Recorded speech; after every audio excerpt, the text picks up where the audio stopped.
Listen up, anime-only adventurers.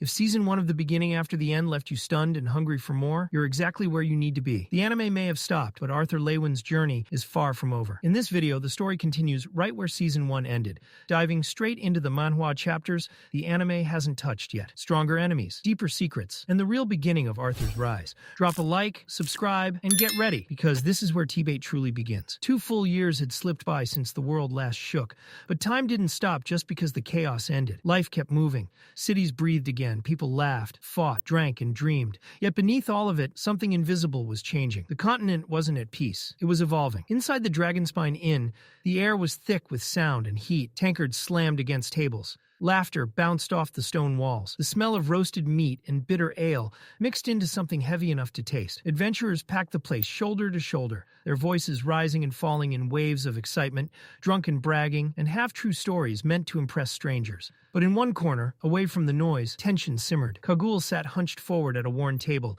his fingers wrapped tightly around his mug. His eyes were sharp, restless. He leaned closer to the small group gathered with him and lowered his voice, like he was about to say something dangerous. The masked swordsman. The name alone shifted the mood. A thick-necked brute beside him snorted, waving it off with a scoff. That fairy tale again? Please, people believe anything these days? Before Kagul could reply, a skinny man with tied-back hair slid into an empty seat, eyes wide with excitement. He leaned forward eagerly, practically vibrating with gossip. I know someone who's fought alongside him, he whispered. Swears on his life. The guy travels with Jasmine. Says he's young, barely looks old enough to drink. But when he moves, you can tell. That man's dangerous. The table stirred. Then Turman slammed his mug down hard enough to splash ale. His face twisted in irritation. Enough, he growled. I'm sick of hearing about this ghost. A seasoned B-class augmenter, Turman carried years of blood, scars, and pride. And every rumor about this masked swordsman felt like a personal insult. Clearing dungeons alone? Rising ranks like it's a joke? He spat. I've trained my entire life, and I wouldn't dare do that. No one could. Especially not some kid swinging a blade without even using magic. His words dripped with bitterness. The table erupted, some laughing, others arguing back. A few suggested maybe Jasmine was doing the heavy lifting. Others claimed the masked swordsman was blessed by the gods themselves. As the alcohol flowed, the egos grew louder, and soon one man even bragged that he could crush the masked swordsman without breaking a sweat. Kagul stayed quiet, but his thoughts burned. The rumors wouldn't stop. Wherever he went, people whispered that name. Some said the swordsman skipped ranks entirely. Others swore he'd reached A-class in under 2 years. 2 years. That detail hurt the most. Kagul had clawed and bled just to hover on the edge of C-class, failed the promotion exam 3 times, pushed himself until his body screamed, and still the door never opened. Meanwhile, someone else soared. For veterans like Turman, it wasn't just envy anymore. It was humiliation. Then the door creaked open. The sound cut through the tavern like a blade through cloth. Kagul's fork slipped from his hand and clattered against the table. His breath caught in his throat. A man stepped inside. A mask covered his face. The room didn't go silent, but something shifted. The air felt heavier, colder. The kind of stillness that comes right before a storm breaks. The masked swordsman had arrived. Turman stood up immediately, chair scraping loudly against the floor. A wide grin spread across his face, fueled by ale and wounded pride. Well, look who decided to show up, he sneered, voice dripping with mockery. What, cat got your tongue? Thought you'd be taller. Kagul shot to his feet, panic flashing across his face. Turman, stop! Don't! Too late. The veteran stepped forward, taunting, baiting, trying to provoke a reaction. The masked swordsman didn't even look at him. He simply walked past. That dismissal was the final insult. With a roar, Turman yanked his massive greatsword from his back. Mana exploded around him in blinding silver arcs as he raised the weapon high. Don't you ignore me! Kagul shouted again, his voice cracking. You'll get us all killed. The sword came crashing down. The impact shook the inn. Wood splintered, dust erupted, glass rattled. People screamed, convinced they'd just witnessed a murder. But when the dust settled, the masked swordsman stood untouched. The blade had struck the floor beside him, carving a crater deep enough to swallow a leg. Not a scratch marred his body. Slowly, calmly, he turned his head.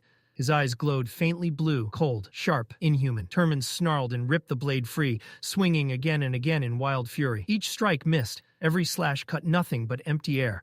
The masked swordsman barely moved. A tilt of the shoulder, a shift of the torso. Effortless, precise, untouchable. Turman screamed, lifting his weapon one final time. And then, a sound like air tearing, a flash too fast to follow. Silence. Something fell to the floor with a wet thud. Fingers. Turman's fingers. Blood dripped slowly as his sword slipped from his ruined grip. A broken groan escaped his throat. The masked swordsman stepped forward and calmly pressed his boot down on the fallen blade, pinning it to the floor without a word. The pressure vanished from the room like a storm passing overhead. Everyone gasped, lungs burning, as if they'd been underwater. Kagul collapsed back into his seat, shaking. His heart hammered violently in his chest. That pressure, that wasn't fear alone. It was instinct, a warning from something ancient inside him. Turman stood frozen, face pale, mana still flickering weakly around the man who had just dismantled him without effort. And the masked swordsman stood there in silence, power barely restrained, as the entire Dragonspine Inn realized one thing. The rumors weren't exaggerations. They were warnings. Cold, piercing eyes met Turman's stunned stare, and the masked man spoke only a single sentence, calm, flat, and merciless.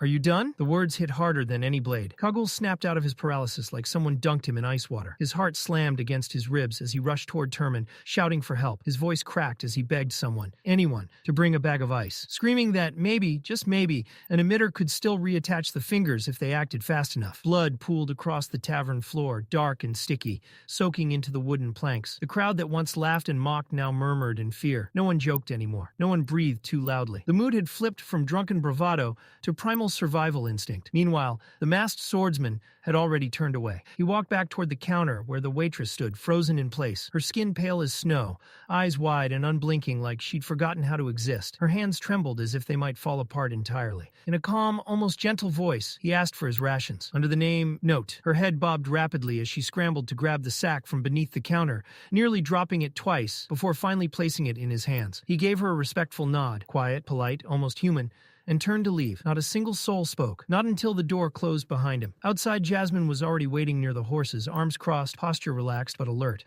When she spotted him, she raised an eyebrow. "Took you long enough," she said. "What happened in there?" Arthur shrugged like nothing worth mentioning had occurred. Rations were hard to find. Her eyes drifted to the faint splatter of dried blood on his mask. And right, she didn't push it, but her half-lidded stare made it painfully clear she didn't buy his excuse for a second.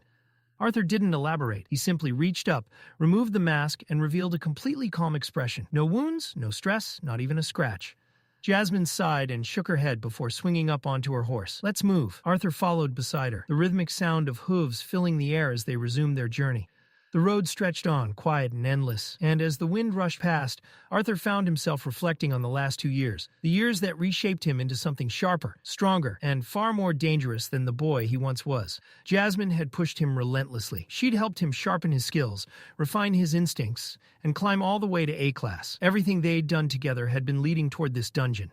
Now it was finally within reach. As they rode, Arthur pulled out a piece of parchment and began to write. The letter was addressed to his parents. He told them where he was, how far he'd come, and asked them to wait just a little longer before he returned home. He mentioned Lilia, now awakened, and imagined the proud chaos she must have caused already. He joked that Vincent was probably over the moon.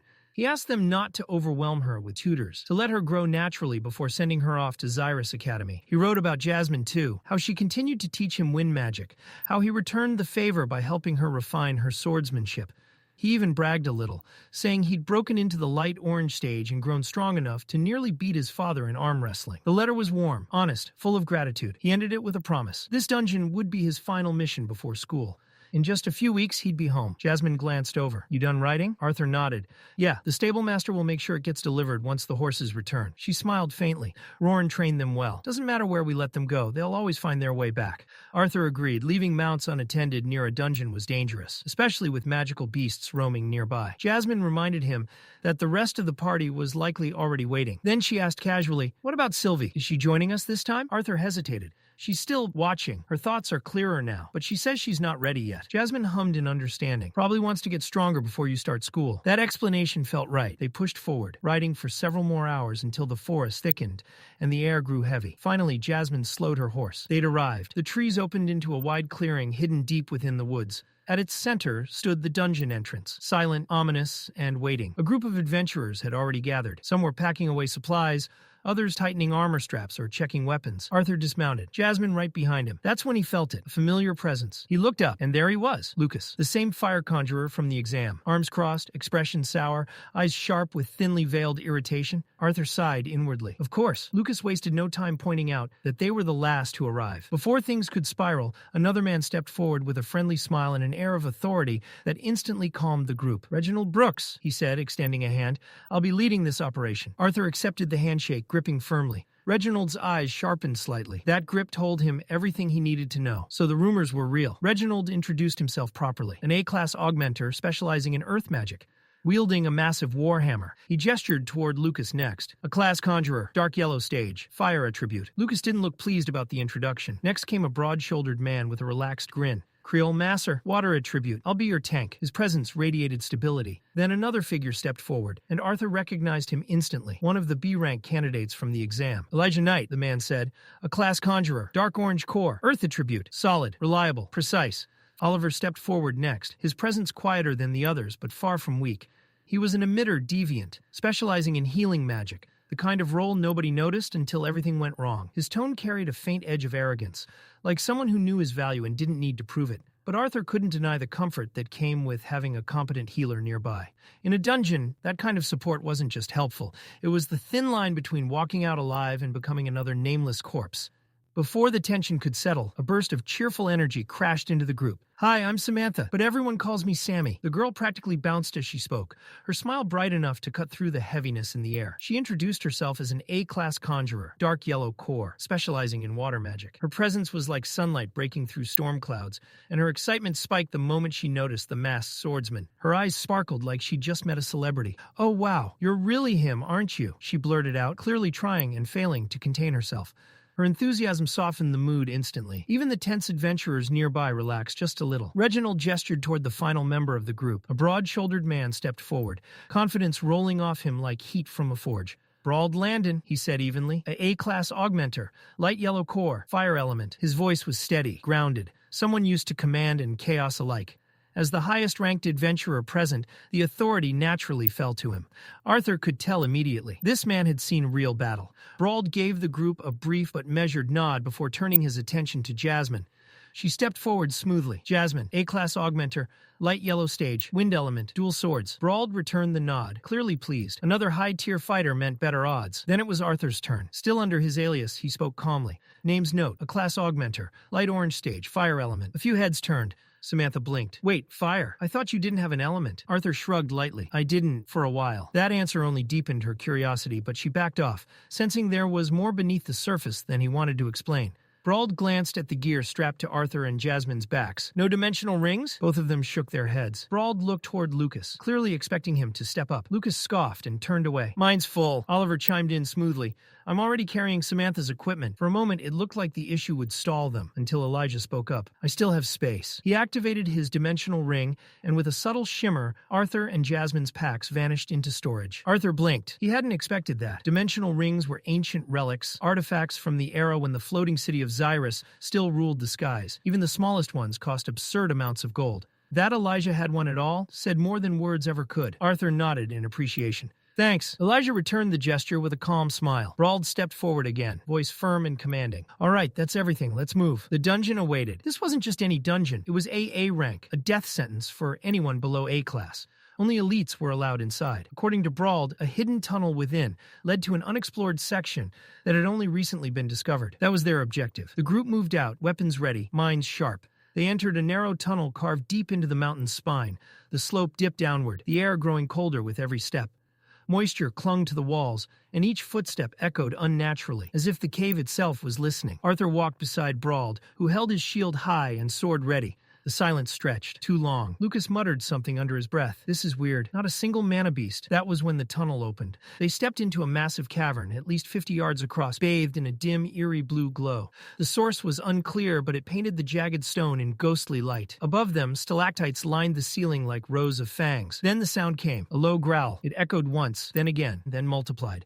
Brawled narrowed his eyes. Shapes began dropping from the ceiling. Dozens of them. Bat-like creatures with 4 muscular limbs instead of wings. Their fur bristled, eyes bloodshot, teeth bared. Bat runners. Formation, Brawled shouted. Conserve mana. The cavern exploded into motion. Creel slammed his shield forward, crushing one of the beasts mid-air and sending it crashing to the stone floor in a shriek of pain. Brawled struck his own shield with his blade, the sound ringing like a war drum. Hold the line! Oliver began chanting, mana swirling around his hands as his focus sharpened. Jasmine moved instantly, daggers flashing, as she positioned herself defensively, her stance fluid and deadly. Reginald and Creel flanked her, weapons raised, timing their movements with practiced precision. Reginald was the first to kill. His warhammer came down like divine judgment, crushing a bat runner into the cavern floor in a burst of gore. Elijah followed, slamming his palm into the ground.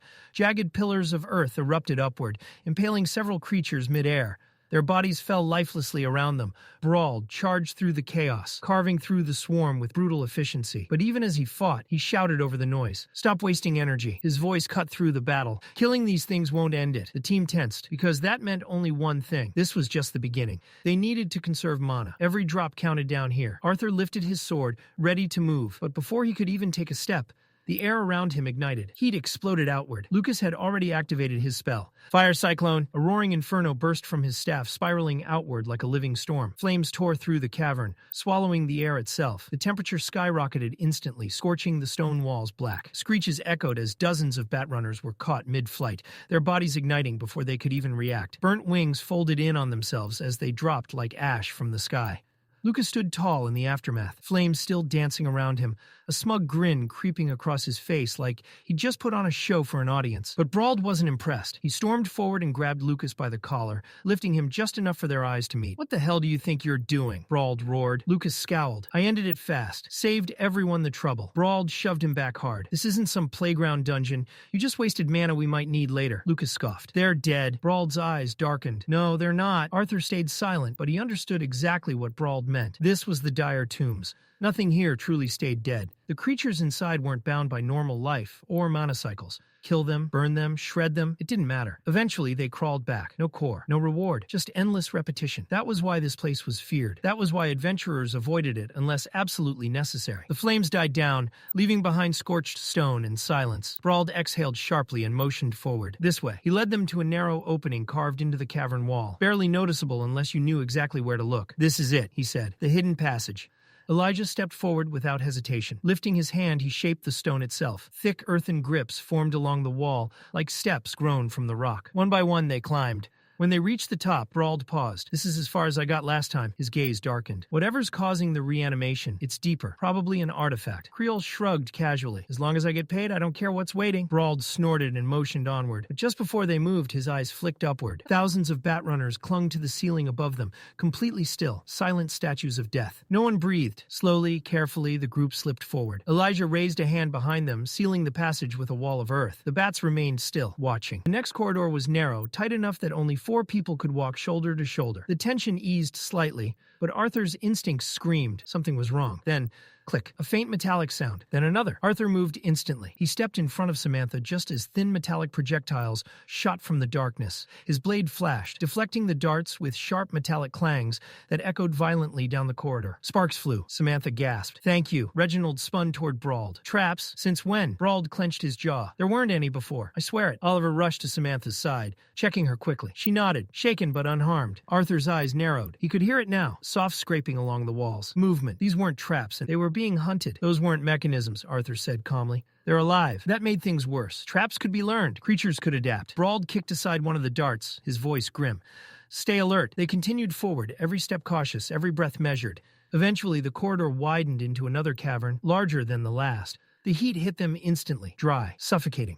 The ground was riddled with deep holes, scattered unevenly like wounds in the earth itself. Brawled slowed. "Careful, something's wrong." Arthur felt it too. Not heat, pressure. Like something massive was watching them from just beyond reach. Brawled warned everyone to avoid the holes. Gas vents. They erupt without warning. They navigated carefully, and then the ground exploded. A violent eruption tore through the floor as something massive burst upward in a shower of rock and flame. Creel reacted instantly. He slammed his shield into the ground, conjuring a massive wall of shimmering water that absorbed the blast. The creature emerged fully, a colossal worm, thick as a tower, its body glowing red with internal heat. Its mouth could swallow a person whole. Everyone froze. Brawled stared in disbelief. That wasn't here before. Creel frowned. "New monsters don't just appear in sealed dungeons." Brawled nodded slowly. "Exactly." The ground trembled again. Then, without warning, the massive creature retreated, diving back underground and vanishing completely. Silence followed. The hole it left behind yawned like an open grave. Elijah spoke quietly, breaking the tension. "This place is changing, and whatever waited deeper inside was waking up." Arthur studied the crater in silence, his eyes tracing the jagged edges where the ground had collapsed. Whatever had burst out of there wasn't random. It was calculated, alive, thinking. Before anyone could speak, Oliver, still riding the high of his earlier confidence, suddenly stepped forward. "Hey, wait," Brauld called out. Too late. Oliver shoved past him like the danger didn't apply to him, marching toward the far end of the cavern with reckless confidence. Samantha's instincts screamed at her. Her breath hitched as she reached out, but her voice came a moment too late. "Oliver, don't—" The ground trembled. A deep, violent rumble surged through the cave, followed by a sickening hiss, like something boiling under unbearable pressure. Arthur's eyes widened. "Lucas! Barrier! Now!" Lucas froze, panic flashing across his face as his mind struggled to catch up. Arthur didn't wait. He lunged forward, grabbing Brauld by the collar and yanking him backward with all his strength. The instant he did, a violent explosion of yellow gas erupted from the ground where Oliver had been standing. "Now!" Arthur shouted again. Lucas snapped out of it. A blazing wall of heat erupted around them as he threw up a heatwave barrier just in time. The gas slammed into it with crushing force. The pressure rattled their bones. Visibility vanished instantly as steam swallowed everything. Samantha reacted on instinct, summoning a flowing barrier of water to reinforce the shield. The two elements clashed violently, filling the cave with scalding mist that burned the lungs and blurred vision. Seconds stretched like hours. Then silence. The steam thinned. The barrier faded. What remained made everyone freeze. Oliver was gone. What stood where he had been was a half-melted skeleton, blackened and warped, bits of scorched flesh still clinging to bone. Smoke curled lazily from the remains. No scream, no struggle, just instant death. Brauld clenched his fists so hard his knuckles cracked. "Damn it!" Arthur stared, jaw tight. One reckless move, 1 second too slow. That was all it took. He crouched beside what was left and retrieved the gem embedded in Oliver's gear. It still pulsed faintly with mana. His eyes flicked to Samantha's core, fractured, unstable. Without a word, he tossed the gem to her. She caught it, stunned. "Arthur, replace it," he said firmly. She didn't argue. Arthur stood and turned to the group, his voice sharp, commanding. "We move, now." No one questioned him. Brauld nodded grimly and added, "If we stay here, we die." They moved quickly through the twisting tunnels, the air growing heavier with every step. The silence felt wrong, too heavy, too expectant. Then the ground shook again. The massive worm burst forth once more, erupting directly in front of them, its armored body coiling like a living mountain. Before anyone could react, "Creole!" Brauld shouted. Creole launched forward, slamming his shield into the earth. A wall of rushing water exploded upward, colliding with the monster's charge. The impact sent shockwaves rippling through the cavern, but it bought them precious seconds. Elijah moved instantly, slamming both hands into the ground. Stone erupted in a massive ring, snapping shut around the beast's midsection like a vice. "Now!" Brauld barked. Jasmine darted forward, blades flashing, drawing the creature's attention, while Reginald stepped into position. Impact blast! His hammer ignited with blinding yellow energy as he leapt skyward, spinning with brutal momentum. The strike landed with an earth-shattering boom. The cave roared. Dust exploded outward. But instead of collapsing, the stone bindings shattered. The creature roared, unharmed. Fear rippled through the group. Lucas faltered. His magic hadn't worked before. And now, then Arthur stepped forward. "Move." He didn't shout. He didn't hesitate. He moved. Acid sprayed toward him in violent arcs. Arthur weaved through it with unnatural precision, his movements sharp, deliberate.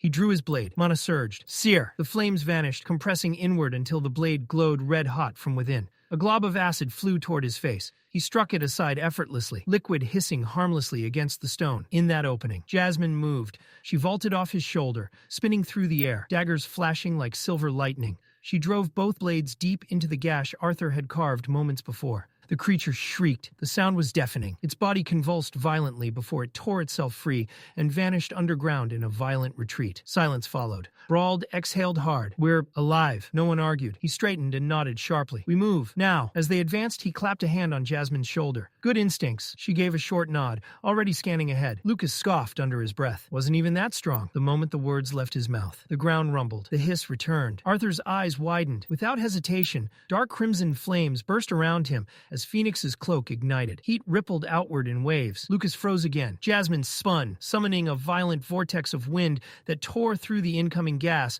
before it could reach her. The air screamed. The cave trembled, and somewhere beneath them, something ancient stirred, angrier than before. She reached out instinctively, fingers stretching toward Arthur, but his attention had already snapped elsewhere. Lucas. Before anyone could even shout, Arthur moved. He lunged forward, boots slamming against the stone as he threw himself between Lucas and the surging wave of boiling acid gas. The moment he planted his feet, dark crimson flames erupted around his body, wrapping him like a living shield. Phoenix's cape flared violently, roaring against the incoming torrent. The explosion hit. A deafening hiss filled the cavern as the superheated gas gas slammed into Arthur's barrier. The impact sent shockwaves rippling through the tunnel, shaking loose chunks of stone from the ceiling. Heat crashed against him in suffocating waves, trying to burn its way through his defenses. Behind him, Lucas froze, too slow, too stunned to react. The flames around Arthur screamed louder, absorbing the punishment head-on. His boots skidded across the ground as he was pushed back inch by inch, but he held his ground. The gas finally began to thin. Steam rolled across the cavern floor like fog,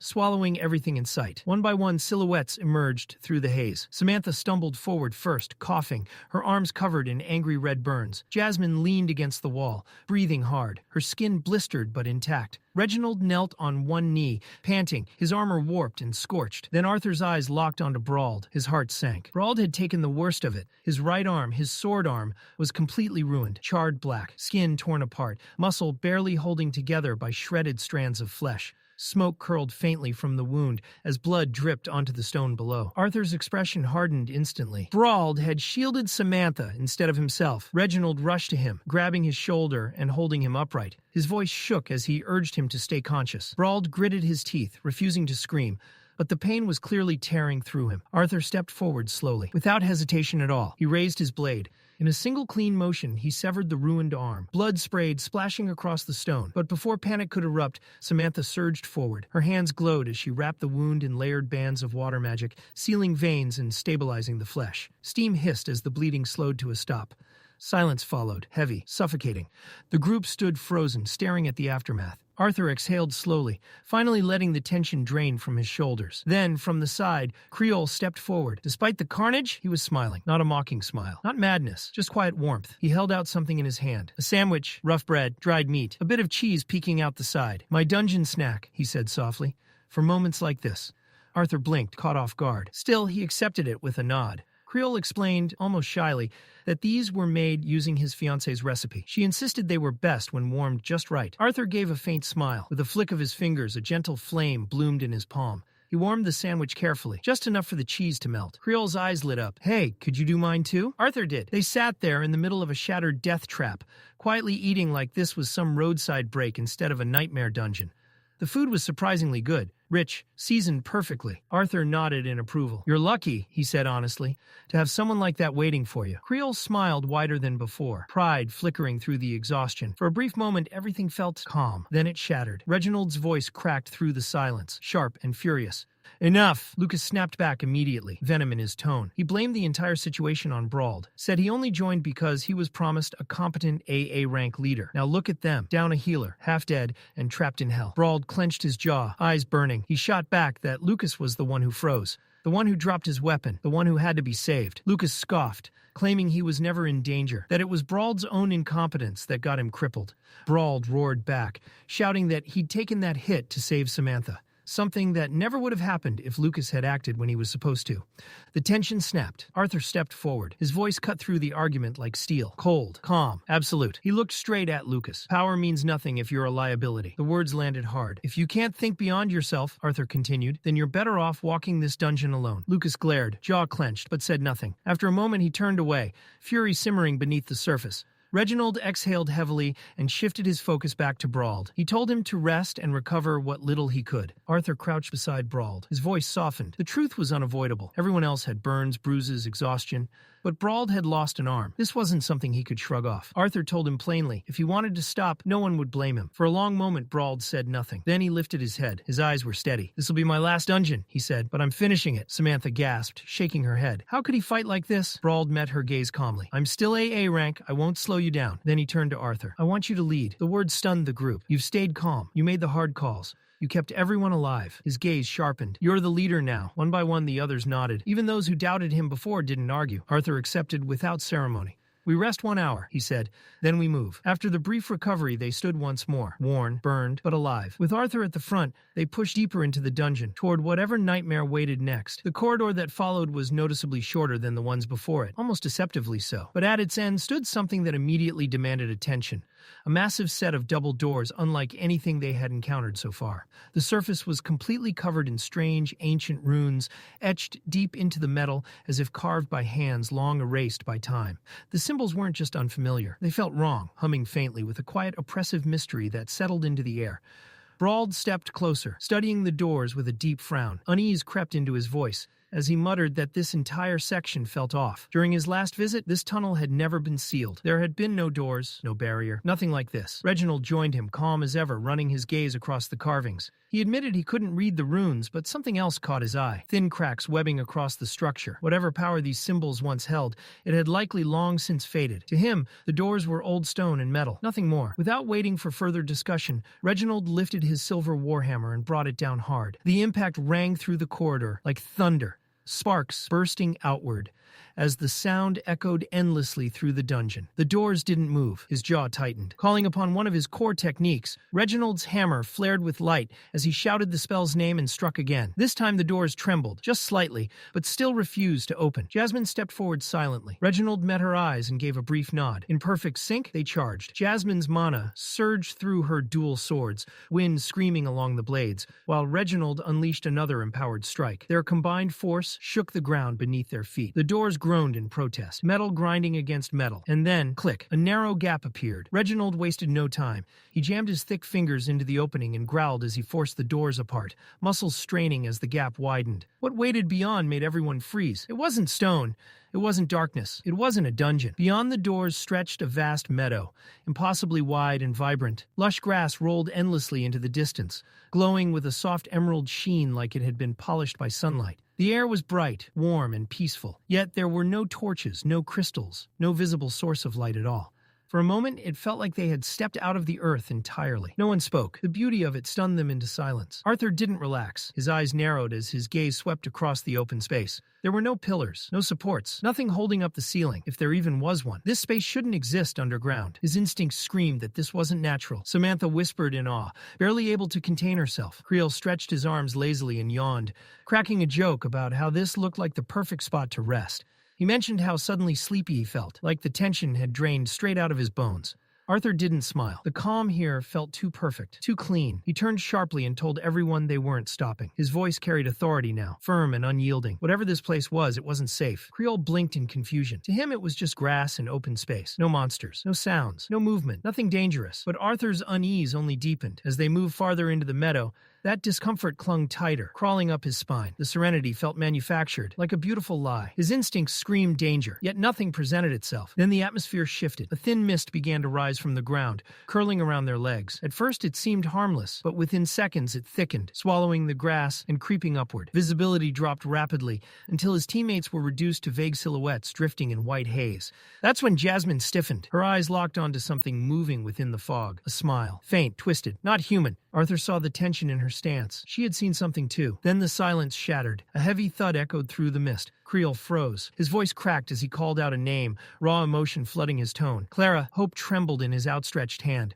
His shield slipped from his grasp and hit the ground with a dull clang as he took a step forward, staring at something only he could see. Before anyone could stop him, Creel broke into a run. The mist swallowed him whole. Arthur lunged after him, but Jasmine grabbed his arm, gripping tightly. Her eyes were sharp now, filled with understanding and fear. The truth hit him all at once. This wasn't a physical threat. This was worse. Illusions.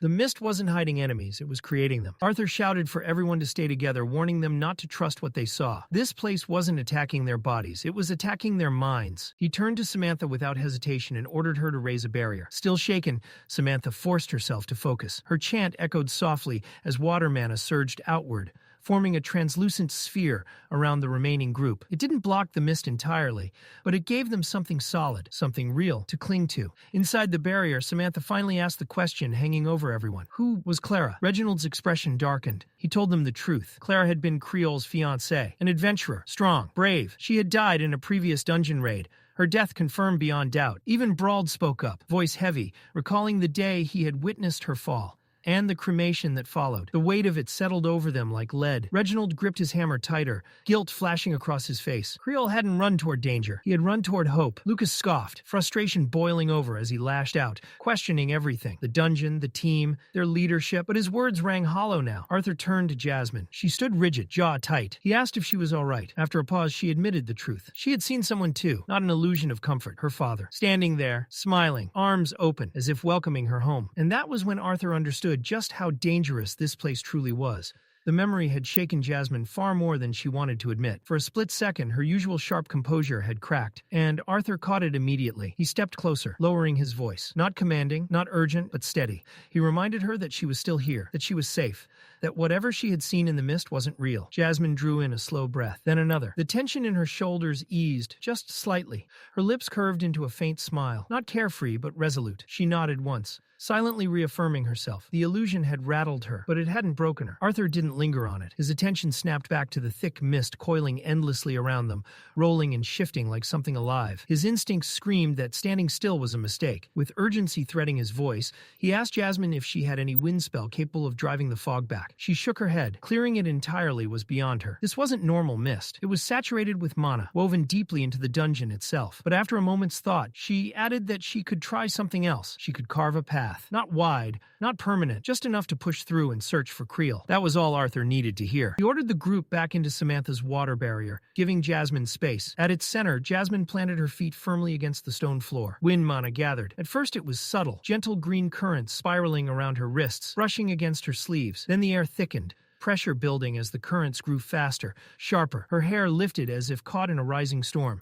She raised her arms, palms trembling slightly, as the spell demanded more mana than she usually pushed at once. Her voice echoed through the chamber as she began the chant. The words grew stronger, clearer, carrying authority as the magic responded. The swirling gusts compressed, spinning violently, until two compact tornadoes formed at her sides.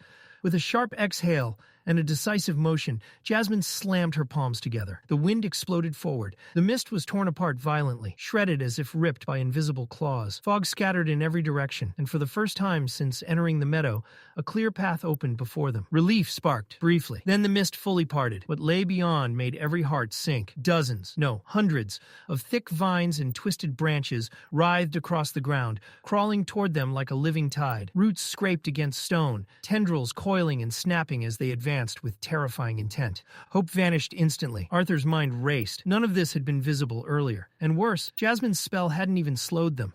The vines hadn't burned, hadn't recoiled, hadn't reacted at all. That realization sent a chill through him. These weren't normal plant-type mana beasts. He barked Lucas's name, sharp and commanding, cutting through the rising panic. This was his moment to prove he belonged here. Lucas reacted with raw frustration, fear twisting into anger. He raised his staff and unleashed Crescent Ember. A curved blade of searing fire ripped through the air and slammed into the advancing vines, lighting them up in a burst of brilliant flame. For a heartbeat, the vines recoiled. Then they kept coming, unscathed. Lucas stared, stunned, disbelief flashing across his face. Arthur didn't allow the moment to linger. He ordered Reginald forward immediately, commanding him to shield the conjurers while they prepared stronger spells. Reginald responded without hesitation, stepping into position like a wall of iron. Arthur then turned, issuing rapid orders to Jasmine and Brauld to prepare support. At the same time, he flooded his body with mana. Heat surged through his veins, concentrating in his arms and flowing directly into his sword. He wasn't waiting anymore. There would be no miracle here. They were cutting their way through, or dying trying. Jasmine was already beside him, twin daggers drawn, wind mana wrapped around her blades, humming sharply as she moved in perfect sync with him. No words needed. Brauld roared and charged ahead. One arm, burned body. No hesitation. He threw himself into the writhing mass, swinging his sword with brutal force, each strike filled with raw defiance. There was rage in his movements, pain, and something else. An outright refusal to die here. Arthur followed fast. The vines surged endlessly, snapping and twisting, trying to overwhelm everything in their path. Arthur narrowed his eyes, analyzing even as he fought. Fire wasn't working the way it should. The reason clicked almost instantly. Moisture. These vines were saturated with it, water mana woven deep into their structure, dampening flame and dispersing heat before it could do real damage. So Arthur adjusted. He tightened his mana flow, activating Searing Edge. The flames around his sword collapsed inward, condensing into a thin, blinding red layer along the blade's edge. No wildfire, no wasted heat, just pure, focused destruction. He slashed, roots severed cleanly. Again, thick vines fell apart in smoking heaps at his feet as he carved forward relentlessly. Jasmine matched him step for step, her daggers flashing as she shredded anything that slipped past him. But Brauld was slowing. With only one arm, he couldn't keep pace. The vines regenerated faster than he could cut them, coiling around his legs, his torso, pulling him down inch by inch. Still he laughed, hoarse, defiant, shouting that he wouldn't fall here, not as an AA-class augmenter. Arthur swore, and he couldn't tell if Brauld was being reckless, or if he'd already made peace with dying here. Arthur didn't give him the option. He surged forward, blade blazing, diving into the mass of vines. His movements were sharp, precise, almost surgical. He sliced a path straight through the tangled mess and yanked Brawled free just as the roots began to tighten around his chest.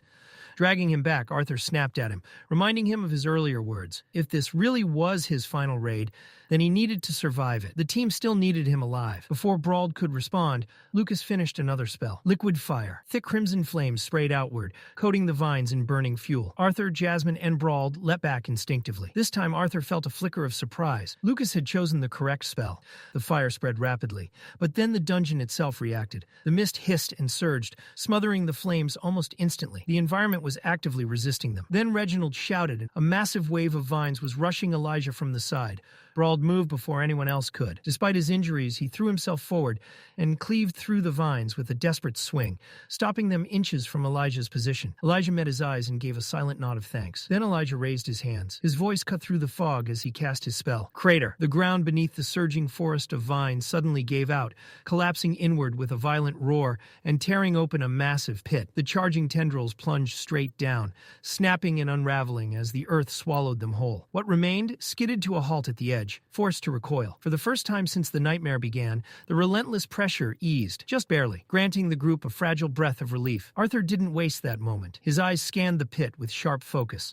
Vines were still tumbling into the abyss, and the scorched residue of liquid fire clung stubbornly to the edges. Together, the fire and the drop formed a temporary dead zone, an obstacle that would slow the vine's unnatural regeneration. It wasn't a solution, but it was a pause, and pauses were priceless. Then Samantha stepped up. Already drained, she forced herself forward and began channeling mana into a spell no one expected to save their lives. Aqua Siphon, a spell meant for drawing water from the air, used for survival training and convenience, not combat. Yet in this hellscape, she twisted it into something vicious. The strain hit her immediately. Her knees slammed into the stone as mana burned through her veins, but the spell activated all the same. The air itself responded. Moisture was ripped from the cavern in visible currents, streaming toward Samantha as if she were the eye of a storm. The once lush vines reacted instantly. Their vibrant green dulled, color draining away as they shriveled and cracked. Thick tendrils curled inward, turning brown and brittle, collapsing lifelessly onto the stone as their internal moisture was violently stolen. What moments ago had been an unstoppable tide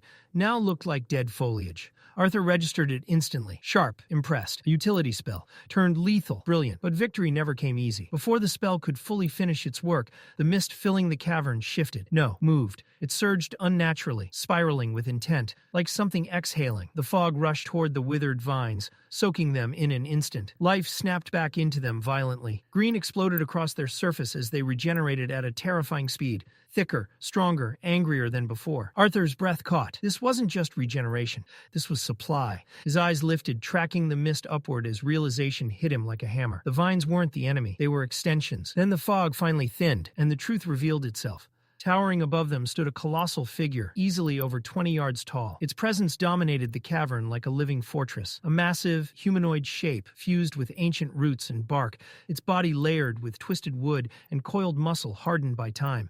Every movement carried the weight of centuries, the slow inevitability of something that had existed long before them and would continue long after. The group froze. Horror settled in. They hadn't been fighting the beast. They had been fighting its toes. The Elderwood Guardian had been standing there the entire time, hidden by mist, letting them exhaust themselves against fragments of its body. An S-class mana beast, a monster said to be nearly invincible in dense terrain. Samantha's strength finally gave out. She collapsed fully to her knees, trembling, her voice barely holding together as she whispered its name aloud. The moment she said it, the weight of that title crushed the room. Brawled, still barely standing from his wounds, stared up at the giant in silence. His lips parted, and when he finally spoke, his voice cracked. Not in anger, not even fear, but utter despair. The gods, he muttered, must have truly abandoned them. Arthur saw it immediately. That wasn't frustration. That was surrender creeping in. Even Reginald, the unshakable wall, faltered.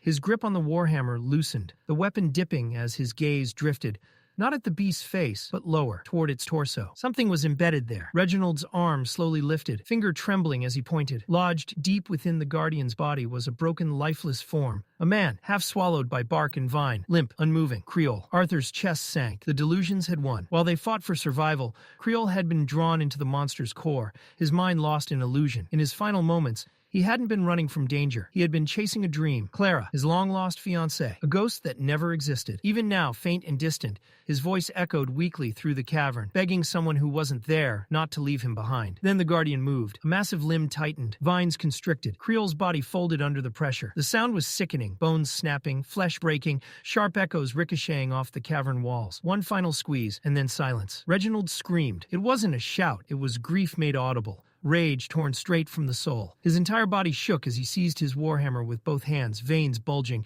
mana erupting wildly around him. Arthur saw the look in his eyes and lunged forward to stop him. Too late. Reginald charged. His roar thundered through the chamber as he slammed his hammer into the ground.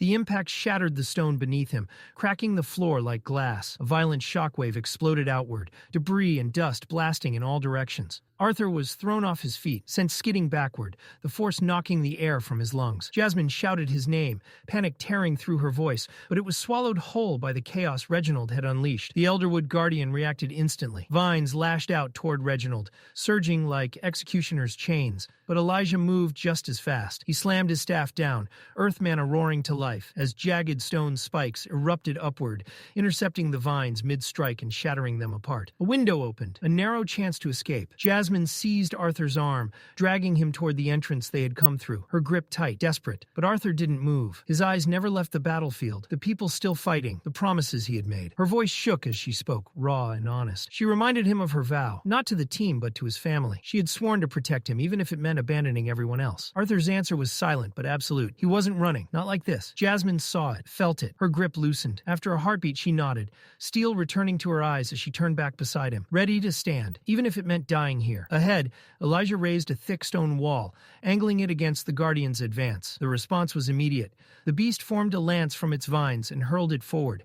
The projectile smashed into Elijah's defense with catastrophic force, obliterating it in a shower of rock and dust. And in that moment, Reginald moved again. He hauled his hammer up, mana surging uncontrollably as golden light engulfed the weapon. His heart was shattered, but his resolve had hardened into something unbreakable. With a final furious cry, he charged the monster. The hammer screamed with power, and as he swung, Reginald unleashed Impact Barrage, slamming straight into the Guardian's weapon, declaring war against something that should have been untouchable. A violent chain of concussive impacts detonated in rapid succession, each blow hammering harder than the last. The force rippled outward, pulverizing the Elderwood Guardian's vine-formed lance until it shattered completely, exploding into shredded coils and splinters of bark. For a single heartbeat, it looked like Reginald had done the impossible. That heartbeat was all he got. The destroyed fragments didn't fall away. Instead, they moved. The broken vines writhed as if alive, snapping back together with horrifying speed. They twisted and braided around Reginald's body, looping around his arms, chest, and legs. The mass tightened, constricting, reforming into the same monstrous weapon, but this time Reginald was trapped inside it, fused into the structure like raw material. Arthur's blood ran cold. The battlefield erupted into panic as Arthur barked orders, his voice cutting through the chaos. He shouted to Elijah, commanding him to cover Jasmine while she retrieved Brawled, then get everyone to the exit immediately. No hesitation, no arguments. Elijah locked eyes with him and nodded, already shifting his stance to move. Then the sound came. A wet crushing noise echoed through the cavern, the unmistakable sound of a body being compressed, bones snapping under impossible pressure. Reginald's final moments played out inside the beast's newly reforged lance, his hammer, his body, his unbreakable spirit. Everything was swallowed, crushed, and repurposed into the very weapon meant to slaughter them all. Arthur turned sharply, grabbing Samantha by the shoulders.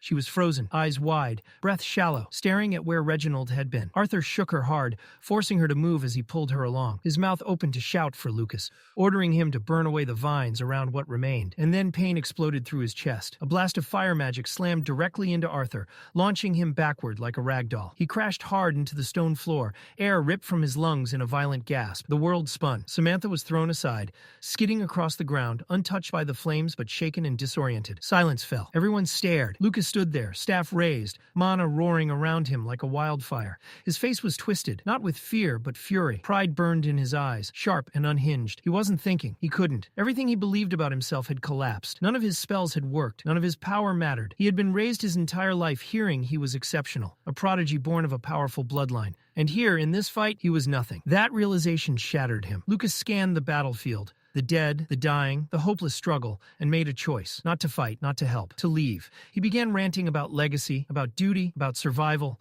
In his warped mind, preserving his bloodline outweighed the lives of everyone standing beside him. He lifted his staff again. Another blast of fire erupted, slamming Arthur off his feet once more before he could even rise. Jasmine screamed and ran toward Lucas, desperation written across her face, trying to stop him. Lucas didn't hesitate. He coldly warned her to stay back, and when she didn't, he unleashed another wave of flames. The explosion hurled Jasmine into a jagged rock wall. The impact knocked the air from her lungs and sent her crumpling to the ground, unconscious.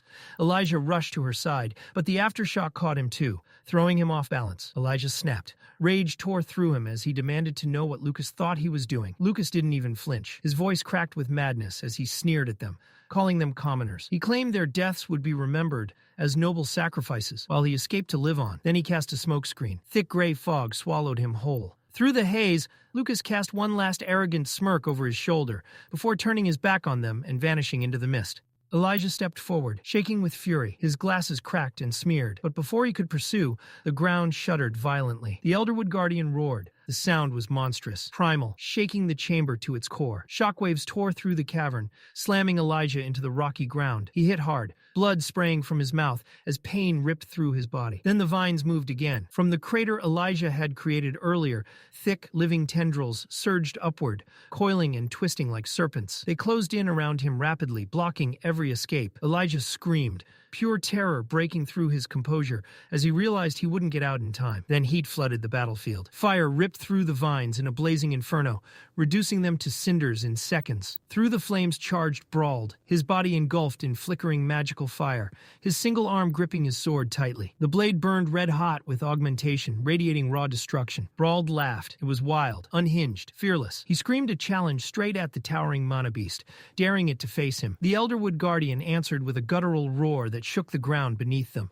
Brawl didn't slow down. He sprinted forward, racing up the massive vines themselves, using them as a path. His laughter echoed through the cavern as he reached the top and brought his blazing sword down with everything he had. Flames erupted, engulfing the Guardian's vines in a violent inferno. For a moment, just a moment, it looked like it worked. Then the fire dimmed. Smoke curled upward as the beast's regeneration devoured the flames. The vines twisted tighter, smothering the heat until it vanished entirely. Brawl froze. His grin faltered. There was no time to run. The Elderwood Guardian lunged. Its massive jaw-like limbs opened wide and snapped shut. Brawl was gone. No scream, no resistance. Just gone. Elijah, barely conscious, dragged himself across shattered stone and debris toward Arthur. He reached out, trying to check on him. Arthur was barely moving. Blood spilled from his lips, his breaths ragged and shallow. His vision blurred, but his mind was racing. The battlefield was collapsing. Too many were dead, too many mistakes. Arthur forced himself to think through the pain. Even if he activated the first phase of his beast will, it wouldn't be enough. There were too many to save, too little time. He had misjudged everything. He had led them into a fight they were never meant to win. Desperation wrapped around his chest. There was only one path left. Arthur steadied his breathing and closed his eyes, diving inward, deep into the core of his being. Somewhere inside him lay the power Sylvia had left behind, the dragon's will, the gift that had changed his life. Memories surged. Training in El Anwar, pain beyond endurance, breakthroughs that stunned even General Varian. He remembered the first one, the first phase acquired. That state granted Arthur the ability to momentarily slip free from the normal flow of time and space, buying him a handful of priceless seconds to act while the world lagged behind him. But the cost was brutal. Each use tore at his mana core and ravaged his body from the inside, leaving damage that stacked with terrifying speed. It was never meant to be used repeatedly. The first phase alone was already dangerous. The second was something else entirely. Arthur's second breakthrough had baffled even the greatest minds. General Varian himself had spent decades chasing it, convinced it bordered on myth. Yet Arthur had accomplished it in barely over 2 years of relentless, near-lethal training. He had crossed a threshold no one else had managed. Phase 2, Dragon's Awakening. The words slipped from Arthur's cracked lips like a final vow. The change was immediate and violent. Golden runes ignited across his skin, searing themselves into his arms, shoulders, and back like living brands. They pulsed with blinding light, flowing in intricate draconic patterns that looked more carved than drawn. His auburn hair bleached into radiant white, lifting and flowing as if suspended in an unseen current. Power poured out of him in waves, heavy and ancient. This wasn't ordinary mana, it was primal, draconic. Arthur felt his body changing, bones reinforcing, senses sharpening beyond human limits. His heartbeat thundered like a war drum. For a fleeting moment, he felt closer to Sylvia than ever before, his existence tilting away from humanity and toward something far older and more fearsome. The surge rippled across vast distances. Far away, Sylvie felt it. The sudden, overwhelming spike of power struck her like a blade to the chest. Panic flooded her thoughts as she reached for Arthur instinctively, her mind screaming his name. He felt her immediately. and forced himself to respond, despite the strain. He begged her to stay away. Arthur knew the truth. He didn't know if he would survive what he was about to do. And if he fell, someone had to live. Someone had to return. Someone had to tell his family to keep going. After a painful hesitation, Sylvie obeyed. Her presence faded, leaving behind an aching silence in his mind. Arthur opened his eyes. Only two people remained standing behind him, Jasmine and Elijah. Everyone else was gone, slain, consumed, or betrayed. The battlefield was littered with loss. The Elderwood Guardian turned its attention fully toward him. Not Jasmine, not Elijah. Arthur alone. Its massive form radiated awareness now, no longer mindless. It understood that the true threat stood before it. Arthur met its gaze without fear. He accepted the challenge. With a violent burst of compressed air beneath his feet, Arthur launched himself skyward. The world slowed instantly. Sounds stretched, movements blurred. Each heartbeat echoed endlessly in his ears. He whispered the name of his most dangerous spell, White Fire. Flames ignited around his hands, but they weren't red or orange. They burned with a blinding white radiance, so intense they froze the moisture in the air around them. Frost bloomed where the fire passed. It was heat, so absolute it inverted reality itself. The spell screamed instability. Arthur absorbed every trace of water-aspected mana from the environment, draining the air dry. His mana core screamed in protest. Pain lanced through his veins, but he didn't stop. He invoked his final technique, Absolute Zero. The Elderwood Guardian surged forward, its body a tidal wave of twisting vines, but it was too late. The white flames made contact, and the transformation was instantaneous. The vines didn't burn, they froze. Not surface deep, not layered in ice. They were locked down to the atomic level, every particle immobilized in perfect stillness. The colossal creature began crystallizing, turning into a massive sculpture of white-blue crystal, shimmering like a frozen monument. Arthur wasn't finished. He drew upon the last remnants of Sylvia's dormant will. The dam broke. Power erupted from his mana core in an uncontrollable torrent. The world drained of color, everything fading into grayscale, except the mana itself. Countless particles filled the air, glowing softly in their elemental hues. Fire, water, earth, wind, lightning. They all bent toward Arthur. The world wasn't resisting him anymore. It was responding. Mana surged violently through his body, tearing through his pores, flooding him faster than he could control. Space warped around him. The air distorted. Arthur gasped as the realization hit him. The world wasn't just reacting, it was obeying. Arthur moved. He wove through the frozen structure with terrifying speed,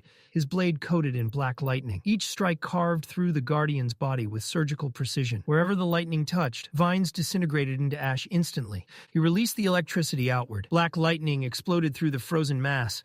The crystal shattered. Thousands upon thousands of glittering fragments burst into the air, dissolving into nothing as the Elderwood Guardian's enormous body collapsed completely. The power left Arthur all at once. Dragon's awakening faded. His body gave out. Blood spilled from his mouth as he lost control midair, his strength evaporating. As he fell, his blurred vision caught the last remnants of the battlefield, the drifting crystal shards, sparkling softly like snow caught in moonlight. It was hauntingly beautiful. Just before darkness claimed him, a distant voice reached his ears. Sylvie, calling his name. Then everything went black. Far away in the quiet city of Zyra, peace reigned, unaware of the catastrophe unfolding elsewhere. Inside their home, Alice and Reynolds watched over Ellie, who had once again exhausted herself from training. Alice let out a weary sigh, equal parts amused and worried. Ellie was still young, far too young. Yet she pushed herself relentlessly, especially after Lilia's awakening. Reynolds chuckled softly as he tucked Ellie into bed, recognizing that stubborn determination all too well. He saw himself in her. Alice didn't smile. That same persistence. It reminded her too much of Reynolds during the war. As Reynolds straightened, something felt wrong. His heartbeat skipped. His eyes snapped to Alice, then to the ring on her finger. The ring Arthur had left behind was glowing. A soft pulsing light spilled into the room, heavy and ominous. The air felt dense, as if time itself had slowed. Alice froze. Her breath caught as dread flooded her chest. She whispered a denial, even as her hands trembled. The ring wasn't malfunctioning. She knew what it meant. Something had happened to Arthur. The house fell silent, thick, suffocating, and filled with unspoken fear. Arthur woke up and instantly wished he hadn't. Pain slammed into him like a personal vendetta. Every nerve screamed at once, locking his body in place. Tears rolled down his face, not because he was emotional, but because his body was actively trying to delete itself. He couldn't even scream. The agony was so overwhelming that forming a single thought felt like a luxury. All he could do was curse silently and pray the pain would chill out for even 1 second. A voice called his name. Elijah's. Arthur didn't answer. Staying conscious was already a full-time job. After what felt like an eternity, Arthur forced a few broken words out of his shredded throat, asking for his glove. His voice came out wrecked, blood filling his mouth until he had to turn his head just to avoid choking. Gritting through it, he told Elijah to break one of the crystals embedded in the glove and activate it. Elijah didn't hesitate. The moment the crystal shattered, a soft warmth spread over Arthur's ruined body. The magic didn't fix him, but it dulled the pain enough that breathing stopped feeling like torture. His limbs were still useless, heavy and numb, but at least his mind could function again. And that's when the memories hit. The explosion, the fire spell, being thrown like a ragdoll. At first it was blurry, but then the image sharpened. Someone running, someone holding his staff. Rage ignited in his chest. Lucas Wykes. That bastard had done this. Arthur strained to speak again and asked about Jasmine. His eyes scanned the dim shed they were hiding in. Elijah pointed toward the corner. Jasmine lay there, completely still. Elijah explained that she had taken the attack head-on. Unlike Arthur, she hadn't reinforced her body with mana. He'd treated her burns with a medical kit, but internal damage was still a real concern. Arthur didn't even think twice. Despite barely being held together himself, he told Elijah to take another healing gem from his glove and use it on her. Again, Elijah didn't question it. The crystal activated, flooding the cramped shelter with gentle light. Slowly, Jasmine's breathing steadied. The sharp, painful gasps faded into something calm and regular. Elijah reassured Arthur that she would recover with rest. Relief finally broke through the exhaustion. Once again, his mother's healing beads had saved them. As his body rested, Arthur closed his eyes and reached out through the bond he shared with Sylvie. The connection flared instantly, flooded with emotion. She had felt him wake up. She had been waiting, worried out of her mind. Arthur reassured her, told her he was safe now, and asked where she was. Reluctantly, she admitted she had followed his last order and stayed away from the danger. Arthur felt a quiet pride settle in his chest. He told her the immediate threat had passed and that she needed to focus on her training. Sylvie protested immediately, insisting that staying with him mattered more. But even through the emotional pushback, Arthur could feel it. Whatever she was doing right now was important. He urged her to trust him. Reluctantly, she agreed. As her presence faded, Arthur knew she would follow through. Elijah broke the silence, asking if Arthur felt any better. Arthur replied dryly that he felt ready to run a marathon. Elijah laughed, easing the tension just a little. After a pause, Elijah admitted something that had been bothering him. He never would have guessed that the masked swordsman he once tested was actually someone his own age. Arthur instinctively reached for his face. Bare skin. The mask was gone. Elijah explained it probably fell off during the fight and that he couldn't find it afterward. Arthur nodded, forcing himself to let it go. There were bigger problems. Then another thought hit him. His sword. He asked about the black blade he always carried. Elijah pointed nearby, where it had been set aside safely. He admitted he didn't know how valuable it was, but something about it made him keep it. Relief washed over Arthur instantly. That sword was more than a weapon. It was a piece of him. Arthur thanked Elijah sincerely, not just for treating Jasmine, but for staying behind when he could have escaped. Elijah brushed it off, saying he refused to be the kind of person who abandons others like Lucas did. Arthur chuckled weakly and corrected him. Not even close. Silence settled again. Elijah's thoughts drifted back to the Elderwood Guardian. He remembered Jasmine begging Arthur to retreat, and Arthur refusing. Finally, Elijah asked why. Arthur smiled faintly. In his mind, running had never been an option. A king didn't abandon his people. But deeper than pride or duty was Sylvie, her faith in him, the promise he made to grow stronger and protect those around him. That promise had kept him standing. Elijah laughed, calling him an old man for sounding so serious. Arthur didn't argue. Sometimes he wondered how he even ended up like this. To change the subject, Arthur asked how long he'd been out. More than a day, Elijah said. Arthur groaned softly, leaning back against the wall, as the dull pain reminded him of his limits. They'd be stuck there a while longer until Jasmine recovered. With a small smile, Arthur suggested they use the time to actually talk. He extended his hand and introduced himself properly. His name was Arthur Leywin. Friends could call him Art. Elijah shook his hand with pride and introduced himself properly. Elijah Knight of Darv. The name carried weight, and he clearly knew it. Arthur glanced around the small stone shelter they were hiding in. It was too clean, too smooth, too stable. This wasn't some lucky cave formation. He tapped the wall with a knuckle and asked Elijah straight up where this place came from. Elijah admitted he had made it himself just before the cavern collapsed. Apparently, the Elderwood Guardian's massive body had been acting like structural support. Once it went down, the entire cave followed. Arthur raised an eyebrow. Even for a deviant, that explanation didn't add up. You couldn't just conjure metal out of thin air. You could shape it, manipulate it, move it, but creation? That was impossible. Unless you were a dwarf. Arthur said it casually like it was obvious. Elijah froze, then gave a sheepish smile. So much for keeping that secret. Arthur chuckled, understanding that secrets don't last long when you're trapped together and bleeding out. Still, Elijah wasn't about to give everything away for free. He proposed a trade. He'd explain his abilities, but only if Arthur explained what happened during the fight. Elijah had seen it. The white hair, the glowing symbols, the violet eyes. That wasn't normal. That wasn't anything he'd ever seen before. Arthur looked down for a moment, then nodded. Fair was fair. Elijah had earned the truth. Elijah took a breath and began his story. He confirmed Arthur's suspicion. Yes, he was raised in Darv, but he didn't actually know where he came from. Elder Redeus, the man who raised him, had always dodged questions about Elijah's parents. Every attempt to remember his early childhood only brought flashes. Disconnected images, pain. For most of his life, things felt normal. That changed the moment he advanced to the dark orange stage. Something inside him exploded. He blacked out. When he woke up, he was surrounded by black metal spikes. Metal he instinctively knew he had created. Not shaped, created. After that, Elder Redeus told him it was time to leave and explore the lands of Dicathen. No explanation, no warning, just gone. Even now, Elijah admitted there was something inside him that never rested, a constant itch beneath his skin, tied to his powers, tied to his origin, something unfinished. Arthur noticed Elijah's hands shaking slightly. The boy clenched them into fists, trying to hide it. Before Arthur could respond, the silence was shattered by a loud, awkward sound, snoring. Jasmine was still unconscious and absolutely sawing logs. Her head rolled to the side as she muttered something about fish and Arthur tasting similar. Both boys lost it. Laughter echoed inside the shelter, cutting through the tension like a blade.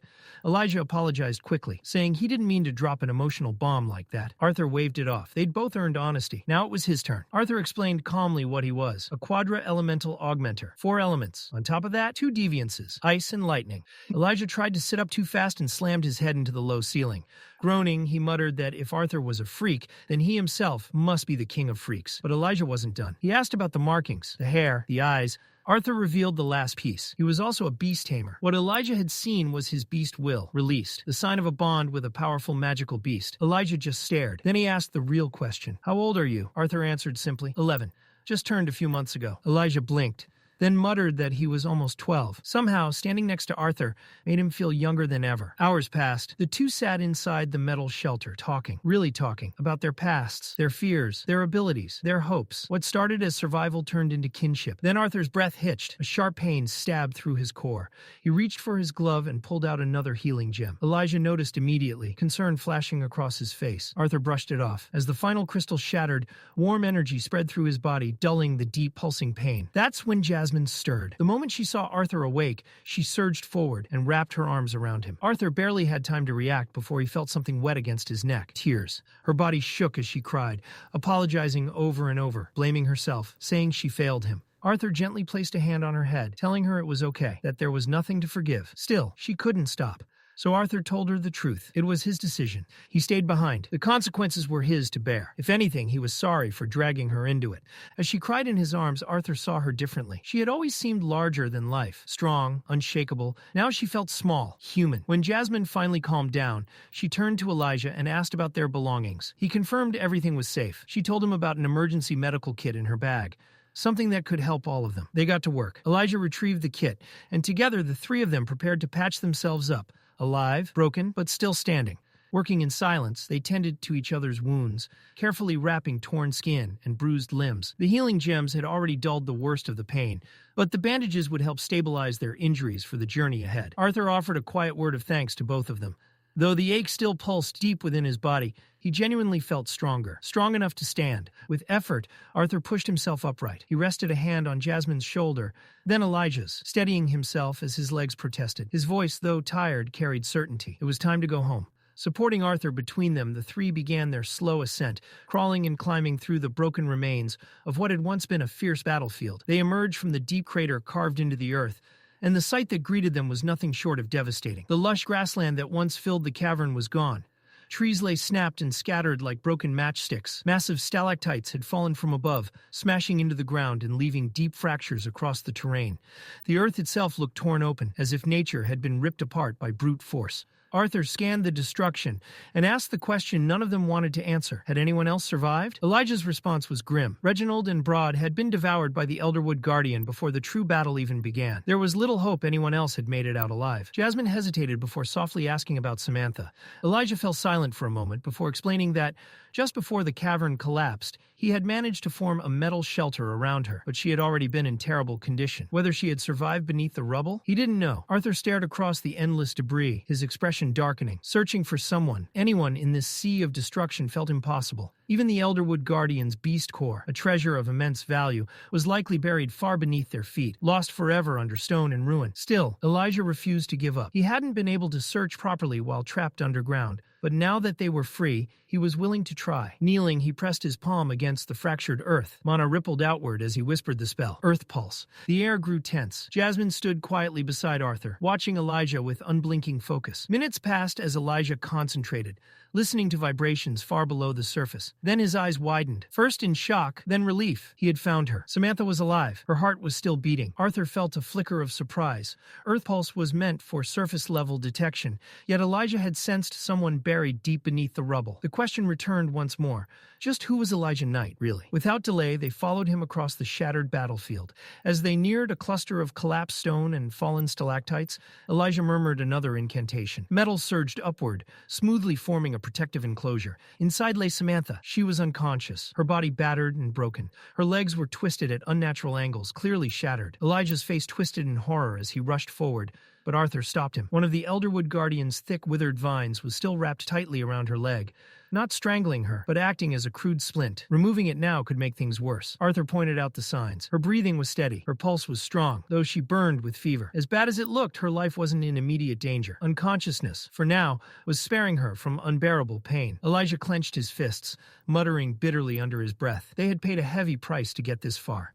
Jasmine gently lifted Samantha into her arms, cradling her carefully. She looked to Arthur and quietly asked if they should leave. Arthur's gaze drifted back to the ruined battlefield. The Beast Corps was gone, the victory incomplete, but they were alive, and that had to be enough. Before he could answer, a thunderous roar shook the cavern. The ground trembled violently, and loose stone rained from above. Elijah groaned, exhaustion etched deep into his face. But Arthur remained calm. The massive stone doors Lucas had sealed behind them suddenly exploded inward. Rock shattered, dust filled the air, and as it cleared, Elijah stood frozen in disbelief, while Jasmine released a breath of pure relief. Standing in the doorway was Sylvie. But she was no longer the small, playful companion Arthur remembered. Her body had grown into something magnificent and terrifying.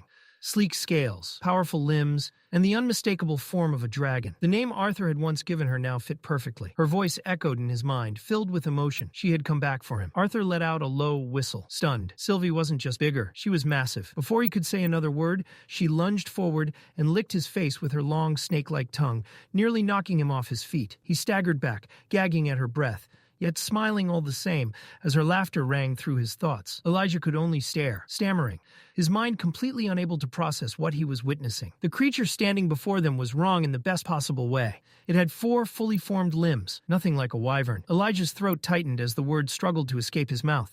His voice shook when he tried to say it, but Arthur spared him the effort. She's a dragon. The word landed like a death sentence to common sense. Elijah looked around the cavern as if anyone, was about to laugh and explain the trick. No one did. There was no explanation to be found. Dragons were supposed to be gone, erased from history, reduced to myths, whispered in dusty tomes. And yet one stood here now, massive, breathing, very real, and bonded to a boy who hadn't even lived a dozen years. Arthur rested a hand against Sylvie's scaled snout. The dragon leaned into his touch, her massive form softening instantly. Her hind leg thumped against the stone in an almost ridiculous rhythm, like a loyal beast responding to praise rather than a creature of extinction-level legend. Arthur introduced her calmly, as if this was normal. Sylvie, his bond, his partner, his closest companion. Elijah's mind refused to keep up. 11 years old, quadra-elemental, 2 deviances, beast tamer, and now this. Arthur spoke again, quieter this time. The truth was his, but it came with a condition. No one else could know. Jasmine already did. Now Elijah did too. And that was where it ended. Dragons didn't survive the world by being known. Sylvie turned her attention to Jasmine next. Before anyone could react, the dragon leaned down and dragged her tongue across Jasmine's face in a single wet motion. Jasmine recoiled with a groan, saliva dripping as she wiped her face in disbelief. Elijah stared, muttering under his breath, overwhelmed by how absurd and terrifying this reality had become. There was no time to process it. They needed to move. With practiced care, Jasmine and Elijah lifted Samantha's broken body and settled her onto Sylvie's broad back. Arthur followed, his strength still fragile, his movements slow and deliberate. Every breath felt earned. Elijah hesitated, staring at the scene like it might vanish if he blinked. Arthur called to him again. It was time to go. Sylvie didn't hesitate. Her wings unfurled, massive enough to blot out the cavern light, and then she launched upward. The wind screamed as stone and dust were left behind. The dungeon that had nearly buried them alive shrank beneath them, its suffocating grip broken. What had taken them a full day to descend took only hours to escape. When Sylvie landed near the upper levels, the cavern wasn't empty. The bat runners were still there. Leathery wings twitched, noses flared. The moment they sensed new arrivals, their bodies tensed, screeching in unison as they surged forward. Jasmine drew her blade instantly, muscles coiled to strike. Then they saw Sylvie. The change was immediate. The bat runners skidded to a halt, claws scraping against stone. Their screeches warped into panic as instinct crushed whatever courage they had. One by one, they turned and fled into the darkness, vanishing as fast as they could. Silence followed. Jasmine stood frozen, sword still raised. Elijah swallowed hard. They finally understood. It wasn't them the monsters feared. It was her. With the threat gone, they carefully helped Arthur down. Samantha was lowered next. Her battered body laid gently against the cold stone. Arthur followed clumsily, pain flaring through every joint. Samantha stirred. Her eyelids fluttered open, and when she saw Arthur, her cracked lips curved faintly. Her voice came out hoarse, barely holding together. "You look better without the mask." Arthur told her to stop talking, to save her strength. She ignored him. With shaking hands, she reached into her robe and pulled something free. In one palm lay Arthur's mask. In the other, Elijah's breath caught. The Elderwood Guardian's beast core. Even on the brink of death, she had taken it. Arthur accepted it slowly, staring at the dull green stone veined with gray patterns, mana humming quietly inside. He said they would sell it and split the reward evenly. Both Jasmine and Elijah refused immediately. No hesitation, no discussion. Arthur protested, confused, but the answer didn't change. Samantha spoke softly, barely above a whisper. She was alive. That was enough. Arthur had killed the beast. The reward belonged to him. Arthur looked down at the core once more, then nodded. He told them to head to the guild hall and bring help. He would stay behind with Samantha. They agreed instantly. Before leaving, Elijah handed over Arthur's belongings, just in case. Then they were gone. Arthur was left alone in the ruined cavern. After a moment, he reached into his pack. His fingers brushed against thin parchment. Sound transmission scrolls. Relief washed over him. His mana had recovered just enough. He recorded a short message. Nothing dramatic, nothing heroic. Just proof that he was alive. The scroll shimmered and vanished, carrying his voice away. It wasn't much, but at least for now, his family wouldn't be left in the dark. Arthur turned his gaze toward Sylvie. She stood beside him, utterly still, yet radiating presence. Even at rest, she felt overwhelming, like a calamity choosing to sleep. Arthur asked her the question that had been burning in the back of his mind since she tore through the cavern like a living legend. How had she grown so much? How had she changed so drastically? Her answer flowed through their bond, clear and unfiltered. She had hunted mana beasts, strong ones, dangerous ones. She had fought, devoured, and absorbed their cores, stacking power upon power in brutal silence. No shortcuts, no mercy, just survival and growth. At Arthur's request, Sylvie began to shift. Her massive form shimmered, glowing faintly as her body compressed in on itself. Bone, muscle, and mana folded smoothly until the towering dragon was gone. In her place sat a much smaller creature, one Arthur knew well. But she wasn't the same. The playful red spikes were gone. Her fur was pitch black, swallowing the light around her. Her yellow eyes were sharper now,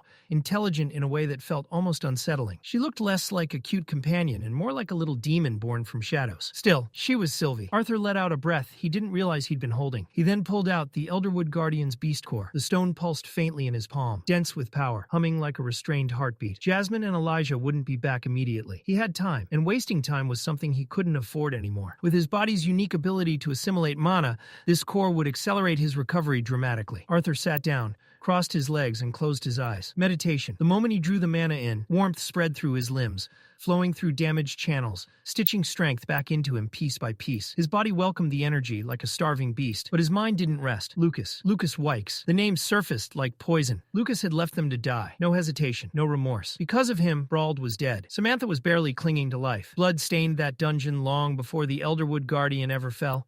And Lucas wasn't just some reckless noble brat. He was a Wykes, a name that carried weight, power, protection. Arthur knew better than to rush this. Charging in blindly would only end with more people hurt, or worse. Revenge wasn't enough. Not the shallow kind, not a momentary release of rage. What Lucas had done demanded something heavier, something permanent. His thoughts were cut short by approaching footsteps. Arthur opened his eyes. A group in uniform entered the cavern. Medics, sent by Jasmine and Elijah. They moved fast, efficient, professional. Herbal anesthetics were administered, hands steady as they stabilized Samantha and secured her onto a stretcher. She was alive. Barely, but alive. They recovered Brauld's body next, carefully, respectfully. Outside, waiting beyond the dungeon entrance, were Brauld's wife and child. The moment they saw him, they collapsed. The sound of grief filled the hall, raw, broken cries that dug straight into the chest. It wasn't dramatic. It wasn't cinematic. It was real. Later, Arthur, Jasmine, and Elijah were escorted to the guild hall, to a private chamber, Caspian's office. The air was heavy with tension and exhaustion. Elijah spoke first, recounting everything. The Guardian, the traps, the collapse, and Lucas's betrayal. Nothing was spared. Every detail was dragged into the open.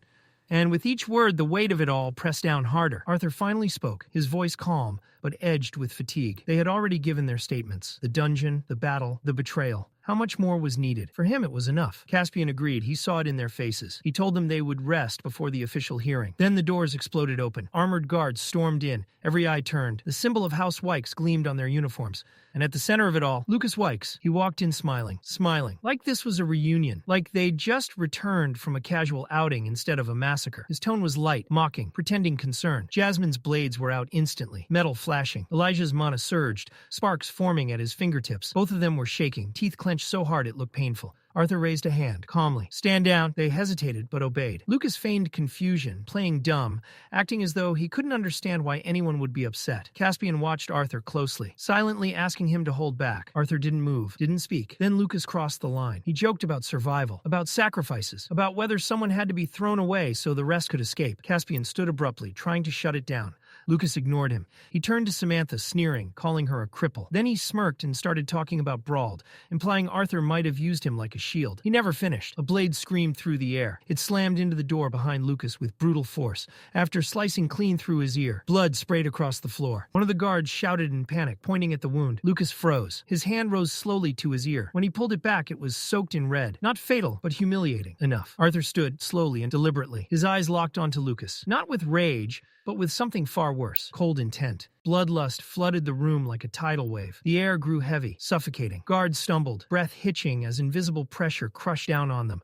Their limbs felt weighed in iron. Fear replaced confusion. Lucas screamed at them to move. They charged, shields up, swords raised. To Arthur, they were slow, predictable, and utterly insignificant. Time itself seemed to crawl, like the world had dipped into thick syrup the moment the guards moved. Arthur reacted first. With terrifying precision, he intercepted the leading guard's strike, steel meeting steel in a sharp, ringing clash. In the same motion, Arthur twisted his wrist and drove his blade down into the man's elbow. Bone cracked. The impact was savage. The guard was launched backward like dead weight, slamming into the floor with a choked groan and not getting back up. Arthur didn't pause, not even for a breath. He flowed forward, movement smooth and ruthless, like a storm given shape. The next two guards charged together, shouting, desperate to overwhelm him with numbers. Arthur's sword flashed, one clean arc. The air screamed. Their momentum betrayed them as they collided with each other mid-charge and crashed to the stone floor in a tangled heap, armor clanging uselessly. Only one guard remained. The man swore under his breath, fear bleeding through his anger. He raised his sword overhead and brought it down with everything he had left. But Arthur was already gone. The blade cut nothing but air. Arthur passed him in a blur, calm and effortless, leaving the guard standing there in stunned silence before his knees buckled and he collapsed, unconscious, without ever realizing when he'd lost. Caspian shouted then, sharp and urgent, ordering Arthur to stop. Any violence before the hearing would complicate things, make them worse, dangerous. Arthur didn't acknowledge him. He walked straight toward Lucas. But instead of finishing it, Arthur reached out calmly and grasped the hilt of his blade still buried in the door behind Lucas. His expression didn't change as he pulled it free. It slipped, Arthur said flatly. I was just retrieving it. Lucas couldn't move. Blood dripped steadily from his severed ear, pattering softly against the floor. His hands trembled uncontrollably. The smug confidence he'd walked in with was gone, replaced by raw, animal fear. He finally understood something he should have realized much earlier. He was standing in front of a monster. Caspian forced himself back into control and turned sharply to one of the officers, Lydia, instructing her to escort Lucas to the medical ward immediately. The guards didn't waste a second. Arthur turned then, addressing Jasmine and Elijah. He told them to wait outside. They didn't argue. They nodded once and left the room. Arthur closed the door behind them. Now, it was just him and Caspian. Caspian exhaled slowly, the tension still thick enough to choke on. He tried to reason with Arthur, warning him not to provoke Lucas again. No matter what had happened, Lucas was a Wykes. Acting openly against someone like that carried consequences far beyond a single room. Arthur didn't appreciate the warning. His response was cold, almost bored. He said plainly that if he wanted Lucas erased, he could do it, that the identity he hid behind, the masked swordsman, note, shielded him. The implication hung in the air like a drawn blade. Arthur stepped closer. The pressure in the room intensified again, sharp and suffocating. Caspian felt it immediately. Not just mana, but something heavier, experience, death. These weren't the eyes of an 11-year-old boy. They were the eyes of someone who had killed. Caspian didn't back down. He told Arthur he wasn't threatening him. He was protecting him. The Wykes family didn't play fair. If Arthur killed Lucas, the retaliation wouldn't stop with him. Jasmine would be targeted. The twin horns, past and present, would be hunted. Anyone connected to Arthur would be dragged into it. His message was simple. Wait, until Arthur was strong enough to protect everything he cared about. Until he could stand against even Lucas's half-brother. Raw power alone wasn't enough yet. Arthur listened. Then he nodded once. He thanked Caspian for the warning, acknowledging it for what it was. But there was another reason he'd asked for privacy. And now, it was time to address that. Arthur walked past Caspian and sat down across from him. Relaxed, composed. When he spoke, his tone carried certainty, not arrogance. He reminded Caspian that a man in his position understood value. And aligning with someone like Arthur wasn't charity. It was an investment. Supporting him would benefit the Adventurers Guild itself. Caspian didn't smile openly, but amusement flickered behind his eyes. He wasn't sure whether Arthur's confidence came from youth or something far deeper, but either way, it was unsettling. Caspian agreed. As long as it was within the Guild's power, they would support Arthur. Arthur nodded and laid out his demands calmly. After a brief discussion, he stood and left the room. The hallway outside was quiet. Elijah was waiting, tense and pale. The moment Arthur appeared, he spoke, admitting honestly that he'd been terrified. Genuinely afraid Arthur would have killed Lucas right there. Arthur shrugged it off. It wasn't time. Elijah hesitated, then asked the question he probably shouldn't have. Did Arthur still intend to kill Lucas someday? Arthur didn't answer. Instead, he changed the subject, saying he was starving and Sylvie was waiting. They should eat before the hearing. The conversation was over. Elijah nodded, unsettled. Justice had to come next. The guild arranged a formal hearing in a small amphitheater-style courtroom. Arthur sat on one side, Lucas on the other. Between them sat a panel of elderly robed judges, respected figures within the guild, flipping silently through records and testimonies. The tension was suffocating. Finally, the tallest judge stood and delivered the verdict. Lucas Wykes was stripped of his A-class rank for sabotage and endangering fellow adventurers during an official dungeon expedition. He was banned from re-enlisting until further notice. Lucas handed over his enchanted identification card without protest. The punishment settled heavily over the room. Arthur watched in silence. For everything Lucas had done, leaving them to die, triggering the collapse, getting people killed, this was all. Anyone else would have been imprisoned, executed even. But Lucas was a Wykes. Then the judge turned to Arthur. He was asked to stand. The panel had reached a decision regarding him as well. Despite his heroics, despite the lives saved, Arthur was to be punished for his public display of aggression toward Lucas. The ruling was blunt. The verdict came down hard. Arthur was officially banned from entering Xyrus City for as long as Lucas Wykes remained enrolled at Xyrus Academy. The gavel struck. Once, clean, final. The sound echoed through the chamber, like a coffin nail being driven in, sealing the outcome in stone. Arthur had expected it, had even planned for it. But he still leaned forward at the podium, jaw tightening as he raised his voice in protest. He demanded to know how any of this made sense, how the one who had been betrayed, nearly killed, was the one being punished while the traitor walked free. His tone carried heat, anger, injustice, but it was theater. Out of the corner of his eye, Arthur caught it. The exact moment Lucas's stiff posture loosened, the exact second relief crept into his expression and curled into a smug, self-satisfied grin. That grin told Arthur everything he needed to know. Good. Let him think he'd won. The judge silenced Arthur with a sharp rap of his staff. The guild, he explained, had taken the full context into account. That was precisely why Arthur's adventurer license hadn't been revoked. He was free to continue working, free to take missions, free to grow stronger. But there was one rule. Arthur was to stay away from Lucas Wykes and the Wykes family. No contact, no provocation, no exceptions. Then Lucas opened his mouth. Panic cracked through his voice as he demanded to know Arthur's true identity. Who was he really? What guarantee did they have that Arthur wouldn't sneak into Xyrus City unmasked and slaughter his family in their sleep? Coward. One of the judges answered coldly with final authority. Arthur's real identity would be recorded and sealed within the guild's highest records. Lucas and the Wykes family would never be informed. A select group of guild mages would monitor Arthur at all times, masked or not, to prevent escalation. Lucas tried to argue again. The judges didn't even look at him. The decision was final. Guards moved in, surrounding Lucas and his entourage. The judges stood, signaling the end of the hearing. The chamber slowly emptied, voices low, tension still clinging to the air like smoke after a fire. Lucas, however, couldn't leave without one last attempt at dominance. He turned back, eyes sharp, posture stiff with false bravado. His voice cut through the room as he warned Arthur to keep his distance if he valued his life. Arthur didn't blink. He met Lucas's gaze calmly, almost lazily, and replied with words that were soft, but sharp enough to draw blood. He made it very clear that Lucas's threats meant nothing. That distance was a courtesy, not a necessity. For just a heartbeat, the fear surfaced again in Lucas's eyes. Then he backed away. Silence was safer. Arthur watched him disappear through the massive doors, his expression unreadable. A guard approached Arthur to escort him out, but before he could speak, one of the judges intervened, dismissing the guard politely. He gestured toward a narrow door hidden behind the raised desk and offered to guide Arthur himself. They passed into a quiet hallway, sealed away from the rest of the courthouse.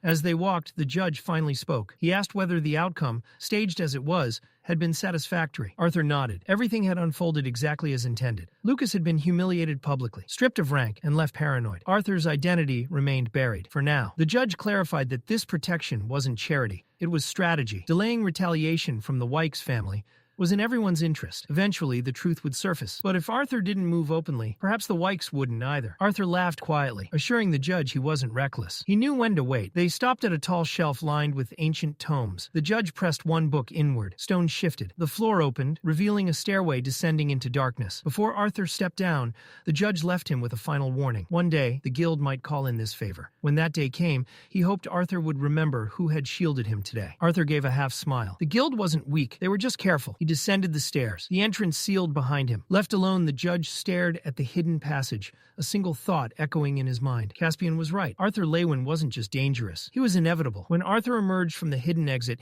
he barely had time to breathe before a familiar force slammed into his stomach. Sylvie. She tackled him head first. Full speed, knocking the air from his lungs. Arthur winced, clutching his side as she chirped happily and scrambled up to her favorite spot atop his head. Her voice echoed in his mind, bright and impatient, asking if it was finally over, if they could go home now. Outside, Jasmine and Elijah were waiting. Relief was written plainly across their faces. Arthur gave them a simple nod. It was done. The trial, the confrontation, the chaos, it was finished. As they walked toward the teleportation gate beyond the beast glades, Elijah brought up Samantha, asking if Arthur planned to visit her. Arthur paused, then shook his head. It was better if he didn't. Jasmine could check on her when she recovered. Jasmine nodded quietly, understanding without words. The walk grew quieter, heavier. Elijah mentioned that they'd be parting ways soon. Arthur stopped. He remembered something. Elijah wasn't from Sapin. He had nowhere to stay. So Arthur casually suggested Elijah come live with his family for a while, at least until school started. Elijah blinked, confused. School? Arthur started explaining, only for Elijah to cut him off, annoyed. Of course he knew what school was. He just hadn't planned on attending one. Arthur smirked and reminded him of his goal, to make a name for himself. If that ambition was real, then Xyrus Academy was the path forward. Elijah scoffed. Getting in required money, influence, things he didn't have. Arthur grinned and pulled him into a quick side hug. "Leave that part to your big brother," he said. "Just show up." Elijah protested immediately, pointing out that he was older. But the moment had already slipped out of his control.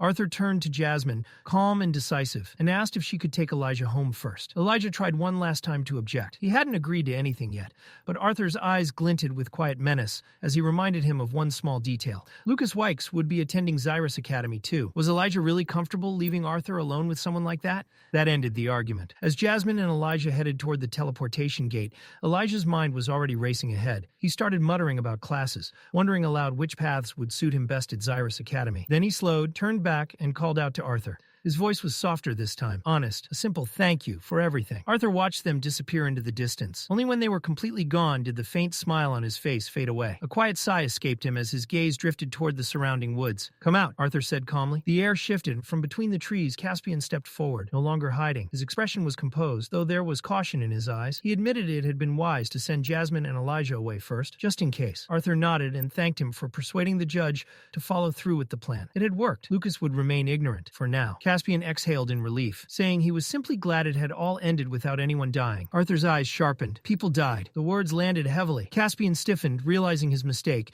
and quickly corrected himself. Clearing his throat, he changed the subject and tossed a small pouch toward Arthur.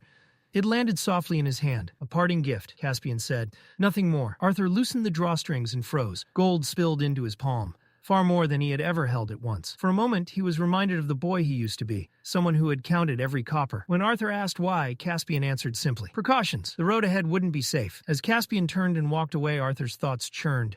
Precautions. Don's ballad wouldn't draw attention as long as he didn't use it. The real danger was Lucas. He had seen Sylvie's dragon form, and memories like that had a way of becoming weapons. As if responding to the thought, a soft glow appeared above Arthur's head.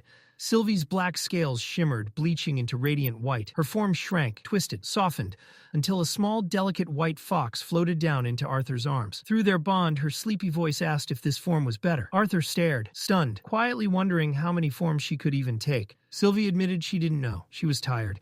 Before he could reply, she curled up against him and fell asleep. Arthur whispered a gentle goodnight, still in disbelief. Standing alone in the quiet woods, Arthur reflected. Having a dragon as a bond came with advantages, and he was only just beginning to understand them. Before using the teleportation gate, Arthur took care of a few unfinished matters. Making sure no one was watching, he slipped behind a tree, removed his mask and coat, and stored them away. He needed to disappear. The town buzzed with life. Adventurers in battered armor moved with urgency, while robed merchants shouted prices for dungeon loot and magical materials. Arthur blended into the crowd, unremarkable, unseen. His destination was a modest shop marked by an old wooden sign, Epheotus artifacts. Inside, the clerk offered a routine greeting until he noticed Arthur's age. Suspicion crept into his voice as he asked if Arthur was lost. Arthur calmly requested a small dimension ring, one that could fit over his thumb. The clerk scoffed. Even the smallest rings were costly. Arthur opened his sack. Gold gleamed. The man's skepticism vanished instantly. Arthur left with the ring in hand, the clerk still staring after him in disbelief. Most of his gold was gone now, spent on a ring barely large enough to store a sword and a beast core. It was worth it. He was preparing for a new life, at least on the surface. Arthur stepped through the teleportation gate and emerged in Xyrus, pausing to breathe in the familiar air. Home. He took a carriage toward the Helsty estate, passing the academy along the way. Xyrus Academy loomed in the distance, massive, imposing. He wondered what it would be like to walk those halls not as a fighter, not as a killer, but as a student. The carriage stopped at Helsty Manor. Arthur slipped inside quietly, careful not to disturb Sylvie. As he climbed the stairs, he stared at the mask in his hand. 2 years. 2 years of hiding behind it. Then, crash! The double doors slammed open. A small girl stood there, hands on her hips, radiating authority far beyond her size. Ellie. Arthur barely managed to say her name before she charged down the stairs and slammed into him, hugging him tightly. Tears filled her eyes as she whispered a simple welcome. She had missed him. Arthur smiled and promised her he wasn't leaving again. Satisfied, she giggled, ran back upstairs, and waved for him to follow. Arthur stood there, stunned. She'd grown so much. Last time, she'd been small, fragile, still unsure of the world, and of him. As that thought settled, something cold wrapped around Arthur's heart. A realization. A horrifying one. Ellie had grown. In a few short years, maybe even sooner, boys would start paying attention to her. That meant clumsy crushes, lingering teenage stares, and awkward attempts to get close to his little sister. The thought alone made Arthur's stomach churn. The image formed vividly in his mind. Ellie, who once clung to his arm with small hands, now surrounded by boys who didn't know their place. His eyes widened as his thoughts spiraled, imagining her growing up far too fast. He didn't like that future. He wasn't ready for it. Thankfully, that unsettling train of thought was cut short by a familiar voice calling out to him. Arthur! His mother, Alice, rushed in first, with Reynolds right behind her. The tension melted from their faces the moment they saw him, relief and joy softening their expressions. His father, still broad-shouldered and powerful despite the years, didn't hesitate for even a second. Reynolds scooped Arthur up with a loud laugh, pulling him into a crushing embrace that nearly knocked the breath from his lungs. With a proud grin, he joked that Arthur hadn't grown at all since he last saw him.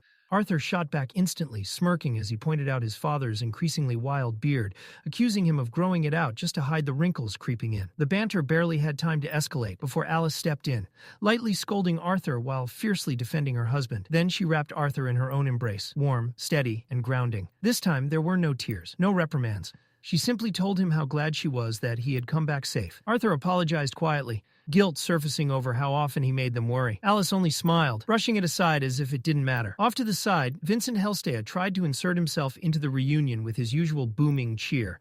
But before he could finish his greeting, Tabitha smacked the back of his head. This was a family moment, she reminded him sharply. Reynolds and Alice deserved this time with their son. Vincent rubbed his head sheepishly, backing off as the moment passed. Soon enough, everyone gathered together in the living area, settling in with relaxed smiles and light laughter.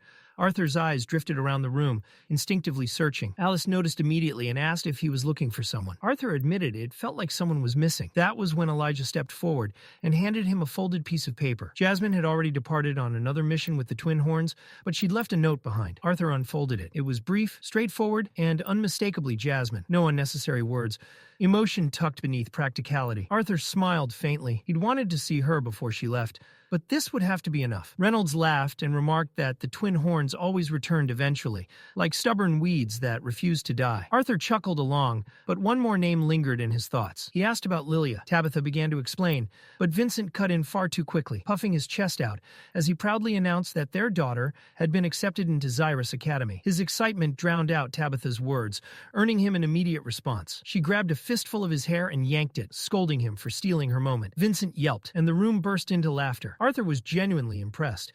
Being accepted into Xyrus Academy was no small feat. It was a major step forward, and a moment of pride for the Helstea family. Tabitha, her tone still sharp but sincere beneath it, reminded Arthur that it was thanks to him. Without his guidance, Lilia might never have unlocked her potential. The Helstes, she said firmly, would always owe him. Vincent nodded along enthusiastically, still rubbing his head, adding that a mage hadn't appeared in their family for generations. Arthur waved it off with a modest smile, saying he wasn't sure about being owed anything, but maybe, just maybe, he'd cash in a favor or two someday. That was when Reynolds could no longer contain himself. He stomped his foot, leaning forward eagerly. Now that everyone was accounted for, he wanted to hear everything. The dungeon, the fights, the adventure, all of it. Arthur smirked and began. His storytelling quickly drew everyone in, the living room of the Helstea Manor filling with gasping gasps, laughter, and stunned silence at the right moments. Arthur recounted most of the journey honestly, carefully omitting Lucas's betrayal. His family didn't need to carry that burden. Even without it, the story was more than enough to leave them shaken. Vincent, ever dramatic, compared Arthur's experience to the adrenaline rush of dealing with tax paperwork. Tabitha was quieter, her disbelief evident as she spoke. The idea that Arthur had faced and defeated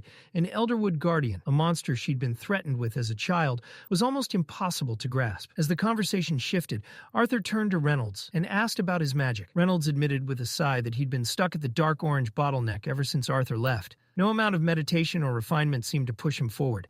Arthur didn't hesitate. He reached into his storage and casually tossed the Elderwood Guardian's beast core toward his father, explaining that while he'd used a portion of it to recover, plenty of energy remained. Reynolds caught it on reflex, freezing as he stared at the dull green core resting in his palm. He held it like something sacred, unsure if he could even accept it, especially knowing the danger Arthur had faced to obtain it. Tabitha gasped as realization hit her. An S-class beast core was worth a fortune. Alice, arms crossed, responded with dry humor, questioning whether the gift made up for the endless worry Arthur had caused her. Arthur grinned and told his father to take it.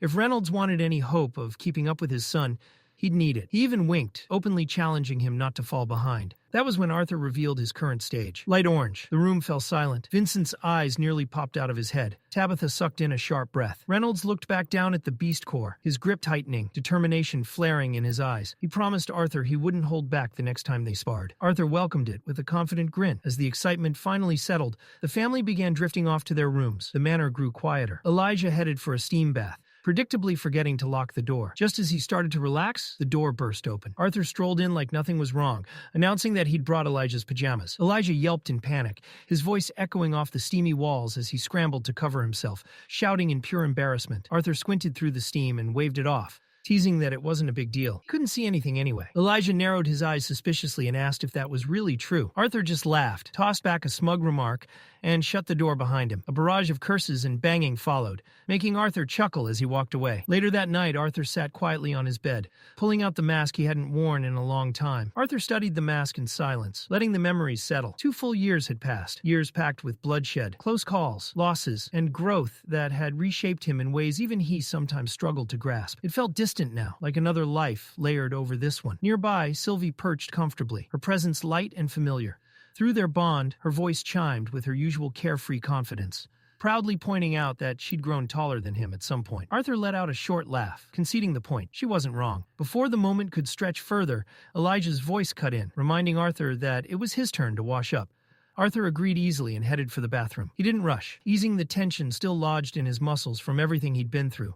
For once, there was no urgency, no threat lurking just beyond the door. Elijah immediately eyed him suspiciously, demanding to know why it had taken so long. Arthur answered casually, explaining that he'd spoken with Vincent about a few things, and had even brought up the idea of sponsoring Elijah for Xyrus Academy. That single sentence flipped a switch. Elijah's exhaustion vanished, excitement lighting up his face as he bombarded Arthur with questions, desperate to know what Vincent had said. Arthur only smiled, that familiar mischievous glint in his eyes, and refused to answer. Instead, he shut the door behind him, leaving Elijah stewing in suspense. Later that night, the two of them lay on the wide bed they shared, the room dim except for moonlight slipping through the curtains. Their conversation drifted naturally toward the future. Elijah couldn't hide his awe at the thought of attending Xyrus Academy, the prestige, the powerful students, the chance to train among the continent's elite. It all sounded unreal to him, like stepping into a legend. Arthur listened quietly. To him, the academy was less dazzling. He knew their current abilities already surpassed most first-year students, which meant the early curriculum might feel painfully slow.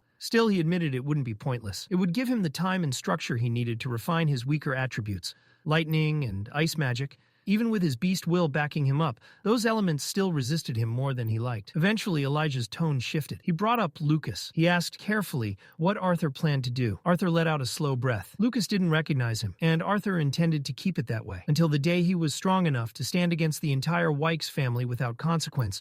His identity would remain buried. For now, revenge could wait. Training couldn't. Growth came first. Arthur found himself quietly appreciating how easily Elijah spoke his mind, even joking around topics most people would tiptoe around. His gaze drifted, landing on the ridiculous pillow wall Elijah had built between them. Arthur raised an eyebrow and asked if that was really necessary. Elijah insisted it was, arguing that it was already weird enough for two guys to share a bed. Arthur smirked and suggested that maybe Elijah would feel more comfortable if Arthur were a girl instead. The response was instant. A pillow flew straight at Arthur's head. Elijah flushed with embarrassment, while Arthur laughed, dodging easily and enjoying the rare, harmless moment. After a beat, Elijah peeked over the pillow barrier again, his voice quieter, more thoughtful. His mind had wandered somewhere else entirely. He wondered aloud if he might actually find a girlfriend at Xyrus Academy. Arthur, of course, couldn't resist. He painted an exaggerated future where Elijah married a black-haired girl with glasses just like him, their children somehow being born already wearing tiny spectacles. Elijah groaned and rolled his eyes, pointing out how ridiculous that was.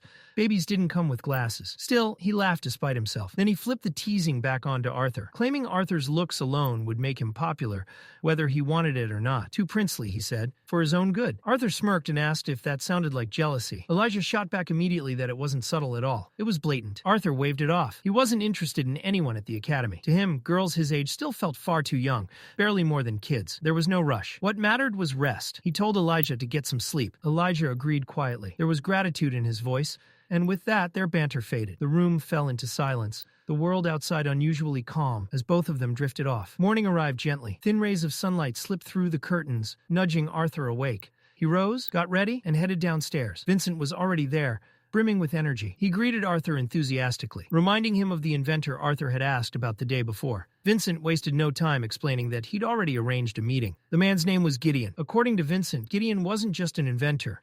He was a legendary artificer, one of the most respected researchers in all of Sapin. He was due to return to Xyrus City in 3 days, and Vincent suggested they meet him before heading downtown with everyone else. Arthur agreed immediately. When he asked what was happening downtown, Vincent mentioned a major announcement scheduled for the central square. Arthur acknowledged it, though his interest clearly lay elsewhere. He thanked Vincent for setting up the meeting. When Vincent asked if Arthur needed something specific from Gideon, Arthur explained that it wasn't a necessity. It was something he wanted to discuss, an idea from his past life that had waited patiently for the right moment.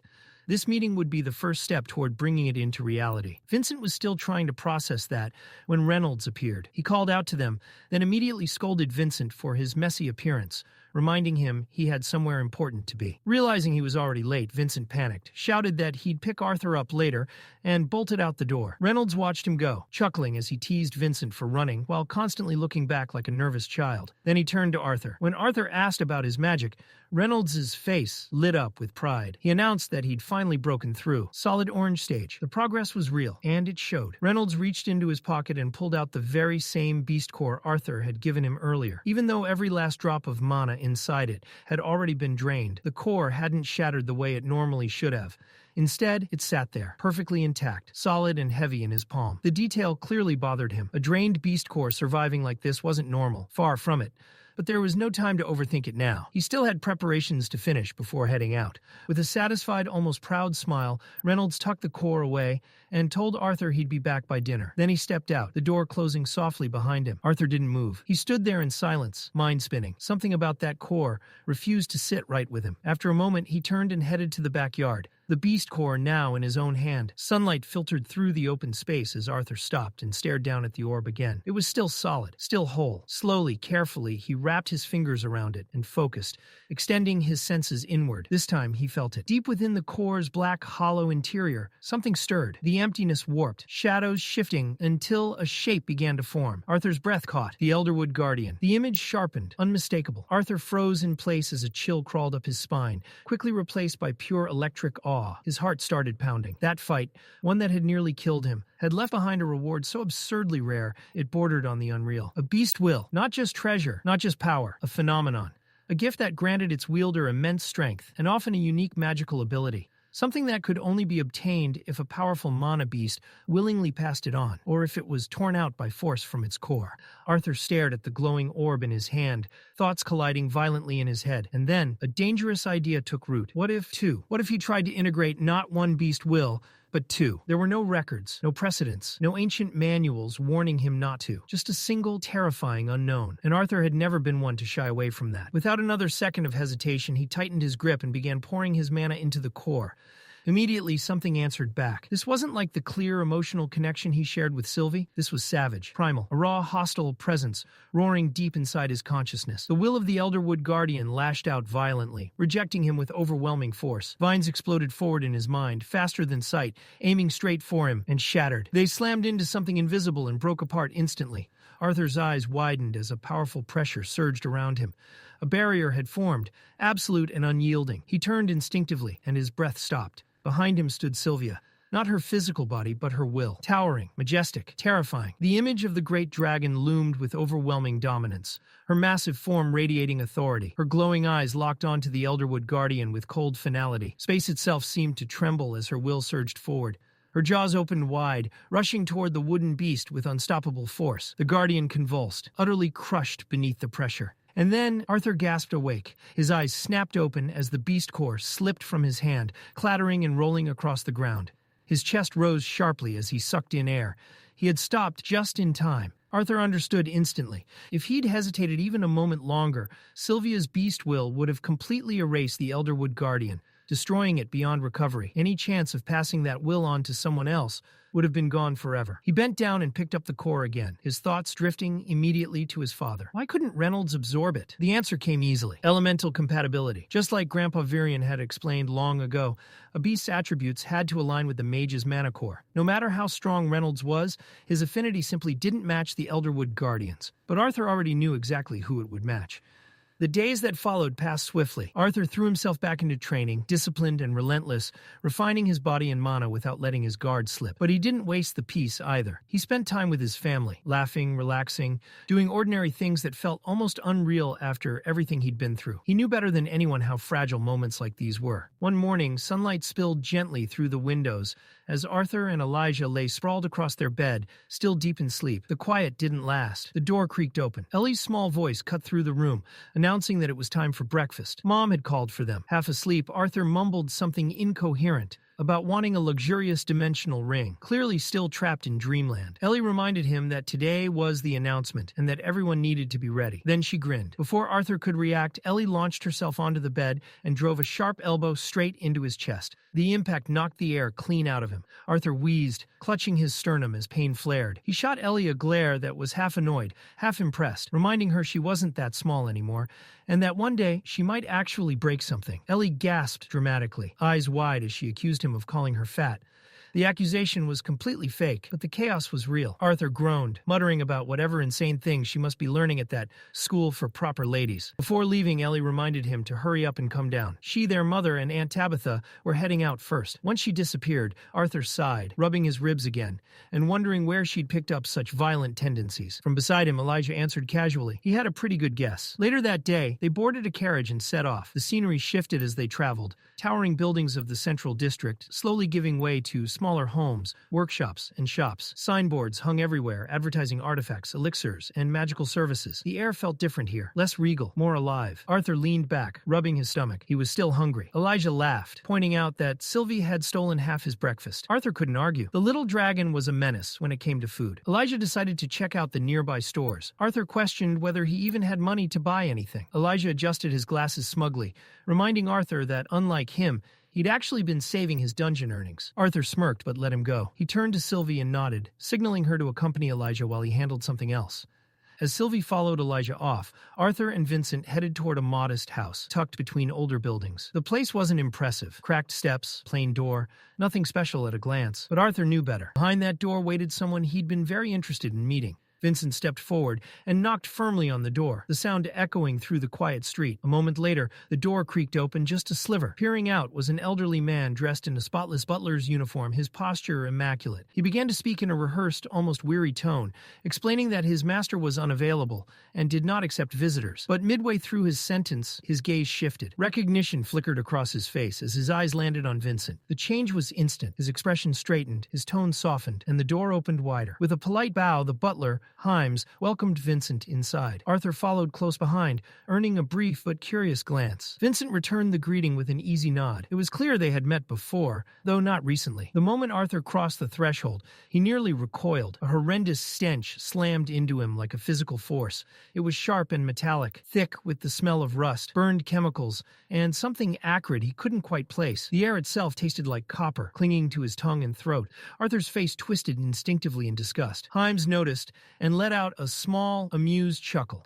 Then something moved. From within one of the heaps, an elderly man rose, brushing soot and metal shavings from his wild, unkempt hair. He looked irritated before he even spoke, and when he did, it was loud. He barked at the butler, demanding to know why someone had been let inside his workshop. But the moment his eyes landed on Vincent, his scowl softened, just slightly. Not enough to hide his annoyance, but enough to show familiarity. He complained that even though Vincent had called ahead, he wasn't in the mood for visitors. For over a year, he said, royal messengers had been pestering him nonstop, all demanding the same impossible thing: a way to cross the ocean. Arthur let out a small chuckle, genuinely intrigued. Why would anyone want to travel across the ocean in the first place? The answer came fast and sharp. Gideon snapped at him, telling him it was none of his business.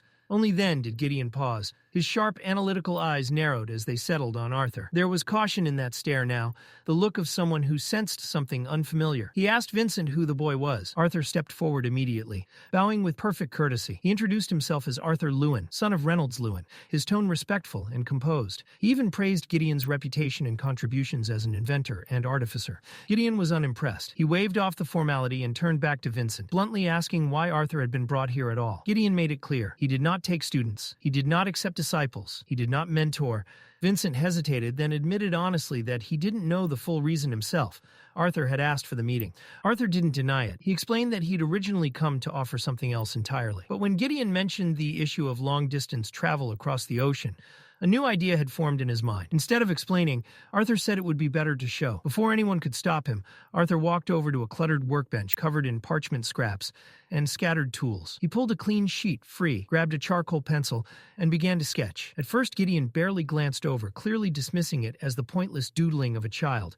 But then his eyes caught a detail, then another. Suddenly, he lunged forward and snatched the parchment out of Arthur's hands. His face hovered inches from the page, eyes wide, breath uneven. What Arthur had drawn wasn't magic circles or mana conduits. It was something else entirely. An engine, not powered by mana, but by steam, heat, pressure, external fuel. A concept so foreign to this world that it felt almost illegal. Gideon's hands trembled as he muttered under his breath, tracing the design with shaking fingers, mentally filling in gaps. But just as his excitement peaked, he stopped. Something was missing. Key components were absent, critical details deliberately omitted. Arthur calmly took the parchment back, stating that the complete design would be shared only after their negotiation concluded. Gideon exhaled slowly, long, heavy. He knew he was trapped. With a sharp snap of his fingers, he summoned his assistant. Hymes appeared moments later, carrying a sealed case with extreme care. He placed it on the table and opened it. Inside rested an ironized diamond. The gem shimmered with contained power, its surface reflecting light like frozen lightning. Vincent gasped openly. This was a treasure capable of forging top-tier artifacts, something worth a fortune beyond measure. Arthur barely reacted. Gideon, undeterred, proudly explained that the jewel could store mana up to 5 times its own capacity. He waited for awe. It never came. Arthur wasn't impressed. Gideon's confidence cracked slightly. He snapped his fingers again, ordering Hymes to bring everything from the middle shelf of row C. The butler complied, and soon the table was overflowing with enchanted weapons, rare tools, and glowing artifacts. Vincent looked like a child in a candy store, eyes darting everywhere. Gideon dug through the pile and produced a mirror, boasting that it could reflect spells up to 5 times their strength. Arthur smiled politely and declined. Again, now visibly shaken, Gideon rushed through item after item, explaining their powers, defensive capabilities, and market value. Many of them were superior to anything publicly available. Arthur examined a few, nodded once or twice, and refused them all. Finally defeated, Gideon rubbed his temples and gave one last order. He told Hymes to bring the pendants. Hymes hesitated, warning him that those were special. Gideon insisted. When Hymes returned, he carried 2 small, ornate locked cases, far more refined than anything else in the room. These were artifacts crafted for royalty. Gideon unlocked one and opened it. Inside lay a delicate pendant. A soft pink gem rested at its center, suspended from a thin chain of white gold. The craftsmanship was exquisite. Arthur lifted it and infused a trace of mana. Within the jewel, an image shimmered into existence, a phoenix worm. Arthur recognized it instantly. Gideon stared at him in shock. Gideon confirmed it without hesitation. The pendant had indeed been crafted using the essence of a phoenix worm. Vincent, clearly intrigued but confused, asked what made those creatures so special in the first place. Gideon explained that phoenix worms were S-class mana beasts, almost as rare and elusive as dragons themselves. What set them apart was a single, terrifyingly powerful trait.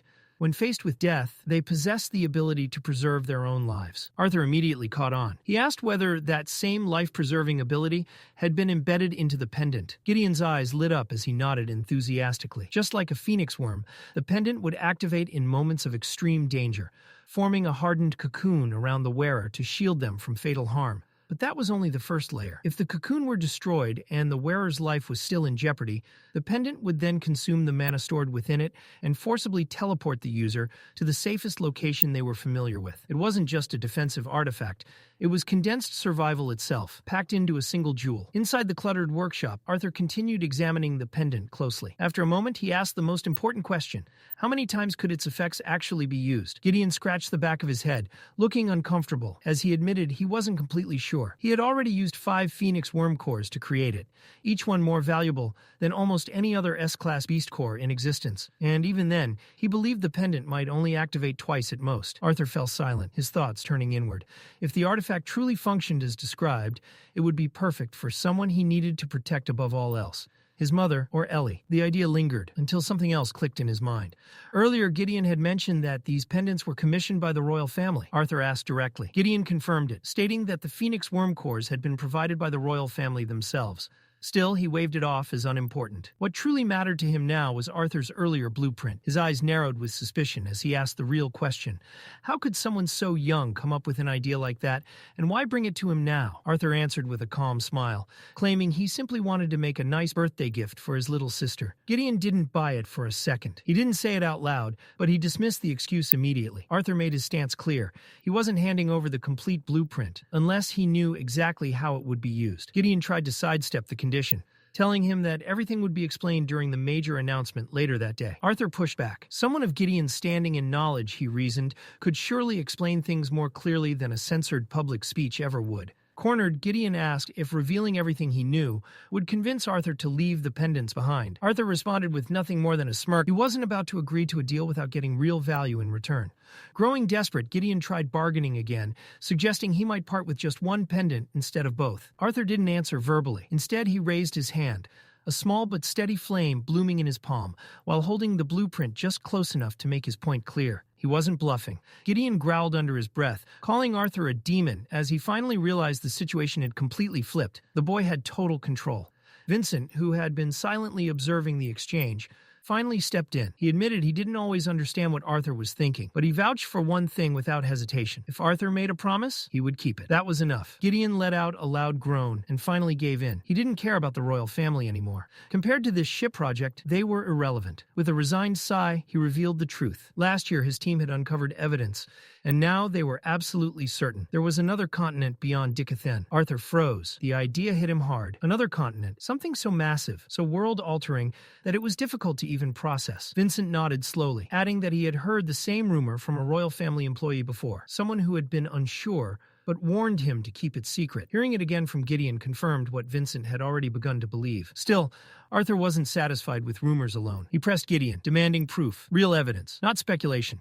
Gideon bristled, clearly insulted. He made it very clear that he wasn't the type of scientist who made baseless claims. His voice rose as he explained how it all began. Years ago, they had discovered a strange artifact attached to a bird-type mana beast. The creature wasn't native to Dicathen and possessed a unique ability, perfect camouflage, something no known beast on the continent could replicate. That alone was groundbreaking, but the artifact it carried changed everything. Vincent, still stunned, asked how they had even managed to capture such a creature. Gideon scowled as he admitted the truth. It was pure chance. An amateur adventurer aiming at a gliding squirrel had accidentally struck the bird instead. Dumb luck, nothing more. But that accident brought the artifact into their hands. The object was unlike anything Gideon had ever studied, so advanced that it took him nearly an entire year just to determine its function. And when he finally did, it confirmed every suspicion they had. Arthur leaned forward, demanding to know what it could do. Gideon hesitated, reminding him that only royal family members were authorized to know this information. Arthur didn't even blink. He simply pointed out that his own blueprints contained designs the royal families had never seen. Once again, Gideon was cornered.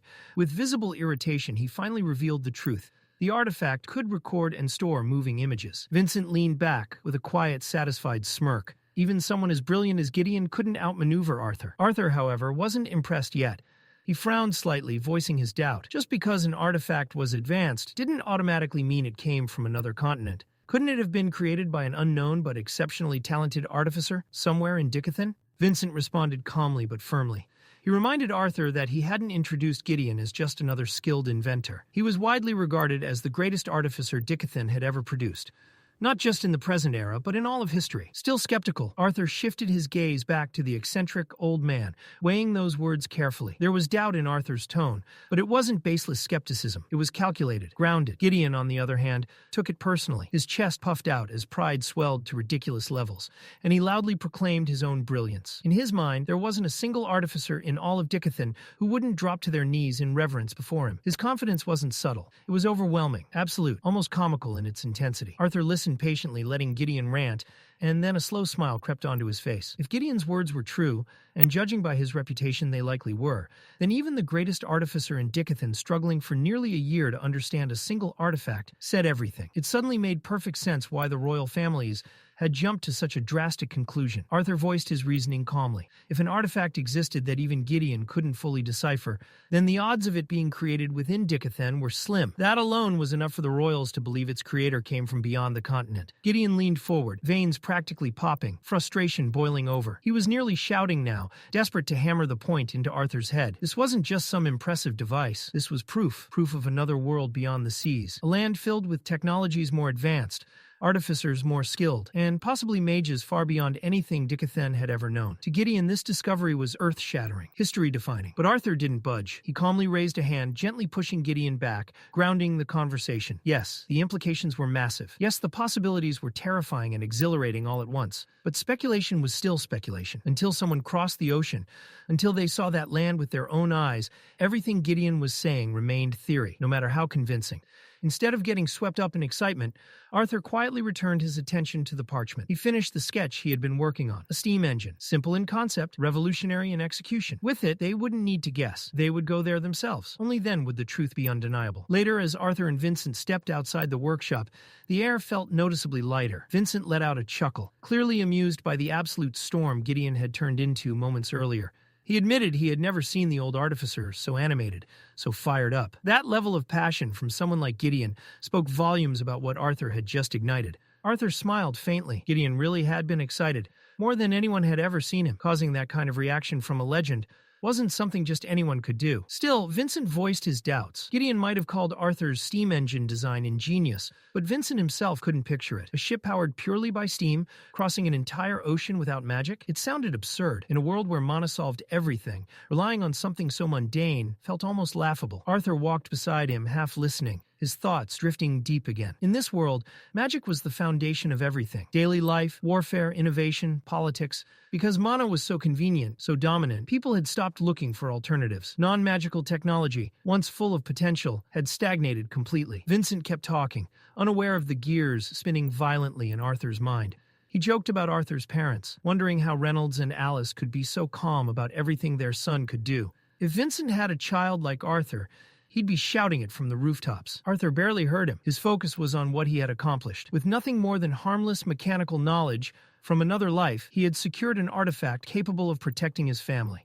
And now, with the possibility of another continent looming beyond Dicathen's waters, Arthur knew this was only the beginning. That was when Sylvie's cheerful voice echoed in his head, snapping him out of his thoughts. She was approaching with Elijah, their presence drawing closer from the other side of the square. Elijah arrived first, brimming with energy as always, talking rapidly about the upcoming announcement. Apparently, Elder Rhodeus had hinted at talks of unifying the three kingdoms, and Elijah couldn't wait to hear more. Arthur wasn't as optimistic. If unification was truly on the table, he suspected it wasn't just politics. If Gideon was right about another continent, then this move might be defensive, preparing Dicathen for something far larger than internal disputes. Vincent smirked and teased that he already knew what the announcement would be, but before he could elaborate, chaos erupted nearby. The laughter hit first, sharp, cruel, wrong. The group turned toward the sound and saw it immediately. A dwarf boy was being beaten by several students. They circled him like vultures, laughing as he stumbled and fell. Bruised and trembling, the boy begged them to stop, insisting he hadn't done anything wrong. Their leader stepped forward, Jamiel. His voice dripped with arrogance and cruelty as he mocked the boy for being a dwarf, calling it a disgrace to Xyrus Academy. Then came the excuse. Accusations of breaking school rules, of using magic outside school grounds. Jamiel demanded the boy drop his mana barrier. The dwarf stammered, terrified, words barely forming. Jamiel didn't care. With a cold glare, he lifted a metal pipe, ready to bring it down. Before it could fall, Elijah moved. He dashed forward and slammed into Jamiel, knocking him off balance. Elijah immediately positioned himself between the bullies and the injured dwarf, helping him sit up and asking if he could stand. Jamiel rose slowly, rage burning in his eyes. Without warning, he slapped Elijah hard across the face. The sound cracked through the air. Elijah's glasses flew off and skidded across the ground. Jamiel sneered, demanding to know how Elijah dared interrupt his fun. Vincent reacted instantly, reaching into his coat, ready to summon the guards and shut this down before it escalated further. Arthur stopped him. His grip on Vincent's wrist was firm, unyielding. This wasn't going to end with guards. Not this time. Vincent whispered urgently, alarm clear in his voice. They couldn't let this continue. Meanwhile, Elijah was fighting a battle of his own. Rage burned in his chest, begging to be unleashed. He knew if he used magic now, it wouldn't just be his problem. Arthur and Vincent would be dragged into it as well. He clenched his fists, forcing himself to breathe, forcing the mana to stay dormant. Jamiel's eyes dropped to the markings stitched into Elijah's robe. Recognition flashed. A twisted grin spread across his face as he realized it. The emblem of the Kingdom of Darv. The others noticed too, and their laughter turned sharper, nastier. Jamiel stepped forward, grabbing Elijah by the hair and yanking his head back, mocking him with cruel delight. He sneered about how Elijah might as well lie next to his half-pig brother on the ground. Elijah shook with restrained fury. He knew he couldn't win without mana, but he held it back. Jamiel leaned closer, ordering him to open his mouth, laughing about how they'd share a hospital room when he was done. And then something made him pause. A shadow slid across the sunlit ground, and Jamiel turned his head slightly. His eyes locked onto someone approaching at an unhurried pace, each step deliberate. It was Arthur, closing the distance with a long wooden stick resting in his hand. Jamiel scoffed at the sight. He sneered, mocking Arthur as just another peasant, warning him to back away unless he wanted to end up on the ground beside the other two. The students around him laughed and egged him on, but Arthur's expression never wavered. There was no fear, no hesitation, only a cold, sharp glint in his eyes. He stepped closer, silent, his presence alone welcoming the fight. Far from the brewing chaos, a royal carriage cloaked in plain colors rolled quietly through the city streets. Its wheels barely whispered against the road as it neared the center of Xyrus. Inside, Prince Curtis lounged back, irritation clear in his voice. He complained about the secrecy, saying he would rather have attended the event in Addistan with his parents than sneak through the city like a criminal. His royal guard responded calmly, explaining that security at the event was already strict and that Curtis's movements had to remain discreet. In truth, the caution had little to do with the prince himself. Princess Kathleen had made it abundantly clear that she wanted no attention. Kathleen sat across from her brother, her displeasure obvious. She reminded him that she never wanted to come at all. Curtis grinned and teased her, claiming she should be thankful he dragged her out. Otherwise, she would have buried herself in books all day. Kathleen shot him a sharp glare. She knew the real reason. She pointed out that the only reason he insisted she come was because his date had canceled at the last moment. Curtis tried to brush it off, but his ears reddened, and he hastily changed the subject to his bond, Grotter, whom he had reluctantly left behind. He had wanted to ride the massive creature during the public event, but thanks to Kathleen, that plan had been abandoned. The guard reminded him that Grotter, being as large as the entire carriage and still untrained, was an enormous safety hazard. Curtis waved it off and tried to get Kathleen to agree, asking if Grotter hadn't been improving lately. Kathleen didn't respond. Her attention had shifted to the view outside the window. She had noticed a crowd forming, tension thick in the air. Something was happening in the street, and she couldn't look away. Back at the confrontation, Vincent stood stiffly, unsure of what to do. His heart hammered in his chest. He had never seen Arthur like this before. The familiar calm was gone, replaced by something cold and razor-sharp. If no one intervened now, Vincent feared those students wouldn't just be hurt. They might not leave at all. He hurried forward, positioning himself in front of Arthur, raising his voice as he shouted at the arrogant students. He ordered them to leave before someone was seriously injured. Turning back, he pleaded with Arthur to let it go and check on Elijah instead. The students only laughed. They mocked Vincent, calling him a foolish old man trying to shield a child. Their smug faces showed no hint of understanding. Inside, Vincent was screaming. They didn't realize the truth. He wasn't protecting Arthur. He was trying to protect them. Arthur spoke calmly, calling out to his uncle. Vincent turned, forcing a strained smile as he replied. his voice trembling. Then he saw it. Mana radiated from Arthur, sharp and focused. Arthur didn't need to raise his voice. The order was unmistakable. Vincent stepped aside. He understood now. Nothing was going to stop what came next. He cast one last glance at the boys and silently wished them peace. One of the students stepped forward confidently, volunteering with a joke about not damaging his new clothes. Grinning, he charged at Arthur, pipe raised high. It would be easy. One swing and it would be over. But before the strike could even begin, Arthur's stick slammed into his head. The boy crumpled instantly, collapsing with a groan. Shock rippled through the group. They hadn't even seen Arthur move. Another student snarled in anger, claiming Arthur had only gotten lucky by catching someone off guard. He boasted that he would show the difference between a noble trained in swordsmanship and a common peasant. He rushed forward, faster than the eye could follow, his metal pipe cutting through the air in a lethal arc. His movements were refined and precise, executing his family's prized thousand-step strike. The weapon swayed erratically, meant to confuse and overwhelm. In his mind, victory was already secured. The final lunge was flawless, unstoppable. To Arthur, everything slowed. He saw every motion, every shift of weight. At the final instant, he tilted his head just enough for the pipe to whistle past him harmlessly.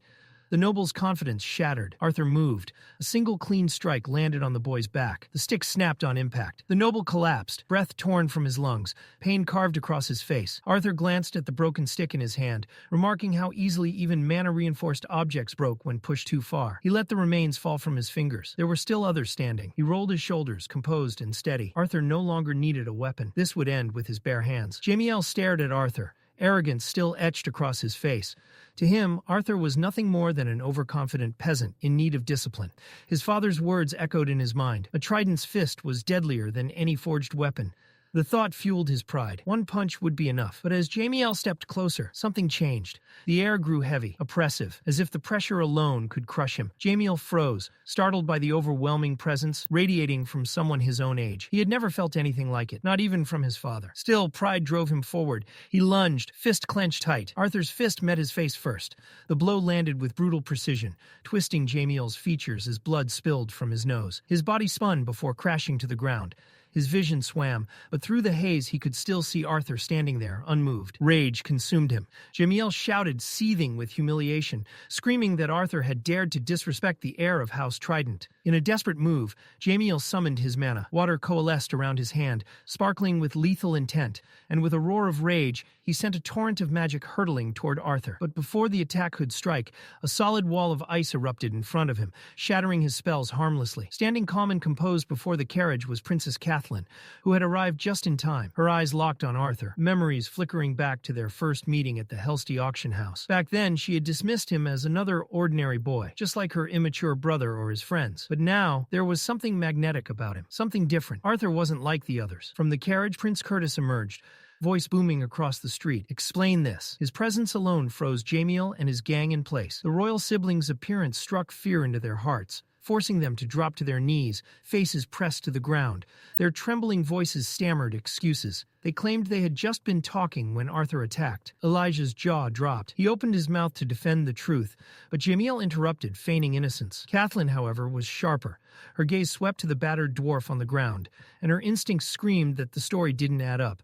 If Arthur had attacked unprovoked, how had the dwarf ended up so badly hurt? Curtis looked to her, confused, but she said nothing, analyzing the scene herself, silently wishing her brother would stop believing lies so easily. Arthur finally broke the silence. His voice, icy and blunt, cut through the tension like a blade. What a joke. Jamiel, still kneeling, smirked internally. To him, it sounded like an insult aimed at the prince himself. The royal guard reacted instantly, seizing Arthur's shoulder and demanding an explanation for his supposed disrespect. Arthur didn't flinch. Instead, he twisted the guard's wrist with shocking strength, keeping his voice calm, almost sarcastic, as he apologized, claiming his tone became sharp when lies filled the air. The guard froze, dumbfounded. Despite Arthur's youthful frame, the raw power in his grip was undeniable. Vincent stepped in swiftly, placing himself between Arthur and the guard. He addressed Curtis directly, clarifying that Arthur meant no disrespect. What Arthur was really saying, Vincent explained, was that the boys accusing him were the ones lying. Curtis's eyes widened in surprise as he recognized Vincent. He greeted him politely and asked why he was here. Vincent explained that on their way to the plaza for the announcement, they had stumbled upon a group of students tormenting a boy. On cue, the injured dwarf coughed up blood, a sharp, ugly reminder of what had just occurred. Curtis's gaze sharpened like a blade as he demanded a name. The leader stepped forward, exuding arrogant confidence. Jamiel L., firstborn of House Trident, he announced. Curtis's eyes narrowed. House Trident wasn't just any noble family. They were major benefactors of both the royal family and Xyrus Academy. The political weight of Jamiel's actions couldn't be ignored. Curtis hesitated, caught between justice and diplomacy. Any harsh punishment could spiral into far-reaching consequences. Kathleen tried to interject, warning that Jamiel's use of magic in public was a serious violation. But Curtis silenced her mid-word, suggesting that since no one was fatally harmed, perhaps it was better to let it slide. Jamiel inwardly celebrated. In his mind, victory was his. His family's influence could shield him, even from the royal family. But Arthur wasn't finished. He turned to Vincent and asked about a two-way communication scroll. Vincent hesitated, unsure, then confirmed he had one. Arthur snatched it without hesitation and activated it instantly. He wasn't calling just anyone. His voice connected directly to Cynthia Goodsky, director of Xyrus Academy. Jamiel's face drained of color. The audacity alone was stunning, and it was happening in front of a crowd. Cynthia's initial irritation melted into recognition and warmth as she heard Arthur speak. Everyone nearby felt the shift. Arthur wasted no time. Calm and controlled, he demanded that Jamiel Trident and his friends be expelled from the academy, citing racial bullying and the reckless use of lethal magic in public. Confusion flickered across Cynthia's face, especially at the mention of Jamiel's full name. Meanwhile, Jamiel stood, grinning smugly, convinced that his family's wealth and donations would outweigh Arthur's influence. Arthur's calm confidence didn't waver. He made it clear. His demands were conditional. The balance of power had shifted completely, and everyone watching understood. This was just the beginning. Arthur made it clear without finishing the sentence. He would only continue attending Xyrus Academy if decisive action was taken. There was no need to elaborate further. Cynthia's voice cut through with unwavering authority, sharp and final. They're expelled. The words landed like a hammer, shattering Jamiel's world in an instant. And just as if fate wanted to pile on the humiliation, his mother called him through her own communication scroll. Her voice was a storm of fury, laced with disbelief and outrage. How could the Academy dare expel her son without explanation? Every syllable dripped with anger, leaving Jamiel frozen in dread. Meanwhile, Prince Curtis stepped forward, his posture shifting from annoyance to measured acknowledgement. With a formal, respectful tone, he apologized to Arthur, admitting that his earlier hesitation had been influenced by political pressure and doubt. Arthur, in turn, nodded and admitted that his own temper had flared during the confrontation. A tense understanding passed between them, a mutual recognition of each other's principles. Curtis affirmed that expelling Jamiel L. and his gang was not just the right call, it was essential. No noble lineage, no lavish donation could justify allowing racism to fester within their academy. Not in Xyrus, not on their continent. Curtis stepped back toward the royal carriage, rubbing at his temples. A clear headache etched across his features. His mind kept drifting to Arthur. There was something off, something strange and quietly formidable about the boy. He had felt it before at their first encounter, and the sensation had not faded. Arthur wasn't just good, he was different, in a way Curtis could not yet define. Kathleen's gaze, however, was unwavering. She hadn't taken her eyes off Arthur since the fight began. The world around her had blurred to insignificance. Then, just as the carriage was ready to roll, she spoke. Arthur turned toward the sound, startled. She met his eyes through the window, and in a rare softness, one no one else had ever witnessed, she asked, "Would you like to have tea with me sometime?" Arthur froze for a heartbeat before answering with a quick, honest, "Yes." Kathleen's lips curved into a gentle smile. "Then we'll see each other at school." The carriage moved forward, gliding down the street, while Arthur stood smiling quietly. Vincent and Elijah beside him were frozen in disbelief, jaws slack, unable to process the scene. Inside the carriage, Curtis stared blankly, gripping his royal guard's shoulders and shaking him in disbelief. His mind could not comprehend what had just transpired. That cold, disciplined sister of his had spoken with warmth, but Kathleen's thoughts were elsewhere. Quietly, she kept her attention fixed on one thing: Arthur. In her heart, she admitted it. He truly was different.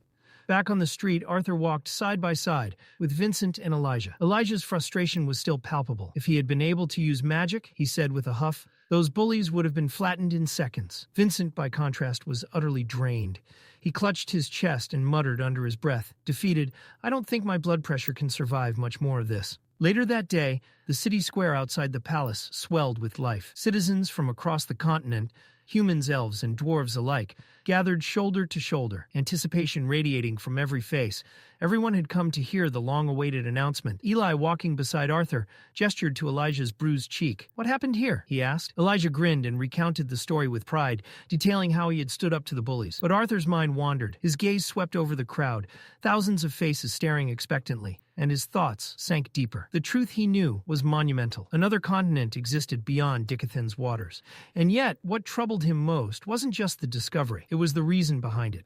A land sending camouflaged monobeasts to observe Dicathen likely didn't have peaceful intentions. They were either wary of Dicathen or preparing for something far darker. Arthur's conscience wrestled with itself. Had he been right to push Dicathen's progress forward so rapidly? He had given his people a path to this unknown continent.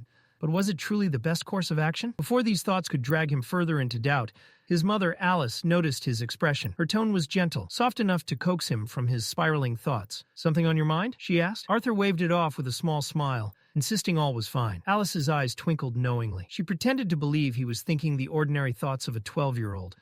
Yet the undertone of her words carried reassurance. She would always worry, but never stop him from pursuing what he knew was right. Arthur returned her smile faintly, touched, but he knew he could never promise her peace of mind. His path was too dangerous, the risks too real. Still, he thanked her, and tried to appear more at ease than he felt. A hush fell over the plaza as King Blaine Glader stepped onto the stage. His voice, powerful and commanding, carried across the square. He didn't speak merely as the King of Sapan, but as a representative of the entire continent. Standing alongside the rulers of the three kingdoms, he proclaimed that today marked the dawn of a new era. He spoke of past divisions, humans and elves, dwarves, and their transactional relationship with others. But then his tone shifted. He spoke of progress. 2 years prior, all three races had been permitted to join the adventurer guilds. The previous year, Xyrus Academy opened its gates to students from Elenoir and Darv. These steps, he declared, were the foundation, the first bricks of continental unity. A new generation of mages was rising, learning, training, and forming bonds that crossed borders. King Blaine acknowledged the challenges ahead. Centuries of prejudice wouldn't vanish overnight, but urged the people to look forward, not just for themselves, but for their children and the future of Dicathen. His words ignited the crowd, met with thunderous cheers and a celebration of hope. Next, King Alduin Erleth of Elenoir stepped forward. With calm dignity, he echoed Blaine's message, pledging his full support for this vision of unity. Then his tone shifted. With measured gravity, he reminded the crowd that while Decathan had begun uncovering its own mysteries, even greater secrets lay beyond their shores. He confirmed what many had only whispered in speculation. Another continent existed. The plaza fell silent. Whispers rippled through the crowd, disbelief spreading like wildfire. Some gasped, others murmured anxiously. The celebratory energy twisted instantly into shock and uncertainty. Arthur remained unmoved amidst the chaos. He had expected hesitation, perhaps fear, but this overwhelming reaction revealed just how unprepared the world was for the truth. Alduin raised his hands, trying to steady the murmuring crowd. He admitted that even the royal families knew very little about this distant land. The way there remained unknown, a continent shrouded in mystery, adventure, and possible danger. What was clear, however, was that attempts had already been made to reach Dicathen from the other side. Evidence suggested observation and reconnaissance, though neither civilization yet possessed the technology to traverse the waters fully. Confused murmurs and uneasy whispers grew louder as uncertainty spread. Then the Dwarf King strode onto the stage. His deep, commanding voice cut through the noise, immediately drawing attention and silencing the crowd. All eyes turned to him. Like Alduin, he admitted their knowledge was limited, but he emphasized a simple truth. In moments like these, unity was essential. The three races could no longer afford to see each other as rivals. Culture, appearance, and history might differ, but at heart, they were all children of Dicathen. He expressed his pride in that shared legacy and urged future generations to feel the same. For a long moment, silence lingered. Then tentative claps began, spreading and swelling into a roar of approval. The cheers echoed across the city square. For the first time in generations, humans, elves, and dwarves stood together as one. The Dwarf King continued. True unity, he said, would require time, effort, and patience. But to begin this new era, 6 individuals had been chosen. Selected by the royal families for courage, wisdom, strength, and responsibility, they would serve as protectors of Dicathen, standing directly alongside the kings and queens. From that day forward, they would be known as the 6 Lances. These weren't just defenders. They were symbols, each representing not only their own kingdom, but the unity of the entire continent. From the back of the stage, 6 figures emerged. 2 elves, 2 humans, 2 dwarves. Each wore white armor, elegant and tailored to their race and stature.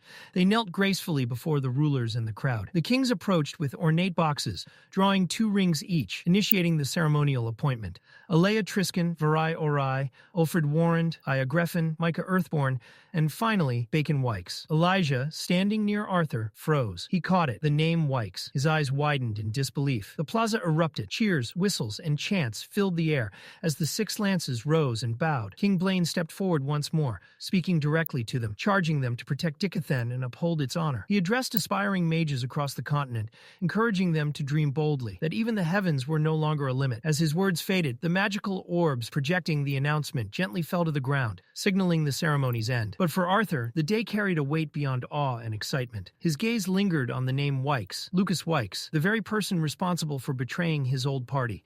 The one whose actions had led to the deaths of most of Arthur's comrades, had escaped justice. Lucas had used his family's influence to avoid consequences, and now the truth hit harder. Bacon Wykes, Lucas's older brother, was not only a powerful mage, but had been chosen as one of the 6 lances. Arthur's mind narrowed. The path ahead had just grown far more dangerous. Arthur stood before the mirror longer than he normally would, adjusting clothes he would never have chosen on any ordinary day. The fabric shimmered faintly under the light, tailored with a level of flair that made him uncomfortable. It was excessive, almost theatrical.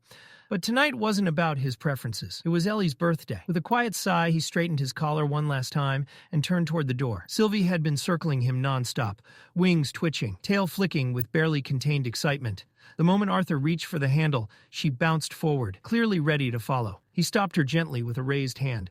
Tonight she would stay behind. The change was instant. Her lively energy drained away, replaced by wide, disappointed eyes. Arthur paused, guilt tugging at him. He knelt beside her and brushed his hand over her head, his touch slow and reassuring. He explained softly that Vincent had warned him.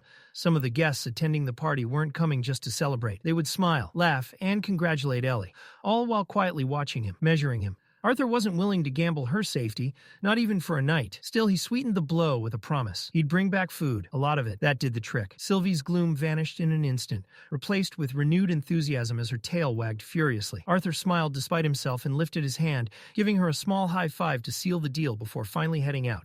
Hellsday Manor had been transformed. The ballroom glowed with warm golden light, every corner dressed in elegant decorations and colorful magical ornaments that shimmered softly. Laughter and chatter filled the air.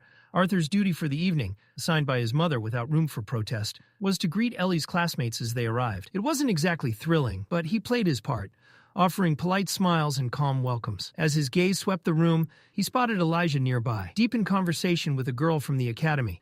Elijah was laying it on thick, boasting confidently about his imminent enrollment at Xyrus Academy, his charm dialed up to an almost absurd degree. With a dramatic wink, he even asked her out. Then fate intervened. His elbow clipped a wine glass. The crystal tipped, fell, and emptied itself down the front of his shirt. Elijah froze, staring down at the spreading stain in stunned silence. Arthur turned away, lips twitching in amusement, but not fast enough. Elijah caught him watching. Their eyes met, and Elijah shot him a look that practically screamed, "Don't you dare acknowledge this." Before Arthur could enjoy the moment further, Reynolds' voice rang out, loud and commanding, announcing the arrival of the evening's special guests. The doors opened shortly after, and Eleanor's confused voice echoed through the hall as she questioned why they weren't heading out to dinner like she'd been told. She didn't finish the sentence. The lights flared to life all at once. The chandelier ignited in brilliant radiance, magical decorations bursting into color. The room exploded with sound.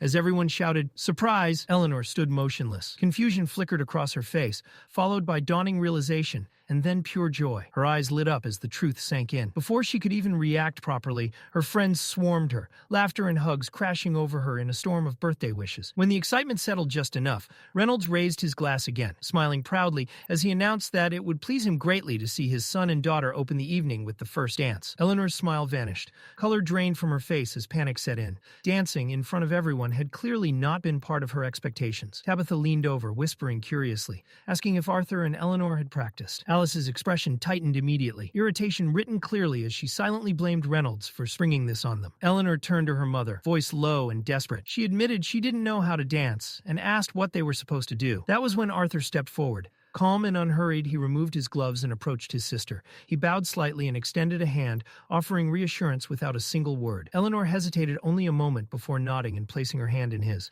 Trust outweighed fear. Applause followed as Arthur guided her onto the dance floor. At Reynolds' signal, musicians emerged from behind the stage, instruments already in hand. The music began. Arthur's movements were smooth and assured. One hand held Eleanor's, the other rested lightly at her waist. He led her gently, guiding her through each step with practiced ease. Her coral-colored dress flowed gracefully as they turned, following his lead like a tide. Tabitha watched closely, surprise evident as she once again remarked that she was certain they hadn't practiced. Alice confirmed it, still incredulous. Arthur remained composed throughout. This wasn't new to him. Long ago, another life. He had attended formal gatherings where such dances were routine. The memory of those skills surfaced effortlessly. Eleanor relaxed as the song continued. The tension melted away, replaced by laughter and genuine enjoyment. By the final notes, she moved confidently, perfectly in sync with Arthur. They finished together, stopping precisely as the music faded. The room erupted in applause. Compliments came from all sides. Eleanor glowed, pride and happiness lighting her face. Just as the cheers began to die down, Gideon approached Arthur, clapping exaggeratedly. His praise dripped with sarcastic flair, theatrical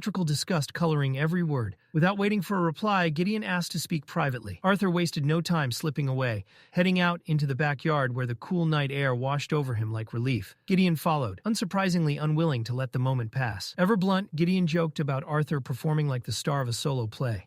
Arthur shot back that he hoped Gideon hadn't shown up to his sister's birthday just to corner him. Gideon claimed offense, insisting he'd brought a gift for Eleanor as well. Arthur remained skeptical but relented, asking what had drawn the continent's most renowned artificer to him. Gideon smirked at the title, pretending to be insulted before revealing the real reason. The council, the former monarchs of Dicathen now ruling together, had officially approved the refined designs based on Arthur's original blueprint. Construction had already begun. Arthur offered a brief congratulation, well aware that Gideon had likely earned a fortune from the council's decision. Gideon waved away the idea of chasing wealth, fame, or authority as if they were trivial distractions.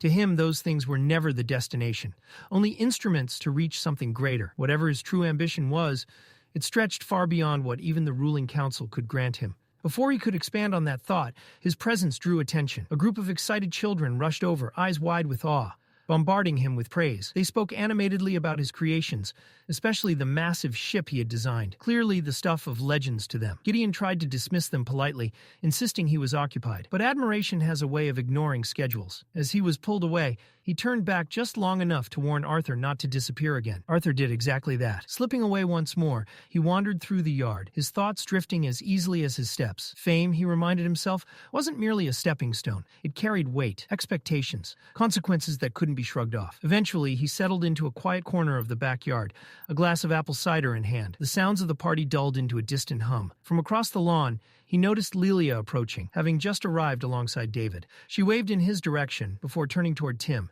then paused to greet Arthur properly. She apologized for arriving late, explaining that she'd wanted to congratulate Eleanor first. Arthur returned her smile, remarking that her parents had already mentioned how busy she'd been lately, especially with her responsibilities as the student council's secretary. He added casually that it had been quite some time since they'd last spoken. Lilia hesitated, nodding in agreement. Up close, she couldn't help but notice how much Arthur had changed. He seemed taller somehow, more composed. It caught her off guard, like seeing someone familiar through a different lens. Their conversation warmed naturally. They traded stories, shared old memories, and laughed quietly together. Arthur teased her gently, recalling how the timid girl who once sneaked away from her parents just to eat with the manor staff had grown into a confident young woman. Lilia flushed at the memory, protesting that she had once trusted him enough to show him her most secret hiding place, and now he still teased her for it. Arthur smiled. He genuinely admired how far she'd come. All those years of uncertainty and worry had led her to success at one of the most prestigious mage academies in all of Decathan. As they spoke, Arthur noticed several boys passing by, each casting subtle, lingering glances in Lilia's direction. It was obvious she'd become quite popular. Lilia blinked in surprise, immediately denying it. She insisted she didn't even have a boyfriend, and claimed that everything she'd achieved was thanks to Arthur. He responded lightly, saying that if she truly believed that, then he supposed he'd have to approve any future suitor himself. After all, he wouldn't be any less strict than her father, Vincent. The comment landed heavier than intended. For just a heartbeat, something flickered in Lilia's expression. Disappointment, perhaps, or something unspoken. But she quickly masked it with a laugh, brushing it aside as if it meant nothing. Before the moment could linger, Gideon returned. His approach was unusually polite, a half-smile fixed on his face as he interrupted and asked Arthur for a word. Though surprised, Lilia handled it gracefully. She smiled, waved goodbye to Arthur, bowed politely to Gideon, and disappeared back into the crowd. Watching her go, Gideon couldn't resist boasting about the attention he'd been drawing. Arthur offered only a brief, indifferent response. Unbothered, Gideon shifted the focus, remarking on Lilia's behavior and suggesting she seemed to harbor feelings for Arthur. Arthur didn't deny it. He took a calm sip of his drink. When Gideon asked whether Arthur intended to act on it, Arthur answered evenly. What Lilia felt wasn't love. It stemmed from change. Dramatic change that Arthur himself had caused. Gratitude, admiration, perhaps even an illusion born from having her fate altered. In time, she would understand the difference. What she felt now was the kind of infatuation a young girl might have toward a hero, not affection forged through true understanding. Gideon scoffed, mocking Arthur's mature handling of the situation, admitting it almost made him ill. Arthur ignored the sarcasm. He knew Gideon hadn't chased him down just to discuss emotions. And finally, Gideon revealed the truth. He intended to use the wealth, influence, and authority the council had granted him to obtain something far more valuable. Arthur's knowledge. Not prestige, not power, understanding, the kind that could reshape civilizations. Arthur didn't react with enthusiasm. He reminded Gideon that even sharing the steam engine's design had left him conflicted. Dicathen had its own rhythm, its own course. It wasn't his place to forcibly redirect it. But Gideon heard what Arthur didn't say. There were more ideas, more knowledge, locked away. The realization lit a dangerous spark in Gideon's eyes. Arthur noticed immediately. Gideon was hearing only what he wanted. Tired of the pressure, Arthur infused mana into his voice and issued a quiet warning, low, controlled, meant for Gideon alone. The effect was instant. Gideon flinched. Recovering quickly, he retreated from his demands and offered a compromise instead. He proposed a partnership. Gideon would become Arthur's personal supplier, providing any artifacts or resources he needed in exchange for occasional guidance and insight. Arthur considered it briefly. Then he extended his hand, a calm, sharp smile on his face. They shook. The deal was sealed. The night carried on in a haze of laughter, music, dancing, and clinking glasses until the celebration finally began to wind down. Arthur stood quietly to the side, watching as his family gathered around Eleanor one last time. Reynolds and Alice stepped forward together, presenting their daughter with a carefully prepared gift, elegant hair ties adorned with tiny ornamental bells that chimed softly when moved. It was a simple, yet heartfelt present, one filled with warmth and affection. But Arthur's attention drifted elsewhere. Another gift sat nearby, subtly distinct from the others. Its wrapping was refined, deliberate, almost restrained. Eleanor noticed it too. Her curiosity ignited, she hurried over and eagerly began unwrapping it. Alice asked who the gift was from, but Arthur could only shake his head. He didn't know. Inside the box lay a letter addressed directly to Eleanor. Arthur picked it up and read it aloud. The words weren't from family or friends. The writer spoke with quiet understanding, acknowledging Eleanor's admiration for her brother, but urging her not to remain in his shadow. The message encouraged her to grow stronger, to walk beside Arthur as an equal rather than watching him from behind. Eleanor's breath caught. She reached into the box and slowly lifted out the gift. A bow. Not an ordinary one, but a masterfully crafted weapon, elegant and refined. Its form alone drew the attention of the entire room. Tabitha was the first to voice her admiration, praising its beauty. Vincent leaned in closer, recognizing the intricate craftsmanship and delicate patterns woven into its design, features unmistakably reminiscent of elven work. Even Reynolds frowned slightly, puzzled by the rarity and meaning behind such a gift. Arthur remained silent. Something about the bow, the intent behind it, the message it carried, stirred a faint sense of familiarity deep within him, a feeling he couldn't quite grasp. Before he could dwell on it further, Eleanor turned toward him, eyes shining, as she reminded him that she was still waiting for his present. Alice gently scolded her for her impatience, but Eleanor only laughed, clearly unable to contain her excitement. Arthur smiled. He handed Eleanor a small box, while discreetly passing a second one to their mother. Eleanor tore into the wrapping without hesitation. The moment she saw what lay inside, her expression lit up completely. Nestled within was a delicate pendant, an enchanted necklace, crafted from rare materials, shimmering faintly with mana. Arthur explained calmly that both pendants were protective artifacts, designed to safeguard them in moments when he or Reynolds couldn't be there. Tabitha admired the craftsmanship aloud, wondering where such rare pieces had been acquired. Vincent answered proudly. They were one of a kind. Arthur stepped closer and fastened the necklace around Eleanor's neck himself. She looked up at him, smiling brightly, as he quietly wished her a happy birthday. The moment was simple and perfect. In the days that followed, life gradually returned to its familiar rhythm. Even Arthur's own birthday passed quietly, just as he had requested. There were no grand celebrations. The twin horns were still deep within the continent on an extended expedition, though a letter arrived confirming their safety. Unlike Eleanor's lively party, Arthur's birthday was spent with family alone, and that was more than enough. Over the following months, Arthur found himself growing closer to Gideon. Beneath the artificer's eccentric habits and relentless curiosity was someone dependable, loyal in his own way. Their long discussions and shared work slowly formed a bond neither of them openly acknowledged, yet both had come to value. One day, Gideon led Arthur into his personal workshop, a highly restricted facility accessible only to council members and a select few trusted individuals. Gideon took every opportunity to remind Arthur of how rare this privilege was, clearly enjoying the moment. Arthur responded with mild sarcasm. He'd already heard the reminder several times. Gideon accused him of being ungrateful, pointing out Arthur's lack of visible excitement. Arthur countered that it was difficult to feel impressed when Gideon hovered over every detail like an anxious parent. The two bickered back and forth, their exchange sounding less like colleagues and more like family.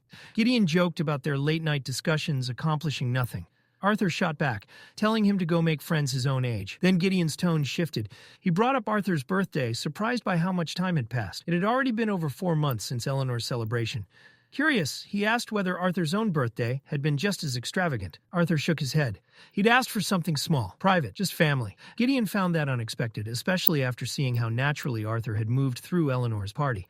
Still, after a brief pause, he offered a rare, sincere wish for a belated happy birthday. Then he handed Arthur a box. Arthur glanced at it, amused, asking what it was. Gideon told him to open it. Arthur raised an eyebrow, teasing him for not even bothering to wrap it. Gideon huffed, pretending to be offended and threatening to take it back. Arthur laughed and opened it. Inside was a sleek, finely crafted bracelet, an artifact made specifically for him. Arthur thanked him genuinely. Gideon waved it off, saying it was nothing compared to Arthur's contributions to the steam engine. But then his curiosity surfaced. He asked why Arthur needed a bracelet capable of concealing not one, but 2 elemental affinities. Half-joking, Gideon asked if Arthur was secretly a quadra-elemental mage.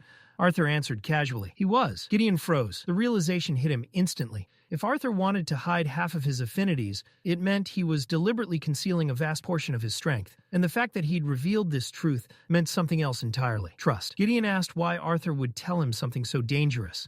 Arthur only grinned and winked, joking that the more Gideon knew about how special he was, the more free artifacts he could squeeze out of him. Gideon groaned, thoroughly exasperated, demanding proof one day. Arthur promised he'd show him eventually. Then, smoothly changing the subject, Arthur praised the pace of the ship's construction. He was genuinely impressed by how quickly the project had advanced. Gideon confirmed it with pride. In just a few days, while Arthur departed for his first day at Xyrus Academy, the massive steam-powered vessel, the Dicathen, would finally set sail. Arthur stepped out of Gideon's workshop with his thoughts spiraling. Calling the old artificer a genius almost felt like an understatement. In just a few short months, Gideon had gone from sketches on parchment to the early construction of a fully functional steam-powered ship. Not just a prototype, an entire vessel. The scale of it bordered on absurd. But Arthur knew better than to admire it as a marvel alone. That ship wasn't being built for prestige or progress. It was insurance. If the continent they were preparing to explore turned hostile, and Arthur suspected it would, then strength alone wouldn't be enough. Technology, preparation, and hidden advantages would decide survival. Complacency wasn't an option. His fingers brushed the bracelet hidden beneath his sleeve. With his fire and water attributes now concealed, he could finally push his earth and wind magic without drawing attention. Sharpen them, deepen them, close the gap. Every edge mattered. Lost in thought, Arthur drifted through the city streets, barely registering the people around him, until he slammed into someone. "Ah, sorry," Arthur said automatically, snapping back to the present. "I wasn't paying attention." The man he'd collided with didn't accept the apology. He was tall, broad-shouldered, and reeked of arrogance, flanked by 2 women clinging to his arms. His lips curled into a sneer as if Arthur's existence offended him. Arthur sighed internally. Of course. The man puffed up, seizing the moment like it was fate itself. With a condescending tone, he announced that he was a professor from Xyrus Academy, as if that alone placed him above the rest of the city. He lectured Arthur about manners, sneered at his long hair, mocked his build, and bragged about how a real man should look. Then he demanded Arthur apologize, properly, on his knees. When the professor reached out to shove him down, his hand stopped cold. Arthur didn't move, not an inch. Calmly, Arthur let a thin edge of mana seep into his voice. Not enough to cause harm, just enough to bite. He told the man he was willing to overlook the behavior, assuming alcohol had done most of the thinking for him, but patience had limits. The professor stiffened. The power behind Arthur's words hit him late, but hard. He recoiled, yanking his hand back like he'd touched something dangerous. Panic flickered behind his eyes before pride rushed in to cover it. He barked out threats instead. "No one speaks to a professor of Xyrus Academy like that." Arthur didn't reply. He simply turned and walked away. Furious and humiliated, the man shouted after him, spitting one last warning. If Arthur truly was a student at Xyrus Academy, then he'd better stay out of sight, because next time, discipline would be far harsher. Arthur didn't even slow down. Without looking back, he flicked his wrist. Something spun through the air and landed neatly at the professor's feet. A pendant? The Xyrus Academy emblem. Both women gasped. One of them whispered the name in disbelief. The professor stared down at it, his thoughts unraveling as realization struck. He hadn't even felt Arthur remove it. Later that day, Arthur returned to Helsty Manor. The moment he stepped through the gate, 2 blurs of motion charged him. Sylvie and Eleanor. They leaped at him with unfiltered excitement,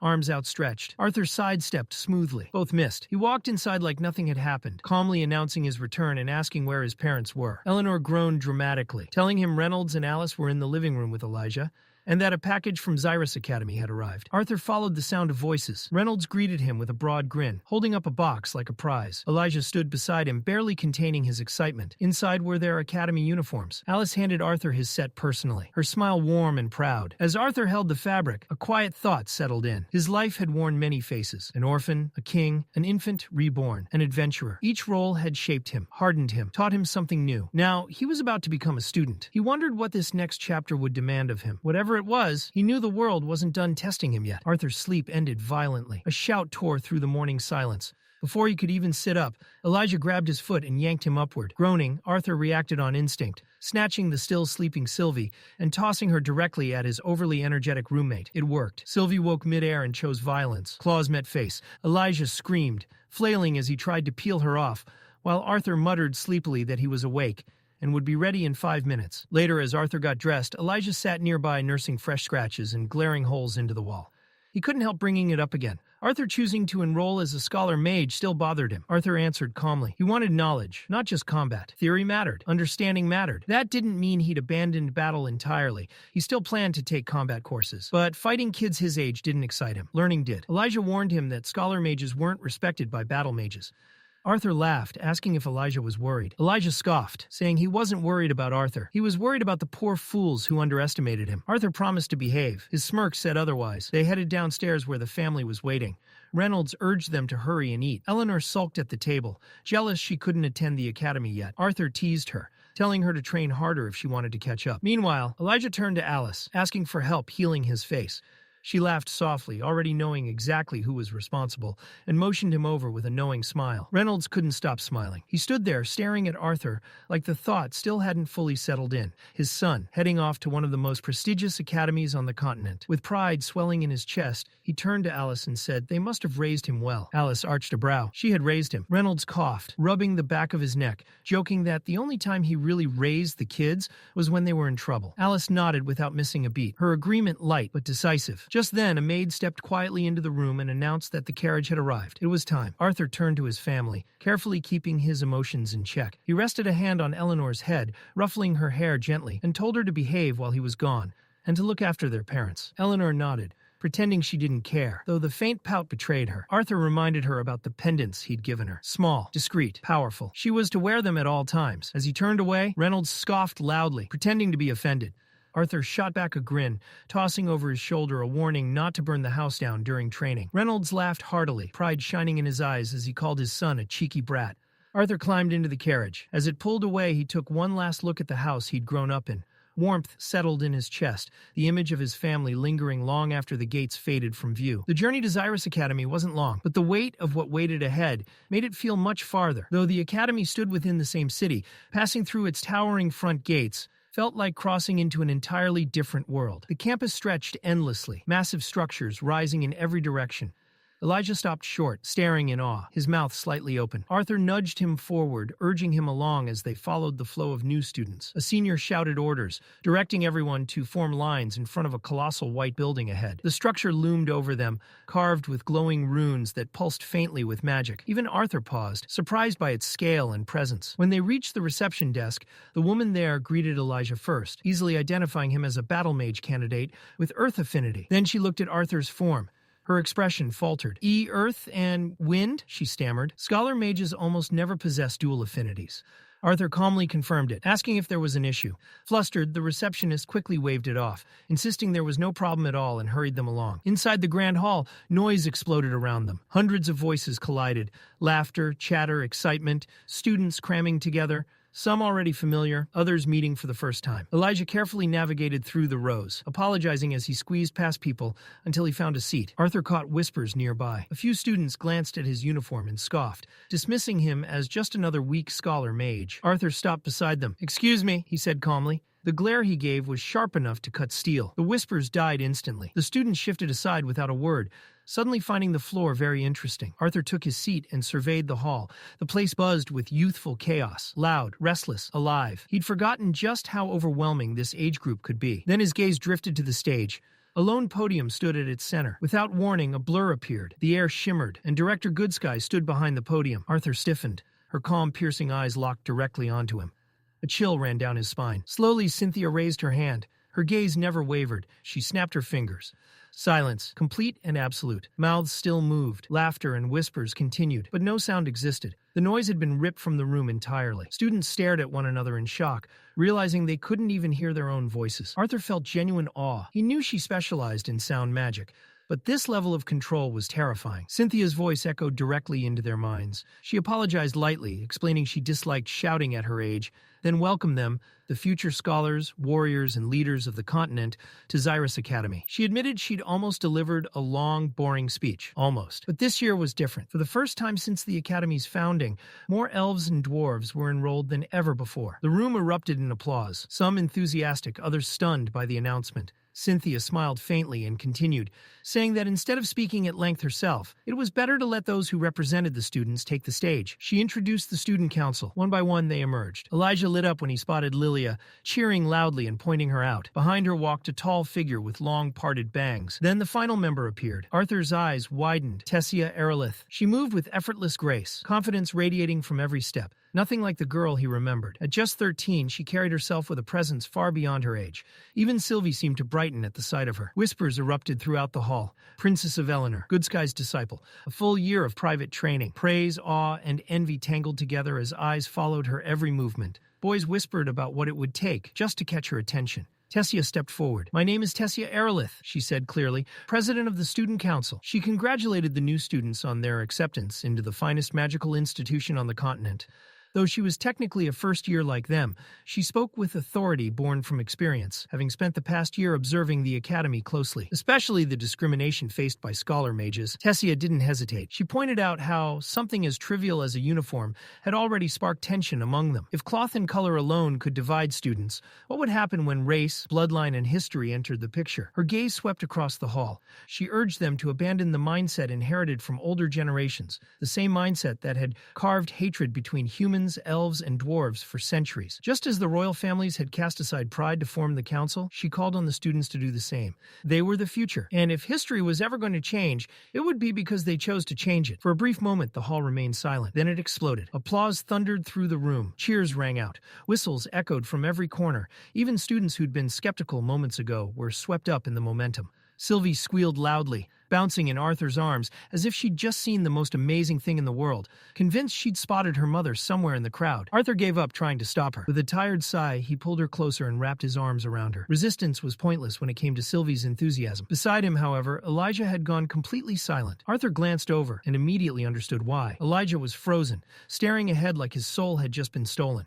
His eyes were wide, his breathing shallow, awe written all over his face. Arthur raised an eyebrow. "Here we go again. I'm in love," Elijah whispered dreamily. Arthur sighed deeply. He reminded Elijah that this was, by his count, the 5th confession Elijah had made since leaving the carriage. Elijah snapped out of his trance long enough to protest loudly, insisting this time was different. Arthur wasn't convinced. Casually, he mentioned that the girl Elijah was staring at had changed quite a bit since they last met. Elijah spun toward him instantly. "What do you mean last met? How do you even know her?" The frustration spilled out fast. Elijah grumbled about Arthur somehow knowing royalty, academy elites, and now student council members, Princess Kathleen, Prince Curtis, and complained that Arthur clearly belonged to some secret circle he'd never been invited to.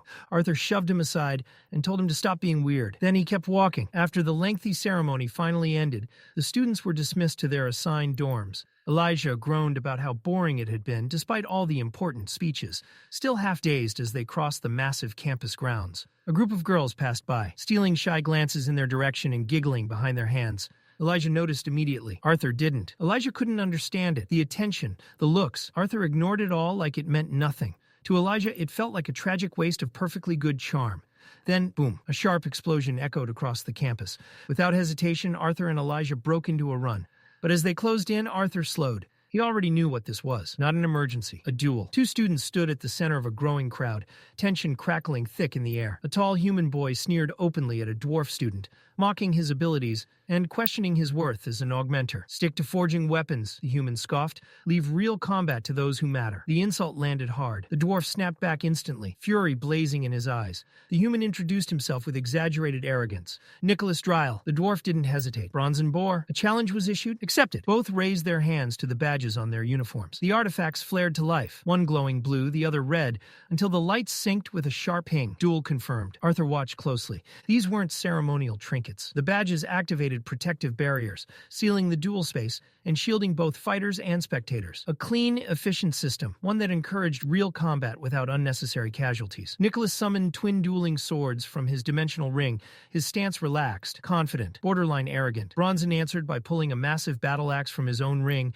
planting his feet firmly into the ground. The duel began. Elijah shouted encouragement toward the dwarf, earning irritated looks from nearby students. Arthur ignored them, his focus locked on the fighter's mana flow. Nicholas was a red core mage, but his control over earth mana was refined, trained, precise. Bronson, by contrast, was still black core. The odds weren't in his favor, but Bronson didn't hesitate. With a roar, he launched himself forward, kicking off a nearby tree to gain momentum. His axe glowed as earth mana surged through it, intent on ending the fight in one crushing blow. Nicholas met him head-on. His sword scraped violently against the ground as he charged, stone and dirt tearing free. As he swung, twin blades of condensed earth rose along the arc of his weapons. Arthur narrowed his eyes. Conjuring earth like that, as an augmenter at red core, was no small feat. Bronson bellowed and smashed through the incoming attack. Yellow light engulfed his body as his axe shattered the earth blades, fragments scattering like shattered glass across the barrier. He pressed forward. Gripping the axe head with one hand, he forced another surge of mana through it and brought it crashing down. Tremor smash. The ground shuddered. The impact blasted Nicholas backward several steps, but Nicholas recovered instantly. That smug grin never left his face. He rushed back in, blades dragging once more, another wave of earth rising to follow his strike. Bronson blocked. Too slow. One earthen edge slipped past his guard, slicing the side of his head. Snarling, Bronson spat an insult, accusing Nicholas of fighting like a coward, hiding behind tricks instead of strength. The crowd leaned in. This duel was far from over. Nicholas didn't bother arguing. He answered with violence. His foot slammed into the ground, and in an instant a narrow pillar of stone erupted upward beneath Bronson. The spike struck the dwarf square in the stomach, launching him into the air with a choked gasp before gravity ripped him back down. Crash. Bronson hit the ground hard. The glowing shield around his badge flickered once, and shattered. The duel was over, but Nicholas wasn't done. Slow, deliberate steps carried him forward. His expression wasn't triumph. It was disgust. He stopped beside Bronson's fallen body and clicked his tongue, looking down like he was staring at something beneath him. He mocked the dwarf's size, his pride, his worth, each word sharpened with cruelty. Elijah felt it instantly. Something was wrong. The barrier was gone. The duel had ended. Yet Nicholas lifted his boot, not to walk away, to stomp. The intent was clear. Break an arm, make an example, remind everyone who owned power here. A spark ignited in Elijah's chest. He imagined himself rushing forward, stopping the strike, earning cheers, becoming the hero of the moment. Then Arthur stepped past him, not with dramatic flair, not with righteous fury, just one calm step forward. His voice rang out deliberately loud, carrying across half the courtyard. "Hey, isn't that the student council president coming this way?" The effect was instant. Nicholas froze. His head snapped around in panic, eyes darting wildly as he searched the crowd. His swords vanished into his dimensional ring in a heartbeat. His posture straightened. Arthur shrugged casually. "Never mind, my mistake." Elijah groaned under his breath. There went his heroic fantasy. Arthur turned to leave, a hand clamped onto his shoulder. Nicholas wasn't finished. He glared, humiliation burning behind his eyes. His voice dropped into a quiet threat, warning Arthur not to interfere again. Arthur didn't flinch. "The duel ended," he replied calmly. "Attacking afterward isn't just dishonorable, it's against Academy rules." Nicholas didn't care. "I'll remember this." He spat at Arthur's feet, and then PTHK. A wet splatter hit the back of Nicholas's neck. The courtyard went still. Nicholas slowly turned around, his face twisted in pure rage. A vein bulged violently across his forehead. Sylvie blinked innocently, her timing flawless. Arthur lifted his hands with theatrical innocence. "Wasn't me." Nicholas didn't believe him. His hand plunged back into his dimensional ring. Twin swords flashed into existence again.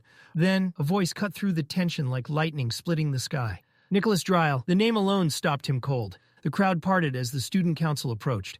At the front walked Tessia Eralith. Her presence alone shifted the atmosphere, freezing the moment into silence. Moments earlier, Tessia had been walking through the campus with the council, her mind drifting far from duty. She hadn't seen Arthur during the ceremony. Had he skipped it? Should she greet him warmly when they met, or act distant? What if he found her first? Her thoughts spiraled until... Tessia. Clive called her name, twice. She blinked and snapped back to reality. "You all right?" he asked. "I'm fine," she replied quickly, brushing it off. "Duty first." Then, her eyes caught movement ahead. A crowd. Raised voices. Tension. Her gaze sharpened. Back in the courtyard, Nicholas shot Arthur one final glare, muttering a warning about crossing paths again between classes. But Clive had already stepped forward, analyzing the situation. Nicholas Dryle, second year, house prail, promising talent. Then his attention shifted to Arthur, red-haired, clearly a first year, not a noble, no familiar lineage. A commoner, Clive concluded, Nicholas reached for his dimensional ring again. Before the sword could emerge, Tessia stepped forward. Her voice was quiet, cold, absolute. Nicholas. His confidence shattered instantly. Fear crept into his expression as he turned toward her.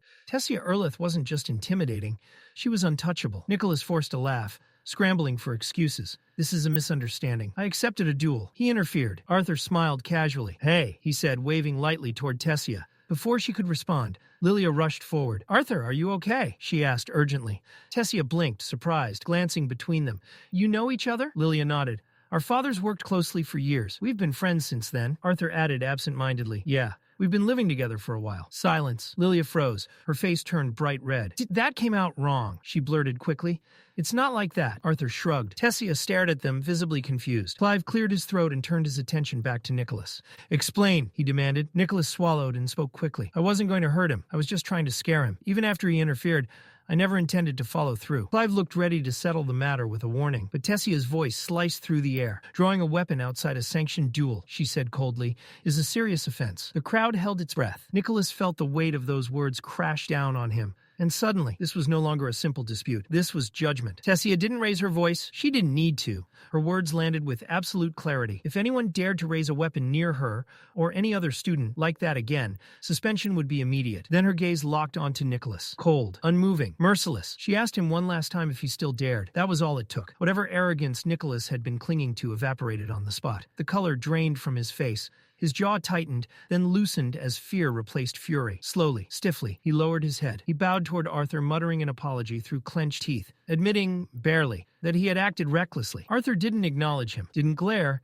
didn't lecture. He just let out a low, unimpressed whistle and turned his back. And just like that, Nicholas Dryle stopped mattering. The tension hanging over the courtyard began to thin.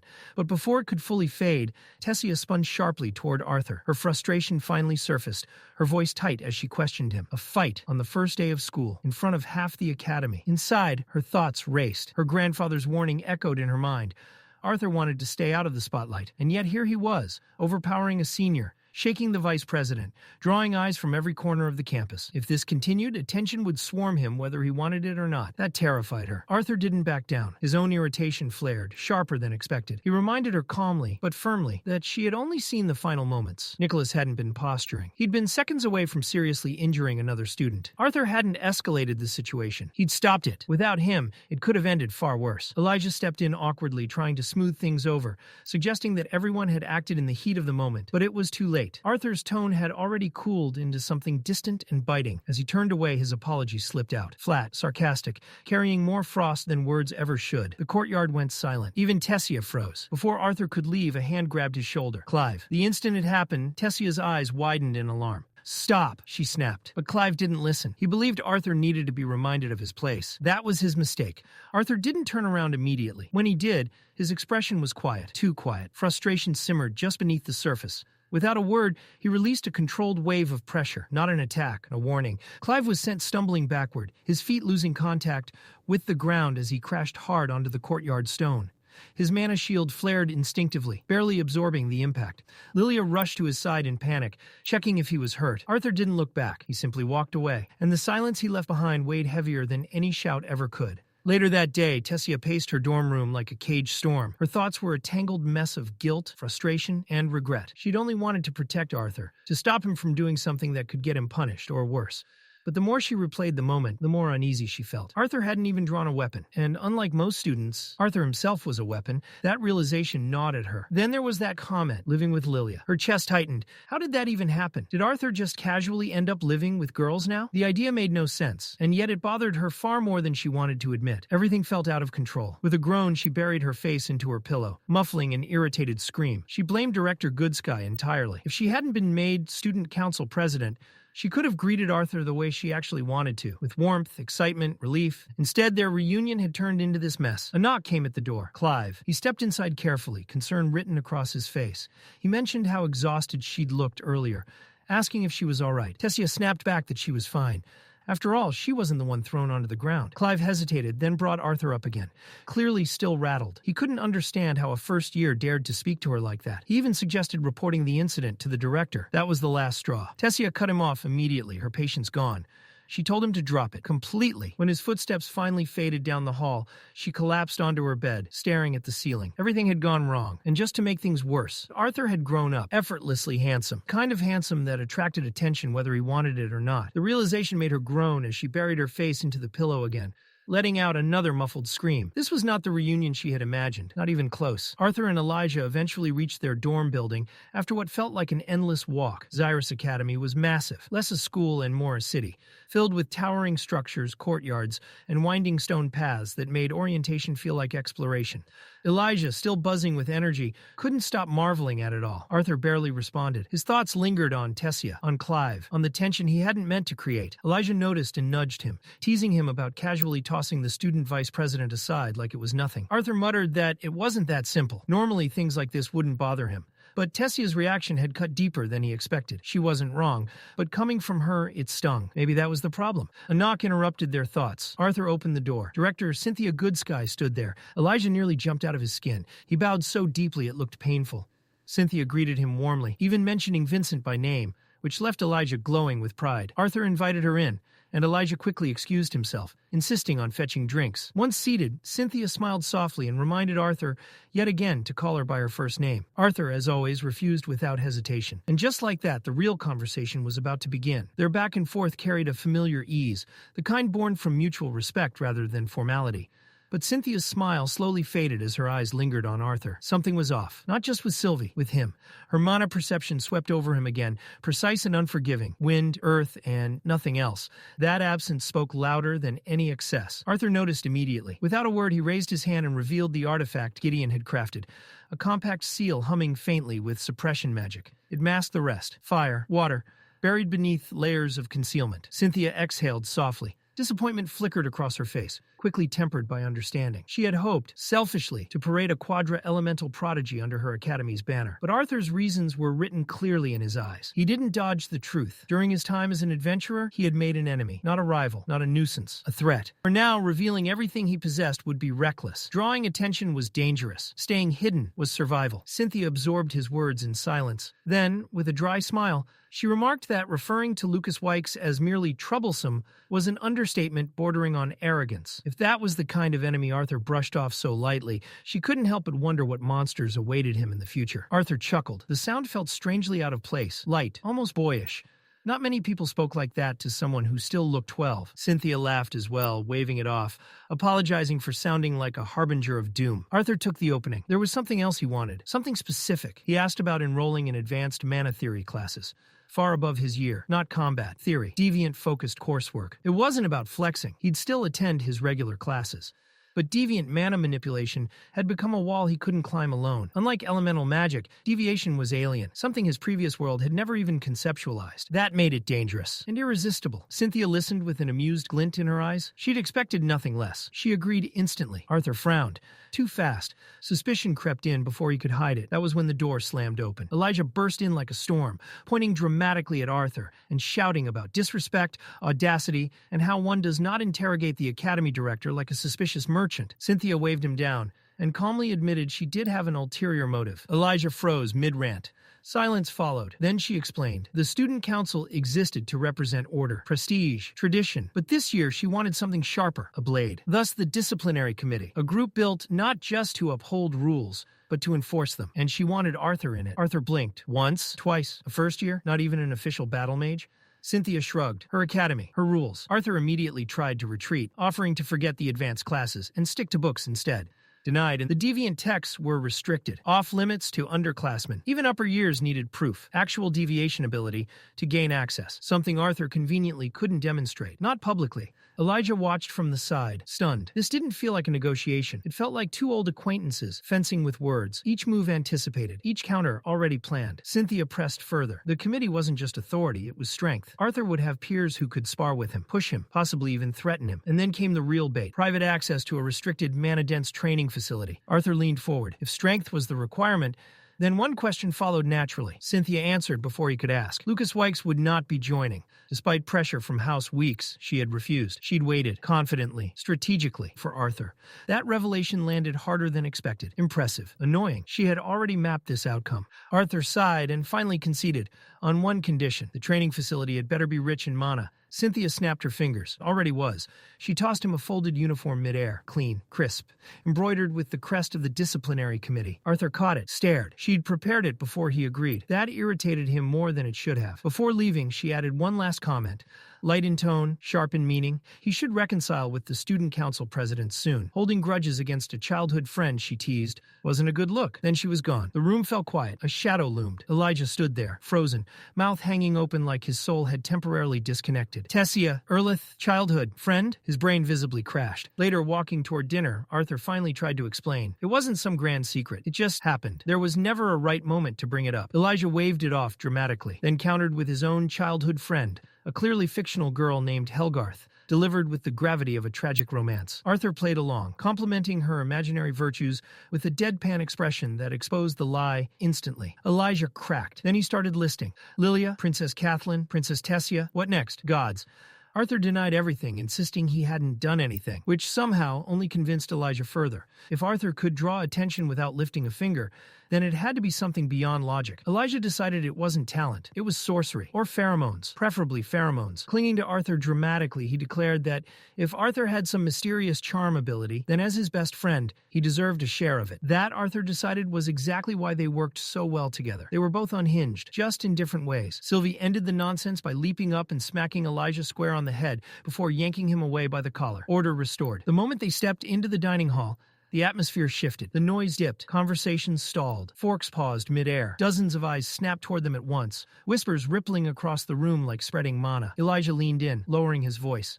Arthur's name was already circulating. First day, and the rumors were moving fast. He advised Arthur not to let it get to his head. Arthur smirked. So this is fame, he muttered, amused. Elijah sighed. Absolute weirdo. They claimed a table in the far corner, deliberately ignoring the stairs. Food in hand, they finally found a brief moment of peace. It lasted approximately 30 seconds. A group of battle mages swaggered over, boots heavy, posture loud. Their leader stepped forward with the confidence of someone who had never been told no in his life. He introduced himself at full volume as Charles Ravenpour II, heir to a prestigious noble family, clearly expecting awe, maybe applause. Elijah blinked. Raven, Poop, he asked innocently. From the Raven Poop family? Arthur lost it. Laughter burst out of him before he could stop it, sharp and loud enough to carry. Nearby students snorted. Someone choked on a drink. Charles slammed his fist onto the table, veins bulging as he demanded respect, reminding them exactly who he was, which only made the laughter worse. Fury burning in his eyes, Charles rounded on Elijah. He sneered that Elijah was wasting an opportunity to associate with someone of true standing, all for the sake of Arthur, whom he dismissed as nothing more than scholar trash. Elijah didn't hesitate. He shot back that he'd never stand beside someone who insulted his best friend. Titles didn't matter. Bloodlines didn't matter. Everyone here was a mage, and no noble name gave anyone the right to trample others. Charles scoffed. Equality, he said, was just pretty nonsense spouted by the student council. Reality worked differently, and he was about to demonstrate. Without warning, he swung at Arthur. Pain exploded up his arm as it was violently flung backward by an unseen force. Charles staggered, shock flashing across his face. He hadn't seen Arthur move. Enraged, he charged again, mana surging into his fist. Elijah stepped in front of Arthur instantly. Arthur's eyes sharpened. He could shield himself easily, but Elijah couldn't afford a hit like that. The situation crossed the line. Then the air shifted. Deviant mana flooded the room. Thick, mana-charged vines erupted from the stone floor, coiling around Charles's arms and legs, slamming him to a halt mid-step. Panic seized his face as he struggled uselessly against the bindings. They didn't budge. Arthur followed the source of the spell and spotted her near the entrance, Tessia Eralith. As Charles shouted threats and screamed about noble authority, Arthur paused. Using magic now would only invite consequences for him and Elijah. Then inspiration struck, something far more effective than violence. Arthur stepped closer. The pressure rolling off him made Charles go still. Arthur's voice was calm, cold. He spoke about noble children who puffed out their chests, shouting family names louder than their own accomplishments. About how actions like this didn't honor bloodlines. They humiliated them. Charles snarled back, insisting that crushing trash was a noble duty. Arthur raised his hand slightly, mana flickering just enough to make Charles smirk in false confidence. Arthur didn't strike, and instead, he yanked Charles's pants down. The silence was instant. Then chaos. Gasps tore through the hall, followed by explosive laughter. Tables shook as students doubled over, pointing, mocking, howling. Charles's face went scarlet as he screamed for them to stop looking, thrashing helplessly against the vines. Arthur turned and walked away like nothing had happened. Elijah stared after him, shoulders shaking as he tried, and failed, to stop laughing. Outside, cool autumn air washed over Arthur as he stepped away from the building. His breath fogged slightly. Tessia stood nearby, calm, silent. Arthur nodded to her in thanks. She hadn't needed to intervene, but she had anyway. More importantly, she'd protected Elijah from punishment. They stood there, the silence heavy but not uncomfortable. Then somehow both moved at the same time. They bowed and smashed their foreheads together. Arthur hissed, clutching his chin as he laughed through the pain. Tessia groaned, holding her head and stubbornly refusing to look up, muttering that it only hurt so much because it really hurt. Just like that, the tension shattered. Arthur hesitated for a moment before asking softly if she was crying. Tessia didn't answer. Instead, she leaned into him, her forehead resting against his shoulder. Her breathing was uneven, shallow, betraying everything she was trying to keep hidden. In the quiet, she finally let the words slip, words she'd been holding on to for far too long. She thought he hated her. Arthur felt something tighten in his chest. He told her the truth, plainly and without hesitation. Even if he got angry, even if they argued, even if they clashed head-on, he would never hate her. Never. Her voice grew quieter, fragile in a way that made the admission feel heavier than any confession. She didn't want him angry with her. Not now. Not ever. Arthur exhaled slowly and accepted it. This time he admitted the fault was his. He knew she'd been trying to protect him, and lashing out the way he did, especially toward her, was wrong. But Tessia shook her head. She wasn't blameless either. She confessed that she'd let the weight of her title speak before her heart, calling him out publicly, acting as the president before acting as his friend. She was still learning where that line was. Responsibility didn't come with a manual, and she was stumbling through it in real time. Before either of them could say more, hurried footsteps echoed toward them. Elijah burst in mid-sentence, already launching into an animated retelling of what happened after Charles, Ravenpoop, had finally escaped the vines. Then he saw them. Tessia leaning against Arthur, Arthur's arm around her.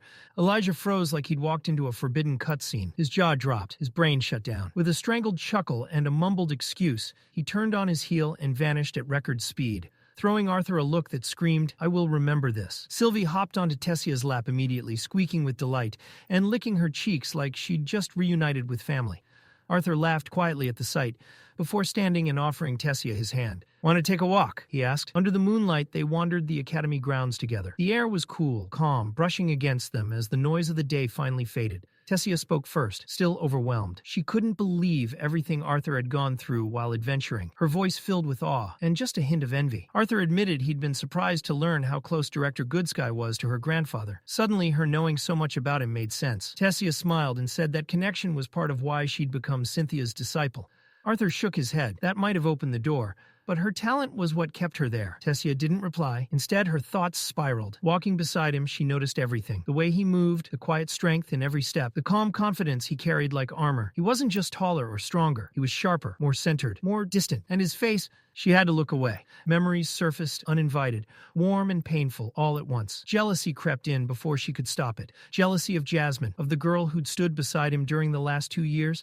She wished, selfishly, that she'd been the one walking the world with him. Arthur noticed her silence. "Something wrong?" he asked. Tessia laughed too quickly and waved it off. "Nothing. Everything was fine." Moments later, they realized they'd already returned to the dorms. The walk had slipped by unnoticed. As Tessia turned to leave, Arthur stopped her. He reached into his coat and pulled out something glowing faintly with mana, the beast core of the Elderwood Guardian. Without ceremony, he held it out to her. A gift for becoming a dual elemental mage. Tessia froze. She tried to refuse. Something like this was too rare, too valuable, too much. Arthur shook his head. To him it was perfect. It suited her. It belonged with her. Before she could argue again, he smiled and told her to rest. Tomorrow would be busy. Then he turned and walked away. Tessia stood there long after, clutching the core tightly. Her chest felt warm, emotions tangled beyond words. He'd given her something priceless, as if it were nothing. But to her, it meant everything. Arthur opened the dorm door quietly, careful not to wake Elijah. Instead, he nearly jumped out of his skin. Elijah was sitting straight up in bed, wrapped in a blanket like a cursed cocoon, bloodshot eyes locked directly onto him. Arthur recoiled. "What the hell?" Elijah pointed at the floor in front of him and demanded Arthur sit. Now. Arthur obeyed, already regretting it. With theatrical despair, Elijah described the moment when the lunar goddess Tessia had leaned against Arthur's shoulder. Arthur blinked. "The what?" Elijah explained dramatically. At Xyrus Academy, Tessia was the moon. Beautiful, untouchable, distant, and somehow, Arthur had touched the moon. He'd snuggled the moon. A pillow hit Elijah square in the face. Arthur told him to sleep. Elijah sighed, collapsed back onto the bed, and surrendered. Morning came fast, and Arthur was already dressed, fastening the strap of the knife that marked his place in the disciplinary committee.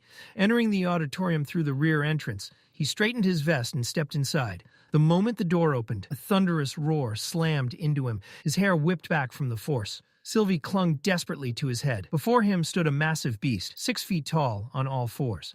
To anyone else, it would have been terrifying. To Arthur, it looked like an overgrown kitten trying far too hard. A student peeked out from the side, disappointed. A test. Arthur raised an eyebrow and asked if this was supposed to scare him. The student introduced himself calmly. Kai Kressless, 4th year. And clearly this was only the beginning. Arthur studied Kai carefully as the older student spoke. Kai's tone was casual, but the words underneath carried weight. He wondered aloud whether Arthur's placement on the disciplinary committee was truly earned through ability, or whether it was the result of something deeper, something inherited. He leaned in slightly, lowering his voice, murmuring that blood had a way of revealing the truth eventually. Arthur blinked, momentarily thrown off by the comment. Before the thought could settle, Kai straightened and waved it away with a shrug, calling it nothing more than an old saying. With an easy smile, he extended his hand. Arthur accepted it, introducing himself properly and gesturing toward Sylvie as his bonded companion. Kai's eyes flicked to her, lingering a second longer than politeness required. His expression shifted with curiosity. Inside, Kai wondered what kind of beast Arthur could possibly be bonded with. Whatever it was,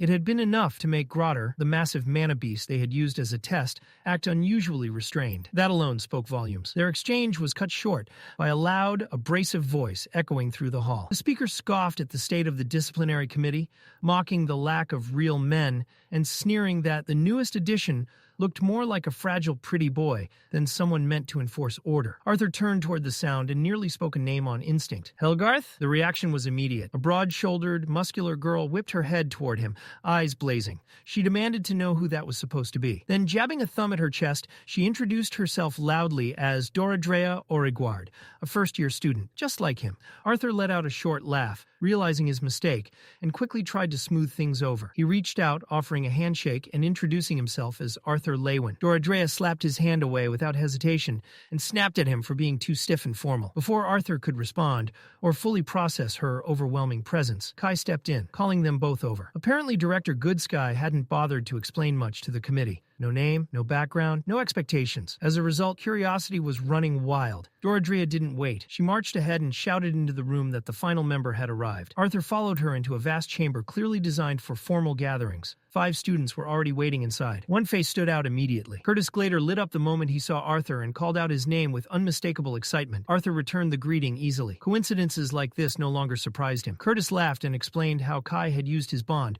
Grotter, in an attempt to intimidate Arthur, only for it to completely backfire.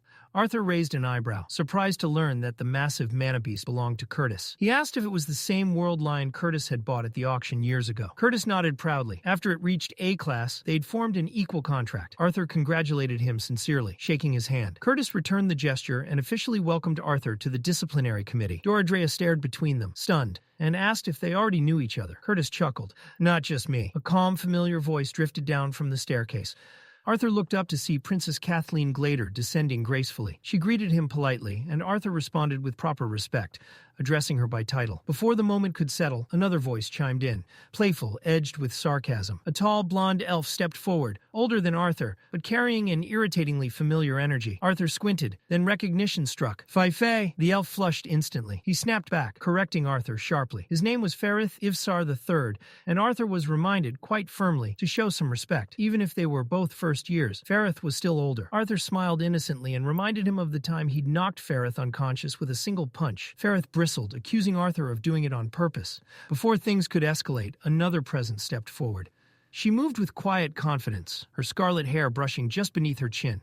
Her posture alone radiated authority. She introduced herself as Claire Bladeheart, a 6th-year battle mage, and the official leader of the disciplinary committee. Arthur's attention sharpened at the name, Bladeheart. He asked if she was related to Caspian Bladeheart. Claire confirmed it calmly. Caspian was her uncle, and he'd begun training her the moment she awakened. Much of her fighting style came directly from him. Arthur nodded, genuinely impressed, even if he kept his reaction understated.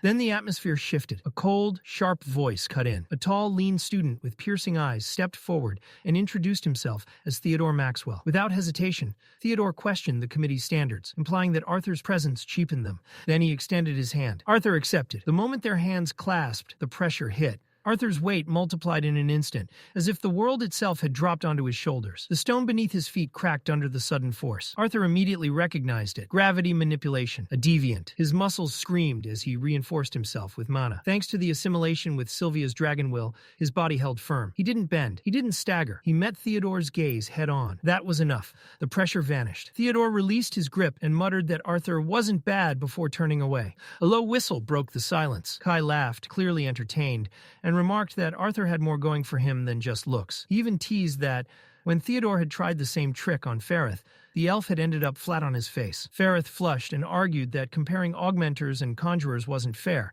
though the sting to his pride was obvious. Before things devolved further, Claire clapped her hands sharply, reclaiming control of the room. She told everyone to focus. Today was the Club Rush announcement, the first time the disciplinary committee would present itself to the entire academy. This was their debut. Arthur blinked and asked what he needed to prepare. Curtis smiled casually. "Nothing," he said. "Just show up." The student council would handle the talking. All the disciplinary committee had to do was walk in, stand tall, and radiate authority. Arthur couldn't help the faint smirk that tugged at his lips.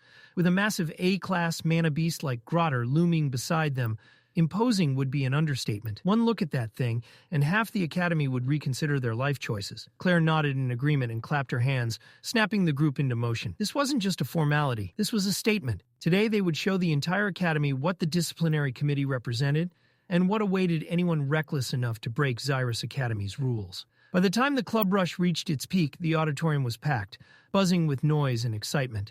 Then the announcement echoed through the hall, amplified and impossible to ignore. The student council formally declared the creation of a new committee, one personally selected by the director herself, a group entrusted with enforcing discipline, settling disputes, and preserving order across the academy. A low murmur rippled through the crowd. Spotlights flared, and then, with every eye drawn forward, the introduction came. The disciplinary committee had arrived. The moment Arthur stepped into his next classroom, whispers followed him like trailing shadows. They spread fast. Comments about his appearance, his status, the sleek black uniform that marked him as something different. A few students whispered about Sylvie, cooing over how absurdly cute she was. Others wondered how a first year, someone so young, had earned a place among the academy's elite enforcers. And some didn't care about titles or politics at all. They just decided Arthur was their type. Arthur ignored it all and slipped into a seat near the back, Elijah dropping into the chair beside him with a grin that said he was enjoying every second of this. Elijah leaned closer and joked about Arthur's sudden popularity, gesturing subtly at the rare black uniform that might as well have been a walking announcement. Arthur scratched his cheek, clearly still adjusting. He admitted he hadn't expected this kind of attention, especially not just for joining a committee. Before he could finish the thought, the classroom doors slammed open. A tall man strode in with measured confidence, his presence alone cutting through the noise. He reached the podium and dropped a thick folder onto it with a sharp thud. The sound snapped the room into silence. Professor Epheotus. Arthur instinctively tried to read the man's mana, and found nothing. No fluctuations, no leakage, nothing at all. That alone told him enough. This was a conjurer with terrifying control. Epheotus surveyed the room calmly and introduced himself as the instructor for Fundamentals of Mana Theory. He acknowledged the divided attention with a faint smile, promising them that boredom wouldn't be an issue. There would be assignments, plenty of them, and they'd begin with something important. He launched straight into the differences between augmenters and conjurers, grounding his explanation in history rather than opinion. He spoke of mana veins and channels, explaining how conjurers naturally absorbed ambient mana more efficiently, allowing them to progress faster through core stages. Augmenters, on the other hand, excelled at circulating mana through their bodies, enhancing physical capability. Then came the part that shifted the room. Epheotus explained that as mages reached higher core stages, the gap between the two paths narrowed. With proper training, especially physical refinement, an augmenter could eventually surpass a conjurer at the same level. Starting advantages didn't decide everything. What mattered was how a mage used them. The class stirred. Several conjurers raised objections, citing recorded duels and theoretical matchups. Arthur stayed silent, watching closely. Epheotus didn't shut them down. He encouraged debate, letting opinions clash while firmly reinforcing his point. By the time the massive tower bell rang,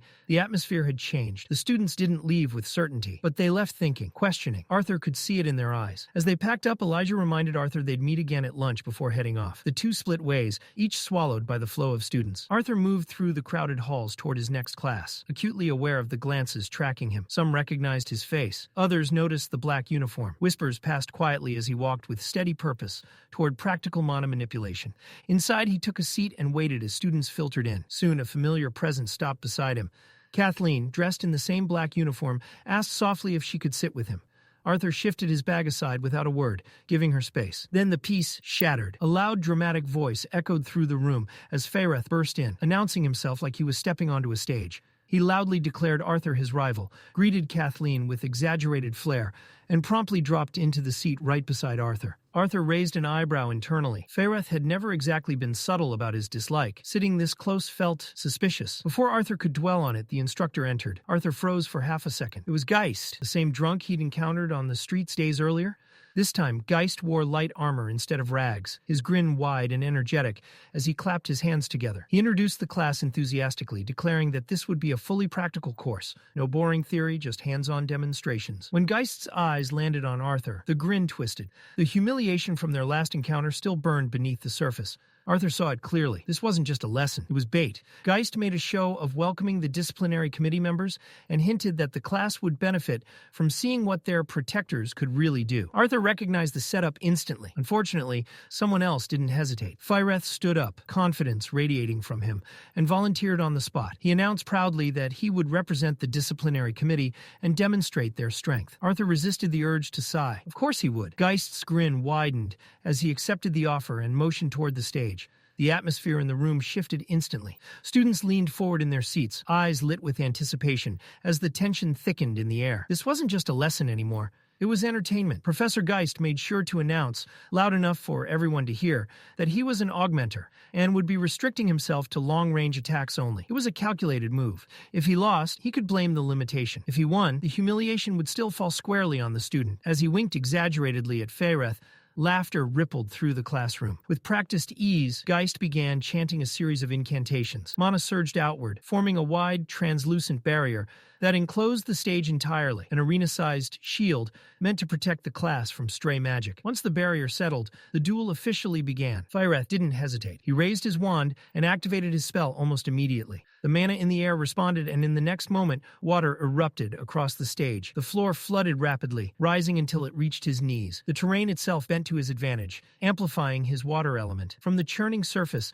a massive stream spiraled upward, twisting and condensing into the form of a gigantic water serpent. It coiled around Faireth like a living guardian, its presence overwhelming. Arthur narrowed his eyes. This wasn't some basic offensive spell. Faireth had cast a domain-level spell, something most mages didn't even attempt until far later in their training. He hadn't held back at all, but neither had Geist. A cold, eerie blue flame flickered to life along the professor's arm. The color alone set it apart, far more dangerous than ordinary fire. Arthur recognized it immediately. Whatever else Geist was, he wasn't weak. That flame carried real killing power. The water serpent struck first. It lunged with crushing force, colliding with Geist's flames in a violent explosion of steam. The stage vanished behind a wall of mist as water and fire clashed. In the same instant, a fireball pierced through the haze, streaking straight toward Faireth. His confidence shattered. Faireth's face drained of color as he hurriedly raised another spell. A thin wall of water formed just in time, weakening the fireball, but not stopping it. By the time it hit, the flame had shrunk to the size of a fingernail. That was still enough. The fire burned straight through his uniform and knocked him off balance. Faireth stumbled backward and crashed onto the flooded floor, soaked, smoking, and utterly defeated. The steam cleared. Geist stepped forward, completely unharmed. A smug grin plastered across his face as he casually juggled two more glowing fireballs in his hands. The message was clear. Faireth didn't argue. His shoulders sagged as he quietly conceded and trudged back to his seat, water dripping from his clothes, pride in tatters. Arthur watched everything in silence, his expression darkening. This hadn't been a lesson. It hadn't even been a fair demonstration. Geist had wanted to put a student in their place, and he'd enjoyed it. When Faireth sat down, Arthur spoke to him quietly, offering reassurance. Despite the outcome,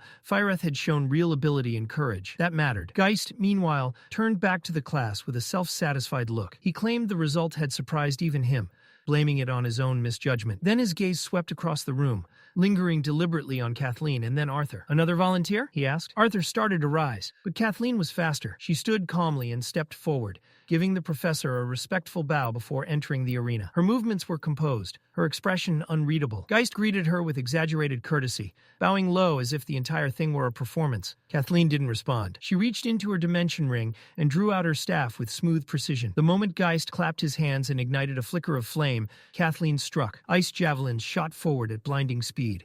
Geist raised his burning hands, catching the icy projectiles midair. Flames met ice with a sharp hiss as the javelins melted instantly. He praised her aloud, amused, but Kathleen didn't even look at him. 5 more javelins formed, spinning rapidly around her.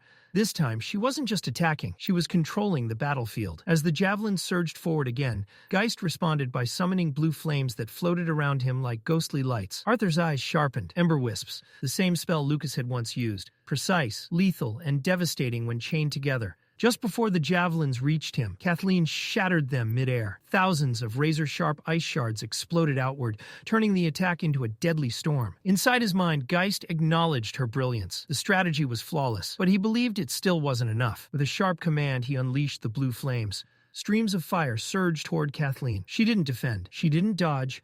Instead, she focused entirely on completing her spell. Arthur and Faereth both rose from their seats in shock. Kathleen finished the incantation. The ice shards spun violently, forming a massive, roaring ice vortex that trapped Geist at its center. A frozen tornado closed in around him, but the fire was already too close. Arthur didn't think. He moved. The ember wisps had been canceled, but the fire streams hadn't. They continued racing toward Kathleen at full force. Arthur gathered wind mana in a concentrated burst and sprinted toward the barrier. At the last possible moment, he thrust his hand through it and released the spell. A powerful gust slammed into Kathleen, throwing her sideways just enough for the fire to miss completely. The flames struck the barrier instead, dispersing in a harmless burst of steam. Silence followed. As the ice melted and the arena cleared, Professor Geist turned, expecting to see Kathleen. Instead, Arthur Leywin stood between him and the fading flames. Arthur's voice was calm, but there was steel beneath it as he questioned the professor's control over the situation. Geist bristled, insisting everything had been handled, claiming he would have canceled the attack in time. Arthur knew better. He'd seen ember wisps before. Once released, they didn't stop. Still, Kathleen was unharmed.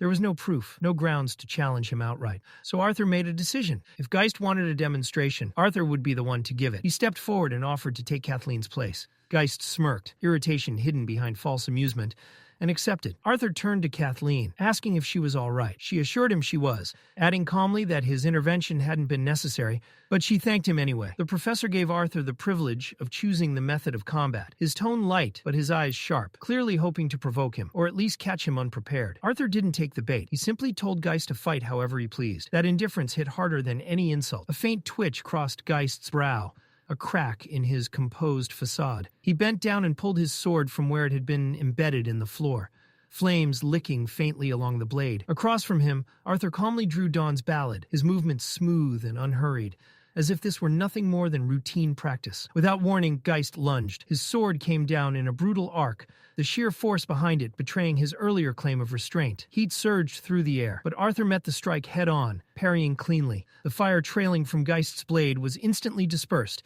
as Arthur redirected it with a controlled burst of wind mana.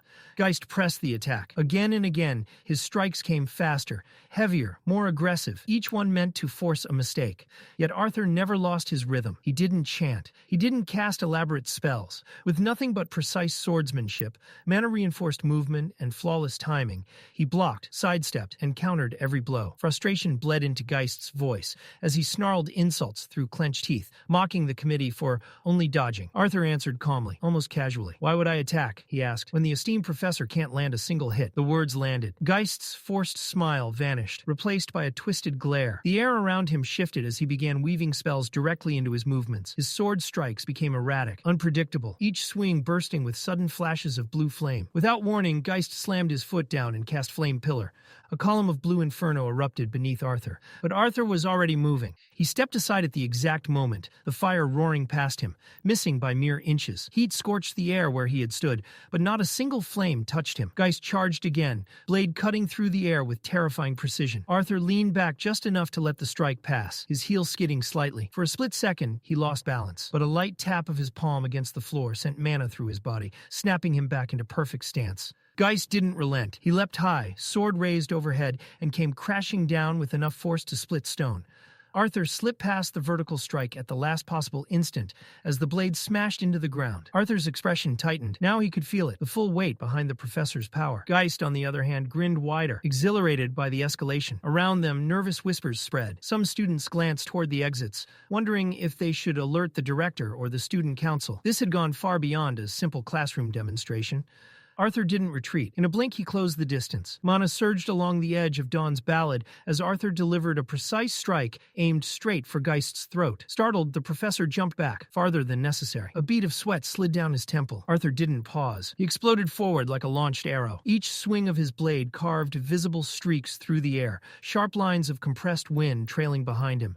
Strike after strike, faster and more refined than the last, drove Geist backward, step by step. Kathleen watched in stunned silence, realizing Arthur was forcing a seasoned professor into retreat. Even Xyrus, pride still bruised, could only stare. This wasn't a difference in talent. It was a difference in level. As Geist neared the edge of the arena, the flames on his sword flickered, dimming under the relentless pressure. Arthur decided it was time to end it. With a subtle use of earth magic, he caused the ground beneath Geist's next step to crumble just slightly, barely noticeable. Geist recovered almost instantly, proof of his experience as an augmenter. But that fraction of a second was enough. Every lingering trail of wind Arthur had left behind suddenly activated. The arena erupted. Dozens of wind blades surged forward simultaneously as Arthur's form blurred into near invisibility. His speed surpassed anything the students had ever witnessed. The mana barrier surrounding the arena screamed under the strain, cracking and flickering violently before shattering with a thunderous snap. One final blade slipped through. It grazed Geist's neck, drawing a thin line of blood. Overwhelmed by the sheer force and number of attacks, Geist was thrown back, tumbling out of the ring. Mana cushioned the fall, preventing serious injury, but he landed flat on his back, pale, stunned, his confidence completely gone. Arthur stepped forward and planted his sword firmly into the floor beside Geist's neck. Then he withdrew it. Looking down at the man who had tried to humiliate him in front of the entire class, Arthur spoke calmly, respectfully. He thanked the professor for his guidance. The bell rang, its echo rolling through the academy. Arthur turned and left the classroom without another word. In the hallway ahead, Kathleen was already walking away, having packed up and left immediately. Arthur quickened his pace and called out to her, but before he could reach her, a firm hand grabbed his shoulder. It was Fereth Ivsar. The proud elf nodded, clearly struggling to maintain his dignity. He admitted that Arthur's performance had been impressive, worthy of someone he now considered a true rival. Arthur returned the compliment without arrogance, acknowledging Fereth's effort and adding honestly that if Fereth had known what spell Geist planned to use, he would have prepared differently, and likely done far better. Fereth laughed, confidence returning. He claimed that if the duel had truly been fair, the outcome might have been very different. Kathleen slowed and turned, her sharp gaze locked onto Arthur, as she asked what he thought her mistakes had been. Arthur hesitated, but answered honestly. She had focused entirely on completing her final spell, he said, and in doing so neglected her defense. For a moment, her silence was heavy, unreadable. Then she nodded. She accepted the criticism without argument and turned away, continuing down the hall. Fereth let out an awkward chuckle. Sensing the shift, said a quick goodbye, and disappeared in another direction, leaving Arthur standing alone, the echoes of the duel still lingering in the air. The corridors around Arthur gradually came back to life as the bell cycle shifted, students pouring out of classrooms and flooding the halls on their way to the next lesson. Voices overlapped, footsteps echoed, and the academy returned to its usual controlled chaos. Sylvie, perched calmly on his shoulder, tilted her head and studied his face. She could feel it. Something wasn't right. With a soft mental nudge, she asked why he seemed so off. Arthur gave a faint smile, the kind meant to reassure rather than explain. It wasn't anything dramatic, nothing anyone else would notice. But inside, frustration churned. He had beaten Professor Geist cleanly, and he'd done it using only his wind attribute. That was exactly the problem. The fight hadn't made him feel satisfied. It had made something painfully clear. Even after everything he'd gained, everything he'd trained for, his current strength still wasn't enough. Not for where he wanted to stand. Not for the enemies he knew were waiting beyond the academy walls. If this was all it took to shake a professor, then the real monsters of this world were still far above him. He needed more control, more power, more refinement, no shortcuts. Shaking off the heavy thoughts, Arthur redirected his focus. His next class was Basics of Artificing. Unlike mana manipulation or swordplay, this was unexplored territory for him, and that alone made it interesting. Artificing wasn't just magic, it was structure, logic, design. In another life, he'd lived surrounded by advanced technology. If there was any subject where the knowledge of his past world might overlap with this one, it was here. Curiosity sparked as he stepped into the classroom.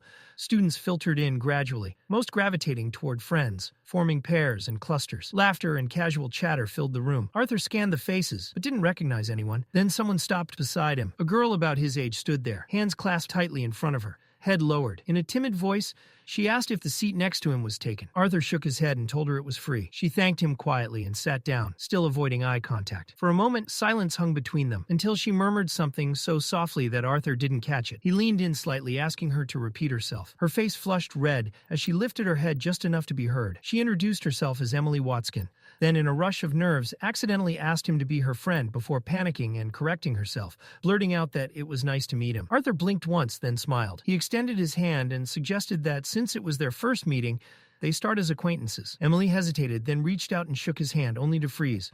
Her palm was rough, calloused. She pulled her hand back instantly, mortified, apologizing as she assumed it must have felt unpleasant. Instead of reacting, Arthur lifted his own hand, the one that always held his sword. Thick calluses lined his palm and fingers, hardened by years of relentless training and battle. Emily stared. Arthur laughed softly and told her it was nothing to be embarrassed about. That small moment eased her tension instantly. Genuinely impressed, Arthur admitted that he was jealous. While his own path revolved around combat, learning how to destroy, how to survive, hers was about creation, building something new. There was something undeniably admirable about that. Emily looked surprised by the comment. She admitted she'd never thought of it that way. Then she smiled shyly and pointed out how strangely mature he sounded for a 12-year-old. Arthur raised an eyebrow and reminded her that she was 12 too. She laughed, agreeing, but explained that it had been a while since anyone treated her like a kid, especially after she'd created the projection display artifact. Arthur froze. That artifact had been circulating well beyond the academy. If Emily had created it at their age, he gave her a respectful nod and told her it was an honor to sit beside a genius. Emily waved it off, laughing, and flipped the compliment right back at him. She teased him for being the mysterious freshman with no background, a fox-like mana beast on his head, and enough skill to humiliate both a professor and a seasoned adventurer in front of an entire class. She grinned wider, reminding him that this was a magic academy. Rumors didn't crawl here. They sprinted. Before Arthur could respond, the classroom doors slammed open. A booming, overly dramatic voice filled the room as Gideon made his entrance, arms wide as if he were blessing the masses. He declared the students plebeians, demanded reverence, and proclaimed how honored they should feel to have him as their instructor. He scanned the room theatrically, then locked eyes with Arthur. Gideon clutched his face in exaggerated shock, acting as if Arthur's presence was some cosmic surprise. Arthur just sighed internally. Typical. The lecture began, if it could be called that. Instead of teaching artificing fundamentals, Gideon launched into an endless monologue about his past achievements, an invention from 20 years ago, a breakthrough from 3 years after that, another revolutionary contribution no one had asked about. Arthur resisted the urge to bury his face in his hands. Then the window creaked open. An olive-green owl flew in, flapped once, and landed squarely on Arthur's shoulder. Sylvie bristled instantly, letting out a low growl at the unexpected intruder. The owl, completely unfazed, began grooming itself as if this was perfectly normal behavior. Gideon's eyes widened. He recognized it immediately, a summon from director Cynthia Goodsky. With dramatic flair, Gideon announced to the entire class that Arthur would be denied the privilege of listening to the rest of his life-altering lecture. The room chuckled as Arthur was dismissed. Emily glanced at him knowingly and reminded him that news traveled fast at Xyrus Academy. Outside the classroom, Sylvie continued growling at the owl, while it calmly ignored her. Arthur glanced between them, mildly irritated, and sighed internally. He wondered how long this silent rivalry was going to last, already knowing the answer was probably forever. When he reached the director's office, Arthur slowed. Kathleen was exiting. Her expression was tight, her aura sharp. She slammed the door behind her without looking back. That alone was enough to set off alarms in Arthur's head. He hesitated, then carefully opened the door. Director Cynthia Goodsky looked up and welcomed him in, gesturing toward a seat. Arthur stepped inside, the uneasy feeling settling deep in his chest. Arthur stepped forward and quietly took his place before the director's desk, posture straight but mind racing. The green owl, Aviar, lifted off his shoulder with a soft flutter and glided to the window behind Cynthia, settling there like a silent observer, overseeing whatever judgment was about to fall. Arthur still had no clear idea why he'd been summoned. So he did the most logical thing. He addressed the elephant in the room. He brought up the duel with Professor Geist, already bracing himself for a reprimand. He assumed this was about interfering in Kathleen's match, about pushing too far, about humiliating a professor on his very first day. But before he could fully explain himself, Cynthia raised a hand and gently cut him off. This meeting, she said calmly, had nothing to do with Geist. That alone threw him off balance. If not that, then what? Cynthia studied him for a moment, then casually dropped a question that hit harder than any accusation ever could. How would Arthur feel, she asked, about becoming an interim professor for the practical mana manipulation class? The world stopped. Arthur froze so completely it was almost comical. He even glanced over his shoulder, half expecting to find some hidden prodigy standing behind him. There was no way she meant him. A 12-year-old student? A professor? Surely this was a joke. But Cynthia met his disbelief with a warm, perfectly serious smile. Yes, she confirmed. She was talking to him. Still unconvinced, Arthur cautiously asked what Kathleen could have possibly said to convince the director that he was fit to teach an entire class. Cynthia's lips curled with amusement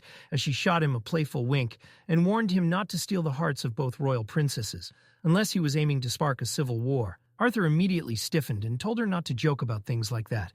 He hoped desperately that the teaching offer was also a joke. He hadn't even completed a single full day at the academy. Since when did students become professors? Cynthia brushed aside his doubts with ease. Yes, it was unusual, she admitted, but far from impossible. Talented upperclassmen had filled teaching roles before. This wasn't unprecedented. She finished her explanation with a teasing reminder that he wasn't as special as he seemed, though the irony of that statement hung heavily in the air. Arthur stared at her, still processing everything, but one question refused to leave his mind. What about Professor Geist? Cynthia's answer was swift and firm.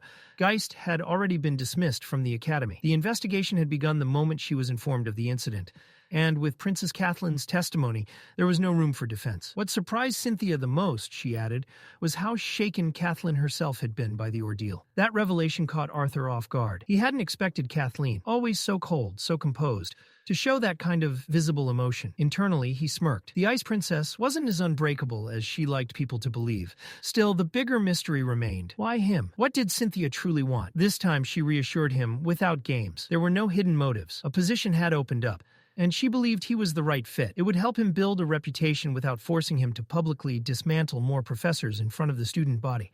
Yes, it would put him under a spotlight, but she promised her full support if anything went wrong. Arthur voiced one last concern. Parents would complain. A 12-year-old acting as a professor wasn't exactly reassuring. Cynthia didn't deny it. Complaints would come, but she was the director, and her word was final. Canceling the class outright wasn't an option.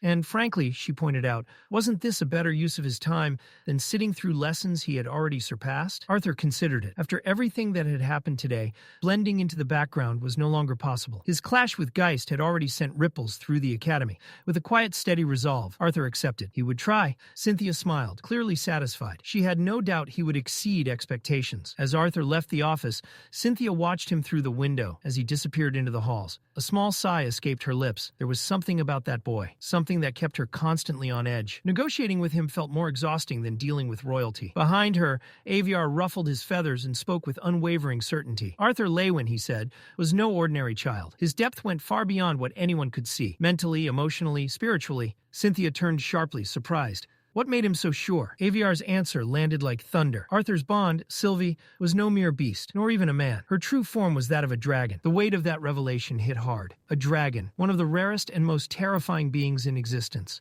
And Aviar wasn't finished. Once Sylvie reached maturity, he said, even his own power would pale in comparison. Then came the warning. Arthur was not someone to be treated lightly. If trusted and respected, he could become the continent's greatest ally. But if betrayed, he could just as easily become the reason it all fell apart. Arthur caught sight of Elijah first, arms waving like he was trying to flag down a passing airship.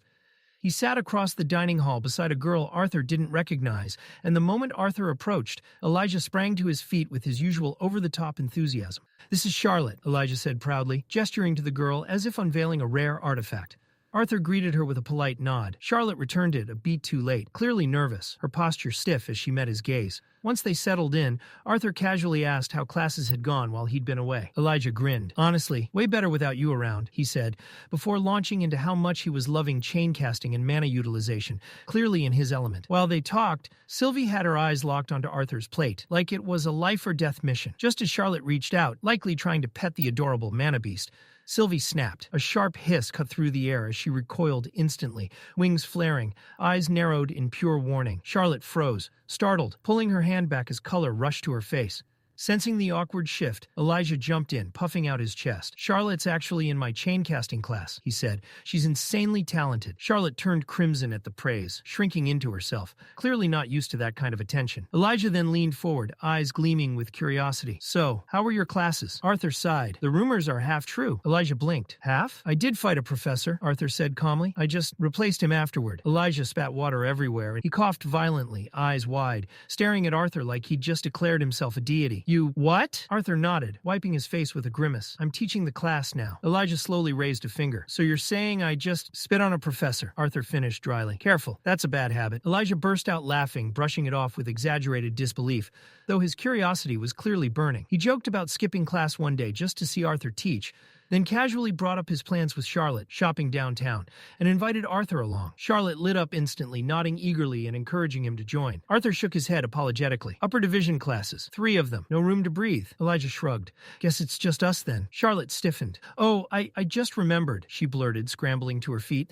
I have something else planned. She smiled nervously, suggested they all go together another time, then waved goodbye, lingering just a second longer on Arthur before leaving. Elijah watched her go, scratching his head with a weak chuckle. Must be important, he muttered, before saying he might just study instead. Then quieter, more serious, he asked Arthur what he thought of her. She was nice. Pretty. Did he have a chance? Arthur met his eyes and smirked. You can do better. Lunch ended there. Arthur made his way to his first upper division class, Team Fighting Mechanics. A few students were already present. Curtis noticed him first, eyes widening in surprise before waving. Moments later, Claire spotted him and immediately slung an arm around his shoulders, grinning as she teased him about the disciplinary committee. Arthur flashed a confident smile. I'll behave. Probably. Scanning the room, Arthur asked if everyone was present. Curtis shook his head. More were coming, and then they arrived. Arthur turned and sighed. Tessia Eralith walked in surrounded by a small group, deep in conversation with Clive Graves. Her eyes met Arthur's, and for a brief moment she seemed ready to greet him. Then she saw Claire's arm around his neck. Something flickered across her face, sharp, restrained, and she looked away without a word. Claire waved cheerfully. Tessia replied curtly, her voice cold, expression sealed shut. Bad mood? Claire wondered aloud. Arthur inwardly groaned. He knew exactly why. Claire finally stepped back, and as Arthur scanned the rest of the group,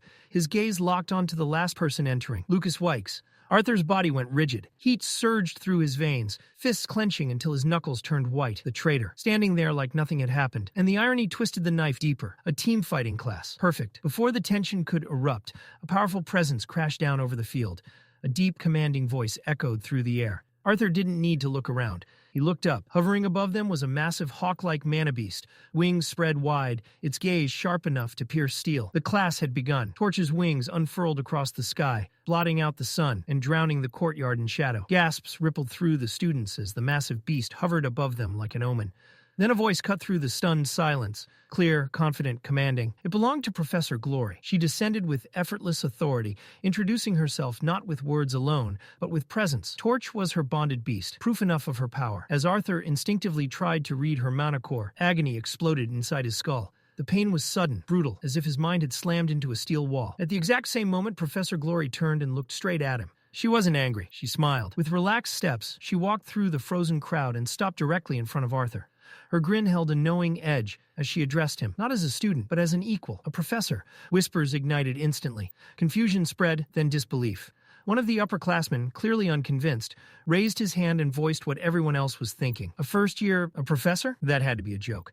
Professor Glory shut it down without hesitation. Arthur Leywin, she explained, wasn't just a freshman or a disciplinary committee officer. He had been appointed interim professor for practical mana manipulation, the very class many of them had struggled through in earlier years. Temporary or not, it was an honor few could dream of earning. The courtyard erupted. Protests, shouts, accusations. Upperclassmen bristled, their pride burning. How could a skinny first-year leapfrog over them? Talents older and stronger than him had never been offered such a position. To them, Arthur was an insult wrapped in favoritism. Arthur didn't react. He had expected this. The resentment, the hostility. It was familiar. He took a slow breath, shutting out the noise as best he could. Professor Glory tried to calm the crowd, still smiling as she reminded them that the decision came directly from Director Goodsky. Arthur had proven himself by defeating the previous professor. That alone spoke volumes. Still, it wasn't enough. Someone shouted that underclassmen professors were weak anyway. Others piled on, claiming any upperclassman could beat him without breaking a sweat. Professor Glory's smile widened. Fine, if they doubted him so much, why not test him right here, right now? The atmosphere shifted instantly. Arthur felt it. Raw hostility locking onto him from every direction. Rage, jealousy, eagerness to tear him down. Some wanted revenge. Others wanted humiliation. Every stare felt like a drawn blade. He noticed Tessia in the crowd, her expression caught between surprise and disbelief. For a brief moment, amusement flickered across her lips, until she realized Arthur was looking. She turned away. Arthur spoke calmly, explaining that Director Goodsky had ordered him to take things slow during his first few days. It was his first official day, after all. Professor Glory leaned closer, eyes gleaming. No special treatment. If he wanted to stand above upperclassmen, he'd prove it, with a demonstration. She turned to the class. Their answer was thunderous. Cheers erupted. The students wanted blood. Arthur remained composed, but he knew the truth. This wasn't a fair test. It was a trap, and everyone knew it. When he asked what she had planned, Professor Glory answered with a grin that promised chaos. She suggested starting the semester with something fun. Her version of fun included words like war and conquest. Arthur sighed. He couldn't understand how anyone could say that so casually. Then Curtis raised his hand, proposing a team mock battle. The disciplinary committee, himself, Claire, and Arthur, would fight together. Claire immediately supported the idea, calling it good practice for teamwork. Professor Glory considered it, then nodded. That's when Clive Graves stepped forward. The vice president of the student council volunteered to lead the opposing team, and casually suggested Princess Tessia join him. Tessia stiffened, clearly not expecting to be thrown into the spotlight. Claire, on the other hand, laughed, calling the matchup interesting. Student council versus disciplinary committee. Still, 2 against 3 wasn't fair. Before the words even settled, Lucas Weick stepped forward. He volunteered to even the odds. Professor Glory welcomed him with open enthusiasm, calling him another genius freshman and declaring it the perfect opportunity to evaluate his abilities. With a wave of her hand, the teams were decided. She ordered all 6 of them to prepare. As they moved toward the equipment racks, Lucas deliberately slammed his shoulder into Arthur. He didn't apologize. He just glared, eyes burning with resentment. Lucas finally snapped, accusing Arthur outright of stealing the spot that should have been his on the disciplinary committee. The words were loaded with bitterness, his pride bleeding through every syllable. Arthur didn't even blink. Cold and unmoved, he answered simply, "Something that was never yours can't be stolen." The response hit harder than any insult. Before Lucas could fire back, Claire slipped in with her usual grin, though there was steel behind it. She warned them that representing the disciplinary committee meant more than personal grudges. Any embarrassment would be punished, and if anyone dragged the team down, she promised to make their future training sessions a living nightmare. Clive and Lucas said nothing after that.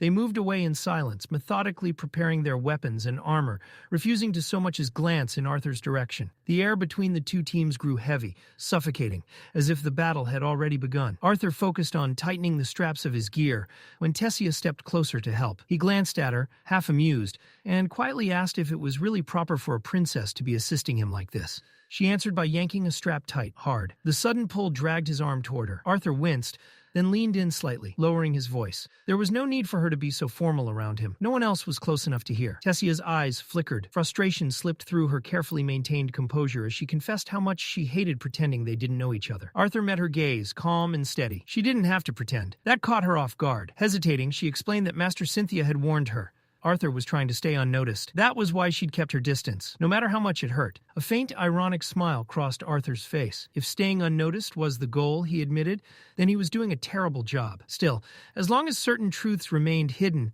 the attention didn't really matter. Tessia started to respond, her thoughts finally aligning. Then realization struck. Her mana sense couldn't find his water attribute anymore. Before the words could leave her mouth, Arthur's hand gently covered it. He leaned in, his voice barely a whisper. Those things, his bond, his true core level, the full extent of his strength, were still secrets. But that didn't mean she had to erase him from her life. After a moment, he pulled back. Tessia's face burned red. She shoved him lightly, muttering that he was standing far too close. Before either of them could continue, a thunderous voice echoed from above. "Professor Glory!"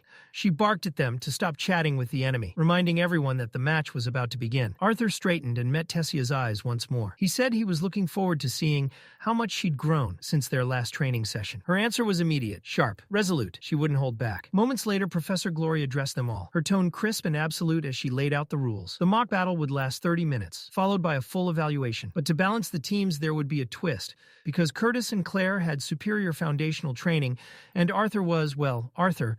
The disciplinary committee would be handicapped. Arthur would serve as the king. If he fell, the match ended instantly. The gear they wore wasn't ceremonial either. Crafted by artificers, it tracked damage precisely. Once a critical threshold was reached, it would emit a piercing warning. Anyone foolish enough to continue fighting past that point would be banned from the class or expelled entirely, and the gear wouldn't protect them. Mana defense was mandatory. Relying on equipment alone could get someone seriously injured. When Professor Glory finally shouted the start, the battlefield exploded into motion. Claire lunged toward Clive, her blade igniting in roaring flames. Sparks trailed every swing as she attacked with ruthless precision. At the same time, Curtis charged forward atop Grotter, lance lowered, aiming straight for Tessia. Arthur watched closely. Curtis couldn't overpower her, but he didn't need to. Stalling was enough. Ahead of him, Lucas stood waiting, lips curled into a smug sneer. Even after everything at Xyrus, nothing about him had changed. The arrogance was still there, untouched. Arthur accepted the challenge without a word. High above, Professor Glory observed silently, eyes gleaming with expectation. Arthur drew in his mana. Wind twisted. Earth responded. Power coiled around him as he released a sliver of killing intent. The battlefield froze. Pressure slammed into everyone present. Tessia alone recognized it and exhaled softly. She knew what was coming. The wind screamed as Arthur grabbed Dawn's ballad and launched forward. The ground shattered beneath his feet. In a blink, he was on Lucas. Lucas staggered back, confidence cracking into panic as he hurriedly began chanting. Flames erupted as Inferno's cage formed, fiery orbs circling them before sealing into a blazing dome. With forced bravado, Lucas activated the spell. The orbs erupted. Fire bullets tore through the air from every angle, turning the space into a storm of destruction. Advancing should have been impossible. Arthur didn't slow down. He slipped between the flames, dodging with inhuman precision, blocking only when necessary, never stopping, never retreating. He kept moving forward. Everything blurred into motion. Instinct, speed, and control fused into something primal as Arthur weaved through the inferno, surviving on reflex alone. Inside the blazing cage, Lucas laughed, mocking him for nothing more than dodging, for dancing instead of fighting. Sylvie's voice cut through the chaos inside Arthur's mind, tight with concern. She could feel his frustration, the pressure grinding against him, and asked if he was all right. He answered calmly, focus locked in place. Then he asked about the others. Her response came quickly. Tessia was dominating Curtis. Claire had already gained the upper hand against Clive. Arthur acknowledged it without hesitation and told her to alert him if anything felt off. Another wave of fire descended. Arthur slammed his foot into the ground. Jagged pillars of stone exploded upward, forming crude shields that absorbed the brunt of the flames. Even so, the heat was merciless. Lucas's Inferno's cage pulsed like a living thing, filling the space with relentless bursts of fire from every angle, leaving no safe ground. Arthur assessed the battlefield in seconds. Lucas's mana pool had grown massively since his adventurer days, and without access to fire or water mana, Arthur was at a clear disadvantage. The oppressive heat gnawed at his stamina, while his wind and earth elements struggled to keep pace. Even his superior movement wasn't enough to close the distance. Lucas had engineered the perfect battlefield, one designed to crush opponents through sheer pressure and attrition. Watching Arthur dodge again and again, Lucas sneered, hurling insults through the flames. Arthur ignored them. He forced his breathing steady. Reacting wasn't enough anymore. Every counterattack, wind blades, earthen spikes, was shut down before it could gain momentum. The fire never relented. Lucas laughed again, mocking Arthur for being dead weight, saying he was glad Arthur hadn't joined the disciplinary committee. Otherwise, Lucas joked, he might have had to quit school just to avoid having such an incompetent teammate. Arthur shut it out. He slowed his thoughts, digging beneath the frustration. This wasn't just Lucas provoking him. It was his own limitation staring him in the face. Wind magic wasn't just movement. It wasn't just pushing and pulling invisible currents. What if he went deeper? What if, instead of manipulating air as a whole, he controlled the particles themselves? Arthur's eyes sharpened. Fire needed oxygen. Without it, flames couldn't exist. If he could manipulate the air, strip the oxygen away, then this cage, this blazing prison, would become nothing more than empty heat. Lucas laughed again, mistaking Arthur's subtle shift for retreat. The realization hit hard. If he removed the oxygen, the fire wouldn't touch him, but neither would he be able to breathe. A dangerous gamble. One mistake, and he'd suffocate before Lucas ever could. A faint smile crept across Arthur's face. This was why he'd come to Xyrus Academy, not just to fight, but to understand, to push past what he thought was possible. High above the battlefield, Professor Glory watched in silence, arms crossed as the wind tugged at her cloak. From her vantage point, the raging flames below were impossible to miss. Inferno's cage burned brilliantly. Lucas's signature domain spell, unleashed with frightening proficiency. She had heard of his talent, but seeing it firsthand was different. For someone so young,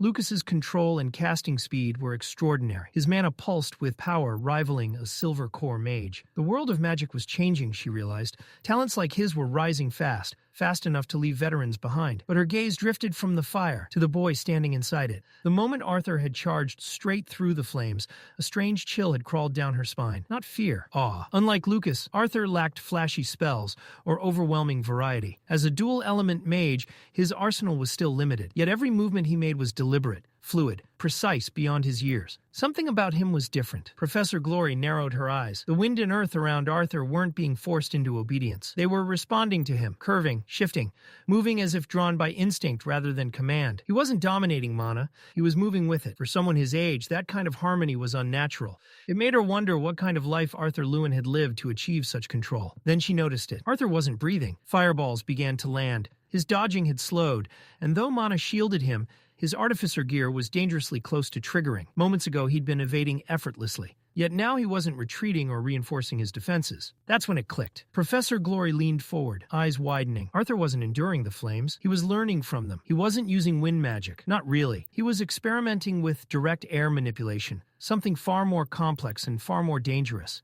Few mages even attempted it. Manipulating air at that level required flawless control and absolute focus. It wasn't ethics that stopped mages from stealing the air from their enemies' lungs. It was impossibility. Controlling the air around a living, moving target, let alone in the middle of combat, was something most wouldn't even dare to try. That was why most mages relied on their own bodies, or a fixed anchor point when attempting such manipulation. Anything else was madness. Watching him, Professor Glory felt a quiet smile form. Surrounded by roaring flames, pressed to the brink of collapse, Arthur Leywin wasn't panicking. He was learning. In the heart of danger, he was teaching himself how to bend the air itself. A true little monster. Inside the burning arena, Arthur clenched his jaw as his lungs screamed in protest. He carved out a razor-thin layer of air around his body, forcing it into an unstable vacuum. The goal was simple: strip the flames of what they needed and scatter them before they touched him. Simple in theory, nightmarish in practice. Every fraction of a second demanded absolute precision. His focus was so intense that sweat soaked into his skin, not from heat, but from strain. His uniform was already fraying, scorched and torn, as each failed attempt punished him further. Across the arena, Lucas Wykes grew impatient. This wasn't how it was supposed to go. His firepower was overwhelming. His attacks were relentless. Any normal student would have collapsed long ago. Yet Arthur still stood. There was no visible wind magic, no defensive spell he could recognize. Yet his flames refused to behave. Confusion crept in. Then frustration, then desperation. Lucas snarled and poured everything into one final gambit. Mana surged violently as he raised his voice and roared, summoning his trump card. From the inferno beside him, something massive took shape. A towering humanoid beast, forged entirely of flame, emerged with a deafening roar. Its presence warped the air, radiating pure destruction. Arthur didn't flinch. If anything, he smiled. That summon told him everything he needed to know. Lucas was running out. Arthur's grin sharpened for just a moment. It was time to end this. Elsewhere on the battlefield, Tessia Eralith glanced toward the blazing arena. A knot twisted in her chest. Arthur was strong. She knew that. But fighting Lucas while restricted to wind and earth, his weakest elements, pushed even him into dangerous territory. She trusted him. Still, the worry lingered. Then motion tore her attention away. Curtis Glader lunged, flames spiraling around his twin blades. The strike came down hard, but Tessia blocked it at the last instant, her staff catching the blow in a shower of sparks. Curtis smirked, clearly enjoying himself. He reminded her sharply that turning her back in a fight, even for a princess, was a mistake. Tessia answered without a word. Her expression hardened as she drew her secondary blade and moved in one fluid motion. The counterstrike forced Curtis to retreat, barely avoiding the edge of her swing. She wasn't finished. Mana surged into her palm as she compressed wind tightly, shaping it with practiced control. With a sharp release, the blast exploded forward. Curtis was struck head-on and hurled through the air like a projectile. Before he could crash, his mana beast, Grotter, leapt in, shielding him at the last second. Then pain struck. Tessia gasped, clutching her abdomen as something twisted deep inside her. Her magic felt wrong, draining unevenly, resisting her control. Unease flickered across her face. Curtis didn't give her time to recover. He mounted Grotter again and barked a command. The ground shook as they charged, mana pooling heavily around them. Tessia felt it instantly. The shift in the air, the density of mana being pulled in. They were preparing something big. She began chanting, her voice steady despite the pain. The ground responded violently. Thick vines erupted upward, weaving together into a living barrier as roots spread outward like a storm. Grotter bounded across the battlefield, narrowly evading the snapping tendrils that tried to bind him. Even so, the pain inside Tessia worsened. Doubt crept in. Had she truly adapted to the Elderwood Guardian's core? She crushed the thought immediately. As student council president, hesitation wasn't an option. She reinforced herself with buffs, forcing her body into motion. Her steps grew sharper, faster, wind mana flowing through every movement. The vines responded instantly, striking with renewed speed and precision. Confidence returned to her gaze. She could still win. Then Curtis roared. Mana gathered violently before him, condensing into a blazing torrent infused with earth attribute power. The beam tore forward with catastrophic force, powerful enough to erase anything in its path. High atop her living platform, Tessia paled. Sweat streamed down her face. She was reaching her limit, and the true danger was only beginning. At that exact moment, a violent surge of mana tore through Arthur. His bond with Sylvie flared. Her voice screamed inside his mind. Tessia was in danger. Arthur turned on instinct. Too late. The Flame Guardian closed in from behind, its burning fist crashing into him with overwhelming force. The impact sent shockwaves through his body as fire swallowed his vision. The battlefield erupted once more. The blow sent Arthur flying. He barely managed to steady himself before lifting his head, and what he saw made his blood run cold. High above the battlefield, Professor Glory was already airborne, riding her bond, Torch, pushing them to full speed toward Tessia and Curtis. Flames tore through the air in her wake, but even at that speed, she wouldn't make it in time. Inside Arthur's mind, Sylvie's voice pierced through again, sharper, tighter, laced with fear. Something was wrong. No, something was very wrong. Tessia was in real danger. Arthur's heart thundered violently in his chest. He tried to breathe, tried to think, but panic clawed at him from every direction. Every instinct screamed the same command. Move, now. Then, without hesitation, he activated the first phase of Sylvia's beast will. The world broke, colors inverted, twisting into strange, unnatural hues as sound vanished completely. The battlefield froze, fire suspended mid-burst, people locked in motionless poses, mana hanging in the air like shattered glass. Arthur had entered that place again, the warped space where time bent only for him. But he knew its flaw. Nothing here could be changed unless he physically carried it with him. And Tessia didn't have time. Arthur launched forward. His body screamed as he forced it beyond its limits, sprinting through a razor-thin path between the burning orbs of Lucas's inferno cage. He shot past Professor Glory, frozen mid-flight atop her bond, but didn't spare her a glance. His mana was nearly gone. Most of it had been burned away trying to master the vacuum barrier, but stopping wasn't an option. Ahead of him, Tessia was falling. The vine beneath her shattered as her strength gave out. Her body went limp, one hand clutching her abdomen as consciousness slipped away. Gravity dragged her toward the battlefield below. And above her, Curtis Glader's attack descended. A massive breath of destruction, compressed mana roaring forward like Judgement itself. Arthur's chest tightened painfully. Sylvie had been right. There would be no save from above, no barrier, no shield. Tessia was completely exposed. Fear surged, but Arthur crushed it. He forced his legs to move faster, even as his vision blurred, muscles tearing, breath ripping through his chest like broken glass. At the very edge of his endurance, he leapt from a collapsing vine. He threw himself forward. Arthur wrapped his body around Tessia midair, pulling her tightly against him as the world rushed back into motion. With the last scraps of mana left in his core, he forced a barrier into existence around them both. He already knew this was going to hurt. The first phase released. Color slammed back into reality. So did the pain. A white-hot agony exploded across Arthur's back as Curtis's attack collided. His body convulsed violently, nerves screaming as his consciousness fractured. Before a sound could leave his throat, darkness swallowed him whole. The last thing he heard was a sharp, piercing whine, his gear activating. From the sky, Professor Glory watched in horror as Curtis's attack, World Howl, consumed everything ahead of her. The beam roared, tearing through the battlefield with merciless force. A scream tore from her lips. She leapt from torch and rushed forward, heart pounding, mind racing. Seconds stretched into eternity. When the light finally faded, the battlefield reappeared. Professor Glory froze. Arthur was there, unconscious, his body wrapped protectively around Tessia's limp form, alive. No one had expected him to be there, especially not her.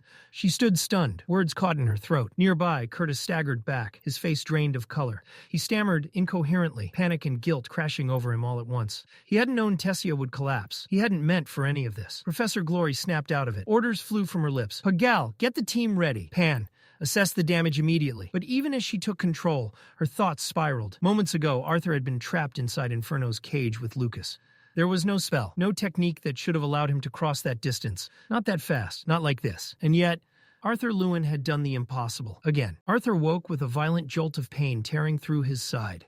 Every inch of his body screamed in protest, as though his nerves had been ripped apart and crudely stitched back together. His vision swam, blurry and unfocused, until the haze finally cleared, and he realized something warm and heavy was pressing against his chest. Sylvie, the small dragon beast, sat squarely atop him, her golden eyes locked onto his face. She didn't need words. Her presence alone radiated scolding, worry, and restrained fury, as if she were silently yelling at him for yet another reckless decision. Guilt settled heavily in Arthur's chest. Sylvie had always been there, his anchor, his partner, his constant. He knew he had pushed himself too far. Again, closing his eyes, he offered a quiet promise in his mind. He wouldn't leave her. Not like this. Not ever. Her concern mattered more to him than the pain tearing through his body. A knock echoed through the room. The door creaked open, and Director Cynthia Goodsky stepped inside. Her sharp eyes narrowed the moment they landed on Arthur, then softened with subtle relief. She hadn't expected him to wake so soon. Yet there he was. She approached the bed, studying him carefully. He was clearly in agony, but his eyes were alert. His will hadn't broken. That alone seemed to satisfy her. Arthur didn't waste time. "Tessia?" he asked. Cynthia's expression shifted, the weight of her thoughts unmistakable. She explained that Tessia was in better condition than him, for now, but the danger hadn't passed. Her body was struggling against the beast will within her. Arthur understood immediately. The signs were unmistakable, because he was the one who had given it to her. Frustration twisted in his chest. He wanted to help, to guide her through the assimilation, but his body was in no condition to do anything. His mana reserves were nearly empty, and his injuries were severe. Cynthia stepped closer, her voice carrying quiet remorse. She admitted the truth. She had kept Tessia's beast will a secret, even from Professor Glory. Tessia had reached the most dangerous phase of assimilation without proper supervision. If Cynthia had spoken sooner, much of this suffering might have been avoided. She thanked Arthur, her gratitude heavy and sincere. He had risked everything, nearly lost his life, to save her disciple. Arthur listened, then slowly sank back into the bed, brushing off the weight of her words. Cynthia informed him that both the royal family and his own had already been contacted. They would arrive soon. Until then, she urged him to rest. Arthur nodded faintly and thanked her. Outside the room, Tessia stood quietly. When Cynthia noticed her hesitation, she gently asked if she wanted to go inside. Tessia shook her head, her voice low and unsteady. She wasn't ready. Not yet. Facing Arthur felt overwhelming. Besides, he needed rest more than anything. Cynthia smiled knowingly and gave her a small wink. Perhaps some desserts would help, she suggested lightly. A little sugar might give her the courage she needed. Time passed. Arthur drifted back into sleep. When he woke again, the pain was still there, but something warmer filled the room. Familiar faces emerged through the haze. His mother, Alice, sat beside him, her expression overflowing with relief as she spoke softly. Grateful he was finally awake. Arthur turned his head carefully. Ellie leaned in from the other side of the bed and immediately blurted out how awful he looked. He chuckled despite the pain and fired back with his usual sarcasm. Their father, Reginald, stood nearby, grinning as he pointed out that Ellie had cried more than anyone. More than Alice, even. Ellie exploded in embarrassment, furiously scolding him for exposing her. Alice smiled, but the worry in her eyes never faded. She questioned how her son had managed to get himself so badly injured on the very first day of school. Reynolds added his own theory with mock seriousness, suggesting Arthur had already picked fights at the academy. Arthur smirked faintly. They should have seen the other guy. Laughter filled the room. Everyone laughed, except Alice. Her mind spiraled instantly. What had he done this time? Had he seriously injured another child? Killed someone? Burned remains? Furious nobles? Political fallout? Escape plans formed in seconds? Hiding underground? Living among dwarves? She could work as a healer. But Ellie? What kind of future would Ellie have? Before the panic could fully take hold, the door opened again. Director Cynthia returned. She wasn't alone. The entire Elenoil family entered behind her, with Tessia at their side. Reynolds stiffened in shock. Alice gasped softly. Both parents bowed deeply in respect. King Alduin placed a gentle hand on Reynolds' shoulder, humbly insisting the honor was his. Arthur had saved their daughter, not once, but twice. Queen Marielle followed with a warm smile, saying this meeting was long overdue. Introductions followed. Alduin gestured to the older elf beside him, his father, the former king of Elenoir. Then to the young elf girl standing nervously nearby, their daughter. Tessia stepped forward and introduced herself quietly as Arthur's friend. Alice and Reynolds exchanged knowing looks, sharing a silent, amused understanding.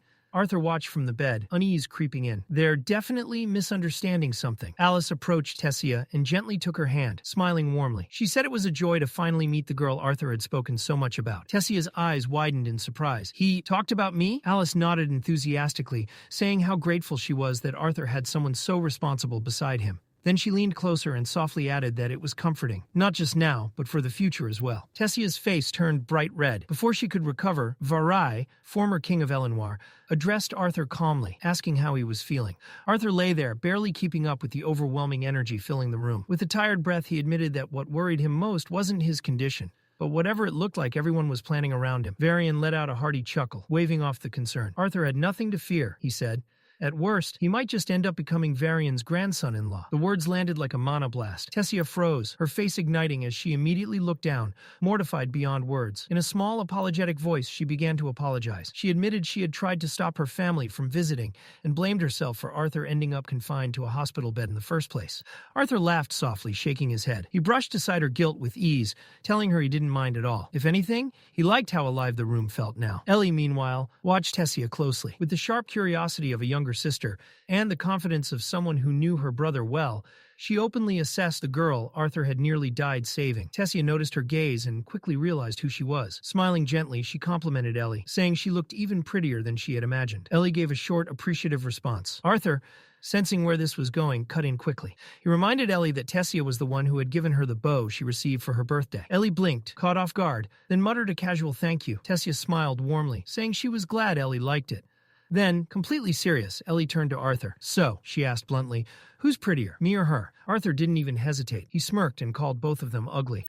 The room erupted. Both girls immediately snapped at him, warning that the only reason he was still alive was because he was injured. Deciding it was best to retreat, Arthur quickly changed the subject and turned to Varian, asking about Tessia's mana core. Was everything progressing smoothly? Varian nodded, explaining that Tessia's body appeared far more compatible with the beast core than Arthur's had been at the same stage. Then, lowering his voice, the old elf leaned in and asked the real question: how Arthur had even managed to obtain an Elderwood Guardian's core in the first place. Arthur smiled tiredly. I killed it. Varian's eyes widened, his composed expression shattering into pure disbelief. Before he could say anything else, Director Goodsky cleared her throat sharply, cutting the conversation short. She reminded everyone that Tessia's assimilation still required monitoring, and that the room had already exceeded its allowed capacity. More visitors were waiting outside, Reluctantly, both families departed together, leaving Arthur with a moment of quiet. It didn't last long. Visitors came and went throughout the afternoon, some demanding answers about the mission, others simply checking on his condition. Professor Glory practically leaned over him,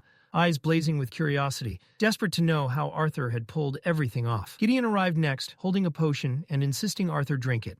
Suspicious but exhausted, Arthur complied. Before leaving, Gideon casually dropped a bomb. He told Arthur to visit his personal training room once he recovered. Arthur stared at him, stunned. How did he even know about that place? Gideon explained that Director Goodsky had contacted him and requested special training artifacts for Arthur. And yes, he had already built them. Arthur grew even more suspicious and asked the obvious question. Did you really do all that for free? Gideon only smiled slyly and reminded Arthur that he now owed him. Once alone, Arthur slumped back into the bed, sore, drained, but undeniably grateful to still be alive. Footsteps approached again. Assuming Gideon had returned to demand payment, Arthur frowned until the door opened and Tessia stepped inside instead. She moved quietly toward the bed. Arthur asked if her assimilation session was already over. Tessia nodded, explaining that Director Goodsky had stopped it early since she was still recovering. Arthur agreed. It was the right call. He asked about her mana core, whether she'd felt pain again or that crushing pressure. Tessia let out a small laugh. Arthur frowned, confused, and asked what was funny. She smiled softly and told him it was just like him, worrying about her after nearly dying himself. Arthur laughed quietly in return. She wasn't wrong. The moment reminded her of long ago, when he had saved her from bandits. Arthur tried to sit up, remarking on how far they'd come since then. But pain tore through him instantly. He winced. Tessia rushed closer, panic flashing across her face, but Arthur reassured her. He told her not to worry so much. He'd be fine. She nodded, then fell silent.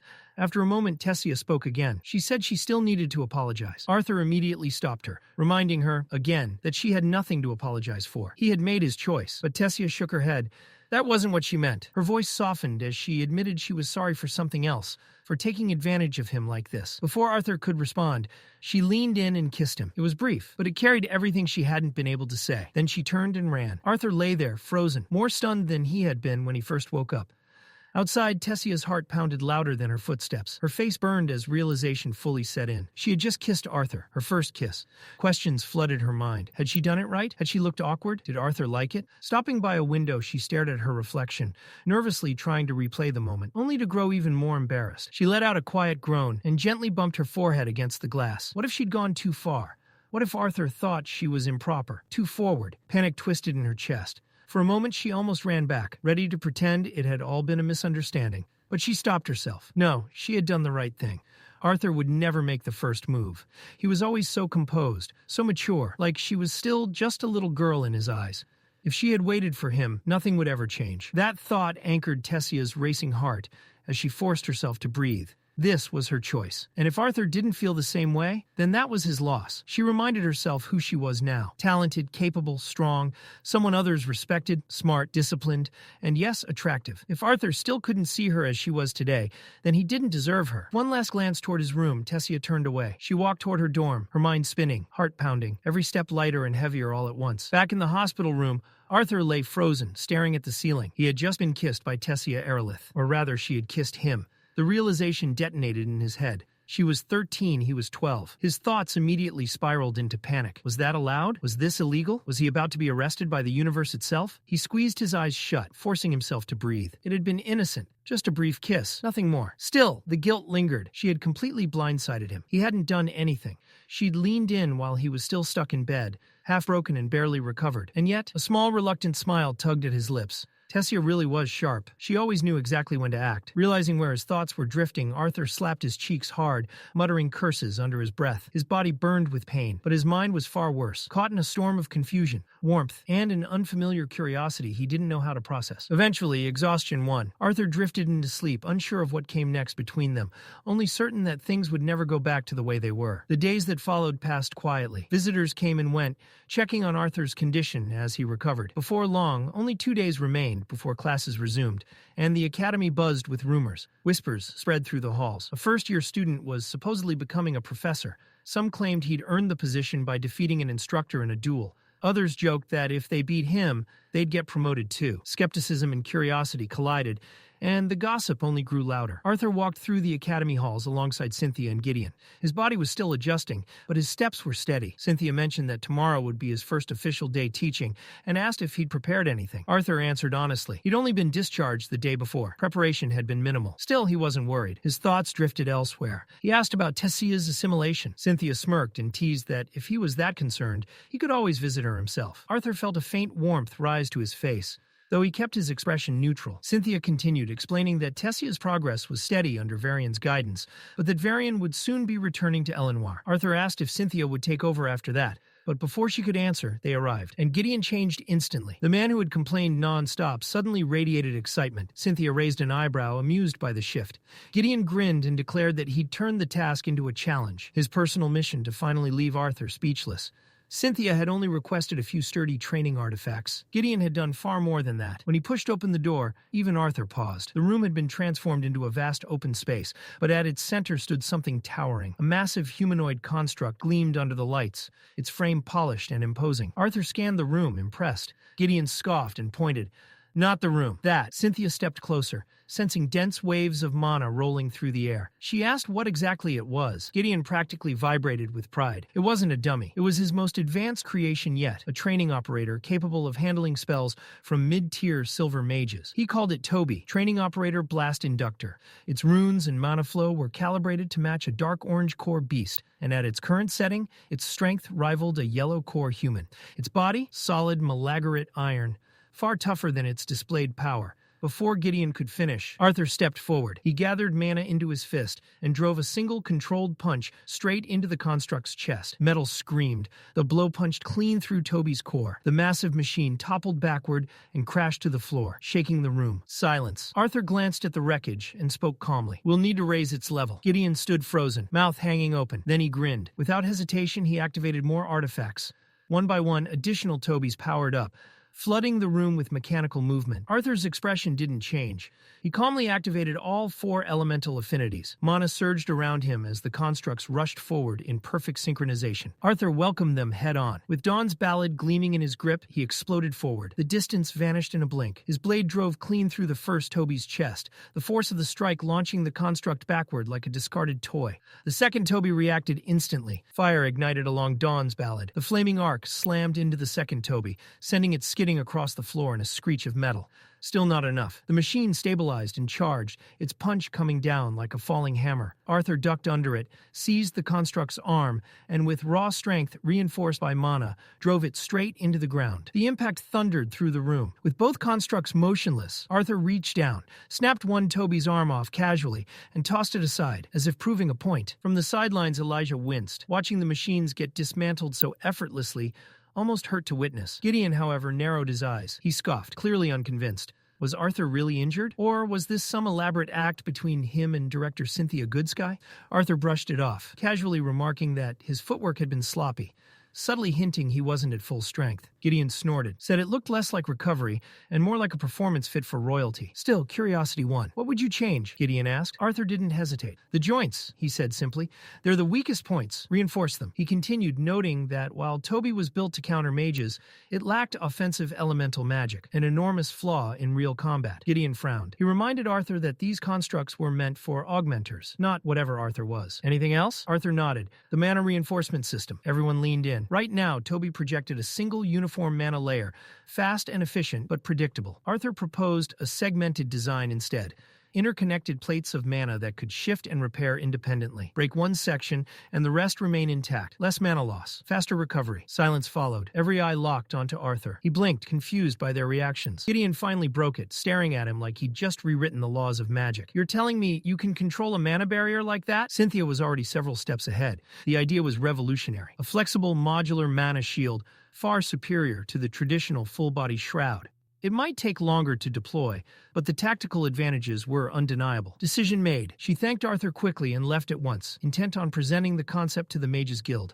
Once she was gone, Gideon leaned in close, half joking, half serious, trying to see if Arthur was hiding any more world-shaking ideas. Elijah interrupted, reminding Arthur that he'd be late for his first class. Exactly 1 week had passed since his injury, and it showed. With a walking stick in hand, Arthur moved carefully down the hall, wobbling slightly with each step. Regret tugged at him. Fighting 2 Tobys while still healing hadn't been smart.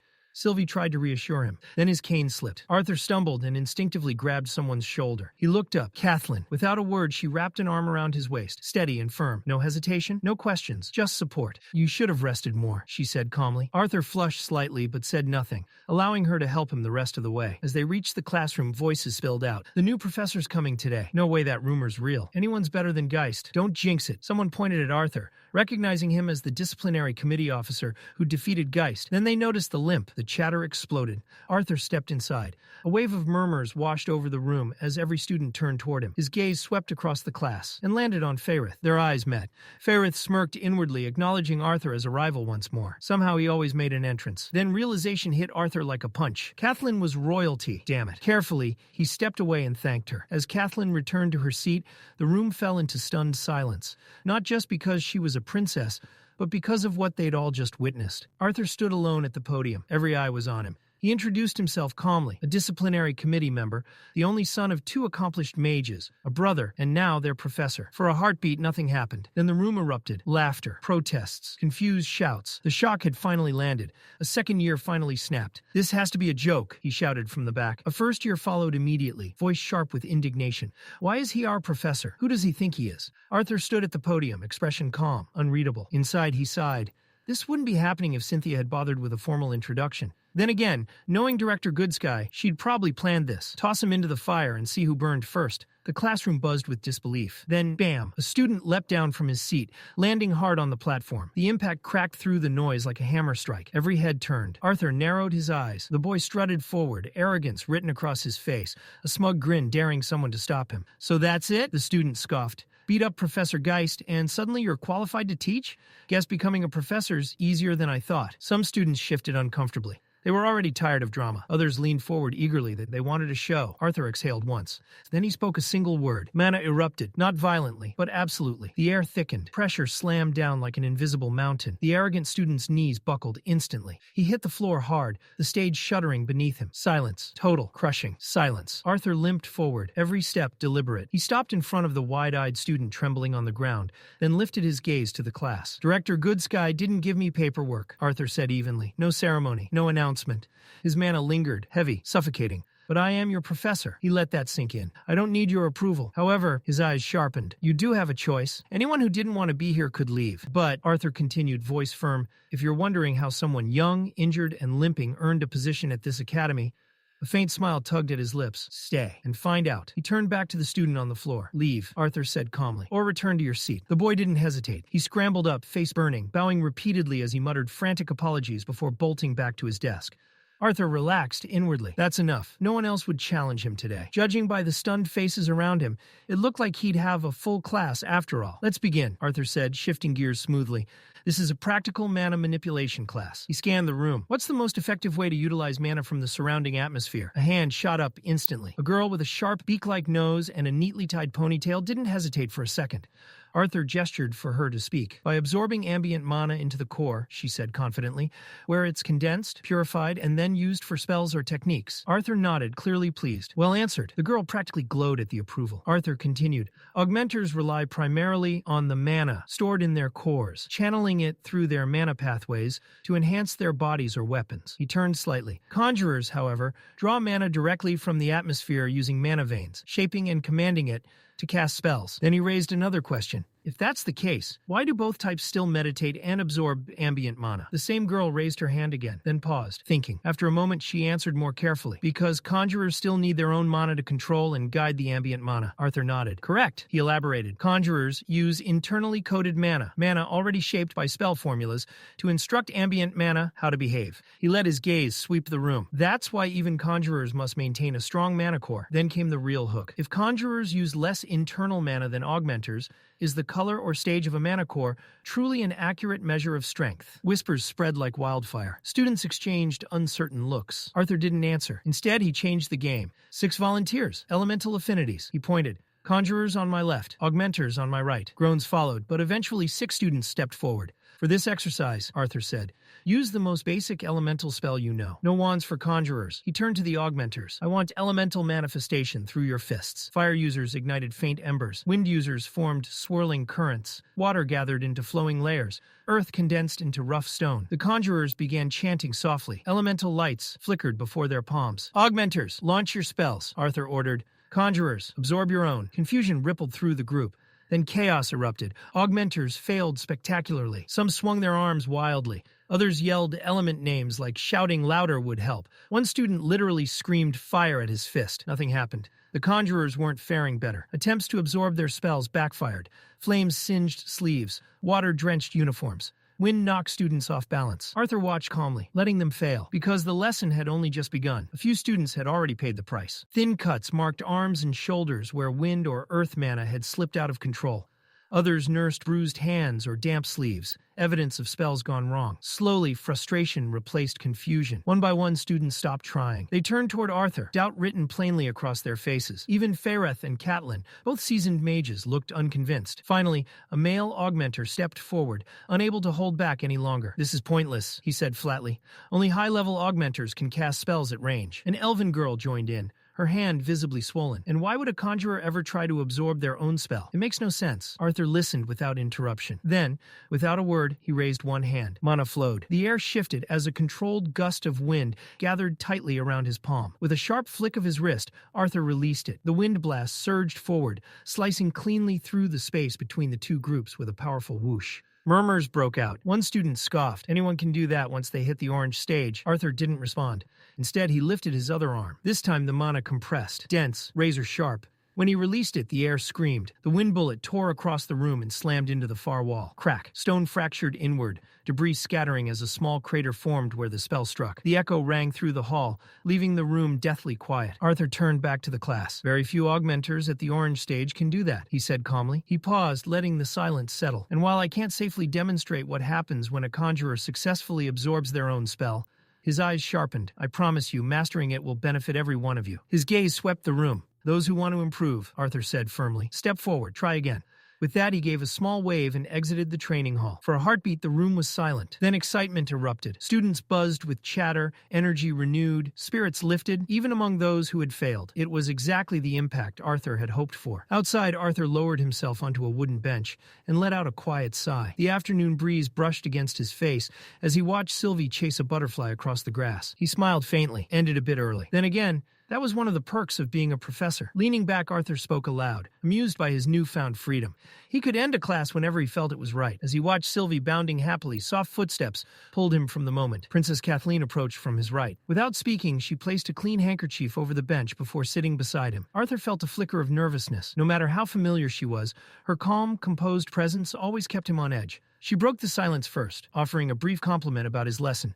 Arthur thanked her, unsure what else to say. The quiet stretched. Just as he began to relax, Kathleen leaned slightly closer. "Arthur," she said softly. He turned to her, attentive and confused. Her voice lowered, hesitant now. "There's something I've been meaning to tell you." Arthur's thoughts exploded. For one absurd second, his mind raced into impossible territory. A confession? Another noble girl? Would this start a political incident between kingdoms? Before he could spiral further, Kathleen stood and bowed deeply. "I'm sorry," she said earnestly. "Not just for myself, but for my family." She spoke of Sebastian, of the auction house, of her father's actions, of her brother's mistakes, both past and recent. She carried the weight of it all, but midway through her apology, she froze. Arthur was pinching his own cheeks. "What are you doing?" she asked, bewildered. Arthur replied casually, "Humbling myself." He was genuinely surprised she was still troubled by something that had happened over 4 years ago. Kathleen shook her head. She couldn't forget that day. As much as she admired her father, his actions had disappointed her deeply. Arthur waved it off. "You don't need to apologize for other people's choices," he said. "That burden isn't yours." "Still," Kathleen insisted, especially now, because she considered Arthur a friend. She added, almost shyly, that her brother once told her even small physical gestures, skinship, were signs of friendship. Arthur acknowledged it simply. But inside Kathleen's mind, everything churned. She had spent her life resenting her lineage, her powers,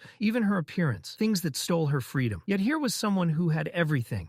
and still carried a warmth that refused to fade. A soft chuckle escaped her lips. Arthur blinked and leaned slightly closer. "Did you just laugh?" Embarrassed, Kathleen turned away. To change the subject, she brought up his lesson, specifically why the 2 wind bullets had produced such different results. Arthur gasped dramatically. "So that was your real reason for approaching me?" Flustered, Kathleen rushed to deny it, insisting she wasn't scheming, just escaping an awkward conversation. Arthur laughed, calming her immediately. "I'm joking." Then, with a playful wink, he added, "Wouldn't be fair if I gave my brightest student special treatment." As Arthur walked off toward Gideon's class, Kathleen remained seated, watching him go. A soft smile lingered on her face. Without even realizing it, Arthur had brightened her world. Just a little. Later in Gideon's class, the room was quiet until Emily Watson adjusted her thick glasses and leaned toward Arthur.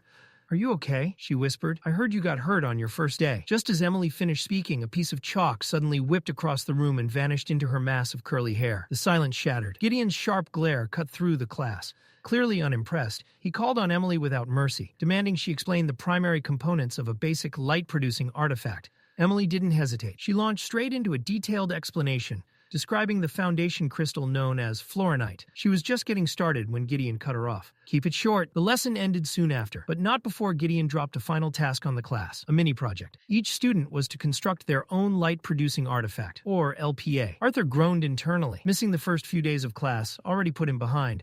And now this. Sensing his frustration, Emily casually leaned over and offered him an easy solution. She mentioned she had made several LPAs earlier just for fun and had them lying around in her dorm. He was welcome to take one. Arthur blinked, surprised. For someone he had only just met as a classmate, her kindness felt genuine and incredibly timely. She had unknowingly lifted a weight off his shoulders. Before he could thank her properly, Elijah rushed into the room. He greeted Arthur quickly, then noticed Emily. After brief introductions, Elijah shook her hand politely, though his attention remained fixed on Arthur. His tone shifted, serious. "Director Goodsky is waiting," he said, signaling with his eyes that it was important. Arthur said his goodbyes, leaving Emily and Elijah to talk as he headed out. His destination was the private training room Director Goodsky had mentioned while he was still in the infirmary, a room with exceptionally high mana density, perfect for intense training. When Arthur stepped inside, he froze. Tessia was already there, seated and deep in meditation. Before anyone could react, Sylvie darted past him, launching herself onto Tessia with excited chirps. Tessia opened her eyes and greeted Arthur warmly,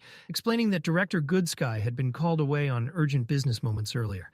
Without hesitation, Tessia suggested they begin. Beast assimilation was never simple. It demanded absolute focus, immense stamina, and usually the support of another mage who shared the beast's elemental affinity. But Arthur was different. As a quadra elemental, he could support Tessia fully. Carefully, he balanced fire, water, earth, and wind, reinforcing Tessia's body as the Elderwood Guardian's will pressed down on her core. Arthur became a living conduit, a refined mana battery, shielding her from the crushing pressure. Time passed in complete silence, broken only by controlled breathing and the hum of mana.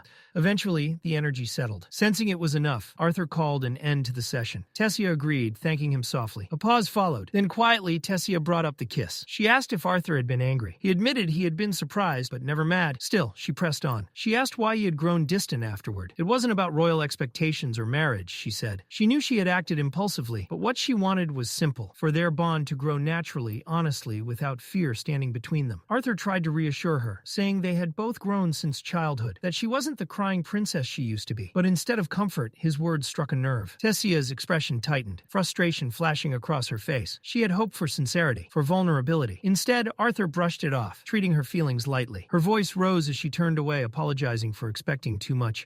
Arthur called out to stop her. She didn't. Her words came sharp and precise, cutting deep. She told him that while he excelled in magic, battle, and strategy, there were things he was terrible at: understanding emotions, expressing feelings, and dealing with people. She said she saw through his false smile, the mask, the distance he kept, and worst of all, how he dismissed her feelings, just like he had done with Lilia. Then she left. Silence swallowed the room. Even the sound of the waterfall outside couldn't fill the void she left behind. Arthur stood frozen, her words echoing in his mind. How did she know about Lilia? Had she overheard them? Or had Lilia told her herself? His fists clenched as his thoughts spiraled. The truth he could never share, that he wasn't just a boy from this world, but someone far older, carrying a past too heavy to explain, pressed down on him. Anger surged. Arthur activated the training dummies, the Tobies, and unleashed everything. Mana-reinforced fists tore through them, blow after blow, raw emotion driving every strike. But the rage didn't erase her words. The final Toby was nearly destroyed when a warning alert flashed. Low mana reserves. Arthur stopped. His body shook, breathing ragged, energy drained. Sylvie finally spoke, reminding him he was still healing and shouldn't push himself like this. Arthur ignored it. His body might have been recovering, but his heart wasn't. As he sat there lost in thought, a knock sounded at the door. He forced himself up and opened it. Professor Glory stood outside, concern clear on her face. Both Arthur and Princess Tessia had missed her class, something that never happened without reason. As she stepped inside, her eyes widened at the destruction around them. Something was clearly very wrong. The training room looked like a battlefield aftermath. Arthur explained calmly that he had been training alone, that Tessia hadn't been with him. Professor Glory studied the damage for a moment longer before letting out a quiet laugh, brushing aside her earlier suspicion. She told him to at least attend his final class of the day, since he'd already skipped the rest. As they walked through the academy halls together, Glory grew uncharacteristically quiet. Inside her mind, concern churned. A private training chamber, one reinforced and restricted for advanced combat, was one thing. But this level of destruction, even within a mana-stabilized space, was alarming. Arthur Leywin carried layers she couldn't peel back, power he didn't display, secrets he didn't share. And the more she observed him, the clearer it became. This boy was far more dangerous than he appeared. Arthur soon reached the classroom he'd been most eager to return to, Deviant Magic Theory. His body ached, drained from both physical exertion and the emotional clash with Tessia. But he entered quietly, composed. Whispers rippled through the room as students stole glances his way. Arthur ignored them. Sylvie sat perched nearby, utterly still, appearing fast asleep. He gently pinched her cheeks. "How can you sleep at a time like this?" Her voice echoed back inside his head, amused. She wasn't sleeping. She was meditating, training her mind. Arthur sighed inwardly. If only growth came that easily for him. "Arthur Leywin." The room settled as Professor Maynor spoke his name.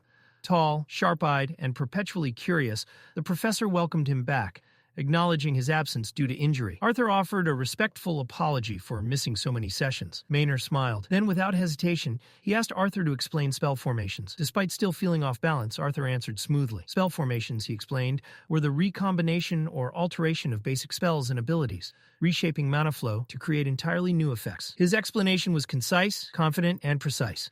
Professor Maynor clapped once, pleased. "A solid foundation," he said, using Arthur's response as a springboard into the day's lecture. He began with an unsettling thought experiment. Imagine a world where everyone could read minds, where even fleeting, unwanted thoughts were exposed. Uncomfortable as it sounded, Maynor argued such a world would produce the greatest mages, because survival would demand absolute mastery over one's own mind. Then came the real question. Why do some augmenters and conjurers chant spell, while others don't? A student answered that chanting became unnecessary once a spell was mastered. Maynor shook his head. Too simple. Chanting, he explained, wasn't just about technique. It was psychological. Words guided the mind, shaped intent, suggested how mana should move and behave. Language had power because it focused thought. To prove his point, he offered an awkward yet hilarious example involving an unwanted confession of love, demonstrating how even simple words could provoke powerful emotional responses. Arthur noted quietly how effortlessly Maynor kept the class engaged.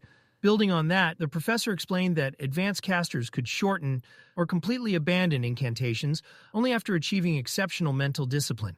That was why, he claimed, mind readers would become the strongest mages of all. They'd have no choice but to control every stray thought. With that, he directed the class to their textbooks, highlighting the contrast between how augmenters and conjurers approach spell control. When class finally ended, Arthur left slowly. The halls felt unusually quiet, but the silence did nothing to ease the storm in his head. Tessia's words replayed again and again, each repetition cutting deeper. Why did it hurt so much? Sylvie answered before he could. Because it was true. Arthur didn't respond aloud, but he felt the truth settle heavily in his chest. He cared about Tessia far more than he wanted to admit, and that realization terrified him. Lost in thought, Arthur barely noticed the group approaching until Sylvie bristled. Lucas wakes. Flanked by Charles and Marcos, Lucas walked with practiced confidence. Charles stepped forward first, wearing a mask of politeness that didn't reach his eyes. Marcos fumbled through a weak excuse about checking on Arthur's well-being, muttering something about how even Xyrus Academy could be dangerous. Arthur smiled faintly and fired back with a casual jab, reminding Charles of the humiliation he'd suffered earlier. It landed perfectly. Charles snapped. Rage twisted his face as he shouted about his ruined reputation, about how Arthur had embarrassed him in front of the entire academy. He surged forward, and Lucas yanked him back. Lucas's patience had finally run dry. His voice rose as he confronted Arthur, accusing him of cowardice for avoiding him since their duel. The bitterness in his tone made it clear. The loss still burned. Then came the real question. How had Arthur escaped Inferno Cage? Lucas demanded answers. Proof. Logic. Anything that could explain how a so-called commoner had beaten him so thoroughly. Arthur tried to defuse it with humor, casually suggesting there might have been a hole in the ground. It only made things worse. Lucas clenched his teeth, fury boiling over as he pressed closer, his pride screaming for an explanation. Arthur's expression didn't change. He grabbed Lucas's wrist. With a sharp twist, he flung the hand aside. The motion was quick, controlled, and final. Arthur's voice stayed calm, but his meaning was unmistakable. This wasn't how questions were asked, especially not by someone who had already lost. Arthur stepped forward and locked Lucas into a firm headlock, his grip precise and effortless. His voice stayed calm as he reminded Lucas of a simple truth. He didn't owe him a single answer. Not now, not ever. Lucas didn't struggle, and instead he laughed. It was cold, hollow. He claimed he already knew the truth. Arthur had cheated during the duel, used some kind of artifact to pull off the impossible. The accusation scraped against Arthur's patience, that familiar irritation bubbling up again. Lucas never learned. Before Arthur could respond, Marcos suddenly shoved himself into the confrontation. Not to stop it, to poison it. His voice shook as he spoke, twisting the situation into something grotesque. He accused Arthur of using tricks not just to impress Tessia, but to seduce Princess Catelyn as writers well. The sheer absurdity made Arthur blink. For half a second, he thought he'd misheard. Then mana began leaking from Marcos. Raw, uncontrolled. The timid mask shattered as Marcos screamed, calling Arthur nothing more than dressed-up trash. Charles noticed instantly. He grabbed Marcos's wrist, panic in his eyes, warning him to stop. His mana was spilling out. Marcos tore free, shouted at Charles to shut up. He didn't care anymore. Charles tried again, desperation creeping into his voice. If Marcos didn't stop, all of them would be punished. Maybe worse. Lucas didn't intervene. He stepped back instead, watched, told them to leave Marcos alone. Marcos straightened, eyes burning with obsession, declaring that Princess Catelyn deserved better. Someone pure, someone of noble human blood, someone like him. Arthur's expression hardened. He finally spoke, voice steady but stripped of humor. He wasn't seducing anyone, and who Catelyn chose, or didn't, was none of Marcos's business. Marcos snapped. He screamed that it was Princess Catelyn, not just Catelyn, that she felt the same way, that he knew she did. His voice cracked as he pointed to a single moment, when she had picked up his handkerchief as proof of her love. Lucas watched the meltdown with a twisted amusement. Marcos had lost his mind, and Lucas was enjoying every second of it. Marcos continued ranting, claiming someone had told him he was chosen. His words trembled, heavy with obsession. Sylvie growled low, sensing it instantly. Arthur felt it too. The mana leaking from Marcos wasn't normal. It was feral, dangerous. Then Marcos froze. His eyes snapped to Arthur, and something terrifying settled into them. Clarity, twisted certainty. Arthur was the obstacle. Marcos stomped the ground and launched himself into the air, fist pulled back, killing intent, screaming through his mana. Time slowed. Arthur caught Sylvie from the corner of his eye, crouched, ready to strike. Marcos came down like a meteor. Arthur moved. He slipped to the side, caught Marcos's arm mid-swing, and twisted sharply. Using the momentum, he redirected the punch straight into the floor. Marcos slammed down. Stone shattered. The hallway shook. Dust swallowed everything. Arthur stepped back, coughing lightly as the silence settled. His patience was gone now. He reminded Marcos, coldly, that he had just attacked a disciplinary committee member. Charles finally found his voice, shaking as he urged them to stop Marcos before things spiraled further. Lucas raised his hands, feigning confusion, feigning fear. He claimed he had no idea what was happening, said they were all terrified, painted Arthur as the aggressor without saying it outright. Charles glanced at Lucas, unsettled, but Lucas was already thinking ahead. He casually reminded Charles about the upcoming duel with Marcos, suggested this outburst might actually benefit him. If Marcos was injured or expelled, Charles wouldn't have to fight him at all. Then they walked away. Lucas turned once more, smirking as he warned Arthur not to get hurt. Arthur didn't look back. Behind him, Marcos screamed. The ground erupted. Shards of stone tore through the air at lethal speed.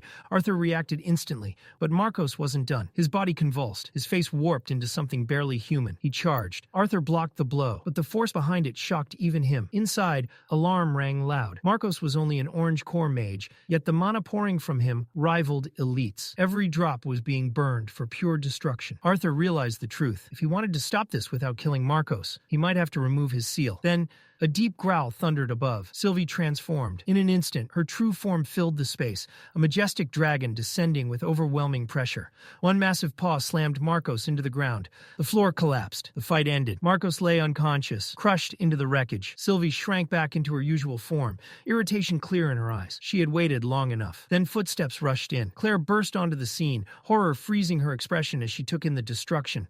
Arthur standing amid the ruins, Marcos barely breathing, the hallway torn apart. Claire didn't waste time with pleasantries. What happened? Arthur gave her a concise account. Marcos had snapped. His mana had gone wild, unprovoked, unstable, and he had attacked with lethal intent. Claire immediately knelt beside Marcos, her expression sharp and focused. As she shifted his body, the back of his uniform tore slightly, revealing crude stitches and warped markings carved into his spine. Her face hardened. She knew exactly what she was looking at. This wasn't new, and it wasn't random. Without another word, they carried Marcos to the infirmary. His body was completely limp, drained as if whatever had possessed him had burned through everything he had. The healers took him in at once. Once that was handled, Claire led Arthur straight to Director Goodsky. As they walked, Arthur asked the question gnawing at him. Had this happened before? Claire didn't hesitate. Yes, another student had suffered a similar collapse while Arthur was still recovering. Arthur's thoughts churned. Marcos's power hadn't made sense. The output, the ferocity, it was far beyond an orange core mage, and those markings weren't scars. They were deliberate. Claire told him she'd explain more during the next disciplinary committee meeting.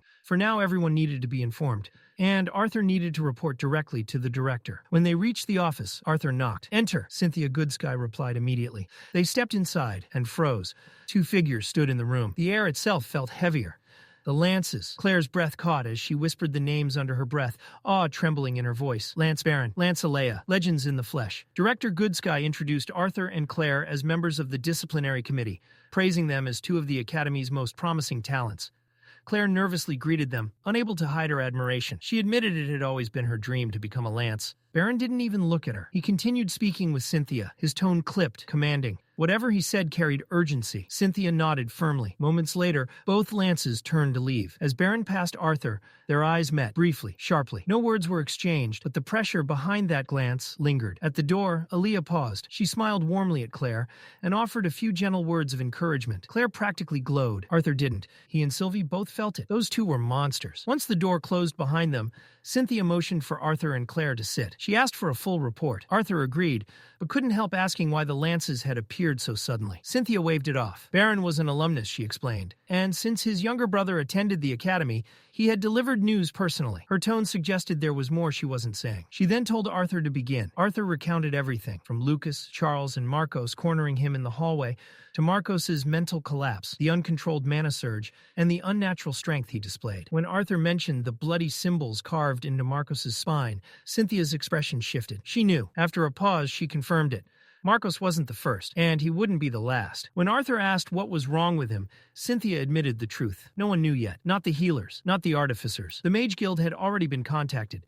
Researchers would be arriving to work alongside Gideon and the Academy staff. For now, security would be increased. Disciplinary officers would patrol between classes. Night Watch would be reinforced. Claire acknowledged the orders. Cynthia then turned to Arthur and told him plainly, it was good to have him back. With things escalating, the committee needed every capable member it had. Arthur and Claire left the office together. Cynthia stayed behind. In the silence, her bond Avier questioned the decision to involve students. Cynthia's reply was cold. If things continued like this, sacrifices might become unavoidable. They were too far into retreat now. What unsettled her most was the timing. The enemy was moving early, too early. Back at the dorms, Claire reminded Arthur how late it was and told him to rest.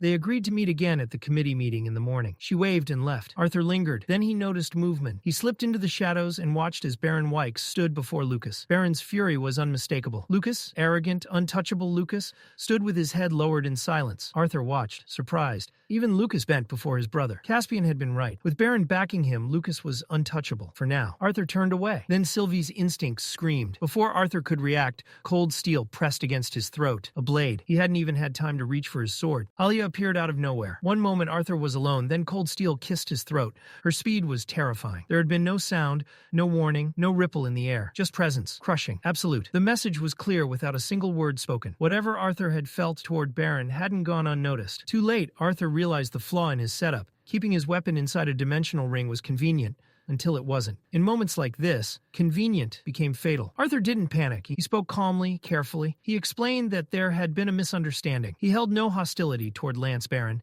Today had been the first time he'd even seen the man. No grudge, no intent. Arthur could feel it. Despite his efforts to suppress himself, something beneath the surface was leaking out, and Alea saw it. Her perception cut deeper than sight. She told him flatly that regardless of his talent, regardless of being a dual elemental mage, touching Baron was impossible. Curiosity outweighed fear. Arthur asked how strong Baron really was. Alea didn't hesitate. Frightening, she said. The word carried weight. Arthur paused, then asked where she stood among the lances. Alea answered by holding her hands apart, measuring an invisible distance. The gesture was oddly casual, almost playful. Arthur didn't laugh. He just watched. She noticed. Clicking her tongue, Alea teased him for having no sense of humor before admitting the truth. She was likely the weakest among them. The gap between her and the others was large. Arthur reached out and patted her shoulder. It was meant to be reassuring. It was not received that way. Alea stared at him, visibly offended. Still, she continued, explaining that while Baron surpassed her in raw power, her perception eclipsed his. That was why she had sensed Arthur before he ever noticed her. Now it made sense. Her attention shifted as Baron finished speaking nearby. Alea stepped back, sheathing her weapon as if nothing had happened. She told Arthur she'd enjoyed the conversation and hoped they'd meet again. Arthur bowed deeply, genuine respect in his posture. Before leaving, Alea reached out and gently brushed her fingers through his hair. Her voice softened. If her younger brother were still alive, she said, he would have been around Arthur's age. Her thanks carried something heavier than gratitude. Then she turned and walked away, leaving Arthur alone with the weight of it. By the time Arthur continued through the academy, the whispers had already begun. Students clustered in corners, voices low and frantic. A second year had gone berserk. Someone had been attacked. Some claimed it was a noble. Others swore it was House Hutcham. One name kept resurfacing, Marcos. Arthur could practically feel misinformation breeding in real time. Sylvie questioned why humans loved gossip so much. Arthur had no answer. The disciplinary committee room was silent when Arthur arrived. Heavy. He asked what had happened. Claire answered. Marcos was dead. The words landed like a blow. Arthur demanded an explanation. Curtis spoke next, his expression grim. The medics and artificers hadn't been able to stop the mana leaking from Marcos's body. It hadn't made sense. He'd already been unconscious. Claire added that the cause was tied to the symbols carved into his back. They still didn't know what they were. Kathleen admitted there was almost no usable information. What little had been uncovered was sealed. Nicholas added that even Marcos's parents were refusing to cooperate. Everything was locked down. Theodore slammed his fist into the table. What was the point of the disciplinary committee, he demanded. If they were kept blind when something like this happened, Claire reined them in. Anger wouldn't help. With Arthur officially back, patrols would be reorganized. Security tightened. The meeting ended in silence. Out in the hallway, Fareth nervously mentioned that Arthur would be assigned night patrol with Theodore. He pointed out awkwardly that their first meeting hadn't gone well. Arthur shrugged it off. Night patrol actually suited him. Between upper and lower division classes, it gave him room to breathe. Still, the hours were brutal. Fareth then admitted his surprise that the daggers they'd been issued were actually communication artifacts. Arthur confessed he'd thought they were decorative. Catelyn chimed in, amused, noting how strange it was that Kai volunteered to patrol such a large section alone. Arthur caught the smile she tried to hide and called her out. Fareth added that Curtis once claimed Kai avoided work like a plague. Arthur guessed Kai simply didn't want to work with Theodore. When Arthur asked why Kathleen's brother seemed so against them patrolling together, Kathleen calmly replied that she'd only mentioned she and Arthur had grown close, after a bit of physical contact. Arthur grinned. He waved them off, tossing a casual farewell over his shoulder. Before disappearing around the corner, he looked back and promised he'd see them in class. Later, standing before his students, Arthur's expression was composed, confident. He reminded them of the question he'd posed the day before, whether the color of a mage's manacore truly defined their strength.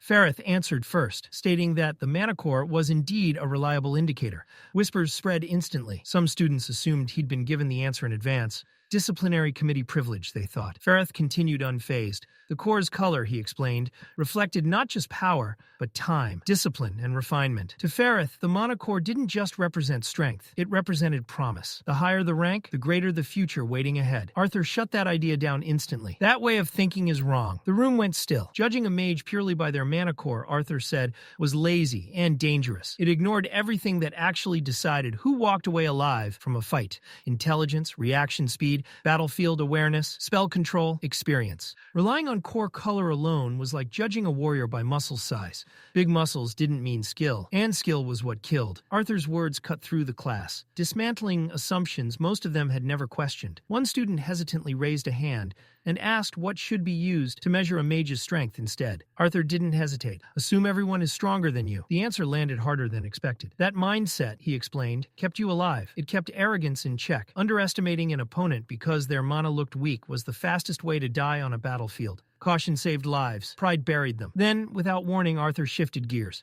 Same exercise as yesterday, he said. I hope you practiced. The lesson was clear. Knowledge meant nothing without application. Later, Arthur sprinted down the hallway, breath ragged. He was late. He blamed Sylvie immediately. She sheepishly admitted she'd fallen asleep too. By the time he reached class, Arthur was gasping for air. He apologized quickly to Professor Glory and turned toward the locker room, only to be stopped cold. No training, Glory said firmly. Not until he was fully healed. She ordered him to sit in the stands instead. Arthur obeyed without protest. Honestly, he was relieved. At least this meant no Lucas. Not today. As he climbed toward the spectator seats, he spotted Tessia sitting alone.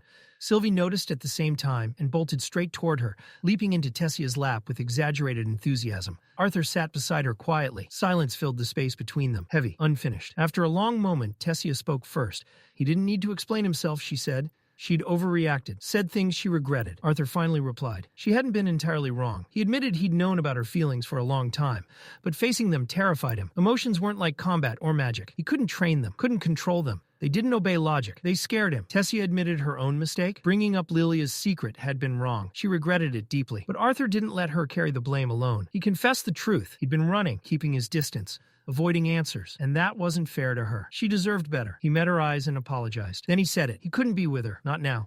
Tessia asked what "not now" meant. Arthur hesitated, then answered honestly. Maybe someday, when they were older, when the world wasn't constantly falling apart. But right now, he wasn't ready. Her next question hit harder than any blow. Was he expecting her to wait? Arthur immediately shook his head. No, he'd never ask that. He knew how admired she was, and he didn't even know how long it would take before he was ready. If he ever was, all he could do was hope she understood. Then Tessia smiled. Not wide, not dramatic, just enough. She didn't promise to wait, but she didn't walk away either. Arthur exhaled, relief flooding his chest until she teased him, asking if she could trust him not to suddenly date someone else. Arthur answered quietly. He wouldn't. He didn't want her to pause her life for him, but he hoped she'd give him time. As a silent promise, Arthur leaned forward and gently kissed her forehead. Then he turned and walked away. Later that day, Arthur sat through class, pretending to pay attention, while Sylvie relentlessly mocked him, smirking and exaggerating the moment with dramatic gestures. Arthur ignored her, barely. The lecture continued, covering the basics of deviant magic theory. Arthur couldn't help but wonder why they were moving so slowly even after a week. A student asked why elements like gravity, lightning, magma, and ice existed naturally,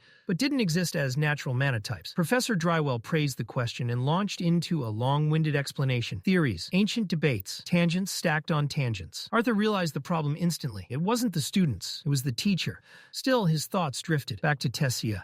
He wondered how she was feeling now. Elsewhere, far from the classroom, Tessia stood alone in her room, staring at her reflection. Her cheeks were still burning. No matter how many times Tessia replayed it in her head, the feeling wouldn't fade. Arthur had kissed her, just her forehead, but to her it felt monumental. That single gentle touch had shattered every excuse she'd made to keep her heart calm. She dove beneath her blanket, twisting and rolling, as if the sheets could contain her excitement. It was just a forehead kiss, she told herself. Nothing dramatic, nothing life-changing. Her heart disagreed. It felt like a beginning. And once that thought took root, her imagination spiraled out of control, until she suddenly realized where her mind had gone. Children. Her face ignited in pure embarrassment. That realization hit like a slap, and she flailed beneath the covers. If steam could rise from embarrassment alone, she would have filled the room. In the shadows near one of the academy walls, two figures moved with practiced stealth. Laughter was stifled as crimson paint dragged across stone, thick and ugly. Elves, dwarves, get out. They barely had time to admire their work. A voice cut through the night. Mind if I join? Arthur stood between them, calm, still, watching. Panic struck instantly. The boy's courage shattered first. His body locked for a heartbeat. Then he ran. Footsteps pounded as he fled into the darkness. The girl wasn't as lucky. She snarled, spinning on Arthur as water mana surged between her palms. Don't come any closer. Arthur didn't even blink. One smooth step, a flick of his leg. She crashed hard against the ground, the breath ripped from her lungs. Even sprawled on the stone, she lashed out, shouting accusations. How dare he hit a girl? Where were his manners? I believe in equality, Arthur replied evenly. Wind mana began to coil in his palm, quiet but unmistakable. Test me, he said, or cooperate and walk to the administration office. Before she could decide, iron fingers clamped down on the fleeing boy. Theodore emerged from the shadows, holding him firmly. His eyes narrowed as he inspected the student's back. No symbols, Theodore muttered. Nothing carved. Sylvie's voice echoed in Arthur's mind moments later. Same here. She's clean. Arthur relayed the message. Theodore exhaled in frustration, irritation flashing across his face. Whatever they were hunting, these two weren't part of it. I'll take them in, Theodore said. You'll be fine here alone? Arthur nodded. The night pressed on. Later, Arthur walked the halls with Sylvie cradled close. She squirmed restlessly, hungry, bored, exhausted, all at once. Arthur murmured that they were nearly done and promised food afterward. Her mood flipped instantly. As they moved deeper into the academy, Arthur slowed. This route edged close to Kai's patrol zone. He considered turning back. Sylvie froze. A sharp pulse of alarm hit him through their bond. Mana, she warned. Wrong. Twisted. Arthur vanished behind a pillar, senses sharpening.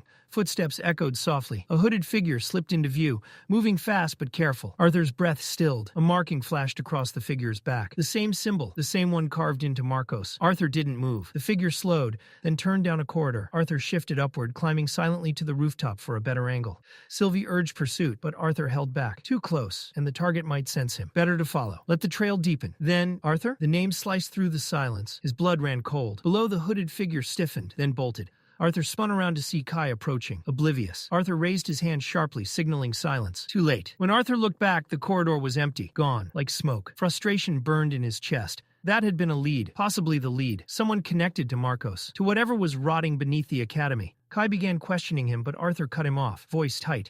He explained what he'd been tracking and how close they'd been. Kai's expression hardened. Protocol exists for a reason, he snapped. Once it crossed into my zone, you should have reported it. Arthur clenched his jaw. Kai's eyes widened slightly as realization hit. That means your patrol zone is uncovered. Before either could respond, their daggers flared, bright yellow, emergency signal. Arthur's teeth ground together as anger surged. Something had gone wrong, and it was happening now. Kai didn't panic. Instead, he placed a steady hand on Arthur's shoulder, grounding him. Since it was his patrol zone, Kai took responsibility immediately. He told Arthur to check on Theodore. Now, he'd continue the search. Arthur nodded once. Before turning, he gave Kai the final detail, voice low and urgent. Brown hooded robe, dark slacks, long boots. Kai locked it in, already shifting into hunter mode. Arthur didn't wait another second. He sprinted. Boots thundered through the corridors as he cut corners, vaulted down staircases, and tore through the academy halls. Then he saw them. Arthur slowed. Theodore sat upright, surrounded by disciplinary committee members. Alive, but shaken. Too shaken. Arthur pushed through the group. What happened? Dordria answered before Theodore could, her tone dripping with sarcasm. Apparently, our fearless officer got knocked out by a love tap to the back of the head. Theodore snapped back instantly. That wasn't a casual hit. His hand rubbed the back of his skull. His voice was firm, certain. That strike had weight, precision. If it were normal, I wouldn't have blacked out. Whoever hit me knew exactly what they were doing. Dordrea rolled her eyes, but Arthur didn't miss it. The truth in Theodore's voice. Curtis stepped in, explaining the ambush. Theodore had been escorting the two graffiti vandals when it happened. By the time backup arrived, both students were gone. They're still academy students, Curtis added confidently. We'll find them. Arthur wasn't so sure. What if they didn't escape alone? Arthur said slowly. What if someone was waiting for them? Theodore shook his head. No regular student could have done that. Not in one hit. Arthur finished the thought out loud. Someone like Marcos? Theodore met his gaze and nodded. Exactly. Curtis asked if Theodore had seen anything. Anything useful. Theodore hesitated. I might have grazed the attacker before going down. No visual. It was over in seconds. Arthur's mind clicked. A graze. Kai's arm. When Kai had approached him earlier, hadn't there been a wound? Arthur reached out through the bond. Sylvie? Her response came uncertain but uneasy. I think maybe. Before Arthur could push further, Theodore frowned. Why were you coming from Kai's patrol area? Arthur paused. He chose silence. Mentioning the hooded figure now wouldn't help. Not with Theodore injured. Not with tensions already high. Nothing important, Arthur said calmly. The pause lingered. The others exchanged glances. Brief, subtle, curious. Sensing it, Theodore shifted the focus. He defended Kai without hesitation. Despite rumors, Kai was reliable when things got serious. Dordria agreed, then immediately made it worse by adding, especially for a human. Curtis pounced on it instantly. Wow, racist and unprofessional. Dordria panicked, backtracking so hard she nearly tripped over her words. Curtis just grinned and joked about cuffing her on the spot. Laughter broke through the tension. Eventually, the group dispersed, leaving behind more questions than answers. By morning, Arthur sat in Gideon's class, but his mind never arrived with him. The attacker hadn't been found. The hooded figure was gone, and Kai yelling his name that night echoed in his head like a crack in glass. Was he overthinking? Theodore said to trust Kai. Still, the timing, the wound. It didn't sit right. A shadow loomed. Arthur! He nearly jumped out of his seat. Gideon stood behind him, unimpressed. Arthur scrambled to hide the clutter on his desk. Gideon had clearly expected brilliance. Instead, he found chaos. Emily leaned over, noticing Arthur's distant look. You okay? Arthur waved it off. Just tired, committee work. But the truth was worse. He barely remembered his earlier classes. Emily elbowed him lightly, snapping him back. With a wink, she slid a set of light-producing artifacts onto his desk. Arthur's mood lifted instantly. Perfect timing. Later, Professor Glory's training field echoed with movement and command. Augmenters, hold formation. Conjurers, support, don't chase. Her voice cut sharp and clean, demanding discipline. No recklessness, no ego. When class ended, Arthur collapsed beneath a tree, shade washing over him. Lucas. Despite everything, Marcos, the assault, the secrets, Lucas had only been suspended. It burned. Sylvie tugged at his attention. Tessia wasn't around. We'll see her tonight, Arthur reassured her. Training, no patrol duty. Sylvie brightened instantly. When Arthur asked if she really hated patrols that much, she didn't even try to deny it. As the afternoon light softened, Professor Glory approached. She looked exhausted. Without a word, she sat beside Arthur. Something was wrong. Arthur felt it immediately. Is everything okay? He asked. Glory didn't bother hiding her irritation. The council had locked down almost every dungeon she normally used for training. With the lances digging into something big, all excursions were frozen for the time being. Arthur asked the obvious question. Did that mean there wouldn't be a dungeon trip this semester? There will be one, Glory said, exhaling. Just don't expect much. It would be a lower-tier dungeon, nowhere near the brutal environments she preferred. She laughed softly, eyeing Arthur. If it ended up being too easy for him, he wasn't allowed to complain. Later that day, Arthur trained with Tessia inside the Academy's training room. The session was relentless. Tight footwork, controlled bursts of mana, no wasted motion. When Tessia's breathing finally grew uneven and her shoulders sagged, Arthur called it. She didn't argue. She just nodded, grateful, chest rising and falling as she caught her breath. Arthur glanced toward the pool lining the edge of the room and gestured. Cooling off sounded like a good idea. They sat by the water, legs submerged. The chill seeped into their muscles, washing away the heat and strain. For a rare moment, the world slowed. Arthur broke the silence, asking how she'd been feeling. Specifically whether the beast-will rejection had returned. Tessia shook her head. Since their combat drills in Glory's team fighting class, the symptoms hadn't come back. Arthur relaxed, just a little. He reminded her to report anything strange, either to him or Director Goodsky, especially since her grandfather was still away in Elenoir. She promised. This time there was confidence in her voice. Arthur encouraged her. If things stayed stable, she could complete the beast-will assimilation within weeks, maybe even push her mana core higher. Splash. Ice-cold water smacked him square in the face. Arthur blinked, stunned. Tessia was laughing. She told him he looked overheated and reminded him they were technically on break. Arthur didn't hesitate. He splashed her right back, smirking as he pointed out she was still sweaty too. The quiet room filled with laughter and the sharp sound of water. For once, there were no threats, no politics, no monsters, just two kids acting their age. Eventually, Tessia pulled her feet from the pool, saying she'd cooled off enough. Arthur hesitated. Then slowly he reached out and took her hand. His grip was gentle, intentional. Tessia inhaled sharply, her face flushing. But before either of them could say anything, "You two look relaxed." They froze. Arthur turned. Director Cynthia Goodsky stood nearby, watching with an easy smile. Tessia immediately stood and rushed to her side, concern flashing across her face. Cynthia waved it off, explaining she'd stopped by the Mages Guild for a quick spar and picked up a few scrapes. Arthur raised a brow. He thought she was supposed to be meeting the council. Cynthia laughed. A woman couldn't take a small detour? Tessia scolded her gently anyway, warning her not to overdo it. Cynthia promised she'd be more careful, then casually asked about Tessia's next class. She also mentioned she'd be using the training room later. No issue at all, Arthur said. Their training was finished. Tessia waved goodbye, thanking him. Arthur reminded her not to push herself too hard. As she left, Arthur's gaze lingered on Cynthia. Her smile was calm, but something was off. The way she stood, the tension she masked too well.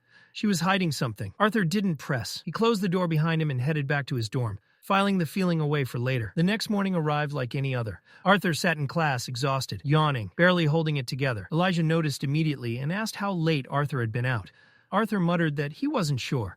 Elijah had already been asleep when he returned. Elijah laughed. He'd gotten back late too. Club social. Which one this time? Arthur asked. The Chain-Casting Research Club, Elijah said proudly. Way more girls than I expected. Arthur shot him a look, asking if Elijah had been starved for affection in a past life. Elijah fired back, launching into a dramatic speech about youth, magic, romance, and self-discovery.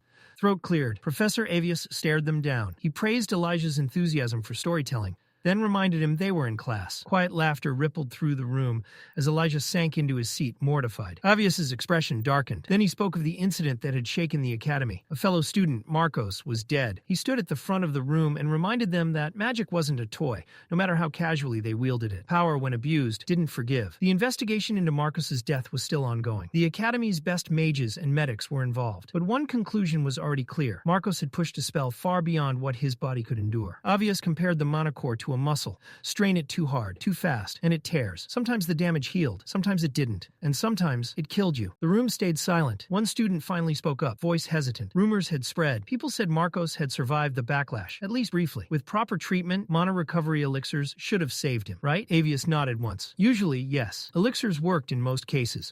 But not all. He clarified that he wasn't claiming this was exactly what had happened to Marcos, only issuing a warning. Magical enhancers that forcibly amplified mana came with severe consequences. One of the worst was mana leakage, when energy bled uncontrollably from the core itself, a condition that was dangerous, unstable, and notoriously difficult to fix. Still, Arthur felt it. That explanation didn't line up with what he'd seen. Marcus's erratic behavior before his death, the strange markings carved into his back, mana leaking not randomly, but deliberately. Something didn't fit. After the lecture, Arthur headed to his next class, the one where he stood at the front. He greeted the students and got straight to the point. None of them had managed to replicate his previous demonstration, so he decided to make things clearer. Arthur called Lester forward. The boy stiffened, clearly nervous, but obeyed. Arthur explained calmly. If Lester were his enemy, bigger, stronger, someone he didn't want to approach directly, then as an augmenter, Arthur wouldn't rush in. He'd attack from range. He picked up a sheet of paper and crumpled it loosely. Holding it out, he gave it a gentle puff of air. The paper fluttered down uselessly. That, Arthur said, is an unfocused spell. Then he rolled another sheet into a tight tube. A third piece became a small dart. He slid it inside, aimed, and blew sharply. The dart shot forward and smacked straight into Lester's face. The room exploded with laughter. Arthur smiled. That was the point. It's not about how much power you use, he said. It's how you shape it, how you direct it. Precision over force. He added that the conjurers would get their turn later, and while laughter still echoed through the classroom, far from Xyrus Academy, something far more serious was unfolding. In a secluded hall, the Lances gathered. Alea had expected her next assignment to be in Elenoir, assisting Lance Aya. That was no longer the case. Byron explained why. Deep within a dungeon near the Beast Glades, he'd discovered something that didn't belong. Not a monster, not an artifact, a clue. Before Alea could ask more, footsteps echoed from the stairwell. Lance Veray descended, her presence cold and commanding. With no need for ceremony, she went straight to the point. The council had made a decision. Alea was being pulled from her mission. The reason chilled the room. Unfamiliar traces had been found in several dungeons, signs pointing to mages not native to Dicathen. Until recently, the idea of another continent had been little more than theory. Now it was bleeding into reality. Byron supported Veray's claim. He'd recovered a torn piece of fabric from the dungeon. The material wasn't made from any known mana beast fiber. Worse, it had been enchanted. A spell was woven directly into the cloth. But the fabric was damaged, the enchantment broken. Whatever its purpose had been, it was now lost. That wasn't the only problem. Reports from adventurers across the Beast Glades had been piling up. Sightings of titanic bloodworms were increasing. On their own, the beasts weren't unheard of. But the pattern was wrong. Their behavior was frenzied, aggressive, almost driven. Mana Beast specialists confirmed it. Something deeper was disturbing the ecosystem, something buried far beneath the dungeons themselves. Byron admitted he'd been leading the investigation personally, but even his reach had limits. That was where Alea came in. Her sensory magic could cover distances no one else could. Veray made it clear, Alea would work alone. Speed mattered more than safety. The Beast Glades were becoming more volatile by the day, and corrupted mana beasts only worsened the danger. The bloodworms were burrowing closer, nearer to the lower dungeons, nearer to Sapine. If they surfaced there, it wouldn't just be adventurers at risk. Civilians would die. Veray briefly considered waiting for Mika to return from Darv, but Alea didn't hesitate. Every delay meant more people walking into danger blind. She accepted immediately. There was no time to waste. For the next few weeks, nothing dramatic happened at Xyrus Academy, but Arthur barely had time to breathe. Classes, training, disciplinary duties, even visiting his family had been pushed aside. Arthur barely had time to breathe these days. As he stepped into the hallway bordering the training grounds, chaos exploded in front of him. Curtis Glader came flying past like a cannonball, completely out of control. Arthur barely had time to register what was happening before an icy wall materialized out of thin air. Curtis slammed into it with a heavy thud, instead of crashing headfirst into stone. Standing calmly nearby was Princess Kathleen.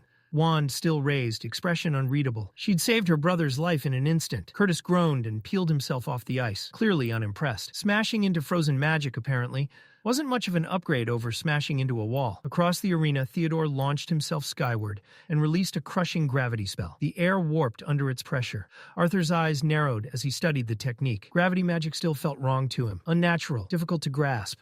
Nothing like conventional elements. Curtis recovered fast. He hurled his sword forward, shield snapping up as he barked a chant. Fire erupted in a roaring wave, flooding the space between them. Theodore slid backward at the last second, boots carving grooves into the floor as the flames passed harmlessly by. He wasn't rattled. If anything, he looked entertained. The two squared off again, tension spiking. And then metal sliced through the air. Thin, nearly invisible wires snapped between them, halting both fighters mid-motion. Kai stood there, hands relaxed, voice calm as ever. Claire had given the order. Training was over. Arthur stared at the wires. No matter how hard he focused, he couldn't sense an attribute, no element, no familiar mana flow. It was like the magic itself was being hidden. Curtis clicked his tongue, clearly frustrated. He claimed his comeback had just started. Theodore only grinned and told him to keep dreaming. Claire stepped forward, bringing everyone to attention. The reason for the gathering was simple. Arthur, Curtis, and Claire would soon be leaving campus for a class assignment in the Beast Glades. That meant patrol routes needed rearranging. Volunteers were required. Kai raised his hand immediately, shrugging as he joked that it wasn't like he had anyone waiting on him anyway. Claire gave him a small nod of approval. Ferrith followed up in dramatic fashion, proudly declaring that he had no friends either, and would gladly take extra patrols. The group went quiet. Claire blinked, thanked him, and visibly struggled to understand why he sounded so proud of that fact. Dordrea, already bored, looked ready to walk away, until her arm suddenly lifted into the air on its own. Thin metallic wires tugged it upward. She froze, startled. Claire, mistaking it for enthusiasm, immediately acknowledged her volunteer. Dordrea snapped back that she hadn't volunteered at all. Kai smoothly stepped in, suggesting they patrol together since they hadn't worked as a pair yet. Dordrea agreed, reluctantly, on the condition that he buy her food afterward. Claire smiled, satisfied. Patrol coverage settled. Meeting adjourned. As everyone dispersed, Arthur headed toward the exit, only for Ferrith to trail after him. Still clinging to the idea of rivalry, Ferrith launched into unsolicited advice about surviving the Beast Glades, bragging about his past experiences. Before Arthur could respond, Kathleen cut in with a dry remark, reminding everyone of the time a tree rodent stole Ferrith's lunch during one of those experienced expeditions. The color drained from Ferrith's face. He immediately began shouting, trying and failing to defend his dignity. Arthur sighed. He quietly called Sylvie and started walking away, but his attention drifted back to Kai. Something about that magic still bothered him. Arthur leaned toward Claire and asked what kind of magic Kai used. He hadn't sensed anything when the wires appeared. Claire shook her head. Even she didn't know. Kai kept it secret. All she knew was that the wires were special, just like him. Arthur considered the idea that the material itself might be masking the mana's nature. As if summoned by the thought, Kai leaned in with a sly grin and teased Arthur about taking such a deep interest in him. Arthur didn't deny it. Kai chuckled softly and warned him that learning too much might cost him his life. The moment lingered, sharp, unreadable, until Claire shoved herself between them, clearly irritated, and reminded everyone they still had class. Later that day, Elijah was out on the training grounds, locked in combat with one of Gideon's Toby, a mechanical training doll. With a sharp gesture, Elijah drove earth magic into the ground. Stone spikes erupted upward, slamming into the Toby and blasting it back. Grinning, Elijah summoned a massive boulder to finish the job. That's when the Toby moved. Its arm snapped up, and a spinning wave of fire launched straight at him. Elijah froze. Fire magic? From a machine? Arthur reacted instantly, grabbing Elijah and yanking him out of the way as the flames tore past, missing by inches. Elijah stared at the scorched ground, stunned. Arthur explained calmly. Gideon loved modifying his creations. Unpredictable upgrades were practically his signature. Elijah's shock turned into awe. He admitted artificing had always fascinated him, even as a kid, but magic had seemed flashier. Arthur smirked and nudged him, joking that Elijah probably learned magic just to impress girls. Elijah tried to laugh it off, half denying the accusation, but Arthur wasn't done with him yet. Without warning, Arthur tossed a wooden sword straight at his chest. Even conjurers need to know how to fight up close, Arthur said casually, a teasing smile playing on his lips. Unless all this training really is just for impressing girls. That did it, Elijah snapped. With a frustrated shout, he rushed Arthur, sword raised high. The attack came fast, raw, emotional, unrestrained. Arthur blocked it effortlessly. He chuckled under his breath. Sarcasm slipped into his voice as he parried each swing. Elijah wasn't flailing. Far from it. His strikes had structure, control. Arthur tilted his head. You trained with a sword before, didn't you? Elijah grit his teeth, still attacking. Doesn't feel like it matters when you're stopping everything like it's nothing. Arthur didn't answer right away. He was watching. Elijah's movements were clean, no wasted motion.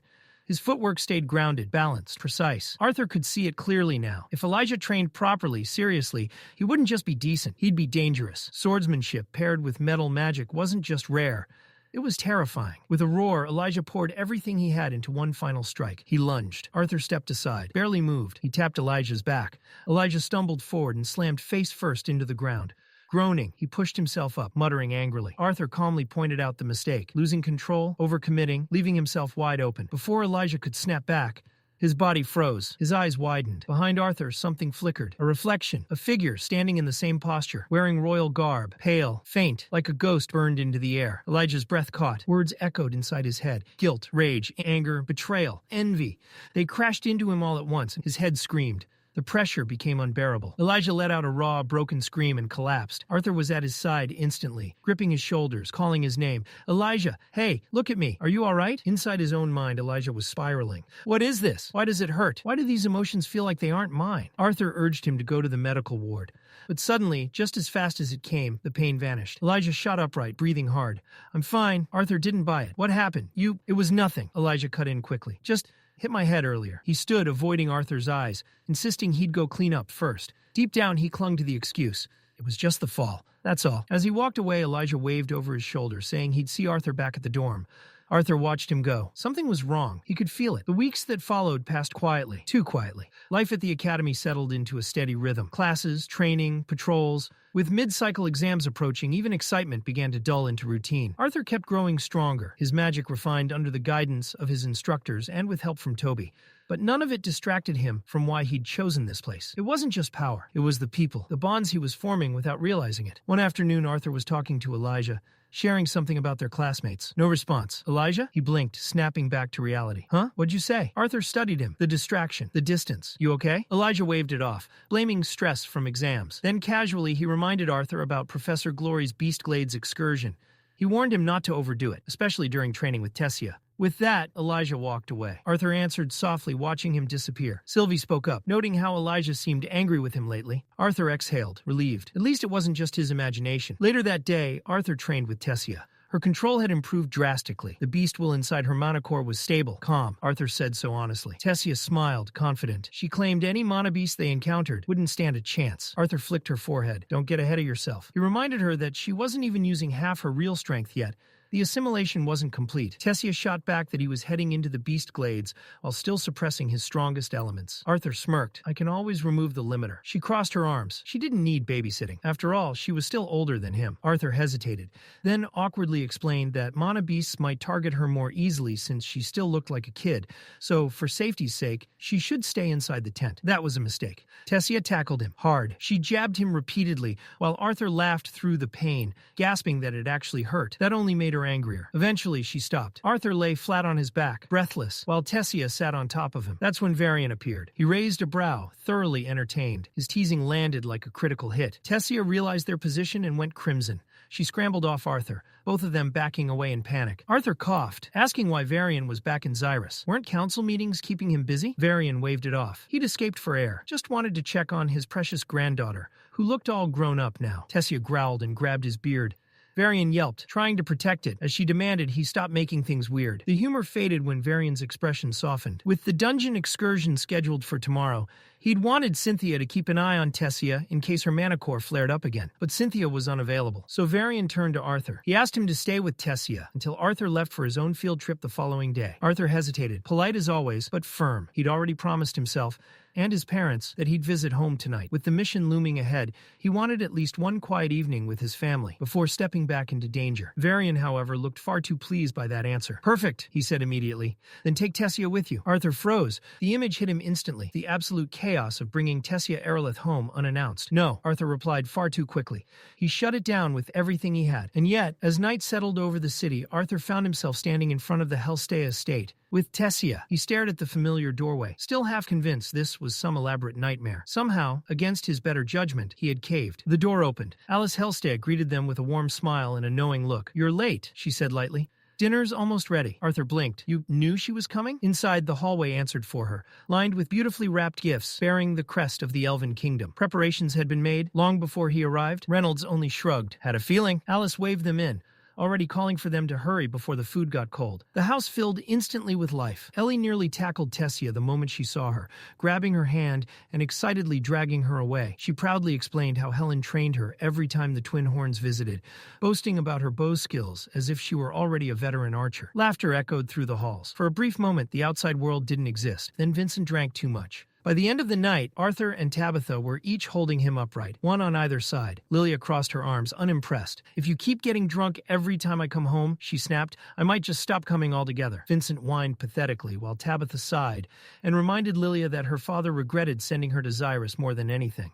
He missed her. That only made Lilia grumble more. She complained about how humiliating it was when he told those stories, especially in front of the student council president. Mid-rant, she paused. Where's Tessia? Arthur explained that Tessia had stepped outside for fresh air, and Alice had gone with her to make sure she didn't wander off. Later, when Arthur offered to carry Ellie to bed, Reynolds carefully handed her over. You should take her, he said quietly. She asks about you every day. He suggested Arthur tell her he'd be leaving in the morning, just in case she slept in. Far away, deep beneath the Grand Mountains, silence did not exist. Lance Alea moved through the narrow stone tunnels with practiced precision, Thick vines crawled along the cavern walls, pulsing faintly with mana. Every few steps, she stopped, scanning the ground. The trail of titanic bloodworms had split again. Just as Lansbury suspected, this wasn't random. The tunnels twisted unnaturally, converging toward a single direction. Everything led east, deeper, far deeper than it should have. Aaliyah quickened her pace. The tunnel bent sharply, and she followed without hesitation, until the ground suddenly vanished beneath her feet. She skidded to a halt just short of a hidden drop. A chasm opened below. At its base,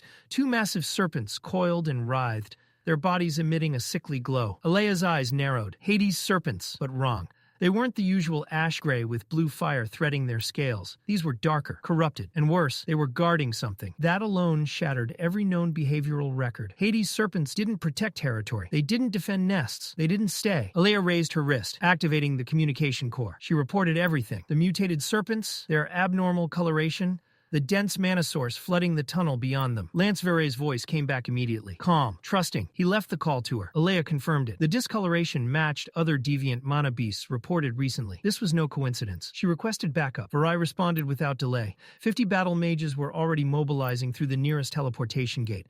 Alea was ordered to hold position. She lowered her arm. Her gaze never left the serpents below. Outside, the night air was cool and still. Alice and Tessia walked side by side beneath the stars. Alice thanked her for coming, acknowledging that it probably hadn't been easy. Tessia smiled and admitted she'd had fun. The chaos alone had been entertaining. Alice chuckled softly. I think the word you're looking for is embarrassing. Tessia laughed. Maybe both. After a pause, Tessia asked carefully if Alice was worried about Arthur entering the dungeon the next day. Alice didn't deny it. She spoke honestly about how dungeons were unpredictable, how no amount of strength guaranteed safety, and how a mother's fear didn't fade just because her child grew powerful. She apologized, not wanting to burden Tessia with those worries. But Tessia shook her head. She said that just as Arthur had always protected her, she would protect him too, no matter what. Alice couldn't accept Tessia risking her life for Arthur. Her response was gentle but firm. No, she said. Tessia was someone's daughter, too. Her trust was in her son, to survive on his own. Silence settled between them. Finally, Alice mentioned the cold and suggested heading back inside. Tessia thanked her for showing her around and stayed outside a little longer, lost in thought. Later that night, Arthur laid Ellie gently into bed. As he pulled the blanket up, she stirred. What time is it? She asked sleepily. Still night, Arthur whispered. She paused, then asked the real question. When are you leaving? Arthur hesitated. In the morning. Her voice softened. Can't you stay longer? He smiled sadly and promised he'd come back for a full week after the dungeon trip. Ellie wasn't satisfied. She asked for stories. Arthur tried to refuse. He had to wake early. But when she patted the bed beside her, he gave in. She asked him to finish the story he'd once started, the one about how he became a professor. Arthur thought for a moment, then remembered. He told her about Professor Geist's Ember Wisp spell, about how it couldn't be stopped, about how Princess Catelyn had been left defenseless. Ellie's eyes widened. The king's daughter? Arthur nodded. He'd stepped in and pulled her out of danger. Ellie teased him for saving another princess. Arthur denied it instantly. He wasn't collecting royalty. He continued. How he challenged Geist in her place, won the duel, and caught the Academy's attention. Ellie asked if he'd accepted their offer right away. No, Arthur said. He'd refused repeatedly, until they granted him access to a restricted section of the library. That had been worth it. There were other benefits, too. A private training room filled with mana crystals, leniency from the faculty, time to grow stronger. Ellie tilted her head. Were you a good teacher? Arthur smirked. Even students outside my class came to watch. Ellie gave him a look that said doubtful. Brat, Arthur muttered playfully. She grinned and asked if he trained there with Elijah and Tessia. Arthur admitted that he did. Lately, Arthur hadn't been training much with Elijah or Tessia. Most of his time had gone into helping Gideon, who was making remarkable progress on his newest creation, Toby. The night slipped by unnoticed as Arthur spoke about life at the academy, the people he'd met, and the things he couldn't talk about back home. When dawn finally crept across the sky, the house was still. Alice noticed Arthur's room was empty. She asked Reynolds if he'd seen him. Reynolds guessed Arthur was probably already downstairs grabbing breakfast, but Alice wasn't convinced. A thought struck her. Had he already left? It felt too early. They decided to check on Ellie. Quietly, they opened her door and stopped. Arthur sat upright on the edge of the bed, fast asleep. Ellie lay curled beside him, her head resting peacefully on his lap, one small hand clutching his sleeve. Alice felt her chest tighten. Reynolds smiled faintly. Neither said a word as they gently closed the door. Arthur waved once more as the carriage doors closed. Inside, he followed Sylvie's lead and let the steady motion lull him into sleep. When the carriage finally stopped, sunlight poured in. Arthur stepped out and was immediately greeted by Curtis, who waved enthusiastically. Students had already gathered at the dungeon's entrance. Professor Glory smiled as she counted heads, confirming everyone had arrived safely. Arthur saw the opening he needed. While the others entered the dungeon, Sylvie could stay outside, hunt, train, sharpen her instincts. Sylvie questioned him through their bond, wary. Arthur reassured her. The dungeon was low risk. Glory would be supervising the entire time. After a moment, Sylvie hopped off his shoulder. She agreed, on one condition. If anything went wrong, he was to call immediately. Arthur nodded, and then his eyes landed on Lucas Wykes. He sighed inwardly. Of all people, Glory had paired him with Lucas. Lucas stood front and center, boasting loudly about how many times he'd already cleared this dungeon. He called it easy, claimed his A-rank adventurer status, made this little excursion beneath him. Students around him whispered in awe. Arthur didn't bother lowering his voice. "I heard your license got revoked," he said casually. A friend in the field mentioned it, and with that he walked away. Lucas snapped. He grabbed Arthur's shoulder from behind, demanding to know if Arthur was jealous. Arthur calmly turned. "I just said the truth." Lucas's grip tightened. Before it could escalate, Clive stepped in, voice firm. They still needed to select a team leader. Lucas scoffed, already assuming the role was his. Then every hand went up, all of them, for Tessia. She froze, stunned, glancing instinctively at Arthur. Arthur simply nodded. He reminded her she'd already led the student council, and as a mid-range conjurer, she was perfectly positioned to oversee the team.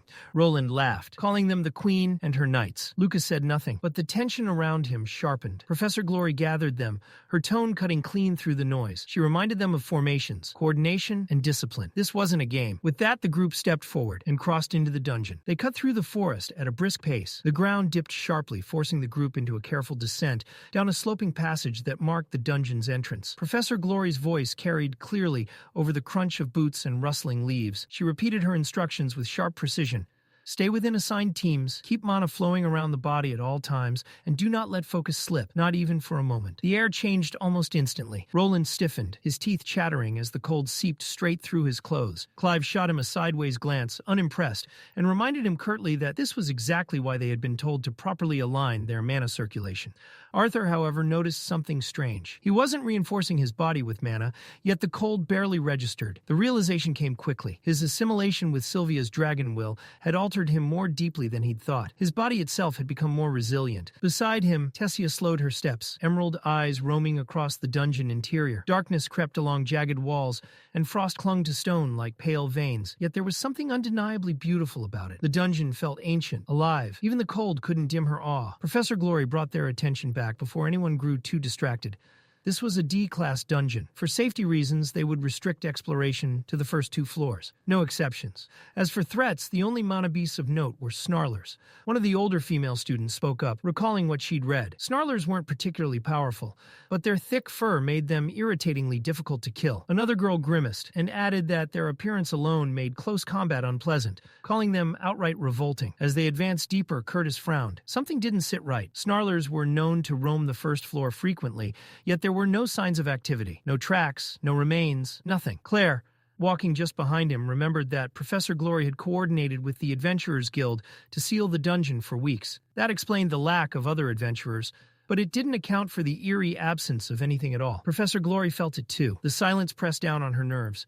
By now, they should have encountered at least a handful of snarlers. Instead, the dungeon felt empty, wrong. She voiced her concern, ordering everyone to stay sharp. Even if no beasts had appeared yet, this was not the time to relax. Dungeons had a way of hiding danger until it was too late. Lucas scoffed openly, irritation clear on his face. What was the point of being here if nothing showed up? Roland, curiosity overtaking his fear, asked what they'd do if the first 2 floors were completely empty. Would they push deeper? Professor Glory shut that down instantly. There would be no descent beyond the 2nd floor. If the dungeon truly held no mana beasts, they'd withdraw and report everything to the guild. Curtis began suggesting they search outside the dungeon instead, but his words were cut off when he walked straight into Professor Glory's back. She had stopped dead. Her posture was rigid, eyes wide, every muscle tense. Slowly, glowing red lights began appearing from behind scattered boulders, from narrow crevices carved into the walls. Snarlers, not a few, an army. The sight drained the noise from the group entirely. Roland swallowed hard, fear written plainly across his face. He wasn't alone. Even the more confident students stood frozen,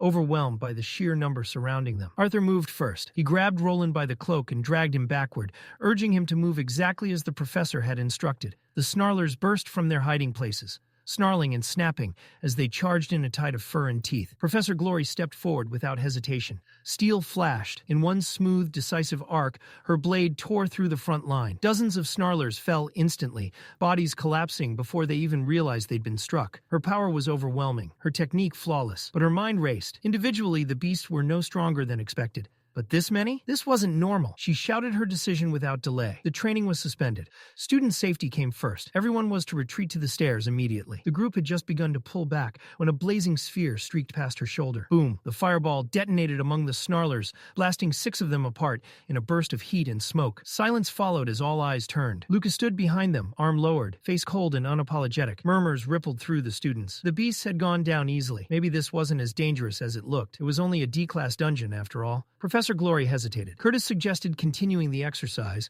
and Arthur understood her conflict. With the Lances already investigating strange dungeon activity, caution made sense. But opportunities like this, real combat, real danger, were rare for students. Snarlers were only E-class mana beasts. As long as she remained close, she could protect them. Decision made, Professor Glory drove her sword into the stone floor with a resounding clang. Training would continue. The students responded instantly, breaking into their assigned teams with energized shouts. Excitement echoed through the cavern as they rushed forward. Glory, however, kept her guard high. She turned a sharp glare on Lucas, issuing a silent warning. He clicked his tongue but nodded, displeased yet compliant. Tessia immediately assumed command of her team. She placed Arthur at the front without hesitation, trusting his close combat ability. Roland and Clive took positions just behind him, covering his left and right flanks to intercept anything that slipped through. Lucas was meant to stay at the center, maintaining their diamond formation. Instead, he surged ahead, ignoring Tessia's orders entirely. Clive bristled, ready to snap, but Arthur stopped him with a quiet motion. This wasn't worth the distraction. Their focus needed to be on the real threat. Arthur pointed toward a smaller group of snarlers advancing from the side. Weapons came up in unison. Roland reached to his waist and drew a sword hilt.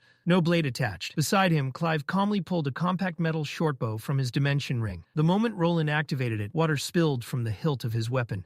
Not dripping, but pouring. The liquid coiled and hardened mid-air, shaping itself into a razor-edged, flexible whip that shimmered with mana. Arthur stepped forward to engage. Then Roland's eyes widened. A snarler was creeping up behind Arthur, muscles tensing, jaws peeling back. "Behind you!" Roland shouted. Arthur didn't turn. His body reacted before thought could catch up. The blade flashed once, clean, effortless, and the snarler split apart down the middle, its corpse collapsing in 2 wet halves. Arthur glanced back with a faint smile, a silent thanks. Roland, still processing what he'd just witnessed, nodded back in stunned agreement. Then the dungeon answered. Snarls erupted from every direction, wet, guttural, echoing through the stone like something alive. The sound crawled under the skin, sank into bone. A chill raced up Arthur's spine. He moved anyway. Arthur surged forward, sword gleaming as he carved through the nearest beast in a single decisive strike. To his side, Roland snapped his mana into motion. Water burst from the sword's handle again, the whip cracking sharply through the air as it severed another snarler's head clean off. Lucas laughed under his breath,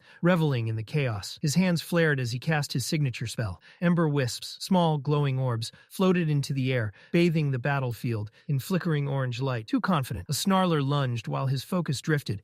Before it could reach him, the ground exploded upward. Thick vines burst free, wrapping around the beast like iron restraints. Tessia shot forward, blade flashing. One clean motion, head severed. She landed hard, boots skidding against stone as the body collapsed beside her. From the rear, Professor Glory watched with a sharp, calculating gaze.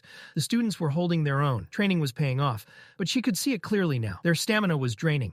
This wasn't about strength. It was about numbers. The snarlers kept coming, wave after wave, endless. The tide was turning. "Fall back!" Glory commanded, her voice cutting cleanly through the chaos. Tessia reacted instantly, shouting the order down the line. Clive acknowledged, already repositioning. The group began retreating toward the staircase above. Then it happened. A snarler burst from the side and slammed into Roland, claws digging into his leg. He was yanked off his feet, dragged screaming across the stone. Arthur saw it immediately. "Tessia!" she shouted, but Arthur was already moving. "Go!" he barked back, sprinting alone toward Roland. Snarlers swarmed the fallen boy, teeth snapping, claws raking the ground. Arthur ran harder, thoughts razor sharp. Glory's command echoed in his mind, retreat, fall back. But if he didn't act now, Roland was dead. He'd never used this technique in real combat. It had lived only in theory, tested in his mind 100 times. No more thinking. Arthur flicked his thumb and released the blade from its scabbard. Mana detonated. Wind spiraled violently around the sword as pressure slammed outward. The dungeon itself seemed to recoil. Arthur shouted for Roland to hold on. Through clenched teeth, Roland grabbed a jagged rock formation and braced himself. Arthur unleashed it. Burst blade. The unsheathing alone exploded like a shock grenade. Compressed wind erupted outward in a massive arc, tearing through the swarm. Razor-sharp wind blades shredded the snarlers, dragging Roland, cleaving dozens apart in an instant. But the force didn't stop there. The waves slammed into the dungeon walls behind them. Stone fractured, cracks spiderwebbed outward as dust and debris rained down. Arthur reached Roland and hauled him upright, and then the cavern screamed. A deafening sonic boom ripped through the space. The walls shattered further, and Arthur instinctively flinched as the ceiling groaned. Then it collapsed. Icicles, jagged stalactites, and massive chunks of stone plummeted downward as two enormous shapes descended through the wreckage. Their wings cut through the air like blades. Two queen snarlers hovered above the battlefield, their shrill screeches shaking the cavern.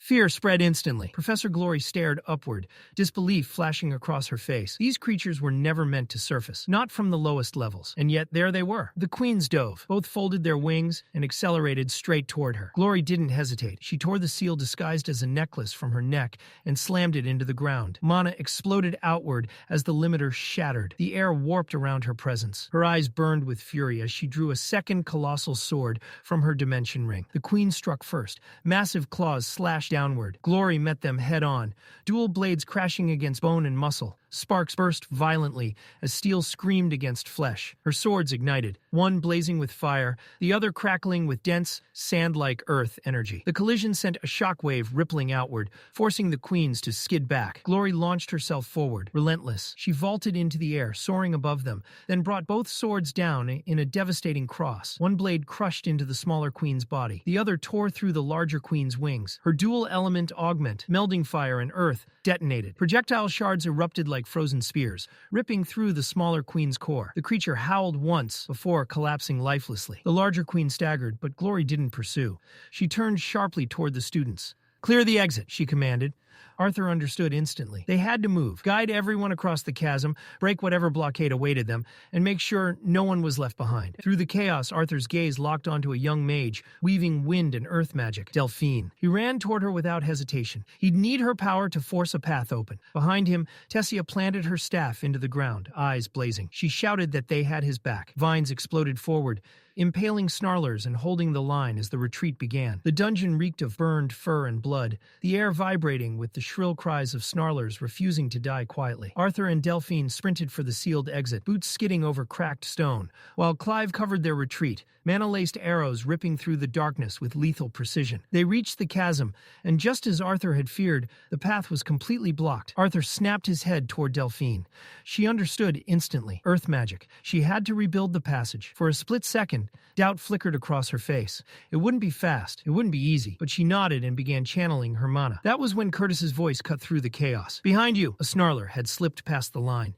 It charged straight at Delphine, jaws wide, claws tearing into the stone. Her focus shattered. Fear locked her body in place, her eyes squeezing shut as death rushed toward her, and never arrived. Arthur moved. In the blink of an eye, he was there. His blade drove clean through the beast's skull, the impact so precise it barely had time to snarl. He tore the sword free, dark blood dripping as the lifeless body collapsed. Arthur stepped in front of Delphine without looking back. "Focus," he said sharply. Those single words snapped her back. Swallowing her fear, Delphine closed her eyes and poured mana into the ground. The dungeon floor trembled violently as stone erupted upward, slabs twisting and locking together. Platforms formed mid-air, solid and stable. A path was taking shape. Around them, the fight began to turn. The earlier fall of a queen snarler had ignited something in the students. Their movements sharpened, spells landed with purpose. They were no longer panicking, they were fighting back. Delphine completed the passage and met Arthur's eyes, giving him a firm nod. The exit was close, too close. A massive wall of rubble still sealed the final stretch, an ugly mountain of shattered rock blocking their escape. Arthur inhaled slowly, then clenched his fist. Mana roared through his arm. He struck. His punch detonated against the barrier, rock exploding outward like shrapnel. Delphine immediately reinforced the impact with her earth magic,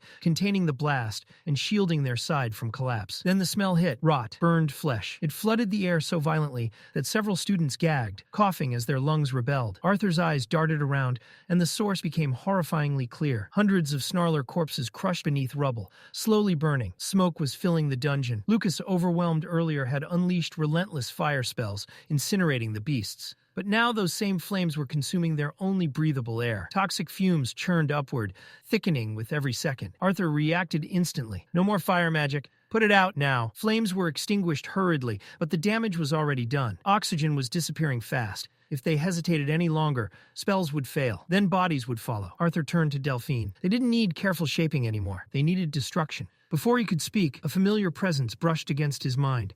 Sylvie. She felt his distress and reached out, demanding to know what was wrong. Arthur explained quickly. They were trapped. He asked her to check the outside of the passage. She offered to help immediately. Arthur hesitated. The hesitation cost him a heartbeat and triggered a realization. Curtis, Grotter.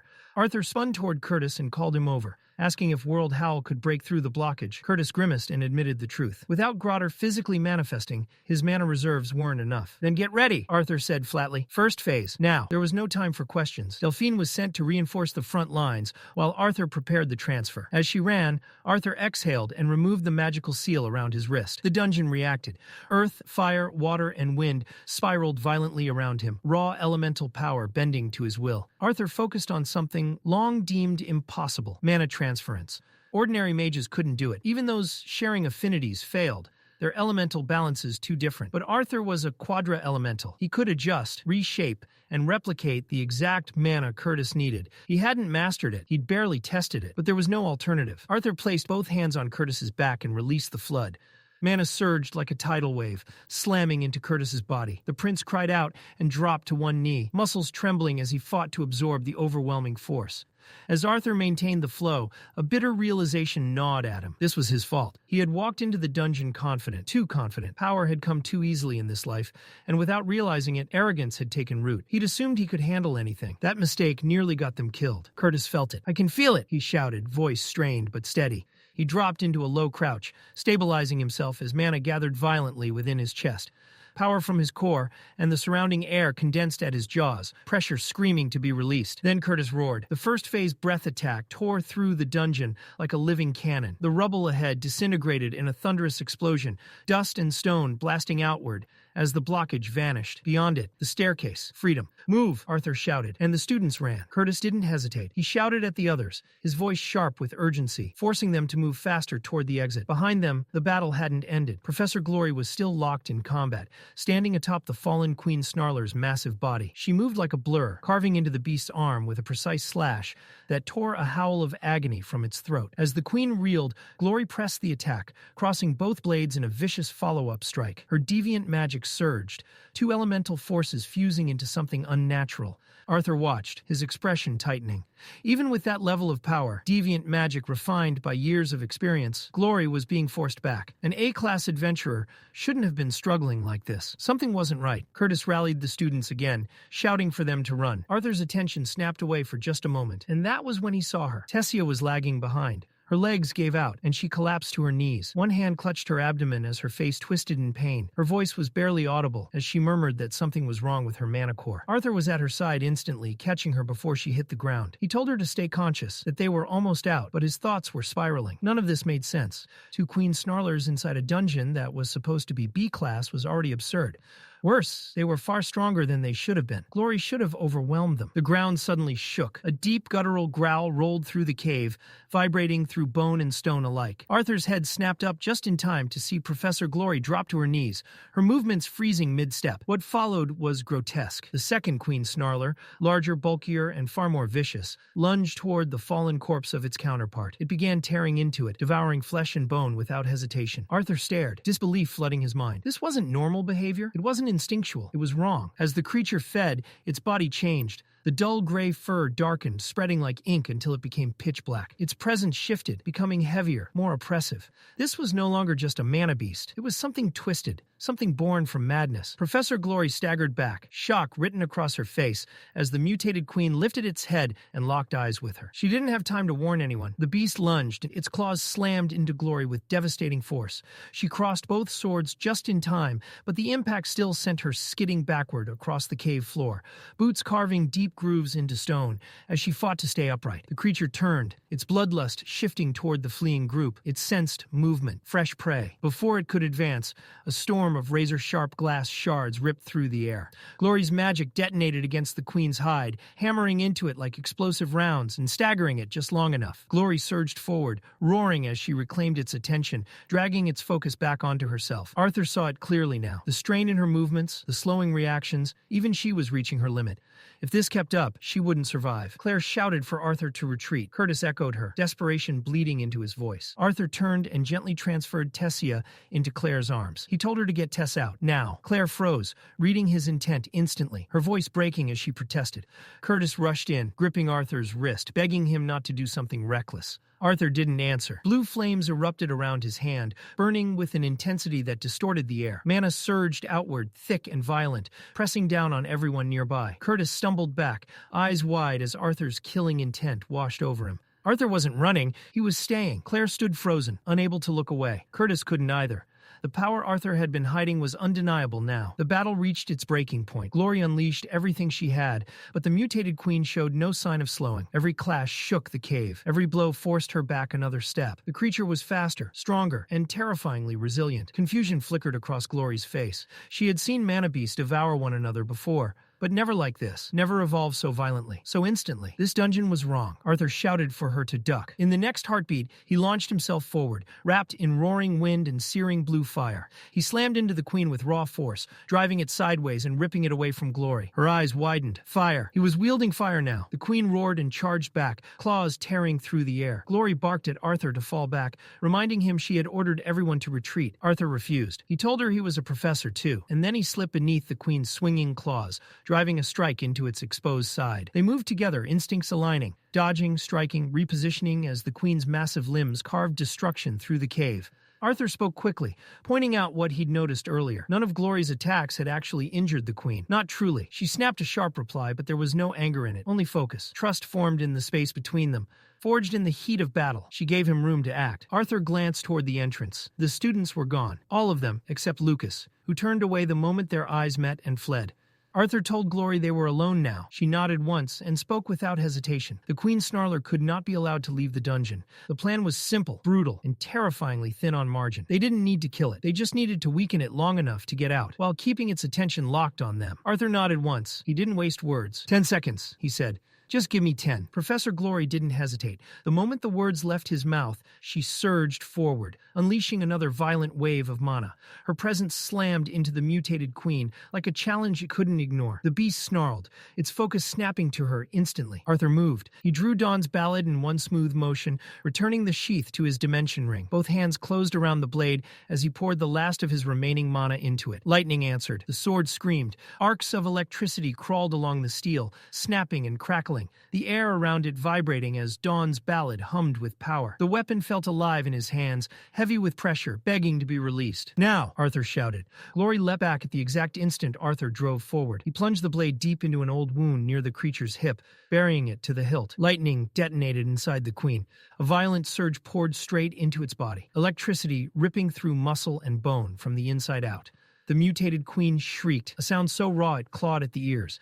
Its body spasmed uncontrollably, limbs jerking as the current ravaged it from within. Arthur yanked at the sword. Too slow. Professor Glory was already there. She grabbed him around the waist and didn't even pause. She turned and sprinted for the dungeon's entrance, dragging him with her at full speed. Arthur fought to pull Dawn's ballad free, but the blade slipped from his grasp, left buried in the queen's flesh as they were hauled away.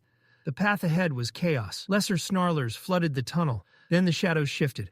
Arthur saw it an instant too late. The mutated queen burst back into motion, erupting from the darkness like a nightmare, refusing to die. Dawn's ballad was still lodged in its side, sparks flickering uselessly as the beast powered through the pain. Driven by pure rage and survival, it lunged. Arthur twisted. Too late. A massive claw punched through his leg. Pain exploded up his body as the queen wrenched him backward with horrifying strength, tearing him from Glory's grip. Professor Glory screamed his name, reaching for him as he was dragged away. Arthur felt his strength bleeding out with every heartbeat. His vision blurred as his body slammed against stone. And then he saw it. Tumors were forming across the queen's body, bulging masses spreading along its limbs, its neck, its face. They grew rapidly, pulsing, warping its shape into something grotesque and unstable. Arthur's mind snapped into focus. This wasn't evolution. This was collapse. Before he could react, the queen detonated. Its body tore itself apart in a violent eruption of blood, flesh, and shattered exoskeleton. The shockwave blasted through the cavern, hurling Professor Glory forward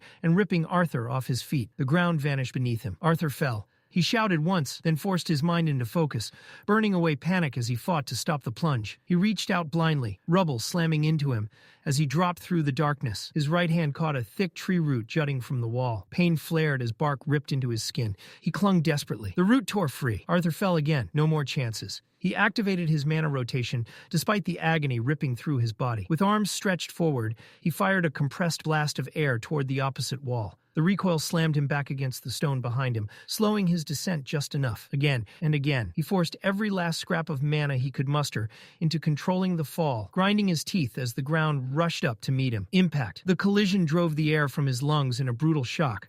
Pain detonated through his chest and spine as he hit the earth, coughing violently, gasping as his body screamed in protest. He tried to roll, tried to disperse the force, but it wasn't enough. Everything hurt. Still, he didn't lose consciousness. Gasping, shaking, Arthur forced his eyes open. Nearby, half buried in rubble, lay Dawn's ballad, still embedded in the queen's ruined corpse. The monster's twisted remains were torn apart, lifeless at last. Arthur stared, breath hitching, enhanced senses, regeneration, evolution beyond death itself. Sylvia's beast will had twisted the creature into something no mana beast should ever become. He limped over, every step agony, and wrenched his sword free. Then he looked up. The hole he'd fallen through loomed far above him. Even at full strength, climbing it would have been nearly impossible. In his current state, it was a joke. Arthur exhaled slowly and turned away. His vision swam as he noticed faint lights lining the sides of a narrow passage.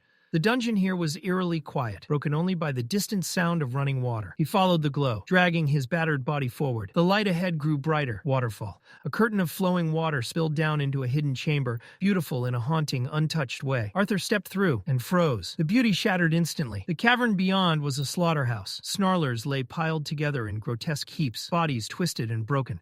But worse were the bodies scattered among them. Humans, elves, dwarves, some dismembered. Others torn apart so badly they were barely recognizable. Arthur couldn't look away. Then he heard it. A voice. Weak, faint. A woman's voice calling for help. He answered instinctively, his voice hoarse and cracked. A soft cough replied, guiding him toward the sound. He turned left, and his heart dropped. Slumped against the cavern wall was a familiar figure. Alea. Memories crashed into him. Their meeting, their conversation, the impression she'd left. It had only been weeks ago. Now the proud lance, a white-core mage, was broken. Alea was drenched in blood, bruised and barely breathing, her once commanding presence reduced to fragile gasps. Arthur fell to his knees in front of her. Hands trembling, he channeled mana into his palms, shaping it with healing intent. A faint glow wrapped around her shattered form, flickering weakly as it struggled against wounds that should have been fatal. Alea stirred. Her eyes fluttered open slightly. She looked at him through pain and confusion, her voice barely audible as she asked a simple question. Have we met before? Arthur spoke softly, carefully, reminding her of their meeting at Xyrus Academy. He mentioned how she had laughed and said he was about the same age as her younger brother. For a moment, nothing happened. Then, slowly, something stirred behind her dull, fading eyes. Recognition. Her gaze sharpened just a little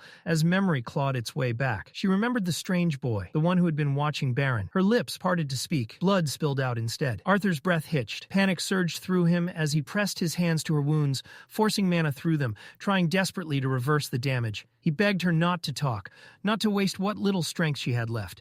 Alea stopped him. Her hand closed around his wrist. The grip was weak, barely more than a touch, but there was finality in it, a certainty Arthur couldn't deny. Stop, she whispered. They both knew. No spell, no technique, no miracle could save her now. Arthur swallowed hard and apologized, the word trembling as it left him. His voice broke as he asked how this had happened, how someone as strong as her, a lance, could be reduced to this. Her answer came in fragments. She was still alive because he wanted her alive. Not out of mercy, out of revenge. Arthur's eyes widened in disbelief. Revenge? Alea nodded faintly. With shaking effort, she gestured for him to come closer. Despite her shattered mana core, she said she could still show him something. Something he needed to see. Arthur leaned in. She pressed her forehead gently against his. The world dissolved. Arthur's vision blurred, then snapped into something else entirely. He stood on a battlefield. Alea was there, unbroken, commanding, leading a unit of mages as a massive two-headed beast charged toward them, the Hades serpent. Its presence alone warped the air. The mages moved as one. Vines erupted from the earth, binding the creature's massive body. Spells followed in perfect coordination, cutting, crushing, restraining.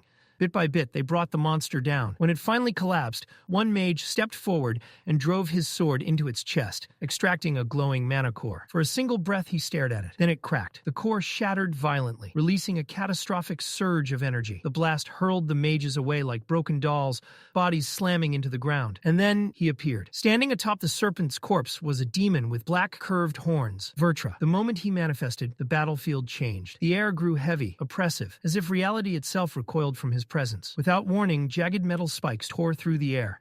Half the mages died instantly, impaled, shredded, erased before they could even scream. Vertra looked at Alea and gave her a choice: fight and die, or kill her own people and live. Alea roared in defiance. She ordered the remaining mages to attack. Vines surged upward again. Spells flew. The survivors charged with everything they had left. It didn't matter. Vertra laughed. Blades erupted from the ground, from the air, from his own body. The mages were slaughtered in seconds. Alea's vines wrapped around him, but he tore through them like brittle twigs. Then he reached her. With casual cruelty, he ripped her arm from her body. She screamed as he kicked her away, sending her crashing across the battlefield like discarded trash. Vertra wasn't finished. He walked over, grabbed both of her legs, and tore them off. No hesitation, no emotion. He wasn't killing her. He was destroying her. He made her listen. The screams, the begging, the final breaths of the people she had sworn to protect.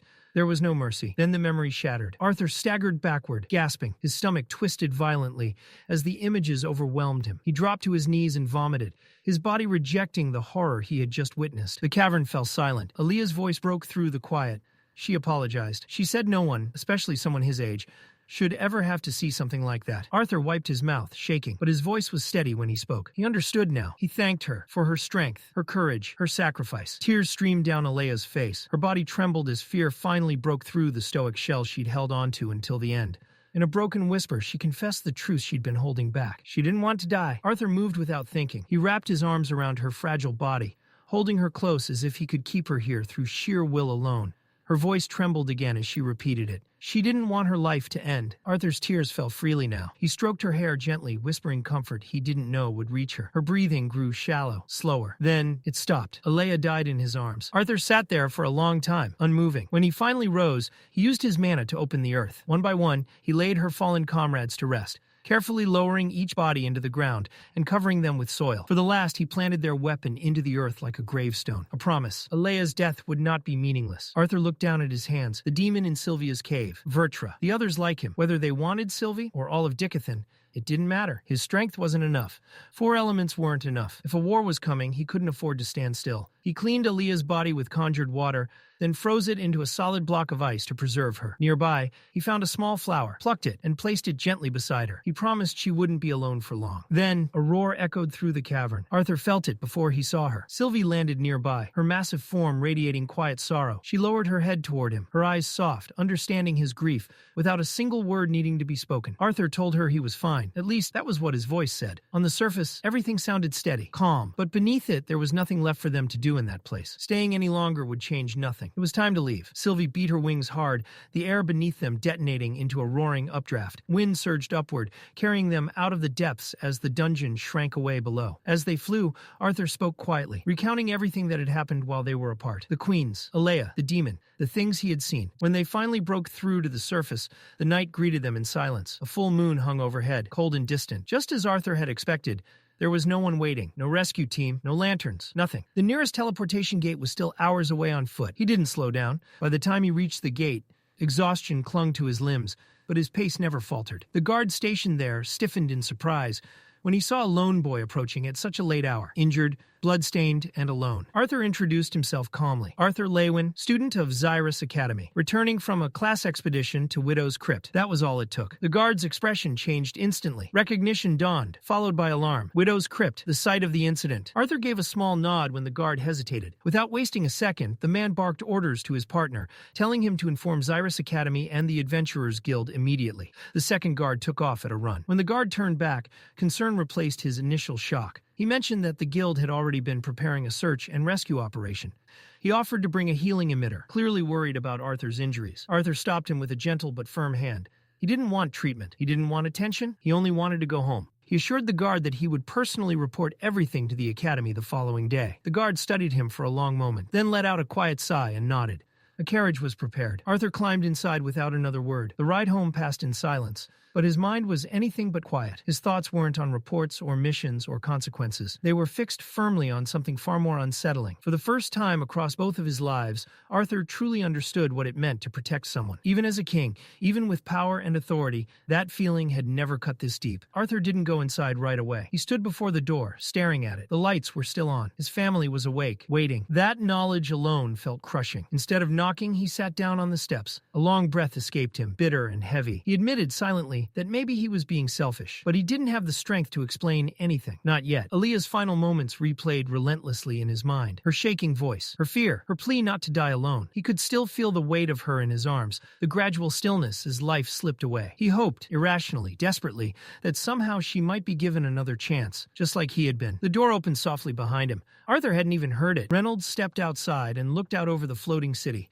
casually remarking on how beautiful the view was at night. Arthur didn't respond. Reynolds sat down beside him without pressing, letting silence settle between them. After a while, he spoke again, quietly, gently. He told Arthur he didn't need to explain anything. He reminded him that Alice could only heal minor wounds, not because she lacked talent, but because some injuries couldn't be fixed with magic. Scars that lived in the heart, not the body. She carried them too, just like Arthur was now. Reynolds didn't ask questions. He didn't demand answers. He simply acknowledged that everyone fought battles no one else could fully understand. Then, with a father's warmth, he ran a hand through Arthur's hair and told him he would wait, just as he had waited for Alice. He would be there until Arthur came out the other side, stronger, victorious. Life wasn't a single fight, Reynolds said.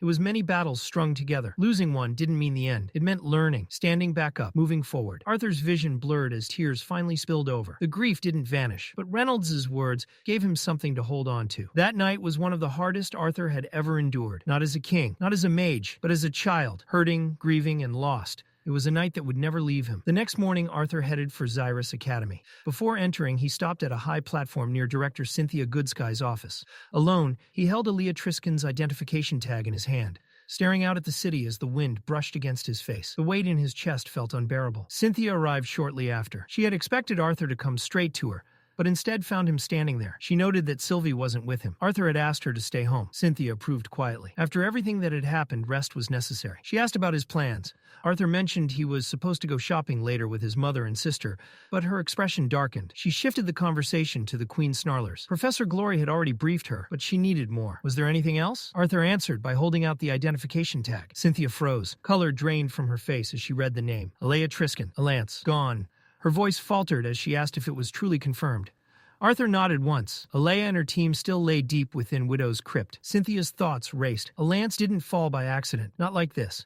Whoever was responsible had already made their move, and they were far beyond ordinary threats. Swallowing hard, she asked Arthur one final question. Had he seen what caused it? Arthur paused for a long moment before answering. Then, quietly, he said no. Cynthia studied him, searching for cracks, but she didn't press. Whatever had happened down there was already too heavy, too dangerous. She told him she'd inform the council immediately. This wasn't something a child or anyone should carry alone.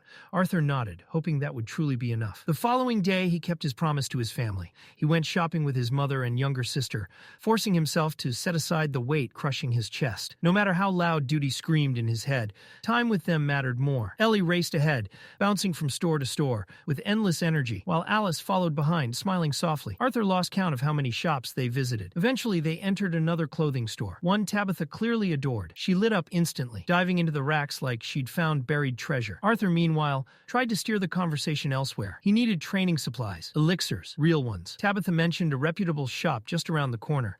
Before Alice could insist on joining him, Ellie proudly wrapped a muffler around Sylvie's neck, giggling as she showed her off. Sylvie, however, looked one breath away from calling for help. Arthur set the bags down, smiled, and told them he'd go alone. They should enjoy themselves. He'd catch up soon. As he turned away, Sylvie stretched a tiny paw toward him, eyes full of betrayal. Arthur silently thanked her for her sacrifice and slipped out into the street. The city buzzed with life as Arthur searched for the shop. When he finally found it, he stopped short. The place looked abandoned. A crooked sign dangled from a single nail, the faded letters barely readable. It didn't look like a potion shop. It looked like somewhere people went to disappear.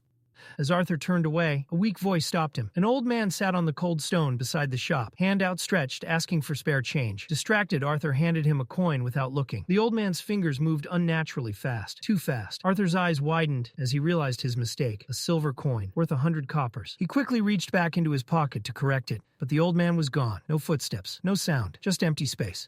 Arthur stood there, unsettled. 3 strange things in minutes. He exhaled slowly and turned back to the shop. The door looked ready to crumble. As his hand touched the knob, a faint pulse of mana brushed against his senses. The moment the door opened, a wave of stench slammed into him. Arthur coughed hard, eyes watering, rotting herbs, mold, something far worse beneath it. "Welcome!" Arthur froze. Behind the counter sat the same old man, slouched and calm, as if nothing had happened. The beggar, smiling. He casually offered Arthur a deal. Pick any item in the shop as repayment for the silver coin. Arthur looked around in disbelief. The place resembled a forgotten attic. Dust everywhere, shelves sagging under unlabeled bottles, old magic clinging to the air like damp rot. Still, curiosity tugged at him. The old man waved off the mess, saying cleaning was beneath someone his age. Arthur carefully stepped deeper inside, weaving through half-collapsed boxes. Then he felt it. Eyes on him. High above, a black cat sat perched on a shelf. Its fur swallowed the light, but its eyes, those eyes, shimmered unnaturally like stars trapped in glass. Arthur held its gaze for a heartbeat too long before shaking himself free. On a nearby shelf, a small black box caught his attention. Plain, unmarked, quiet. He opened it. A ring. Before he could react, the gemstone spat liquid straight at his face. Arthur twisted instantly, the stream splashing against the wall behind him. He demanded to know what it was. "Water," the old man replied calmly. At that point, Arthur seriously questioned his sanity. Suddenly, a white blur shot through the open door and landed squarely on his head. Sylvie. She smacked him with a tiny paw, clearly furious for being left behind. Arthur laughed softly and rubbed her head, relief washing over him. When he turned back, he stopped. The old man had gone pale, frozen, like he'd seen death itself. Arthur asked if he was all right. The man coughed, nodded, and claimed he was fine, though his voice shook. Arthur scanned the shop one last time and admitted he hadn't found anything worth taking. He asked for his silver coin back instead. The old man didn't answer. He simply stared. The old man stepped out from behind the counter and moved toward a shelf near the entrance. Without even looking, he grabbed something and casually tossed it over his shoulder. Arthur caught it on instinct. It was a small sphere, no bigger than a marble. He stared at it warily, half expecting it to explode, melt, or spray something unpleasant at his face. The old man merely waved him off. He said Arthur would need it. That was all. The exchange was over. Arthur let out a tired breath and left the shop behind. As he made his way through the narrow alley, he felt eyes on him again. The black cat sat nearby, watching him in silence. It glanced from Arthur to Sylvie, then turned away like neither of them mattered anymore. The indifference unsettled him more than hostility ever could. At the end of the alley, his family waited. Alice and Ellie sat at a table with Tabitha, drinks in hand. Ellie waved energetically when she spotted him, nearly sloshing her cup, while Alice asked if he'd found what he was looking for. Arthur hesitated. He honestly didn't know how to answer. Tabitha, unfazed, commented that the shop was famous for rare elixirs and training supplies. Students crowded it daily, hoping to find something worthwhile. Arthur blinked, genuinely confused. The place he'd just left barely looked fit to store garbage, let alone prized elixirs. Tabitha raised her hand and pointed back the way Arthur had come. He turned and froze. The alley was gone. In its place stood a wide, polished marble road leading to a grand three-story building. Sunlight reflected off pristine white walls and tall, elegant windows. Far away from the calm grounds of Xyrus Academy, Lucas Wykes walked through a narrow underground tunnel. The air was damp, the silence heavy, broken only by the faint crackle of torches lining the walls. Charles led the way without speaking. They stopped at a lone door. Charles opened it, and they stepped inside. Lucas scanned the chamber with clear disappointment. Cloaked figures lined the room, faces hidden beneath shadows. At the center, elevated above the rest, sat a man on a throne. His face was concealed behind a mask. Lucas scoffed and shoved his foot into Charles's back. This was it? He had expected something impressive. Instead, it felt like a farce. The masked man spoke calmly, greeting Lucas and referring to the gathering as just another meeting. His voice carried authority, and the room seemed to bend around it. Charles formally introduced Lucas, stating he'd brought him as requested. The masked man addressed Lucas directly, calling him famous. Lucas smirked. He hadn't come to join anything. Curiosity was the only reason he'd followed Charles. His words were mocking, dismissive. When the masked man was implied to be a professor, Lucas laughed outright. The tension snapped. One of the cloaked figures shouted, hurling an insult, demanding respect. Lucas didn't respond, but his eyes hardened. The masked man snapped his fingers. Fire erupted instantly, engulfing the offender. Screams tore through the chamber as flames consumed him. He begged. No one moved. The masked man remained seated, reminding the room that disrespect, especially toward their guest, would not be tolerated. Lucas watched closely. Strangely, he felt no mana from the masked figure at all. That unsettled him more than the execution. He cut to the point. He wanted answers. What was this group really after? Why involve him? And were they responsible for drugging students? The masked man didn't deny it. He said those actions were insignificant compared to their real objective. Unable to move openly, he needed powerful mages to act in his place. Lucas fit the role. He revealed the truth of the group, disgruntled nobles who believed Xyrus Academy was meant to preserve noble blood and pride. Lucas might not share their ideals, but the masked man pointed out how far the academy had fallen. Lucas dismissed it all. Students, adventurers, nobles, it was all garbage. He had no interest in serving anyone. He turned to leave. Then the masked man spoke a single name, Arthur Leywin. Lucas stopped. The masked man twisted the knife, mocking Lucas for losing, reminding him Arthur hadn't even been serious during their fight. Lucas's fists clenched, rage burning through him. The humiliation still hadn't faded. The masked man finally stood, declaring himself a benefactor, one who sought the continent's betterment. What he offered was mutual gain. Lucas said nothing, but his thoughts raced. How long had this man been watching him? At last, Lucas told him to continue. The masked man smiled beneath his mask. Soon, he said, he would move freely. When that happened, the fragile balance between humans, elves, and dwarves would collapse. The council and even the academy's director were already being handled. All that would remain was chaos, and Lucas Wykes would be tasked with cleaning up what survived it. Lucas didn't need it spelled out. Arthur Leywin was clearly one of those loose ends. When he voiced it, the masked man confirmed his suspicion with a thinly veiled insult, remarking that Lucas's mixed blood hadn't dulled his intelligence after all. Lucas ignored the jab. He wasn't stupid enough to underestimate Arthur. Not anymore. Now that he understood Arthur had never fought seriously during their clashes, the reality was clear. Killing someone like Arthur Leywin would be anything but simple. He asked the obvious question. Did the masked man expect him to take the same strange drug that had twisted Marcos into a monster? The masked man scoffed. Marcos had been weak. If Lucas truly believed in his own strength, there was nothing to fear. What Lucas would receive wasn't the same crude enhancement. It would be something else entirely, far more potent, far more dangerous. Even so, Lucas refused to be treated like a tool. If he was going to face Arthur, it would be a real fight, one that forced Arthur to stop holding back. Anything less would be meaningless. The masked man had already anticipated that. Arthur, he said, was powerful, but still human, and humans had weaknesses, attachments, friends, family, and above all, one person who mattered more than the rest. Lucas's lips slowly curled upward as he spoke the name himself, Tessia Eralith. The masked man nodded, clearly pleased. Tessia, a pure-blooded elf, serving as the face of the student council in an academy meant to uphold human nobility. To the group gathered there, it was an insult. The masked man leaned forward, his voice painting the outcome with disturbing clarity. A single drop of Tessia's blood, spilled at the right moment, would be enough. Enough to shatter Arthur's restraint. Lucas let out a low chuckle. The cruelty of it amused him. The road ahead was clear now, blazing with fire. His smirk returned, eyes shining with anticipation. He was in. Elijah sat alone in his dorm room, lost in thought. The events of the past few days pressed heavily on him. The silence felt thick, almost soothing, until a sudden knock pulled him back to reality. He opened the door. Arthur stood there, alive. Without thinking, Elijah stepped forward and wrapped his arms around him.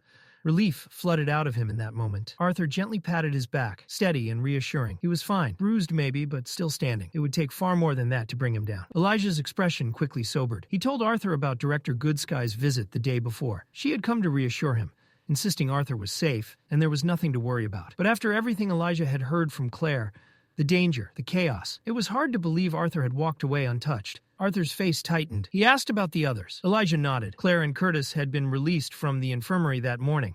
Tessia was training with her grandfather. At her name, Arthur paused. The training room, of course. Focused, relentless, pushing herself harder than anyone else. Elijah gently urged him to see the others. Let them see with their own eyes that he was really okay. Arthur knew he should. Claire, Curtis, Tessia, but the thought of answering their questions right now felt overwhelming. Instead, he asked Elijah for a favor. If Elijah could go to their meeting room the next morning and tell them Arthur was alive and well, they'd believe it without hesitation. Elijah agreed instantly. Arthur bumped fists with him in thanks, then turned and left. Elijah watched him go, the ache in his head still pulsing, but his chest felt lighter now. Arthur moved through the academy grounds, thoughts drifting. Director Goodsky should have been with the council by now. If Varian wasn't there either, then something serious was unfolding. Suddenly, Sylvie's voice rang out in his mind, sharp and urgent. She could sense Tessia, close, strong. Something was wrong. Arthur didn't hesitate. He broke into a run, footsteps echoing through the halls until he reached the training room. He planted both hands against the heavy door and shoved. It creaked open. A wave of dark, oppressive energy surged outward like a living thing. From within the gloom came a familiar voice. Varian's. Rough, strained, but laced with unmistakable relief. Arthur was alive, and Varian needed help. Still unsure of what awaited him,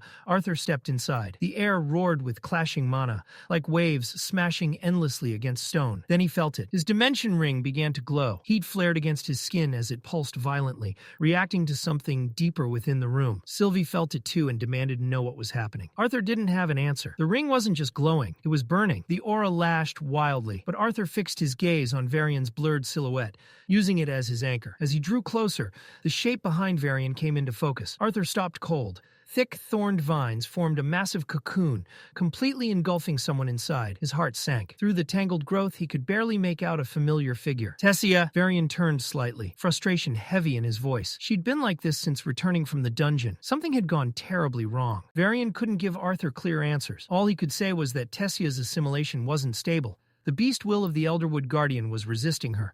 fighting back. Worse, Varian suspected the Guardian itself might not have been normal. Something about it felt altered, mutated, and that corruption could now be influencing Tessia in ways even he didn't understand.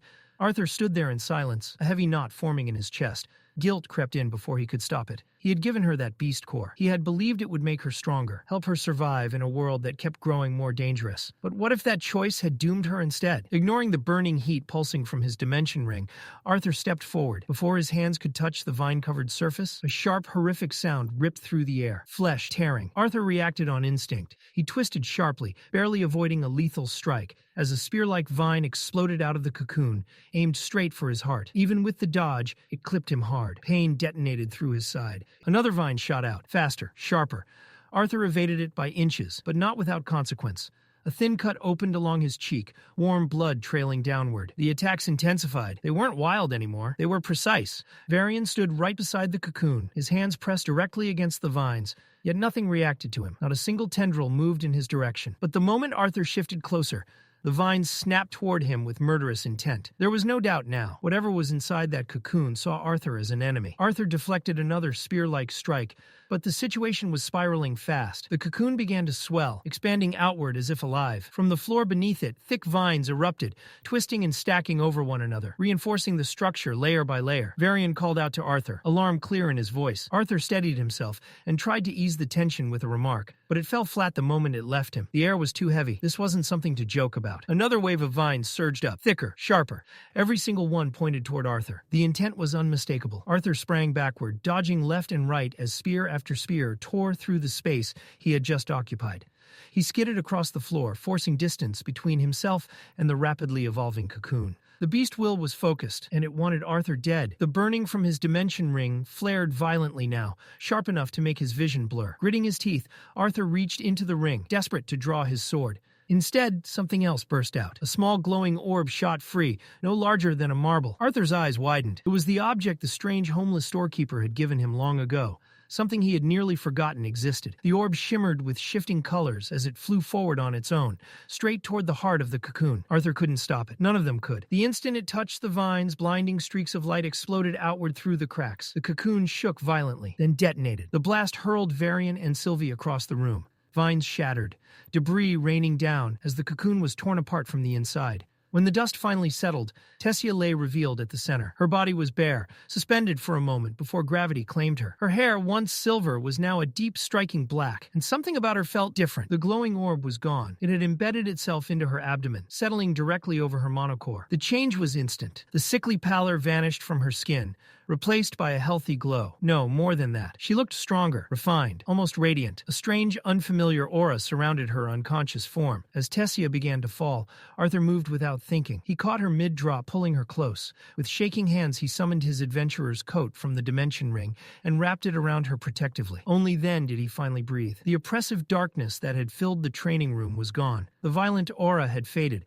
For the first time since entering, the space felt still, safe. Varian watched quietly from nearby. He didn't understand what had just occurred, but he knew the result. Arthur had saved her. Tessia stirred in Arthur's arms. Her eyes fluttered open, unfocused at first. As awareness returned, she realized where she was and who was in front of her. Arthur, her grandfather. Relief softened her expression. Varian opened his arms, ready to embrace her. Tessia ignored him completely. She stepped forward and wrapped her arms around Arthur instead. Varian froze, arms still open. After a moment, he let them fall, watching the scene with a mix of resignation and dry amusement. Internally, he sighed. His granddaughter had clearly chosen the wrong person. Perhaps the wind would accept his affection instead. Arthur held Tessia carefully, surprise flickering across his face, before giving way to a small smile. She whispered how glad she was that he was alive. Arthur met her gaze and reassured her. He was alive, and he wasn't going anywhere. Soon after, they helped Tessia to her feet and escorted her to the infirmary. She needed rest, and no one was willing to assume the danger was fully over. As they walked, Arthur's thoughts drifted back to the orb. He didn't understand what it was, or why it had acted on its own. The object from that strange elixir shop had saved Tessia's life, which meant only one thing. Arthur had to return there. He needed answers. Before he could think any further, a voice suddenly called out, A healer approached Varian, his expression carefully neutral, but unable to hide a trace of confusion. Varian didn't waste a second. He asked about Tessia. The doctor assured him that her condition had stabilized. Her vital signs were steady, her breathing normal, and most importantly, her mana was circulating smoothly throughout her body once more. On the surface, everything looked fine. Then came the part that didn't make sense. The doctor explained that Tessia had previously been registered at the light orange stage. Yet now, no matter how he tried, he couldn't measure her mana core at all. There was nothing to grasp onto. It was as if her core simply refused to be read. Arthur's stomach dropped. He immediately asked if something had gone wrong. Varian stepped forward before the doctor could answer. He placed a hand gently over Tessia's body, closing his eyes as he extended his senses into her mana. Then Varian's eyes snapped open. He dropped to his knees beside the bed, disbelief written across his face. Tessia's mana core wasn't damaged. It had advanced, not just slightly, but by an impossible margin. Her core had surged forward, stopping just shy of the initial silver stage. 3 full stages, skipped in a single leap. It was unheard of. Arthur stood frozen, the pieces slowly falling into place. The orb, whatever it truly was, it hadn't merely stabilized Tessia or forced the beast will into submission. It had transformed her, strengthened her, altered her foundation in a way no one fully understood. And even now, that truth felt incomplete. Later, as Arthur and Varian exited the infirmary together, Arthur finally voiced his concern. Tessia had undergone an enormous change and still hadn't woken up. Was it really safe to leave her like this? Varian reassured him. She was exhausted, nothing more. Advancing through multiple stages at once had drained her completely. Once she awoke, he intended to take her straight back to the castle, where she could rest under proper protection. Arthur nodded, though his mind was still racing. Then he shifted the topic. For some time now, a question had been weighing on him, especially after everything he had witnessed. The lances. Varian glanced at him knowingly. Cynthia had already informed him of what Arthur had experienced, so he asked directly what Arthur wanted to know. Arthur didn't hesitate. How strong were the lances? Really? Instead of answering outright, Varian turned the question back on him. How strong did Arthur believe white core mages were? The question lingered. Arthur knew the numbers. It took nearly 20 solid yellow core mages just to hold off a single silver core mage. That much was common knowledge. But white core mages existed on an entirely different level, and Arthur had no frame of reference for that gap. Varian provided one. As a mid-stage silver core mage, it would take nearly 10 people like him to stand against a single mid-stage white core mage. Even Cynthia, who had reached high silver, wouldn't be enough alone. 6 or 7 versions of her working together might barely manage to keep one in check. Arthur was stunned. 10 Varians? He tried to joke it off, calling the old man weak. But Varian immediately responded by grabbing Arthur's cheeks and pulling them hard, scolding him for the disrespect. Varian wasn't weak. White core mages were simply monsters wearing human skin. Sometime later, the two sat outside beneath the open sky, resting on a stone bench. Arthur's curiosity still hadn't been satisfied. He asked what truly made white core mages, and especially the lances, so overwhelmingly powerful. What stopped the 6 lances from overthrowing the royal families and ruling the kingdoms themselves? Varian understood exactly what Arthur was asking. The power of the lances, he explained, wasn't something they were born with. It came later, after they were knighted, after a specific ritual tied to a secret known only to the royal bloodlines, a secret passed down through generations. Before continuing, Varian warned him. What he was about to hear was forbidden knowledge. Ancient truth meant only for the ruling families. It was not something Arthur was ever meant to repeat. Then Varian asked him a simple question. Did he believe in gods? His tone shifted as he began recounting a story from a forgotten age, long before kingdoms existed, back when the world belonged to mana beasts. In that era, humans, elves, and dwarves lived as scattered nomadic tribes. They stayed among their own kind for the most part, coming together only for trade or rare alliances. Despite cultural and linguistic differences, they lived in fragile peace. That peace never lasted. Mana beasts roamed freely then, far stronger and more numerous than anything the races could contend with. Villages were erased, populations dwindled, entire bloodlines vanished. Extinction loomed closer with every passing generation. Then, one day, the sky itself changed. A being descended from above. Not a myth, not a symbol, a true deity, far beyond mortal comprehension. This deity didn't merely offer words, it acted. It granted the 3 races gifts, tools that allowed them to fight back, to challenge the beasts, and to finally bring an end to the age of slaughter. The deity appeared before 3 individuals, 1 human, 1 dwarf, and 1 elf.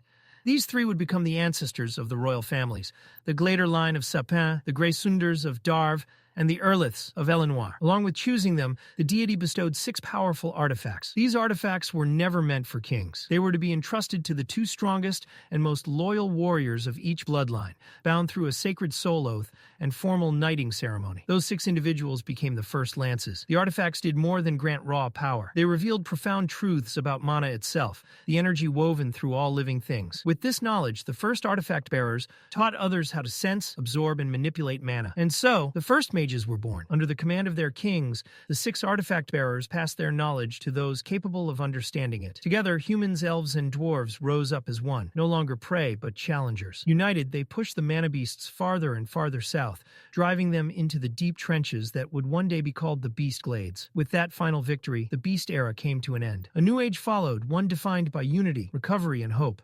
When the fighting was over, the 3 races separated peacefully, each guided to lands that suited their nature. Humans followed their king westward, settling across fertile plains where cities and kingdoms could grow. Elves traveled north, choosing dense, mana-rich forests where nature itself thrived. Dwarves moved south, claiming mountains and cavern networks, overflowing with metal and gemstones. Under the guidance of their kings and the watchful presence of the original lances, the 3 nations entered a long period of prosperity and peace. Still trying to piece everything together, Arthur asked Varian about what came next. If the lances were the first mages empowered by divine artifacts, then what became of them? And how did the war between humans and elves ever happen? Varian sighed in irritation and tugged Arthur's cheeks once again for interrupting. He had been getting to that. Peace, he explained, never lasts forever. Generations passed, and the unity forged during the Beast Era slowly faded into memory. The races began to drift apart. Old bonds weakened. Greed and ambition crept in where trust once stood. Though the mana beasts had been defeated, conflict did not disappear. It simply changed its shape. Eventually, that growing division erupted into war between humans and elves.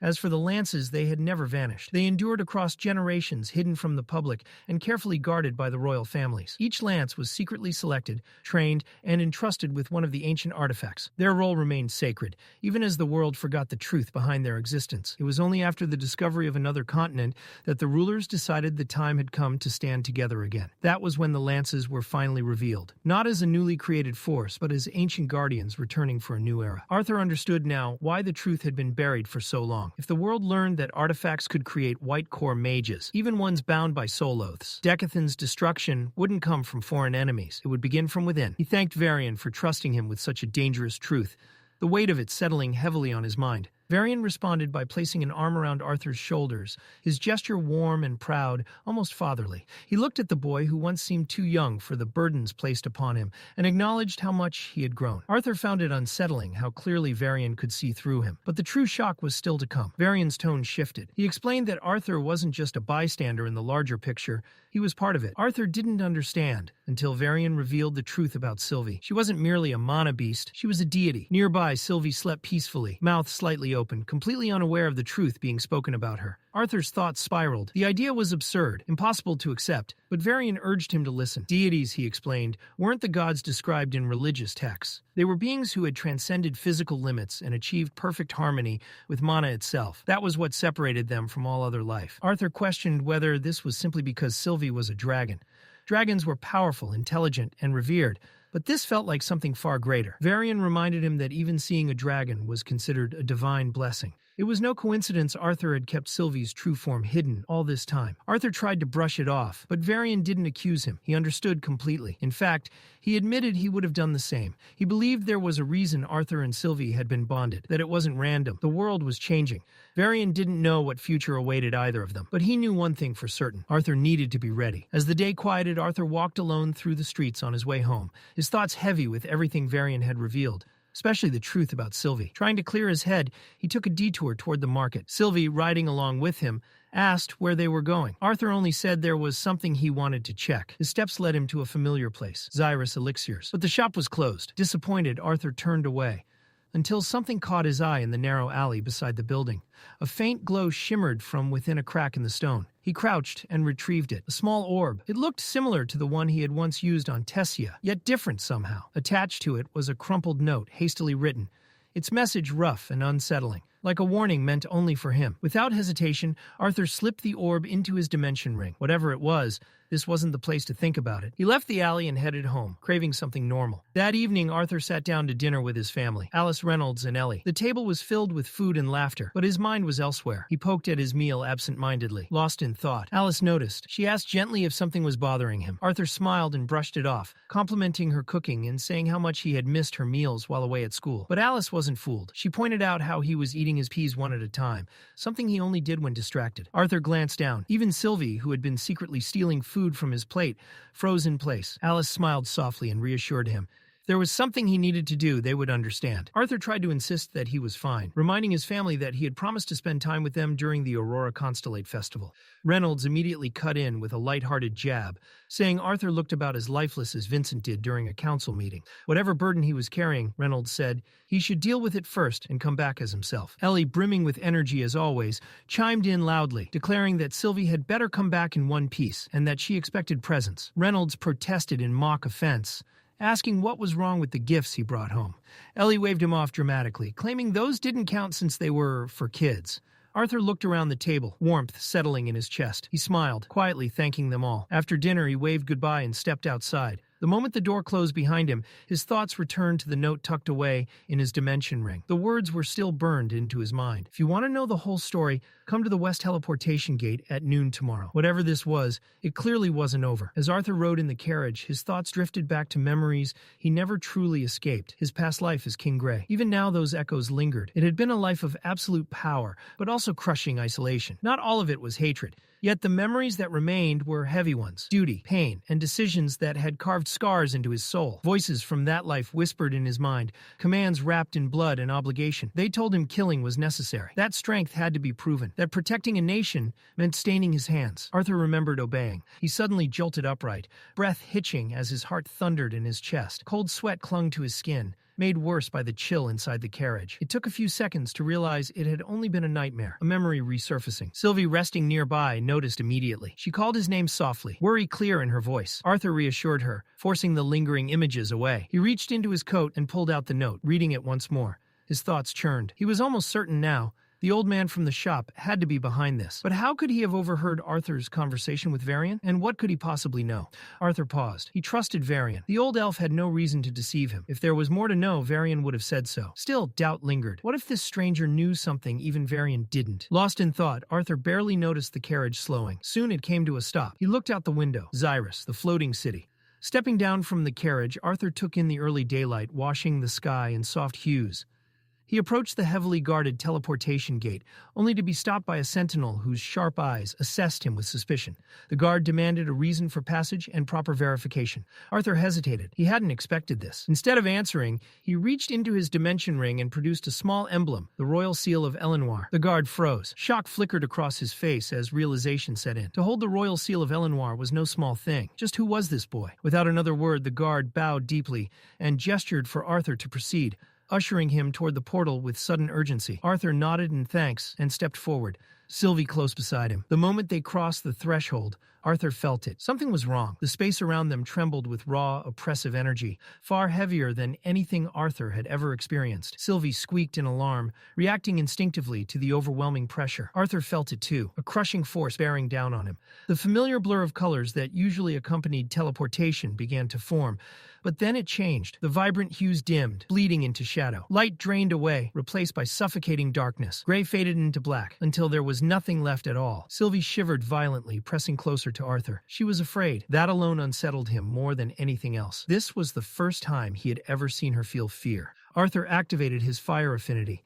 summoning a flame in hopes of pushing back the void. But the flickering light only made the darkness feel deeper, more endless. The space around them warped. His instincts screamed. His heart raced. Then everything went blank. A thunderous thud echoed through the void, shaking Arthur to his core. Panic surged as his mind struggled to process what was happening. Then, from within the darkness, a pair of glowing eyes appeared, steady, piercing, cutting through the black like burning blades. Arthur stood frozen as a voice echoed around him, calm and deliberate. It said that they finally had enough privacy to talk peacefully. Slowly, the darkness receded. Light returned. Sylvie, trembling uncontrollably, buried herself against Arthur's chest, clinging to him in terror. Arthur's eyes widened as the figure before him came into view. It was familiar. The cat. The same one he had seen at the elixir shop. The one that had vanished without explanation. Confusion and irritation stirred as Arthur demanded to know what this creature really was. It clearly wasn't just a normal animal. The cat's body began to glow, bathed in soft golden white light. The radiance intensified, spreading across its fur. Its form shifted, growing larger, reshaping itself. Then the light shattered like glass, fragments sparkling as they dissolved into the air. A tall figure stood where the cat had been. Arthur didn't recognize him, but his presence was overwhelming. The man introduced himself calmly. He explained that among his own kind, he is called Winsome, and to beings like Arthur, lesser beings, they were known as deities. Cynthia paused before the massive iron doors, her breathing measured, though unease churned beneath the surface. Beyond those doors waited the 6 former monarchs of Sapin, Elenoir, and Darve, rulers who had relinquished their crowns but not their influence. Though they no longer sat on thrones, the fate of Decathan still bent to their decisions. The moment she stepped into the council chamber, tension coiled tight in the air. Dawson Gray Sunders was the first to break the silence. His grief over Alea's death burned openly. Marielle's tone was colder, more controlled. She questioned Cynthia directly, casting doubt on the student who had discovered Alea's body. Had he truly told them everything? Glandro took it further. She demanded the student be dragged before the council and interrogated properly, as though truth could be extracted through intimidation alone. Priscilla Glader intervened, urging restraint. Cynthia had already investigated the scene. She had questioned the boy herself. Dragging him into the council's storm would only cloud matters further. Alduin, composed but resolute, brought the discussion back to action. He ordered their finest tracking mages to scour the site for overlooked traces. Then he turned to Cynthia, requesting her continued assistance. But Cynthia had already decided. There was something else pulling at her instincts, something urgent. Dawson questioned what could possibly outweigh the death of a lance. But Marielle interceded, acknowledging Cynthia's responsibilities at Xyrus Academy. Those duties could not be postponed indefinitely. With that, Cynthia inclined her head and left the chamber, her footsteps soft against polished marble. Avier perched on her shoulder, his presence steady. Once they entered the forest, he finally broke the silence, asking why concern lingered so heavily on her expression. Cynthia did not answer immediately. Guilt pressed against her thoughts. She had withheld something from the council. She had not revealed that it was Arthur Leywin who found Alea's body. The choice had been deliberate, but that did not make it lighter. Had she made the right call? Avier sensed her doubt through their bond and offered quiet reassurance.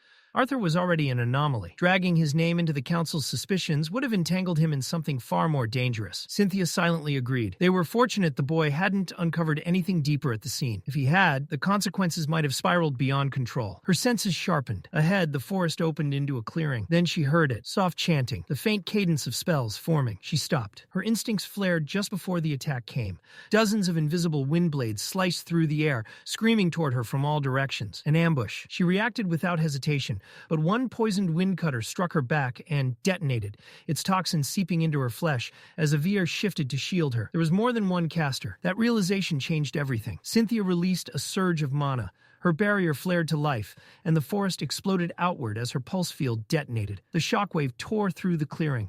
Birds dropped from branches. Rodents collapsed mid-scamper. When the enemy mages revealed themselves and rushed her, she struck. Her counterspell pierced 2 attackers instantly, killing them before their bodies touched the ground.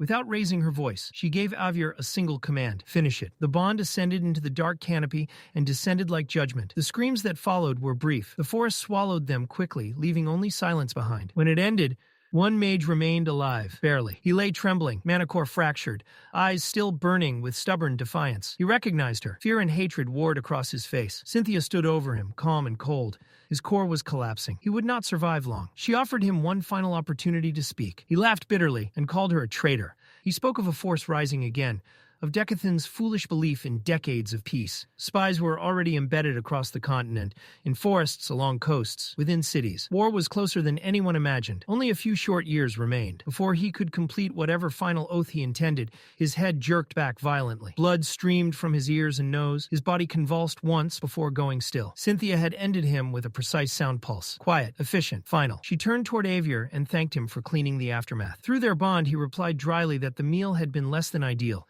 Stringy and unpleasant, but sufficient. He asked about the poisoned wound on her back. She dismissed it, yet unease lingered. The encounter had been too clean, too convenient. It felt staged, bait. Her gaze shifted toward the distant coastline. If her instincts were correct, something larger was moving beneath the surface. Leaving Avier behind to observe, Cynthia vanished into the shadows of the forest. Meanwhile, Winsome explained that he had taken on a human-like form simply to make the conversation easier. Arthur barely registered the explanation. His thoughts were spiraling. The pressure radiating from Winsome was unlike anything he had ever sensed before. This wasn't someone stronger than a white core mage.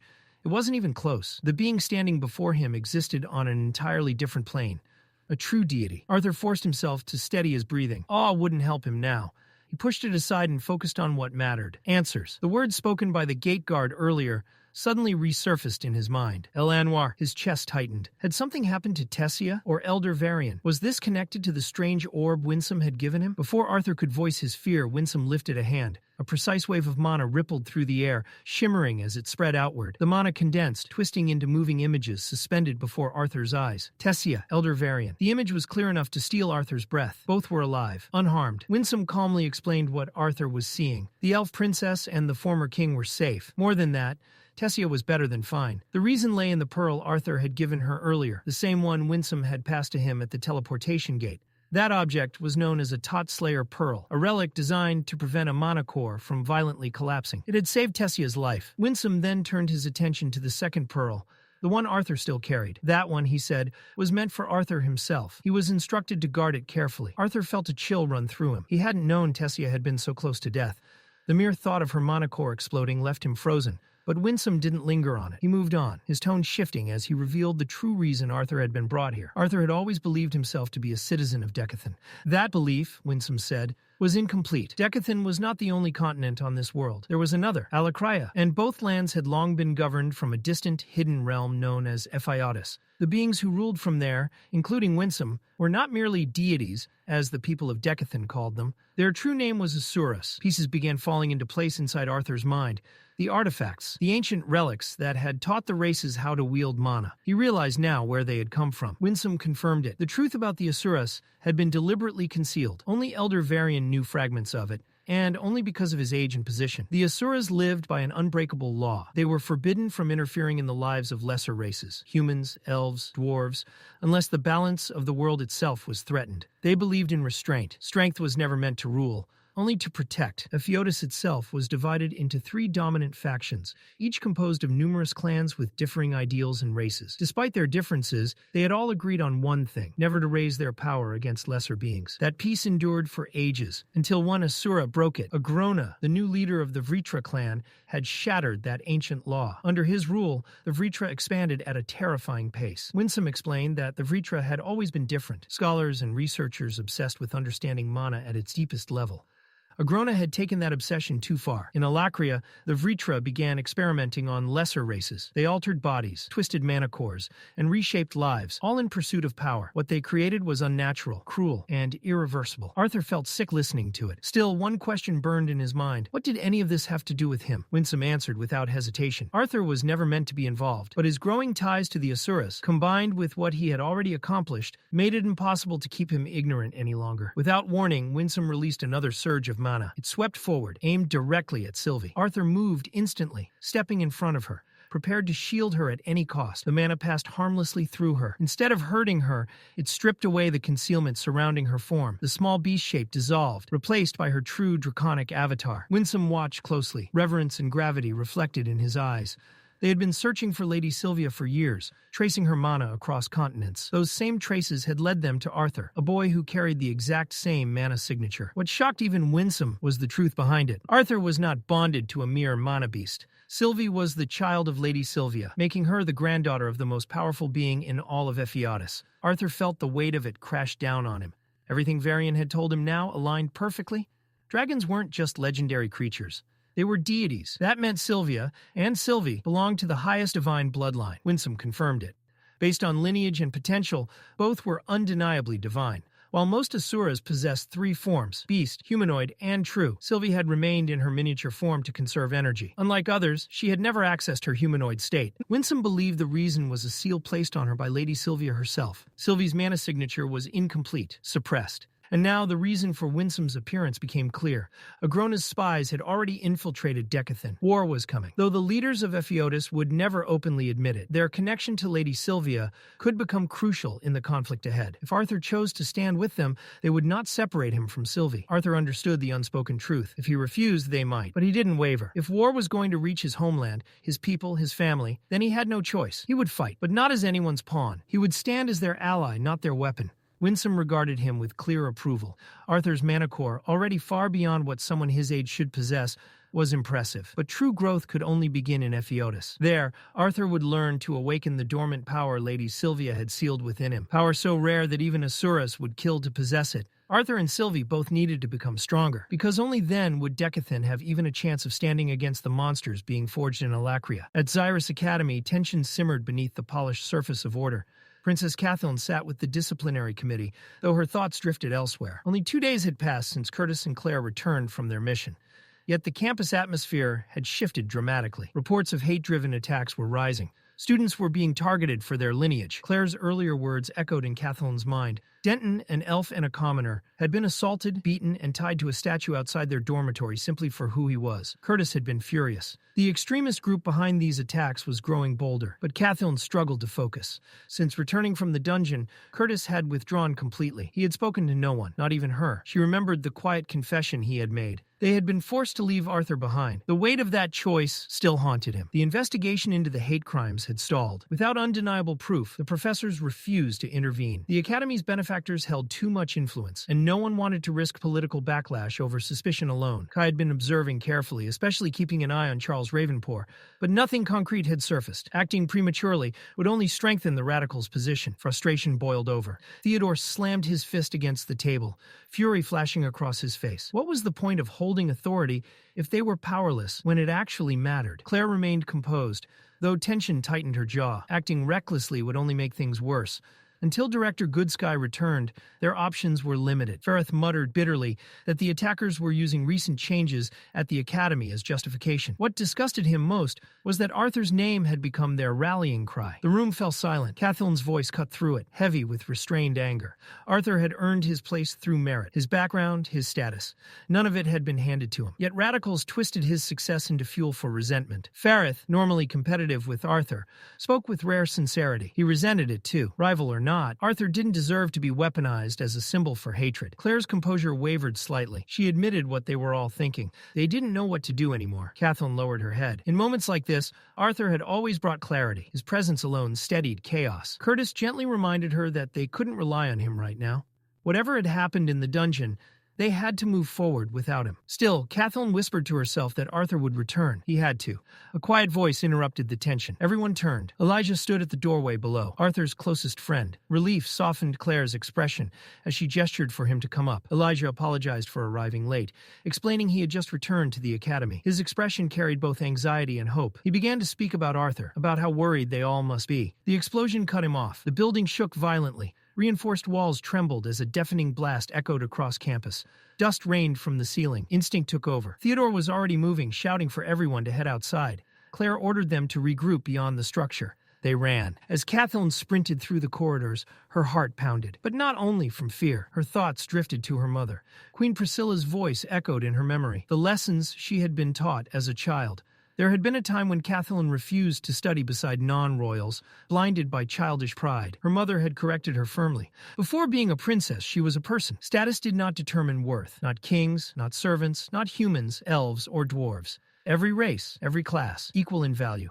Priscilla had personally championed the construction of the Tri-Union Hall, a monument to unity between the three races. It was meant to embody the Alliance's ideals. When Catherine reached the courtyard, her breath caught in her throat. The Tri-Union Hall was collapsing. Half the structure had already crumbled. The remaining side burned fiercely, smoke billowing into the sky like a funeral pyre for unity itself. Students scrambled in panic. Some cried. Others dragged injured classmates to safety. Professors rushed into the unstable structure, risking their lives to search for survivors. Catherine, Theodore, Claire, and the rest of the disciplinary committee immediately joined the effort. The student council coordinated evacuation routes. Earth mages reinforced failing pillars. Wind mages diverted debris. Water mages battled the flames until steam blanketed the courtyard. Gradually, the fire weakened. Professors summoned thick earthen beams to stabilize what remained. Through smoke and chaos, Catherine noticed something. A group of students moving away. Too quickly, her eyes locked onto one face. Charles Ravenpour. Rage surged through her veins. Before she could act, Theodore was already ahead of her. He lunged, grabbing Charles by the collar and yanking him backward, nearly lifting him off the ground. Theodore's eyes blazed. He demanded answers. Charles sputtered, claiming innocence. He insisted he had barely escaped the explosion himself and knew nothing about it. Theodore wasn't convinced. Charles had been seen repeatedly with known radicals. Now he and several of his associates were conveniently present at the epicenter of the attack. The coincidence was too glaring. Enough! A sharp voice sliced through the chaos. Professor Malkenheim stepped forward, wand drawn, and pointed directly at Theodore. His expression was livid. He accused the disciplinary committee of assaulting a student without evidence.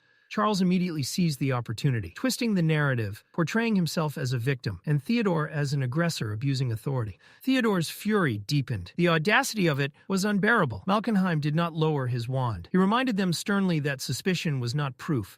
No matter the circumstances, students had rights. Reckless accusations and physical aggression would not be tolerated. Before the confrontation could explode any further, Professor Glory stepped between them. Her presence alone eased the tension, forcing both sides to pause.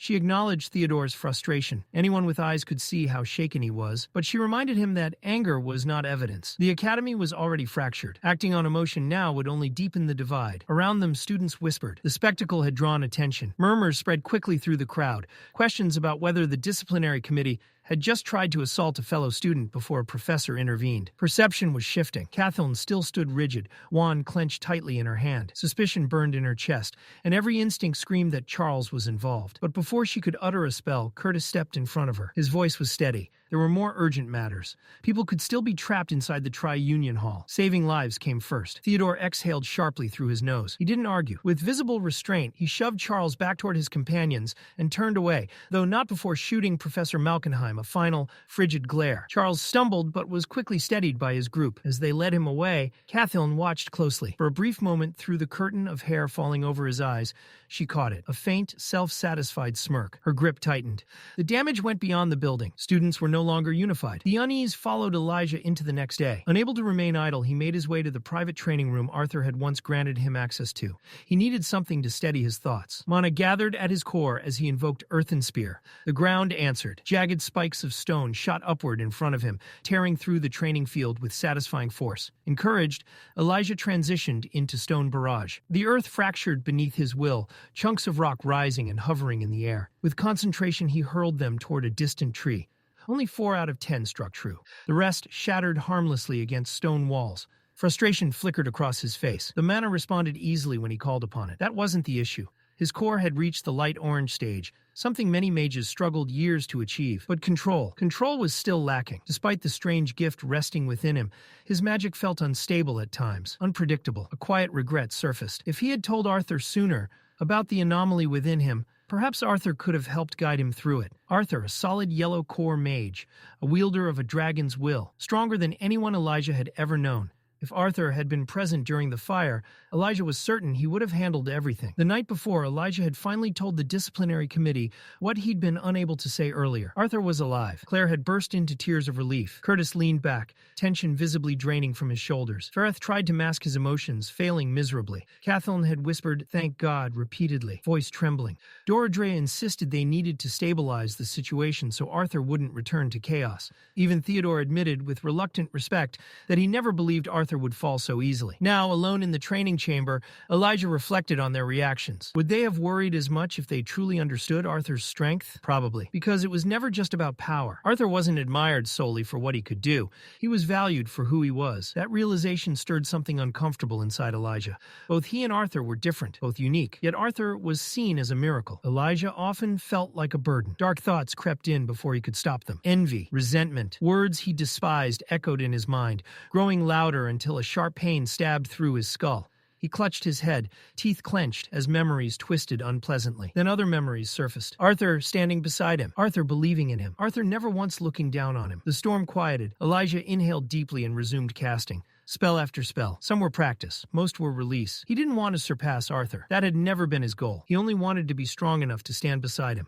Arthur carried burdens no one else saw. Elijah had noticed that weight too many times. As his closest friend, he wanted to become someone Arthur could rely on when things turned dangerous, not just during peaceful days. Arthur staggered slightly as he stepped out of the teleportation gate.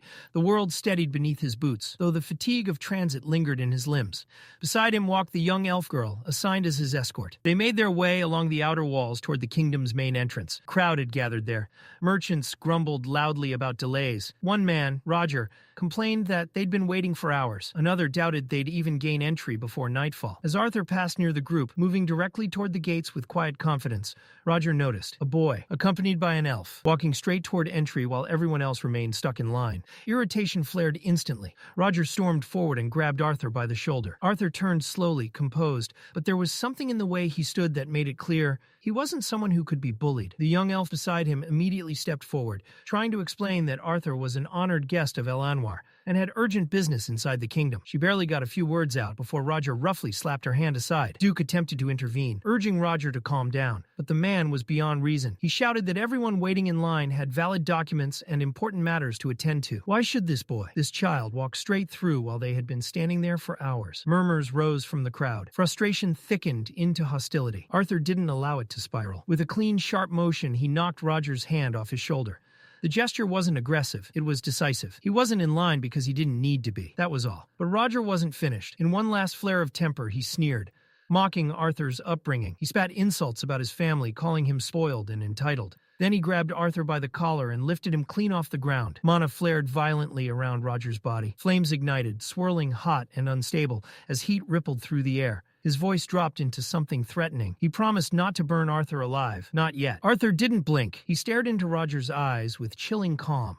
The next instant, blue fire erupted from Arthur's body. Not wild, not unstable, controlled, pure, intense. The force blasted outward in a concentrated wave, slamming Roger backward. He hit the ground hard, his own flames extinguished by the sheer difference in power. Panic replaced anger. Arthur landed lightly on his feet, blue fire flickering around him like a living aura. Power radiated off him in suffocating waves. Roger understood immediately. He had made a catastrophic mistake. Arthur extinguished his flames, and as if nothing had happened, he continued toward the gates alongside the elf girl. But his thoughts were elsewhere. He glanced at Sylvie, who rested quietly near him, and his mind drifted back to his conversation with Winsome. He had questioned how Winsome took so long to find them, especially when Sylvie carried Sylvia's mana signature. Winsome had explained the truth. Arthur himself had unknowingly concealed that signature.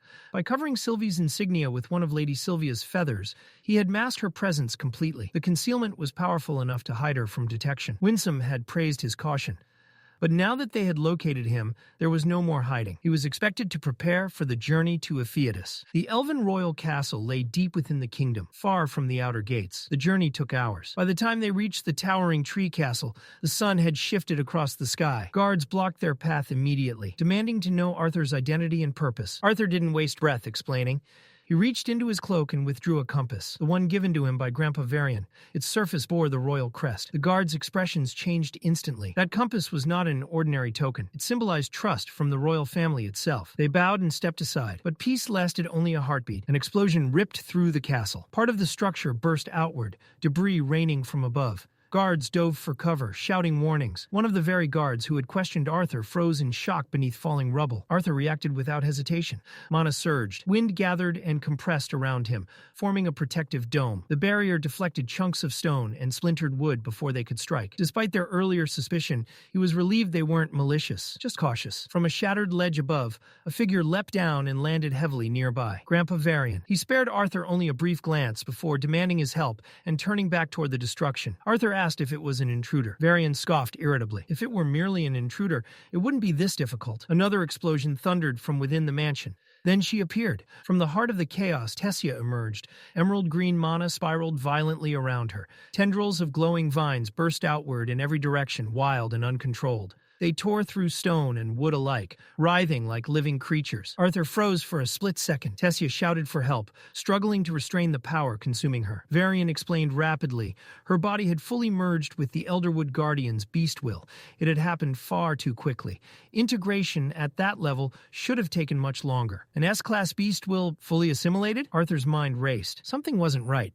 He couldn't ignore the possibility that the marble Winsome had given her had accelerated the process unnaturally. Varian continued, voice strained. Tessia was conscious, aware, but she had no control. Varian ordered Arthur to step in. He would support from below. The royal guards, shaken but loyal, offered assistance. Varian dismissed them immediately. This was beyond their level. He commanded them to clear the area and prevent anyone from approaching.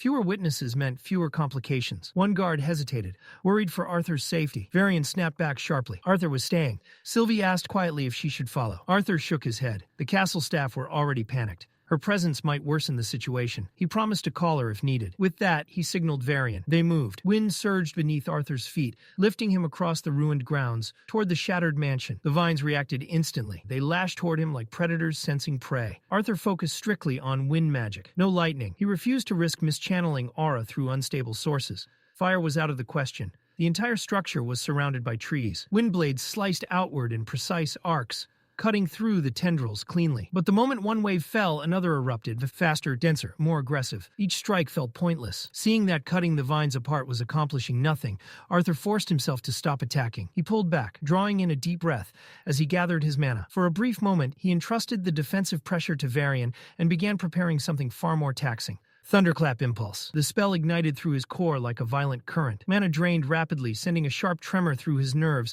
as lightning pulsed along his pathways. And then the world slowed. The thrashing tendrils that had seemed impossibly fast now moved as if submerged in water. Even Varian's powerful strikes appeared dulled and delayed. Arthur launched forward. With heightened perception and sharpened reflexes, he threaded through the chaotic forest of vines. Every step required flawless precision. Clusters snapped toward him from blind angles, but he twisted and pivoted through narrow openings that shouldn't have existed. At last, he reached Tessia. She stood at the epicenter of the storm, emerald mana spiraling wildly around her. He began forming another spell, intending to pull them both out. The vines reacted violently. They recoiled all at once, compressing like a coiled spring. He tightened his hold around Tessia and formed a mana barrier around her body, shielding her from the debris and backlash. Her scream echoed faintly over the city. Arthur narrowed his focus one final time. Absolute zero. Cold erupted outward in an instant. The pursuing tendrils froze solid mid-lash. Arthur twisted his body and drove a precise kick through them.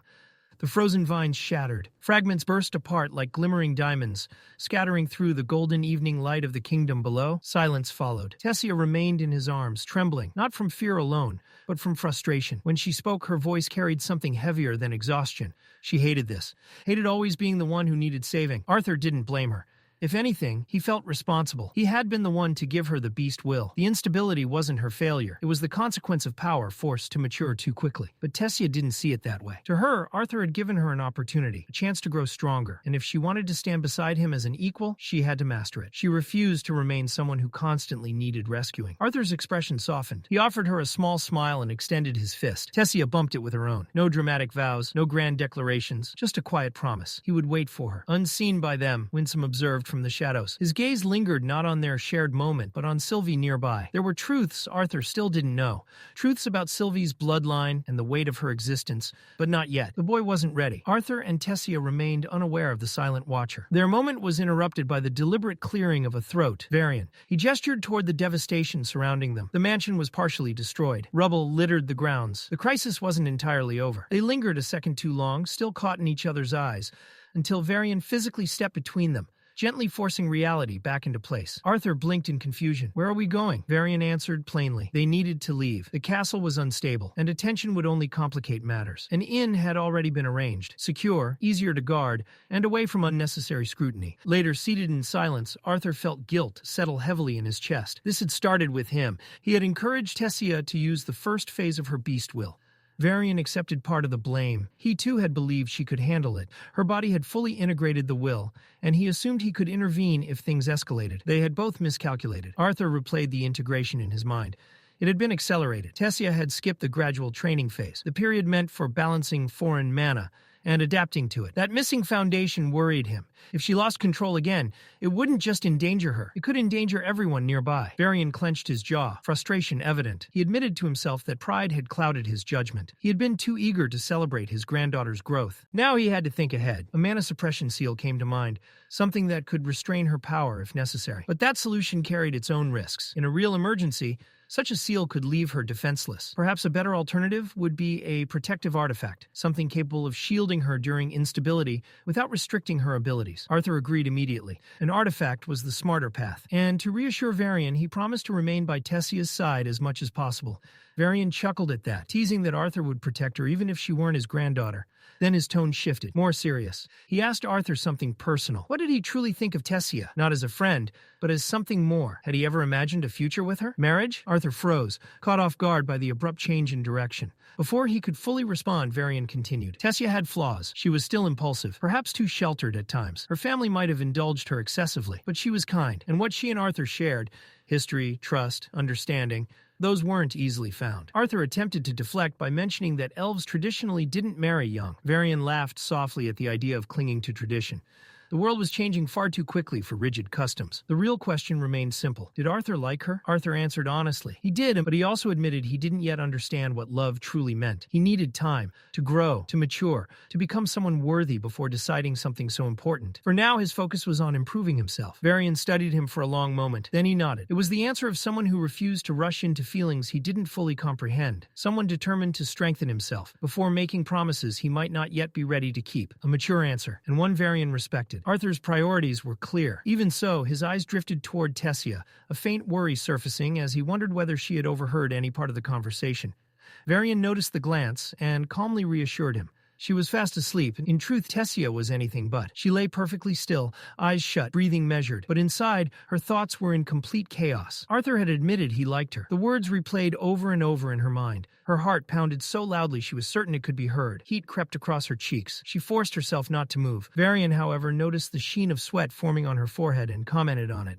Arthur glanced at her, uncertain, then dismissed it as a possible nightmare. He didn't dwell on it, but his own thoughts weren't calm either. He knew his feelings toward Tessia were different, more protective, heavier, more serious than what he felt for anyone else. That difference alone meant he couldn't afford another mistake when it came to her safety. The idea of crafting a protective artifact returned to him, something reliable, something constant. It would give her security and give him peace of mind. That line of thought drifted naturally to his family, his mother, Ellie. They had the Phoenix pendants, powerful, yes, but single use, a last resort. And Ellie wasn't even awakened yet. If Winsome's warning about war was true, Ellie would be vulnerable. Arthur's thoughts deepened. Ellie would need a bond. Not just any bond, but something powerful. Varian glanced at him and narrowed his eyes. He told Arthur to stop whatever strange scenario he was building in his head. They had arrived. The carriage rolled to a halt. The door opened. Alduin and Marial stood waiting. The moment Tessia stepped out and saw them, all composure vanished. She rushed into her mother's arms, her earlier turmoil forgotten in the warmth of reunion. Marial held her tightly. Alduin greeted Arthur kindly, noting with amusement that he always seemed to be present whenever something happened involving Tessia. Marial thanked Arthur sincerely, though confusion soon crossed her face. They had been redirected mid-journey and informed that their manor was under construction. She wanted answers. Alduin laughed lightly, half-jokingly asking whether Tessia had somehow destroyed their home.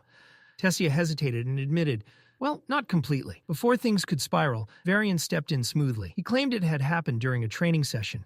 He'd grown over-enthusiastic while using his first phase and accidentally damaged part of the manor. Arthur blinked, momentarily thrown off, then awkwardly supported the explanation. As they approached the estate, Varian assured them the damage wasn't severe. Repairs would be handled swiftly. The halls might be a bit drafty for now, but nothing more. He added that the situation presented a good opportunity to visit Rinia, something they had postponed for too long. Tessia perked up at that. It had been a while since she'd seen her grandmother. She asked if everything was all right. Varian smiled faintly and explained that Rinia had been preoccupied. Lately, she'd shown particular interest in Arthur's future. That caught Arthur off guard. Why would Rinia concern herself with him? He glanced around as they traveled, realizing the forest path felt unfamiliar. It didn't resemble the routes from previous visits. Mariel gently explained that it had indeed been years since they last saw Rinia. She had moved. Varian added that Rinia had chosen to isolate herself near the kingdom's edge.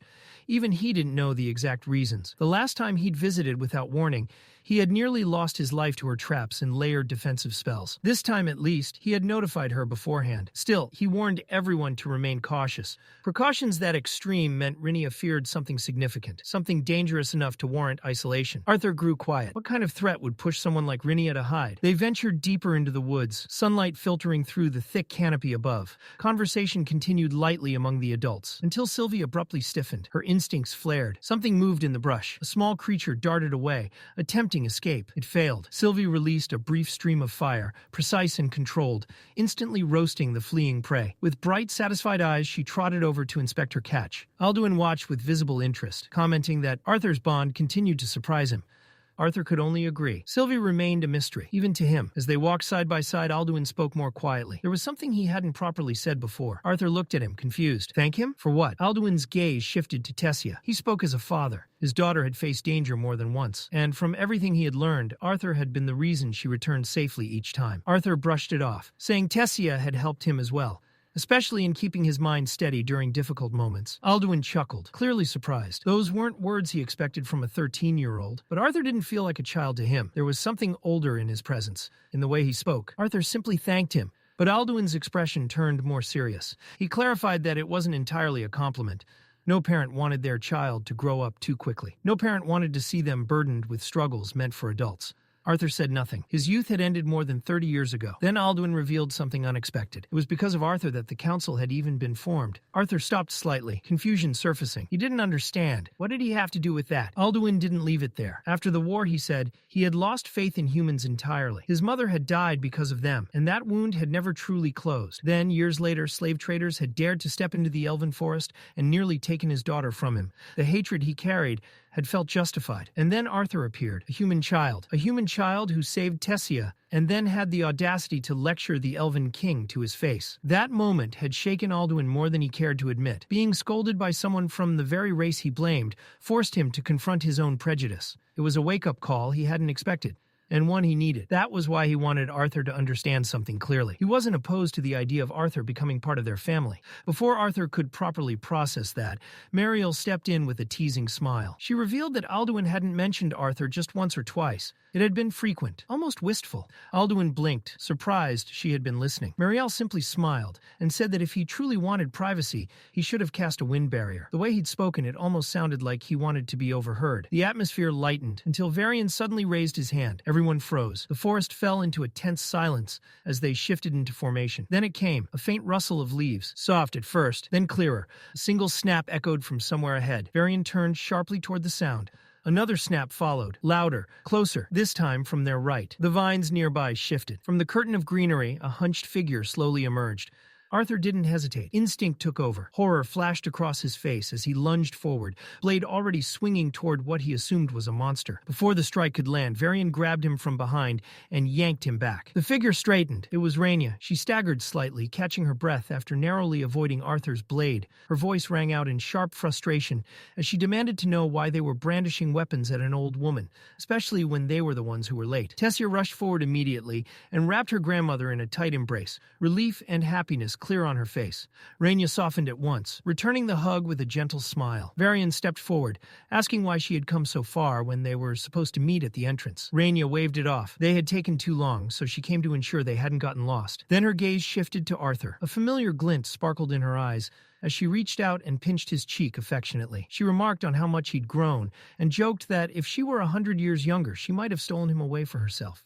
Arthur admitted that her sudden appearance had nearly stopped his heart. For a moment, he'd thought he'd seen a ghost. Rainia huffed playfully, declaring that in her youth, men would trip over themselves just to catch a glimpse of her. She urged Arthur to ask Varian how beautiful she had been. Mariel confirmed it gently, explaining how even her own mother used to tell stories of Rainia's charm, how other girls had envied her presence. Varian grumbled dismissively. In his eyes, she had been nothing extraordinary. Rainia smirked. Of course he'd say that. Varian had only ever truly looked at one girl. The words left her mouth, and immediately her expression shifted. Silence fell. She reached out and placed a hand on Varian's shoulder. Regret softened her voice as she apologized for bringing up old memories. Varian responded quietly, admitting that he should be the one apologizing. Rainia had her own share of pain as well. The air grew heavy. Even the forest seemed to still around them. Questions formed in Arthur's mind, questions he knew better than to ask. Mariel gently rested a hand on his shoulder. Her smile was soft, though clearly forced. Rainia broke the tension, announcing they were nearly there. They resumed walking. Leaves crunched underfoot. The occasional snap of a twig echoed in the quiet. Gradually, the trees thinned. They stepped into a clearing, and the distant sound of rushing water grew into a roaring presence that filled the air. It felt as if the forest had been holding its breath until this very moment. Rainia moved ahead, eyes focused forward. They had arrived. Her voice turned firm as she gave one clear instruction. No one was to conjure light. They entered a dark tunnel, guided solely by her voice echoing through the cold stone corridors. The path twisted endlessly. Arthur quickly lost track of the turns and abandoned any attempt to memorize them. At last, a faint flicker appeared in the distance. The tunnel opened. Rainia welcomed them into what she casually referred to as her cottage. The interior was far larger than the narrow entrance suggested. Arthur's eyes sharpened. That wasn't normal. Rainia distributed a warm herbal tonic. One by one, they drank. The liquid soothed their bodies, easing tension from the long journey. Arthur drank as well, but his mind remained alert. The space was impossibly large. This had to be deviant magic, and not a form he recognized. Conversation continued softly. Between the warmth, the exhaustion, and the drink, drowsiness crept in. One by one, the others succumbed, their breathing evening out as they drifted into sleep. Arthur remained awake, calm, aware, not alarmed. Rainia turned toward him, unsurprised. She had expected shock. Arthur gave her none. He had seen too much lately for that. A faint smile touched her lips, as if she could sense exactly what he was thinking. She acknowledged quietly that he was ready. Arthur understood. Something important was about to be revealed. Something meant meant for him alone. Rinia didn't begin immediately. Before revealing what she had seen, she paused and decided Arthur needed to understand her first, her power, and the burden that came with it. Not magic in the traditional sense. Divination. Arthur had only skimmed over it in books. Even the advanced texts at Xyrus Academy barely touched on the subject. It was classified as one of the rarest deviant arts in existence, and now he was sitting across from a true diviner. Rinia noticed the spark of curiosity in his eyes and smiled faintly. Setting her cup aside, she began. Deviants, she explained, were fundamentally different from elemental mages. Elemental users drew mana from the atmosphere, shaping it into fire, wind, earth, or water. Deviants did not. They relied on something internal, a personal source, something uniquely their own. She gave him an example he would understand. His mother, Alice, was an emitter. Her healing abilities far surpassed conventional recovery spells because they weren't simply structured mana techniques. They were fueled by her own internal reservoir. Rinia had met many deviants over the years. Despite their varied abilities, they all shared that same trait, a personal pool of power separate from the natural flow of mana. Arthur, she noted, was an elemental deviant. He manipulated higher forms of natural elements. Diviners were different still. Their gift didn't awaken through training or discipline. It could manifest suddenly, even late in life. And when it did, it came in flashes, unpredictable, fragmented glimpses of the future. They couldn't control when the visions appeared. They couldn't summon them. They didn't even require mana. The images simply came. Rinia admitted that, on its surface, it sounded like a useless ability, random fragments of an uncertain future. She reminded Arthur of the spells she once used, so he could speak to his parents as a child. That projection, those illusions, were techniques she created herself. But that wasn't true divination. True divination was something far more dangerous. It was the conscious act of looking ahead. Arthur frowned, trying to reconcile that with what she'd said earlier. If visions didn't require mana, then what powered them? Rinia met his gaze calmly. Lifespan. Every time a diviner deliberately chose to see the future, they paid with their own time. Years shaved away. Moments never reclaimed. That was the real cost of her gift. Everything else she did, illusions, projections, minor tricks, were secondary abilities she developed to compensate.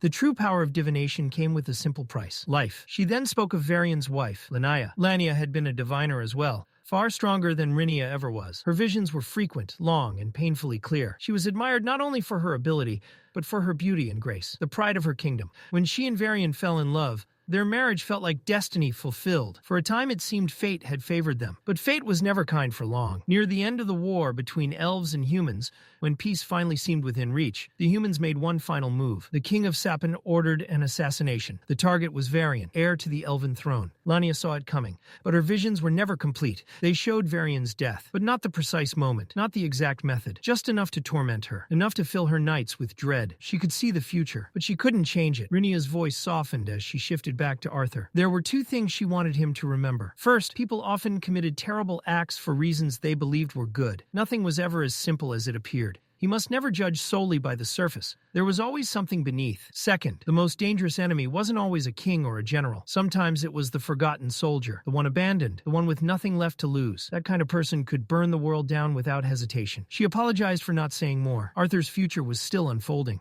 Too many details could disrupt what was meant to happen. He and Tessia would be leaving the next day. Arthur remained silent. The conversation lingered in him like a bitter herbal tonic, necessary, but difficult to swallow. Far from Xyrus Academy, beyond the depths of the forest, a gathering had begun. A group of cult followers stood assembled in the shadows. Beneath the cold night sky, they gathered in a tight circle, tension hanging thick in the air. Lucas Wykes stood among them. In his hand was a small vial containing the same experimental drug that had already claimed Marcos's life. Charles explained that Marcos had volunteered to take it, but his body simply hadn't endured the strain. Lucas wasn't impressed. He laughed at them openly, mocking the fact that none of them had been selected to try it themselves. To him, that alone proved their weakness. When he realized the drug's power far exceeded their limits, his disdain only deepened. Their mana cores were too fragile, too pathetic. The drug would tear them apart instantly. Charles's patience snapped. He reminded Lucas that they hadn't asked to babysit him. A larger operation was already in motion. Their informant had warned them that DC officers were growing suspicious. Time was short. Lucas didn't care. A sudden streak of fire sliced through the air, grazing past Charles's shoulder. He and the others barely avoided being scorched. Charles whipped around in alarm. Lucas hadn't moved. He stood there calmly, unaffected. He called Charles what he believed him to be, a mere errand boy. While they wasted time squabbling, their leader was already advancing the true plan. Then, without hesitation, Lucas uncorked the vial and swallowed the drug. The reaction was instant. His heartbeat thundered violently against his ribs. Agony tore through him like molten iron flooding his veins. He collapsed to the ground, convulsing, body twisting under unbearable strain. Charles watched and smiled. There was something satisfying about seeing Lucas suffer. He mocked him, returning every insult. Even someone as arrogant and powerful as Lucas couldn't withstand it. Certain of his impending death, Charles stepped forward and pressed his foot against Lucas's head. He told him to die quickly. Lucas's hand shot up. His grip clamped around Charles's ankle with monstrous strength. Bones cracked. Charles screamed. With a flick of his wrist, Lucas hurled him across the clearing. Charles smashed into a tree, the impact knocking the air from his lungs. Lucas rose slowly. A memory surfaced. His brother, Baron. Baron's voice echoed in his mind, calling him weak, accusing him of relying on their parents' wealth instead of forging his own strength, challenging him to prove himself without privilege. That humiliation ignited something darker inside him. A twisted grin stretched across his face. Then he began to laugh. The sound was unstable, unhinged. Flames erupted from his body, deep crimson, violent, and alive. This wasn't simple magic anymore. It was raw devastation given form. Juno panicked. He drew his sword, but his hands trembled. Instinct screamed at him to run. He dropped the weapon and fled. Lucas raised a single finger. A concentrated beam of energy shot forward, piercing straight through Juno. The scream barely left his throat before flames engulfed him entirely. His body burned alive, his cries fading into the forest until nothing remained but ash. The healer shouted in horror and rushed toward the flames, but Charles, still broken and bleeding, grabbed him, demanding healing first. The healer trembled, grief flooding his face. Juno was gone. Rage overtook him. He raised his wand and unleashed a desperate spell. A torrent of water blasted forward like a projectile. It never reached Lucas. The inferno surrounding him vaporized it instantly. In the next heartbeat, Lucas was in front of the healer. His hand wrapped around the man's throat and lifted him effortlessly off the ground. He slammed him down with crushing force, splitting the earth beneath them. The impact shook the clearing.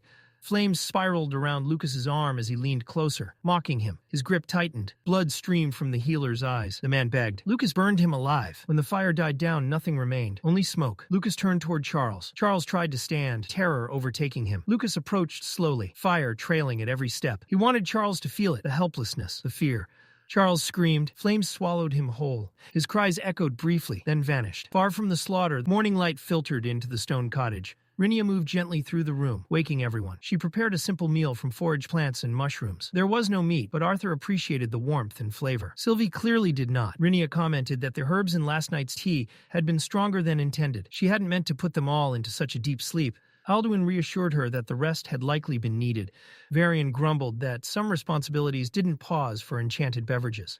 Rinia teasingly brought up Tessia's accidental destruction of a large section of the castle, the same castle Alduin and Mariel had painstakingly restored over years. Before she could elaborate, Varian quickly shoved food into her mouth to silence her, loudly praising the vegetables instead. Later, Rinia handed Tessia a small box. She gave no lengthy explanation, only that it would help Tessia control the beast within her. Inside was a golden bracelet, gleaming softly in the sunlight. Tessia's face lit up with pure joy as she thanked her grandmother. Arthur stared at the bracelet thoughtfully. They had discussed beast seals only the previous night, and yet Rinia had already prepared one. Alduin expressed heartfelt gratitude for the way Rinia had always watched over his daughter. She replied with warmth, saying it had always been her pleasure. She suggested they spend the remainder of the afternoon together before Arthur and Tessia departed. When it was finally time to leave, Rinia led them away from the cottage, but not back through the winding tunnels they had taken before. Instead, she guided them along a hidden path. At its end stood something rare, her own teleportation gate. Arthur's eyes widened slightly. Teleportation gates were ancient relics, tightly regulated by kingdoms. They weren't objects one simply owned. He questioned her about it. Rinia only chuckled softly. No explanation followed. Tessia held her parents tightly, reluctant to let go.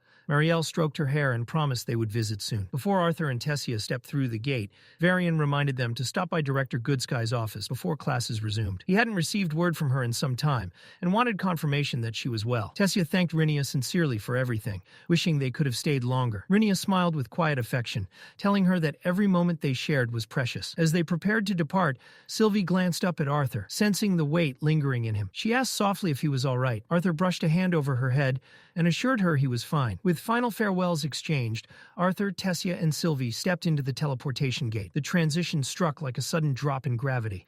The world twisted, compressed, then released. When their feet touched solid ground again, dizziness clung to them for a brief moment. But they had arrived safely. Tessia looked around, frowning slightly. There were no guards stationed nearby. That was unusual. Arthur reasoned that it was likely because of the Aurora Constellate. With trade temporarily halted during the event, Much of the city's staff had probably taken leave, leaving certain areas undermanned. Above them, the sky had begun to darken as the sun dipped lower. From the floating city, the aurora shimmered far more brilliantly than it had back in Elenoir. Waves of color rippled across the heavens in breathtaking displays. Even though she had seen it before, Tessia couldn't hide her awe. When they reached Hellstea Manor, Sylvie ran ahead, scratching eagerly at the door. It opened, and the last person Arthur expected stood there, Jasmine, his former mentor from his adventurer days. For a moment, he simply stared. Before he could react, the rest of the twin horns appeared behind her one by one. Durden smiled warmly, commenting on how much Arthur had grown. Adam leaned against him lazily, pointing out the small ponytail Durden had begun wearing. Arthur noticed it too. Adam laughed, claiming he originally thought Durden was copying him, until he realized it was Arthur's old style that had unknowingly inspired it. Angela came barreling down the stairs and wrapped Arthur in a crushing hug, exclaiming over how tall he had gotten. Without hesitation, she scooped Tessia up as well, earning a startled squeal from the elf girl. Reginald stepped in, ever practical, reminding everyone to give them space and let them inside. Ellie greeted her brother next, grinning as she teased him for once, returning home without looking half dead. Helen followed, calmly guiding the excited group upstairs. Arthur felt a rare sense of ease. It had been over a year since they had all been together like this. Tessia, however, declined the invitation to stay long. She explained politely that she needed to return to school. Student council duties were waiting, and she still had to meet Director Goodsky. Others, like Lilia, were already working diligently. As president, she believed it was her responsibility to set the standard. Arthur watched her carefully. He asked if something was wrong. She dismissed the concern with a gentle shake of her head. She simply wanted help adjusting to the suppressor device. She would need to wear it for some time, and it would take getting used to. Arthur remembered his promise to Varian, to stay close, especially while her magic was restrained. Still, Tessia reassured him, it was only one night. She would manage. He reminded her not to push herself. Her manicore was unstable. Rest was more important than pride. Alice stepped forward quietly and removed her own muffler, wrapping it around Tessia's neck with gentle hands. She offered no grand speech, only a soft wish for her to stay warm. Tessia smiled shyly and thanked her before waving goodbye. Arthur didn't follow immediately. He stood there until she disappeared from view. Ellie called him back inside. Dinner quickly descended into chaos. Adam loudly declared it a blessing not to share a bedspread with Durden for once. Durden raised his glass and thanked the gods in exaggerated relief, sending the table into laughter. Arthur tried and failed to suppress his own laughter when Ellie tackled Adam to the floor and somehow pinned him. As the evening wore on, both Durden and Reynolds became thoroughly drunk. The atmosphere grew louder, looser. Jasmine had been quiet for most of it, but eventually she approached Arthur. Her steps were slightly unsteady, her eyes glassy. She repeated more than once how much she cared about him, how worried she had been during his absence. One by one, the group drifted away to their rooms. Only Helen and Arthur remained seated among the aftermath of overturned chairs and half-empty glasses. Helen suggested stepping outside for fresh air. Arthur agreed. The cool night breeze was a welcome contrast to the warmth and noise inside. Helen mentioned almost casually that Arthur had unknowingly taken over Reynolds' role in constantly worrying Alice. Arthur admitted that seemed to be the one skill he was consistently improving. Then Helen's expression shifted, more serious. She told him he was meant for greater things, but she warned him to stay grounded, to remember what he truly wanted, and most importantly, to know what he was fighting for. Arthur raised an eyebrow and asked if she was drunk too. Helen laughed softly, admitting maybe she was. The discovery of a new continent had stirred something in her. Before heading back inside to make sure her teammates didn't burn the manor down, she reminded him to rest. She winked. Then she disappeared through the door. Arthur remained alone beneath the aurora-lit sky. Silence settled around him. His thoughts turned inward. He didn't believe he had been placed in this world to be maneuvered like a piece on someone else's board. He didn't know why he had been reborn here, but he refused to surrender his will. He would not allow gods, fate, or unseen hands to dictate his path. His purpose was simple, to protect the smiles of those he cared about. No matter what power stood behind the curtain, Arthur intended to carve his own future. Meanwhile, the cult's masked leader stood calmly among his followers. He gave the command. The assault had begun. Mana beasts roared in the darkness. Massive creatures, among them the Hades serpent, answered without hesitation, their monstrous cries shaking the land. Back at Xyrus Academy, the disciplinary committee worked under mounting pressure. Theodore stood impatiently, demanding confirmation that preparations were complete. Kai knelt beside a complex device, saying activation was nearly ready. They were simply waiting for Doradrea to arrive so the system could be finalized. Claire glanced at Kai, asking if he had considered joining the combat unit. Curtis reminded them all that the cultists were preparing for a full-scale attack. There would be no room for error. Kai, exhausted from scouting all day, refused additional training. He needed to conserve strength. The door burst open. Dora rushed in, breathing heavily. In her arms were several resistance rings. She tripped, falling face first onto the floor. The rings scattered, clattering loudly across the room. Curtis bent down and picked one up, his expression tightening. He questioned whether wasting mana on such tools was wise when a real battle could erupt at any moment. Claire defended Dora gently, reminding him her intentions were always good. The rings might still prove useful once the fighting settled. Now everyone was present. Theodore gave the signal. Kai activated the defensive barrier. Energy surged outward, forming a shield that encased the entire training grounds. It flickered into place. But something was wrong, Claire noticed first. The barrier wasn't its usual color. It glowed red. Curtis's instincts flared. He shouted at Kai to shut it down immediately. Fereth didn't grasp the danger at first. He let out a short laugh, assuming the red barrier was some kind of joke. Kai's idea of poorly timed humor. Claire didn't laugh. She stepped closer and pressed her palm against the barrier. The mana felt wrong, unstable, and sealed tight. A chill crept up her spine. "Theodore," she called. "I don't think he can hear us." Theodore didn't waste time. He drove his fist into the barrier with a burst of mana. Nothing, not even a ripple. Kathleen's voice cut through the tension. "There should be an emergency kill switch." Claire dropped to her knees and tore up the floor panel. Beneath it lay the control mechanism, shattered. Someone had sabotaged it. Silence swept over the room. Then Kathleen's eyes widened. "The barrier, look!" A jagged hole had formed in the crimson shield. They barely had a second to react before shards of stone shot through the opening like arrows. Kathleen snapped her wand forward, unleashing a blast of water that slowed the projectiles mid-air. Theodore followed instantly, increasing the gravity around them. The shards slammed into the ground harmlessly. No time to breathe. Cloaked figures began pouring through the breach. Claire's voice rose above the chaos. Formation! Theodore, Doradrea, and Claire surged forward in perfect sync. Doradrea led with brute force. Her fist slammed into the first attacker, sending him crashing backward. Curtis followed through without hesitation, blade flashing as he cut down another. Fereth and Kathleen erected thick walls of ice, sealing their flanks. Theodore punched the ground, gravity rippling outward. Enemies stumbled, thrown off balance. Claire spun into the fray, flames roaring around her as her blade carved a blazing arc through the attackers. They pushed forward, fighting toward the opening. They had to reach Kai. Something was terribly wrong. Then, a voice echoed through the battlefield, smooth, mocking. Doradrea froze. She knew that voice. Lucas stepped into view, a twisted smile pulling at his lips. The air shifted. Lucas spoke casually, almost bored. It was Kai who had trapped them inside. Doradrea's jaw tightened. She didn't want to believe it. Lucas didn't argue. He didn't need to. He vanished in a burst of fire. In the next instant, he was among them. Fereth and Curtis were struck by a single sweeping motion. Blown away like leaves in a storm, their bodies slammed across the ground from the sheer force. Claire dashed in from behind, blade raised. Lucas didn't even turn. Flames surged from his shadow, forming a monstrous, bestial shape. The fiery construct hurled a blazing fist toward her. Doradrea reacted instantly, grabbing Claire and throwing both of them aside. They smashed hard into the barrier. Claire's vision blurred. Then she noticed something. The barrier flickered where they hit, weakened. The mana resistance bands Doradrea had brought earlier were interfering with it. It wasn't much, but it was something. "We can break through," Claire said through clenched teeth. "If we all push." Doradrea's eyes never left Lucas. "He's stronger than the professor's," she muttered. "This isn't normal." Theodore activated downforce and launched himself forward, aiming for Lucas while he was focused on Fereth. Fast, precise, it didn't matter. Lucas turned midair and caught Theodore by the throat, stopped him, like swatting a fly. He lifted Theodore effortlessly, amusement dancing in his eyes. "You're nothing," Lucas said quietly. A communication artifact at his side blinked. Lucas glanced at it, then he smiled wider. The target had arrived. His grip loosened. Theodore collapsed to the ground. Without another word, Lucas stepped through the barrier breach, fire curling around him as if the world itself parted to let him pass. "Kai!" someone shouted outside. Kai's voice rose, confused and furious. "You were supposed to help capture them." Lucas didn't answer. He was already walking away. Back inside, Doradrea felt the shift in the battlefield. More enemies were coming. "Move!" she shouted. "Now!" Claire nodded sharply. "Defensive cover! We break through together!" Theodore forced himself up and slammed his palm down, gravity crushing a wave of incoming attackers flat.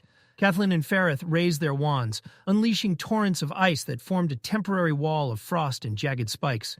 Doradrea charged the weakened barrier. She hit it like a battering ram. The crimson shield cracked. Once, twice. On the third impact, it shattered open just wide enough. "Go!" she roared. The others rushed through. Behind them, wind and fire magic tore apart the ice wall.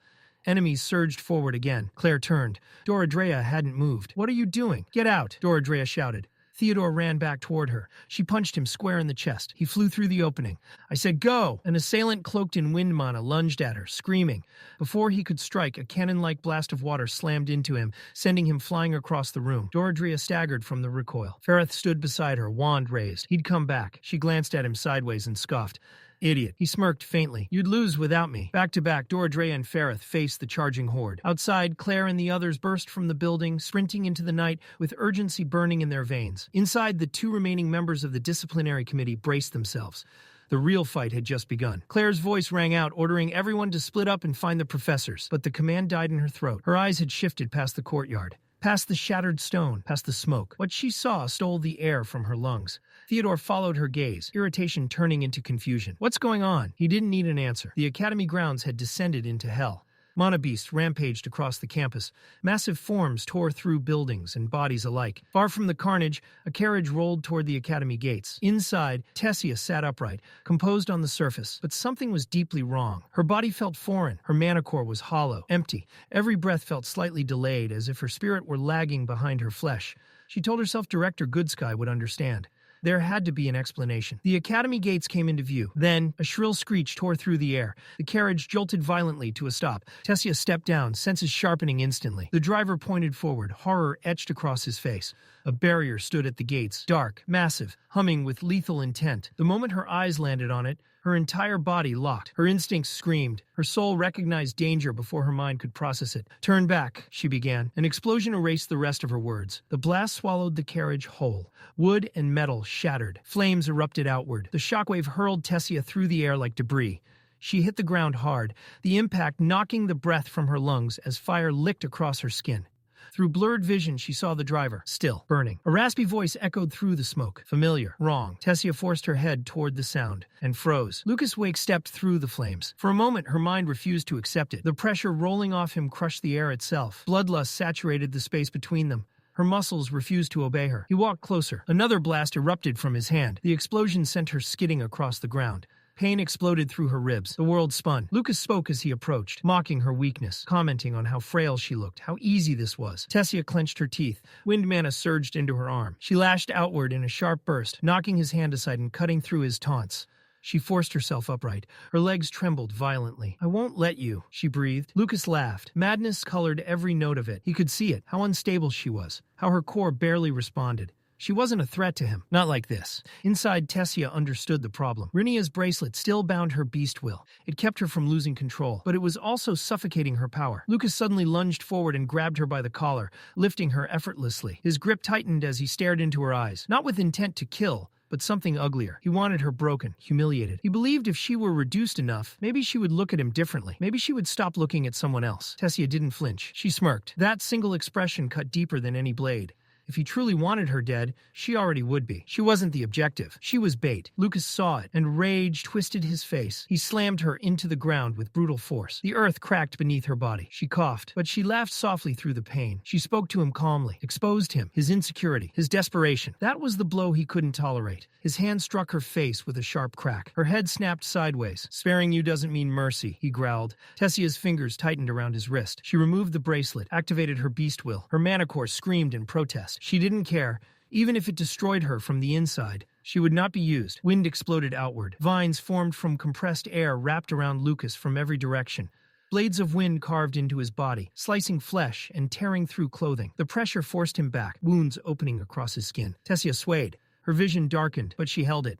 Just long enough. Lucas roared. Mana erupted from him in a violent shockwave. The vines shattered. The backlash slammed into Tessia and launched her across the ground.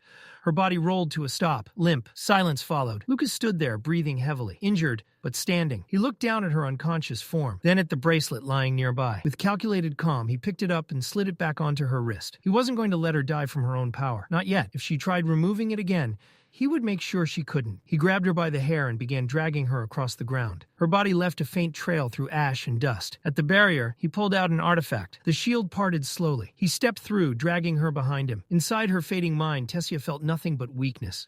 Her limbs were unresponsive. Her thoughts scattered. She tried to hold on, tried to stay awake, but the darkness closed in. Sound disappeared. Light faded, and the world went silent. Elijah's voice cut through the pandemonium like a thunderclap. A wall of jagged stone erupted between the charging mana beasts and the fleeing students. Dust and gravel exploding outward as the barrier formed in seconds. But it wasn't fast enough. He watched in horror as a dwarven student was swallowed by the gaping jaws of a black-fanged wolf, its fur stained with a sickly, corrupted sheen. Another scream followed. One of the beasts beasts vaulted the wall with feral momentum, crashing down onto a student. Elijah moved on instinct. Spears of rock burst from the soil beneath the monsters, impaling them through their exposed bellies. Elijah didn't linger. He sprinted away, scanning the battlefield, desperately trying to make sense of the nightmare unfolding around him. The academy, once orderly and calm, had become a war zone. Screams echoed between buildings, explosions rippled through the air, and the guttural roars of mana beasts drowned out reason. His attention snapped toward a raised platform where a cluster of figures had gathered around a lone speaker. A shrill, grating voice rang out, unnaturally amplified, slicing through the chaos. The figure proclaimed himself the master of the mana beasts, offering protection to human students who pledged loyalty, while declaring elves and dwarves unworthy of mercy, their mana cores sentenced to destruction. Then came the laughter, twisted, unhinged. It crawled up Elijah's spine like ice. His thoughts spiraled. How had the most prestigious academy fallen this far? How could the faculty, how could Director Goodsky have allowed things to rot to this point? A scream tore him out of his thoughts. Close, too close. Just meters away, an elven girl struggled in terror, begging to be released as a professor restrained her from behind. The betrayal was suffocating. Every ounce of trust placed in Xyrus Academy shattered in that moment. Elijah froze for a heartbeat, then rage ignited. Even the professors were cultists. Mana surged violently through his channels as he roared, summoning jagged shards of stone and hurling them at the traitor. But the man was ready. With a flick of his wand, an ice barrier snapped into place, deflecting the projectiles in a spray of frost. Before Elijah could press the attack, the ground shook. Grotter, Curtis's bond, charged like a living battering ram, slamming into the rogue professor and sending him flying. The impact scattered nearby cultists, knocking them off their feet and leaving them reeling across the dirt-stained grounds. Curtis didn't hesitate. He barked a command for Grotter to stay alert and guard the area. Outnumbered and momentarily shaken, the professor assessed his chances. With a snarl of frustration, he chose survival over pride, turning and fleeing into the chaos without a backward glance. Curtis immediately turned to the elven girl, urging her to head for the training facility, where a handful of trustworthy professors were still holding their ground. Elijah faced Curtis, relief washing over him at the sight of a familiar ally. He demanded answers. What about the disciplinary committee? Curtis didn't sugarcoat it. Most were alive, scattered across campus, searching for reinforcements. But then his tone darkened. Doradrea and Ferrith were gone. They had stayed behind, holding the cultists back so others could escape. The weight of those names settled heavily in Elijah's chest. Desperation crept in as he fired off more questions. Arthur? Tessia? The student council? Curtis explained that neither Arthur nor Tessia had returned to the academy, a fact that, given the circumstances, might actually be a blessing. The remaining council members were alive but separated during the initial assault. Lilia and Clive had been split from the group. Their whereabouts were unknown. Elijah swallowed hard. What could they even do now? Curtis had no real answers. Survive, hold out, pray that soldiers arrived, or that the lances finally mobilized. Then the sky itself seemed to rupture. A deafening boom tore across the campus, the sound so violently amplified by mana that it shattered all sense of direction. Then a voice echoed out, calm, mocking, theatrical, poured down from the bell tower at the heart of the academy. A masked figure stood high above, his tone dripping with cruel amusement as he announced a gathering, a final ceremony, as he called it. All surviving students and faculty were instructed to make their way to the tower. There, he promised, awaited a spectacle no one would forget. He assured them the mana beasts would cease their attacks. Beyond the grand gates of Xyrus Academy, panic surged like a rising tide. Dozens of parents pressed against the barrier, shouting, pleading, their fear feeding off one another. A father near the front screamed until his voice cracked, demanding answers. He had tried contacting his daughter over and over, but nothing came back. Why were they being kept outside? Why wasn't the school responding? Nearby, professors stood rigid, struggling to maintain order. One stepped forward, urgently warning the crowd to stay clear of the magical barrier, pleading for calm, while insisting mages were working on a solution, even as doubt bled through his voice. Another professor spun toward a station mage, demanding a status update. The mage, pale and breathless, delivered news that made the air feel even heavier. Neither the Mages Guild nor the Artificers Guild had ever witnessed a barrier like the one sealing off the academy. The professor listening to the report had no patience for scholarly analysis. His jaw tightened as he cut straight to the point. Could it be broken? The mage hesitated, then shook his head. Not with what they had on hand. The artifacts available were useless against something like this. Reinforcements had already been requested. There was no telling how long help would take to arrive. Desperation crept into the student mage's voice as he offered another option. Perhaps a lance could intervene. With power on that level, maybe the barrier could be shattered outright. The professor shut him down instantly. Every lance was occupied, scattered across the continent. The realization struck the mage mid-thought. His eyes widened as the implication formed. This wasn't an isolated incident. This was coordinated. Before he could say it aloud, the professor stepped forward and clamped a hand over his mouth, silencing him with a sharp glare. There was no room for panic. Not now. Whispering about continent-wide conspiracies would only ignite hysteria, and hysteria would cost lives. The mage swallowed hard and steadied himself. In a quieter voice, he explained that guild teams had already been deployed around the entire perimeter of the barrier, searching for weak points. It would take time, but they would find a way through. They had to. The professor gave a grim nod. He didn't speak his thoughts, but they were etched plainly across his face. Just hope they aren't already too late. Inside the academy, Curtis sat atop his world lion, Grotter, and raised his left arm high. The students clustered nearby reacted instantly. Elijah and several others fell in behind him without question. There was only one direction left to go, toward the bell tower, the epicenter of the madness. Elijah shouting as he helped clear a path. Curtis slowed, then stopped, turning back just long enough to meet Elijah's gaze. His expression was firm, resolute. He was going to search for the remaining members of the disciplinary committee. Elijah was to stay behind. Before Elijah could protest, Curtis was gone, swallowed by smoke, fire, and chaos. What remained was devastation. Students lay scattered across the grounds, bruised, bloodied, broken. Some clutched the lifeless bodies of friends, sobbing uncontrollably. Others wandered aimlessly, eyes hollow, minds unable to process the horror that had torn their world apart. Nearby, several professors regrouped. 4 of them stepped forward in unison, hands raised, and unleashed a barrage of high-tier spells at the barrier imprisoning the academy. The magic struck and vanished. Not a single crack formed. The barrier remained pristine, untouched, unchallenged. Behind them, panic erupted. Students screamed, cried, begged. Their voices rose in a frantic chorus, demanding answers, demanding freedom. Disbelief twisted their faces as they shouted at the adults meant to protect them. Why was this happening? Why wasn't anyone saving them? Then the voice returned. That same shrill, grating tone cut through the chaos, forcing every head to turn back toward the bell tower. The figure stood boldly at its edge, cloaked in dark robes, a grotesque mask hiding his face. He posed like an actor before a captive audience, savoring every second. Rage surged from the crowd. Students raised trembling hands and unleashed spells of their own. Spears of earth erupted upward. Blades of fire and wind screamed through the air. It was a final, desperate act of defiance. And it meant nothing. The attacks shattered harmlessly against a translucent shield, breaking apart like glass against stone. The man's shoulders shook. He was laughing, not nervously, not fearfully. He was delighted. His laughter deepened, dripping with mockery as he reveled in their despair. Then casually, he reached behind himself and tossed something over the edge. The object struck the ground, bounced once, and rolled to a stop near the front of the crowd. Silence fell. Then they saw it. Those closest recoiled in horror. It was a severed head, cleanly cut, eyes dull, lifeless. Recognition spread like poison. Elijah stared, frozen, his mind refusing to process what his eyes were seeing, until reality crashed into him. His knees buckled. He collapsed forward, retching violently as bile burned his throat. His entire body trembled. Somewhere deep inside, he prayed it wasn't her. But someone else already knew. A scream tore through the field, raw and agonizing.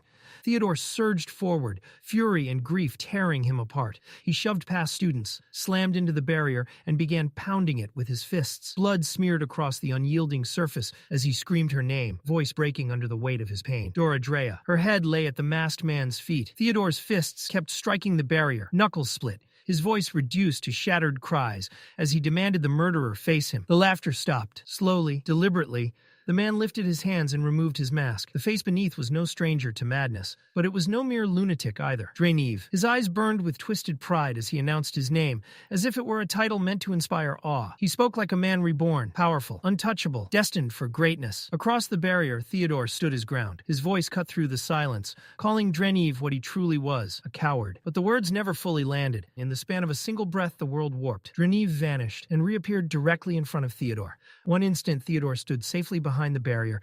The next, he was ripped through it as if the wall had never existed. His body twisted midair on instinct alone. He landed cleanly, boots skidding across stone, muscles coiling as fury ignited behind his eyes. There was no hesitation, no fear, only rage. With a roar that tore from his chest, Theodore hurled himself forward. His legs snapped upward, heel coming down in a vicious arc aimed straight for Drenive's shoulder. The impact detonated. Stone shattered beneath them, the platform buckling as dust and debris exploded outward. For a heartbeat, everything went silent. Then the students erupted. Cheers burst from trembling throats, hope flashing across terrified faces. Some shouted in disbelief, swearing that even a professor would have struggled to stop a blow like that.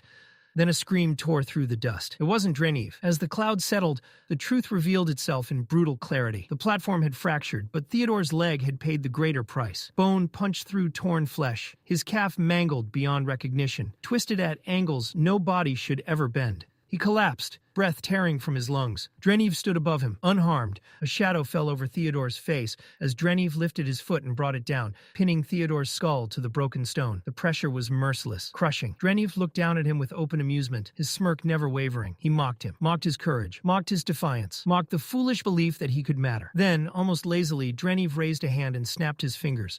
The air ignited. A wet, gurgling scream ripped through the courtyard as unnatural crimson flames engulfed Theodore's body. Fire clung to him like a living thing, devouring flesh and sanity alike. His limbs flailed for a moment, just long enough to be seen, before the flames consumed everything. Snap. The fire vanished. What remained on the shattered platform could no longer be called human. A blackened, smoking shape curled in on itself, silent and unmoving. Dreniv straightened, standing proudly amidst the ruin. He gestured toward the corpse with theatrical flair and announced, almost cheerfully, that Theodore was still alive. Silence fell like a blade. No one moved. No one breathed. Then Dreniv declared the main event had begun. At his command, the frozen mana beasts stationed across the ground stirred, awakening as if roused from a deep sleep. From the bell tower, a slow procession emerged, hooded figures in dark robes, dragging prisoners forward like offerings. Ferrith was among them. His once confident expression was hollow, pain and exhaustion carved deep into his face. And then, Tessia. Elijah's thought stopped. Sound vanished. The world narrowed to a single unbearable image. Tessia was dragged forward by her hair,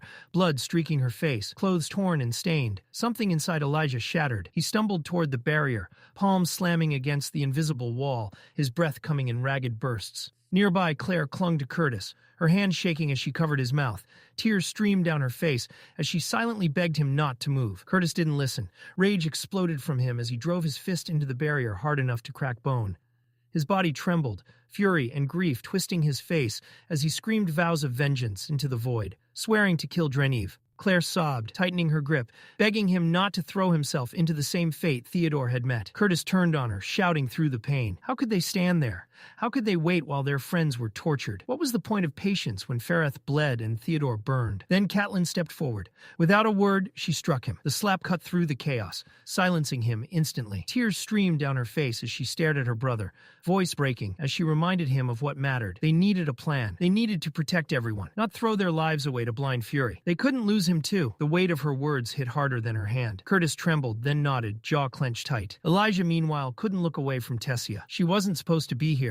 She should never have been here. So why was she chained, bloodied, suffering? Dreniv spread his arms wide, basking in their despair, and introduced himself as their savior, a liberator from a distant, merciless land. His voice dripped with smug authority as he spoke of a homeland where the weak were discarded without hesitation. Bloodlines, prestige, talent, garbage. He hadn't come to destroy them, he claimed. He had come to prepare them. A chosen few would be shaped and trained to serve when his lord rose to power. Those who proved useful would earn a place in the new kingdom. The rest would be thrown away. Confusion rippled through the captives. Disbelief etched across their faces. Dreniv turned back to the crowd, declaring them honored pawns of a new era. His voice darkened with excitement as he called forth Lucaya, a demonstration of his lord's power. The name meant nothing at first. Then reality crashed down. The hooded figure dragging Tessia stepped forward. Her captor's grin was unmistakable. Lucas Wykes. Rage detonated across the field. Lucas reveled in it, mocking the so-called protectors of the continent.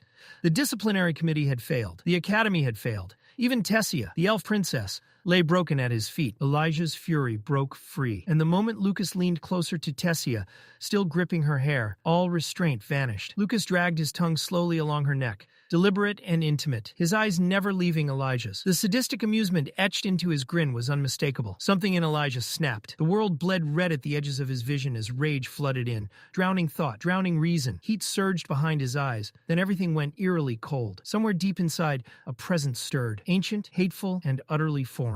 A whisper echoed through his mind, not spoken in his voice, yet unmistakably clear. The air changed. On the platform above, Dreniv's smug composure fractured. Fear crept across his face, raw and unguarded, as he felt it too. Elijah was no longer in control. His body moved with terrifying serenity, as though guided by something far more precise than emotion.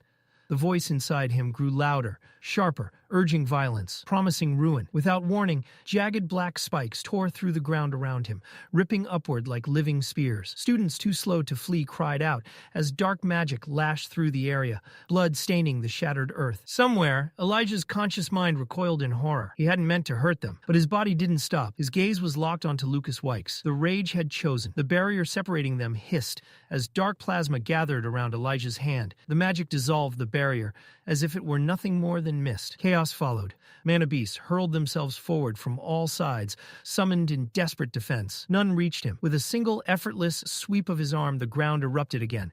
Black spikes surged skyward, impaling the creatures midair, freezing them like shattered marionettes before they could even strike. The robed figures faltered, hands loosened. Prisoners were dropped as hesitation rippled through their ranks. They prepared to rush Elijah together, but Dreniv stopped them. Whatever he saw now terrified him. Inside Elijah, the storm reached its peak. Pain exploded through his body, white-hot and merciless. Muscles seized, cracks formed beneath his skin. He was tearing himself apart. He was reaching the limit. Fast. Still, his focus never wavered. Lucas. If this power was going to destroy him, then he would take one thing with him. Just one strike. Elijah raised his hand. Darkness condensed, sharpened. A long black spike screamed through the air. It didn't kill Lucas, but it struck with overwhelming force, sending him tumbling backward in a violent sprawl. That was all Elijah had. His body shuddered. Breath came shallow and uneven as exhaustion crushed down on him. Blood loss, agony, and fatigue blurred the world into shadow. Numbness crept through his limbs. He tried to move. Nothing answered. As his consciousness slipped away, Dreniv caught him before he hit the ground. The last thing Elijah felt before darkness claimed him was a hollow ache and a single thought. Arthur, Claire Bladeheart, stood frozen. Inside her, a war raged louder than any clash of steel. The tenets of her lineage echoed relentlessly. Humility, loyalty, resoluteness, courage. Words drilled into her since childhood. Before she had even held a practice blade, she had believed in them once, believed she could live by them. Now they mocked her. The barrier, broken by Elijah's unknown power, sent a ripple of hope through the crowd. This was it, the opening they had waited for. Yet Claire couldn't move. What seized her wasn't just fear. It was self-loathing. Her heart screamed at her to step forward, but her body refused to obey. Then the professors advanced. Grenier led the charge, a massive figure with a staff blazing with radiant energy, blood pouring from his side as if it didn't matter. Beside him walked Professor Glory, grim and unyielding. They marched straight toward death. Claire's chest tightened. They had to know the odds, and yet they went anyway. Was that duty or pride? Was this courage or madness dressed as valor? The truth slipped from her lips in a whisper she barely recognized. It still felt hopeless. Curtis looked at her then. He didn't need to ask. She saw it in his eyes. Lead us. Tell us what to do. Clive watched her too, searching for certainty, for a plan, for hope. Claire stumbled back, crushed beneath the weight of expectation. They were ready to follow her. And she was breaking. Why couldn't the professors handle this? Why did it have to be them, the students, throwing their lives into the fire? Chaos churned around her, but her gaze stayed fixed on the professors, advancing toward the breach. They looked unreal, like heroes from the bedtime stories her mother once told. Grenier led. The formation professor followed. Then Professor Glory. Their eyes met. Professor Glory gave her a single solemn nod and drew a second sword from her dimension ring. That gesture pierced Claire's soul. No words were spoken. None were needed. The Bladeheart creed screamed in her mind. Humility, loyalty, resoluteness, courage. Frustration burned hot. At her fear, her hesitation, her shame. A true Bladeheart would fight. So why had she frozen? The answer didn't matter anymore. Hesitation burned away. Something hardened in Claire's chest. She turned to the frightened crowd behind her and raised her voice, cutting through the chaos. Those injured, those unable to fight, stay back. Her choice was made. Far above, untouched by doubt or fear, Dreniv remained chillingly calm. His voice, detached and cold, drifted across the battlefield as he informed Lucas, casually, he would leave first, abandoning Lucas to deal with the resistance closing in behind him. And before departing, he issued one final order, cold, precise, and merciless. Dispose of Tessia. Several robed figures gathered around her unmoving body, shouting in frustration, barking commands as if volume alone could force life back into her limbs. But Tessia didn't stir. She lay there, limp and unresponsive. Lucas bristled. Arrogance flared as he opened his mouth to protest, only for the words to die instantly. A crushing force seized him without warning. His knees slammed into the ground as terror flooded his eyes. He reminded Lucas of his place, a tool, nothing more. Obedience was not a choice, and defiance would be punished. Nearby, one of the robed mages signaled that everything was ready. The anvil pulsed, radiating an ominous glow. Dreniv warned him once more not to disappoint. Then he turned away, snorted with disdain, and stepped toward the portal without another glance. Professor Grenier felt it first. Something was wrong. He shouted a warning and charged forward, staff raised. 3 professors followed instantly, surging toward the breach in the barrier, with spells primed and weapons drawn. Lucas rose, but the fear was gone. With unnatural calm, he lifted one arm. Fire exploded upward in a roaring column, a blazing wall that swallowed the path ahead. With his other hand, he summoned more. 2 massive fire dragons coiled into existence, their incandescent bodies twisting as they surged forward to annihilate everything in their way. Grenier reacted without hesitation. He slammed his staff into the ground. A massive beast of stone erupted from the fractured floor. One fire dragon vanished into it. Beside him, another professor snapped his wand forward.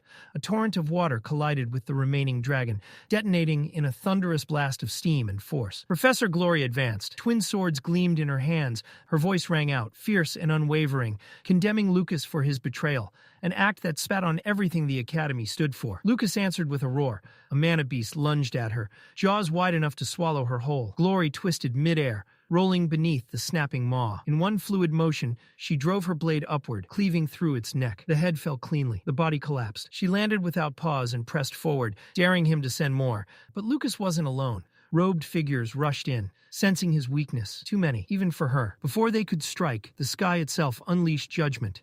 Fire, wind, and ice rained down in devastating arcs, tearing through the cultists. The disciplinary committee had arrived. Curtis led them, mounted on Grotter. Claire followed close behind, fury blazing as she shouted orders. Secure the hostages, support the professors, don't falter. Professor Glory turned, startled by their presence. Relief and concern warred on her face. But Claire answered by driving her blade through an approaching beast, her message unmistakable. They were not standing aside. This fight belonged to all of them.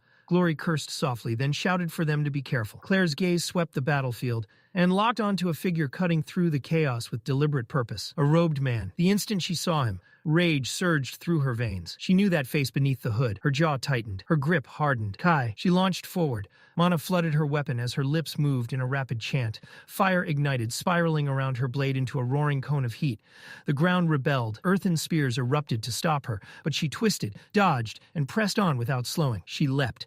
Fire tore through the smoke. From within the flames, water magic surged to meet her, steam screaming as elements clashed. Then metal snapped through the air. Thin, gleaming wires lashed out. They wrapped around her wrists and ankles midair, yanking her to a halt, suspending her helplessly. Claire strained against them, eyes burning as she demanded how he could do this. To them, to Theo, to Doradrea, the answer never came. An unseen force slammed into her. The world spun as she was hurled backward, breath ripped from her lungs. For a heartbeat, everything went silent. Why wasn't anyone stopping him? Why were they running toward her, while the real threat walked away? Then the pain hit. She looked down. A jagged stone spike jutted from her stomach. Her sword slipped from numb fingers. Blood soaked her armor as she reached down, trembling, barely believing what she saw. The silence shattered. Screams tore through the battlefield. Voices called her name in terror, but it all sounded distant, fading fast. And then the sky roared. A sound ripped through the heavens, ancient, feral, and absolute. It wasn't merely a roar, but a force, something primal that shook the air itself. The ground trembled beneath every foot as the thunderous bellow rolled across the battlefield, freezing everyone in place. Enemy and ally alike stiffened as fear spread in an instant. Even Lucas, moments ago drunk on power, stood paralyzed, his breath caught as something unseen clenched around his heart. Then it descended. A dragon. Its arrival wasn't just witnessed, it was felt. Its presence crushed the air, eclipsing the battlefield, drowning out all else. Yet even then, it wasn't the beast alone that drew every gaze. Beneath it walked a boy. He moved with terrifying calm, like a storm restrained by sheer will. Arthur. As Claire's vision dimmed and her strength slipped away, one final thought flickered through her fading mind. Not of pain, not of fear, only regret. She wouldn't live long enough to see the look of absolute defeat carved into Lucas's face. The grounds of Xyrus Academy lay in ruin. Once pristine marble was smeared with blood, lifeless bodies strewn across it. Students, professors, elites reduced to broken remains. And above it all stood Lucas, framed by destruction like a mad monarch surveying his domain. Inside his mind, calculations raced unnaturally fast. His thoughts sharpened, reflexes honed beyond human limits. Dreniv's elixir burned through his veins, flooding him with mana that felt endless. He felt untouchable. And yet, something was wrong. An icy sensation coiled deep within him, foreign and suffocating, as if his very core recoiled from what he had become. His body screamed warnings, but Lucas laughed them away, too intoxicated by power to listen. Then he saw him. Arthur Leywin stood before him, a dragon at his side, radiating ancient authority, as if the battlefield itself bowed in recognition. Lucas barked out a laugh, wild and mocking. Arthur didn't respond. He didn't even look at him. Arthur walked past without a single glance, as though Lucas didn't exist at all. That indifference cut deeper than any blade. Rage boiled over. Arthur should have trembled, should have begged. Instead, he walked through death and ruin as if it were meaningless. His silence screamed louder than mockery, tearing at Lucas's pride until it frayed into madness. Around them, the cloaked followers faltered, their confidence shattered beneath the dragon's presence. Whispers of fear rippled through their ranks as the truth sank in. This wasn't an illusion, nor a summon. It was a dragon,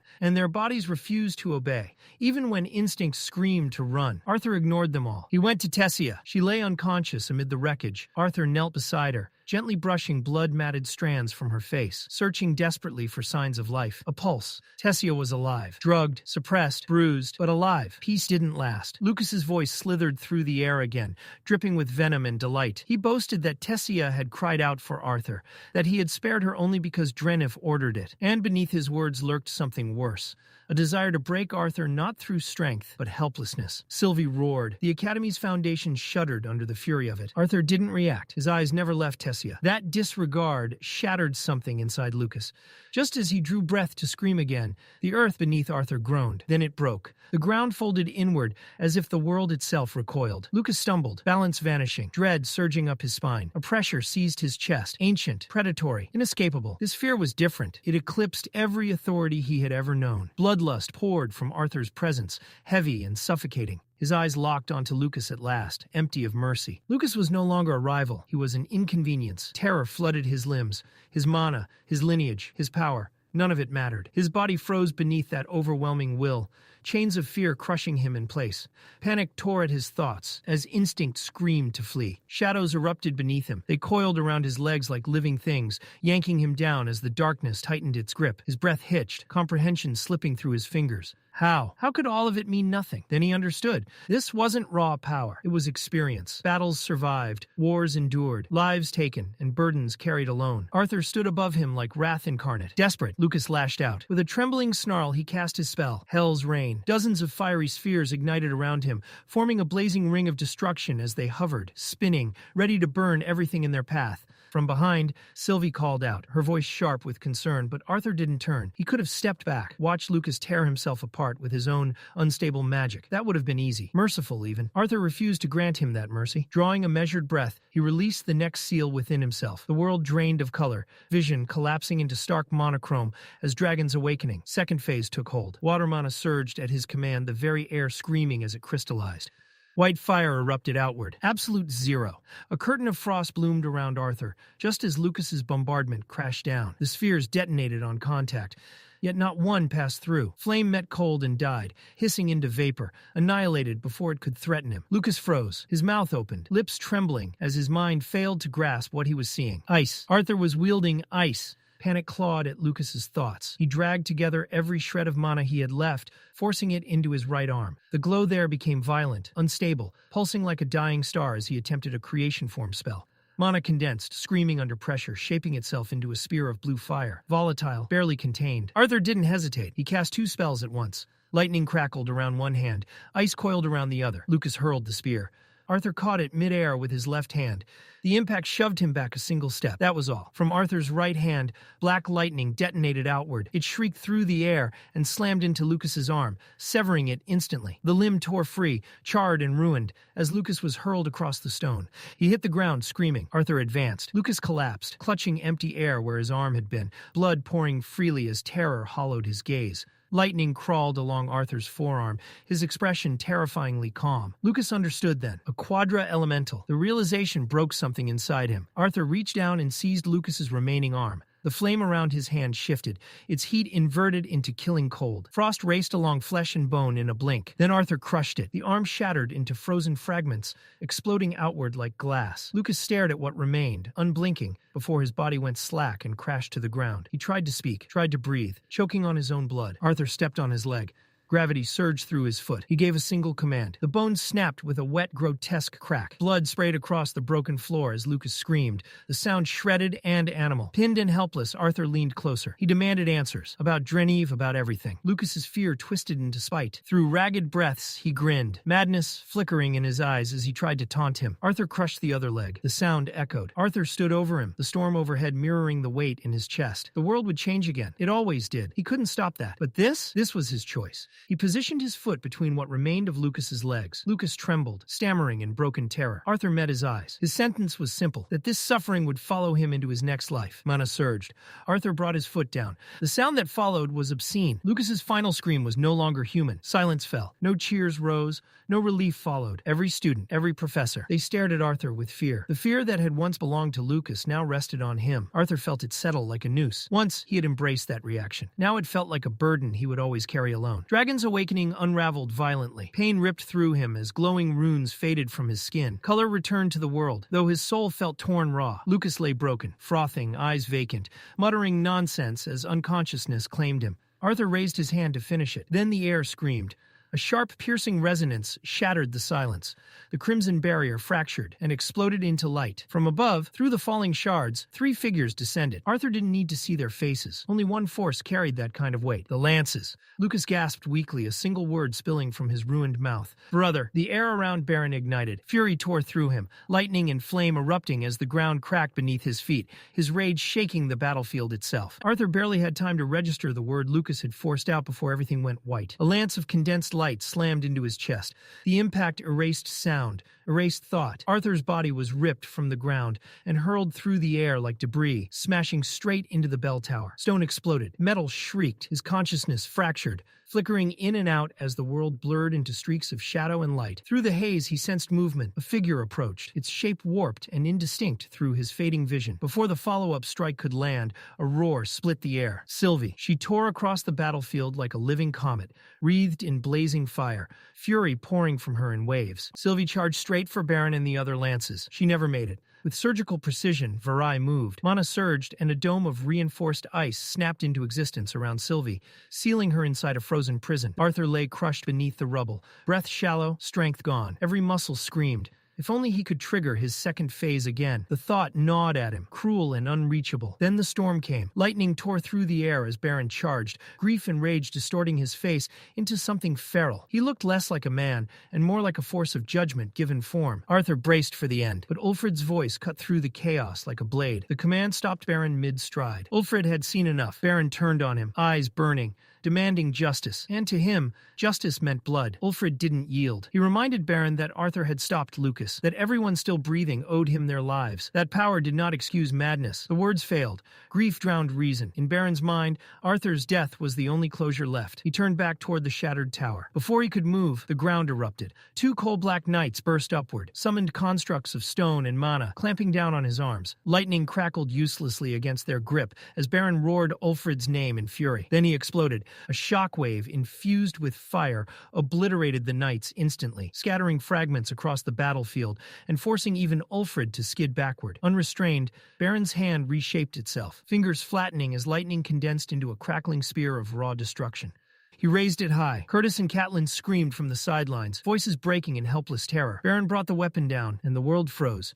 Ice surged upward in an instant, an impenetrable wall snapping into place between Arthur and annihilation. Before Baron could react, ice coiled up around his neck, sharp and precise, locking him in place without drawing blood. Varai stood before him, eyes cold, expression unreadable. She made it clear, judgment was not his to pass. Neither Arthur nor the dragon were his to execute. That authority belonged to the council alone. The reminder struck harder than any blow. Baron trembled, fury still burning, but eventually he relented. With a breath thick with resentment, he nodded once. The battle was over. Within the hour, Ulfred's summoned knights secured the Academy's perimeter. Rapid response teams from the Adventurers Guild and Mages Guild flooded the ruins. Healers moved tirelessly among the wounded, stabilizing the living and covering the fallen. The air filled with clashing emotions. Some families collapsed in relief upon finding their children alive. Others screamed in grief beside lifeless bodies. Joy and heartbreak bled together across the shattered grounds. Arthur survived, barely. Drained of mana and racked with pain, he was treated quickly. No fatal wounds, just exhaustion carved deep into his bones. As he rested amid the wreckage, Varai approached. She asked if he required further medical attention. Arthur shook his head. Without ceremony, Varai produced a pair of mana-restricting cuffs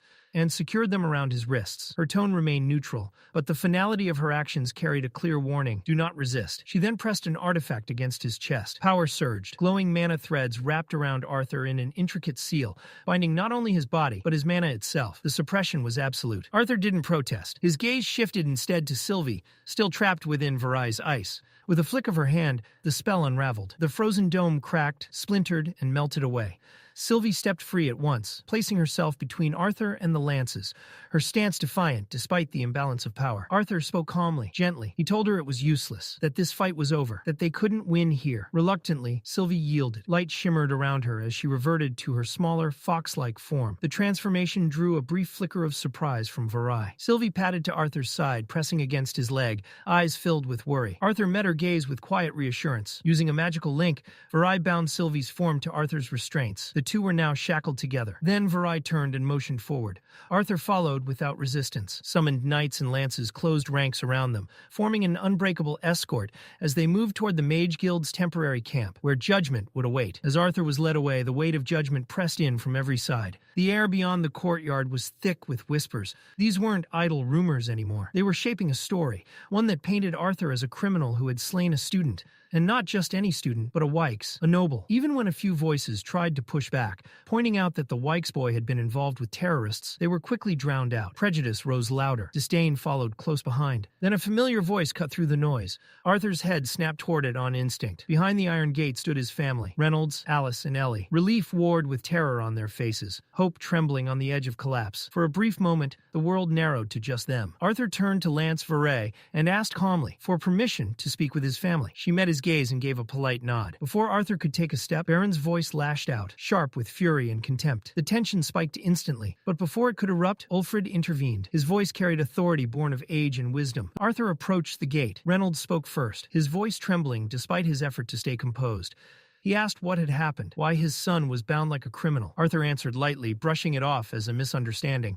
Alice clung to those words desperately, asking again and again if it truly wasn't serious. Arthur forced a smile, the kind meant to comfort others, not himself. He told them not to worry, said he would be fine, asked them to take care of each other until he returned. Alice wasn't ready to accept that. Her voice cracked as she asked if there was anything they could do, anything at all. Arthur looked away for a moment before answering. He promised he'd be fine, reminded them he was their son. Then a shimmer of light flared from the ring on Varay's hand, the signal everyone had been dreading. The Council of Dicathen had reached its decision. As the glow faded, a scroll materialized in Varay's grasp. Arthur, still facing his family beyond the iron gate, turned reluctantly as she began to read. Her voice was formal, detached. Arthur Leywin, son of Reynolds, and Alice Leywin. The charges were laid out plainly. Excessive violence, questionable circumstances, unresolved uncertainties surrounding the incident. As a result, his manacor would be restrained, his title as a mage revoked, his fate, for now, sealed with incarceration until further judgment could be passed. When Varai finished, the scroll curled back into itself. For the first time during the reading,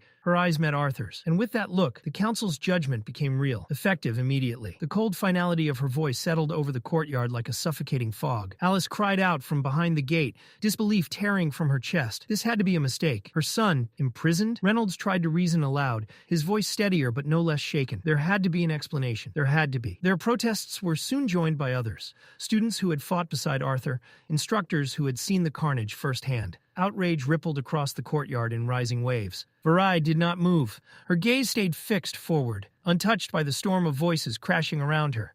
Then another voice cut through the chaos. Catelyn Glader stepped forward, fury blazing in her eyes. Her words struck like lashes as she accused the very authority standing before her. Without Arthur, she said, there would have been no one left for the lances to save. Varai responded by slowly unrolling the scroll again.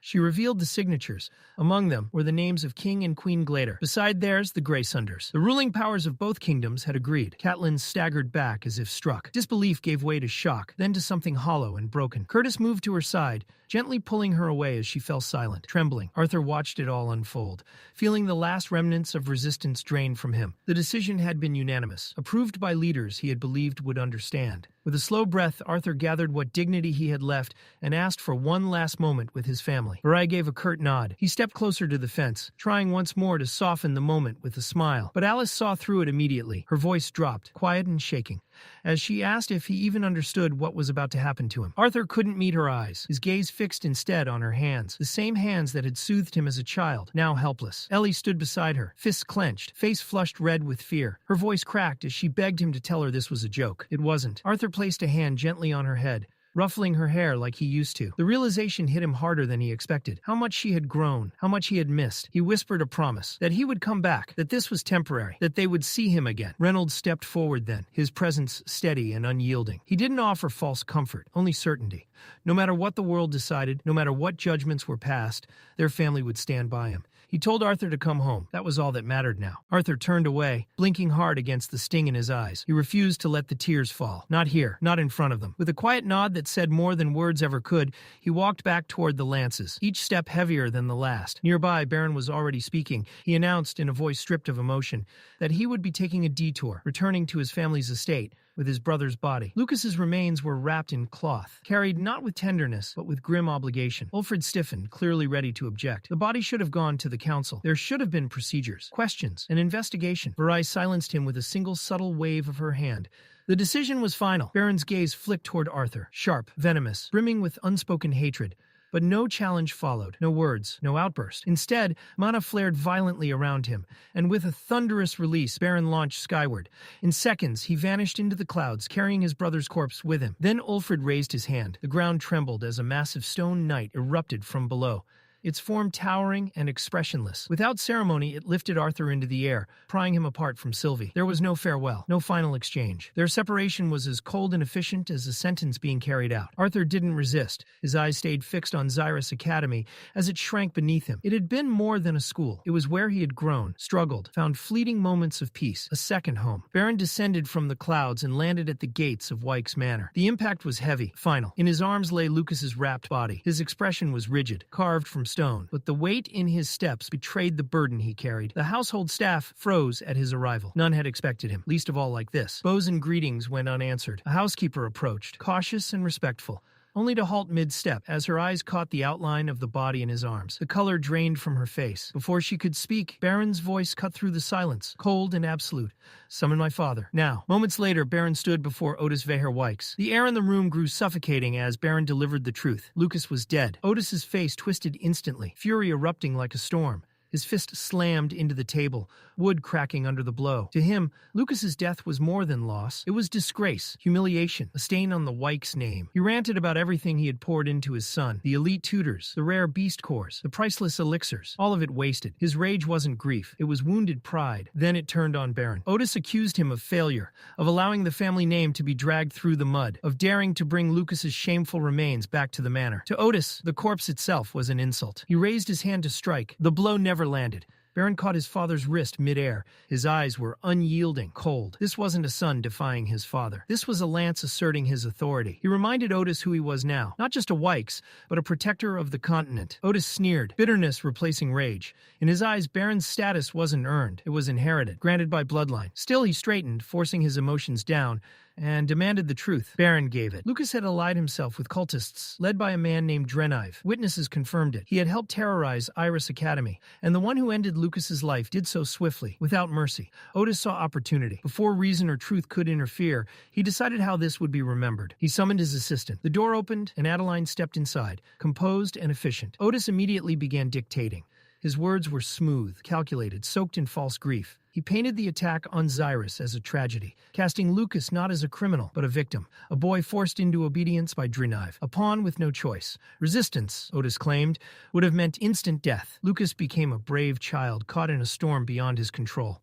Then Otis sharpened his blade. He condemned the manner of Lucas's death, calling it merciless brutality. He named Arthur Leywin a rogue, a blackguard, a lawless threat unfit to exist within civilized society. The letter swelled with righteous fury, vengeance cloaked in the language of justice. He ended by noting plans for a private funeral and expressed hope that the council would reach a fair conclusion. When he finished, Otis turned to Baron and asked if the account was acceptable. Baron hesitated, then nodded. Adeline bowed, offered her condolences, and promised swift delivery. She exited quietly, leaving father and son alone once more. Otis immediately returned to his work. When Baron cautiously asked about funeral arrangements, Otis dismissed him without looking up. Adeline would handle it. Baron was to leave. He did. Without a word, without protest, Baron lowered his head and left the study. Far away, unaware of the narrative being forged behind closed doors, Arthur was still in the skies. Bound in suppressive restraints, escorted like a criminal rather than a savior, he soared alongside the lances. The horizon stretched endlessly around them, the sky painted in the soft hues of dusk, and somewhere beyond those clouds, a storm was quietly forming around his name. Arthur flew in silence for a while, surrounded by the rigid, unreadable expressions of the lances. Eventually, he broke it, asking how much farther they had to go. Ulfrid answered without looking back. They were close now. Arthur glanced down at the mana-restricting cuffs weighing on his wrists, and remarked that they were unnecessary. Escaping midair, especially from 2 lances of Dicathen, would be suicide. He wasn't that reckless. Ulfrid didn't argue, but he didn't agree either. Calmly, he explained that the restraints weren't about distrust, They were about precaution. Their flight path crossed over the beast glades, and even accidental mana fluctuations could provoke things they didn't want to deal with, complications they couldn't afford. Arthur frowned, questioning how even lances, guardians at the very peak of the continent's power, could struggle with mana beasts. Ulfrid didn't take offense. Instead, his tone darkened, steady and honest. Lances, he reminded Arthur, were still mortal. The beast glades were ancient, unpredictable. There were creatures there, older than recorded history, threats that didn't care about titles or reputations. Then he shook his head and gave a quiet chuckle, dismissing himself. He was sharing too much, he said. Arthur was still just a boy. Arthur responded dryly, pointing out that being called a boy was strange, considering he was currently being escorted as a prisoner. That earned a soft laugh from Ulfrid. Both could be true, he admitted. Arthur seized the opening, remarking that compared to the stiff, unapproachable presence of the other lances, Ulfrid was surprisingly tolerable company. Ulfrid smiled, conceding the point. The others weren't exactly talkative. Then his tone shifted. He asked Arthur how someone so young had become such a capable mage. Arthur answered carefully, noting that Ulfrid hadn't actually seen him fight. Ulfrid replied that he didn't need to. He'd already heard enough. Baron's account of Lucas, reports from students who had survived the chaos. The stories alone were enough to build a reputation. Arthur's eyes narrowed slightly. With quiet irony, he wondered aloud what those stories must have sounded like, given that he was still being marched to judgment in chains. Ulfrid acknowledged the contradiction without denying it. The conversation faded into silence. Despite his friendliness, Arthur noticed how deliberately Ulfrid chose his words, like a man acutely aware that every sentence carried weight. Then, without warning, their flight halted. Varai, flying ahead, stopped mid-air and raised her hand. Mana flared, and the sky itself seemed to peel apart. An illusion dissolved, revealing a spiraling staircase of gleaming ice suspended among the clouds, leading into a massive structure hidden from sight. Arthur stared, awe slipping past his composure. Ulfrid caught the reaction and smirked knowingly. This was it, the floating stronghold of the council, the true seat of power in Dicathen. Ulfrid urged them to move quickly. Perceptive mana beasts could sense the disturbance, and lingering was dangerous. Varai answered with a brief nod and pressed forward. Arthur was lowered gently to the base of the towering stairs. The moment his feet touched the surface, the stone construct carrying him crumbled into sand, then flowed upward, reshaping itself into a heavy mantle that fastened neatly across Ulfrid's shoulders. A dwarven practice, always carrying one's earth with them, especially in places where the surroundings couldn't be relied upon. Varai led the ascent without a word. Arthur followed beside Ulfrid, their footsteps echoing against the cold stone. As they climbed, a seam in the wall shimmered open, spilling pale light into the stairway. The passage beyond revealed itself slowly, and Arthur's breath caught. The corridor stretched endlessly ahead, its ceiling arched like a cathedral. Every surface was etched with ancient runes that glowed softly, not decorative, but reverent, sacred. The space felt less like a hallway and more like a monument, an homage to lives long forgotten. Ulfrid leaned closer, his voice barely above a whisper. He warned Arthur not to speak casually anymore, not to the lances, and especially not within these walls. Arthur didn't respond, but something deep inside him stirred. The atmosphere, the power, the isolation, the silence, reminded him of the citadels from his past life. Grand, beautiful, and unbearably lonely. They walked on until Varai stopped before a plain door, indistinguishable from the rest. She knocked once, firmly. The door opened to reveal a stark chamber. At its far end stood a long table, and behind it sat the 6 members of the Council of Dicathen. Varai and Ulfrid bowed deeply, formally announcing Arthur's arrival.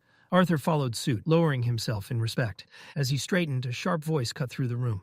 King Dacid Graceunder sneered, mocking Arthur's formality. A bow, he declared, was insufficient. Someone of Arthur's station should kneel, not stand alongside lances. Arthur's jaw tightened, pride flaring. A retort hovered on his tongue. Then his eyes met King Alduin Eralith's. The Elven King gave a subtle shake of his head. Arthur exhaled, lowered his gaze, and admitted his ignorance of court etiquette. He apologized calmly, claiming no disrespect. King Blaine Glader waved the tension aside. He acknowledged the length of their journey and ordered the hearing to begin. In a composed, authoritative tone, he instructed the lance to remove Arthur's restraints. With a flick of Varay's fingers, the cuffs dissolved into nothing. Sylvie, however, remained sealed within her crystalline prison.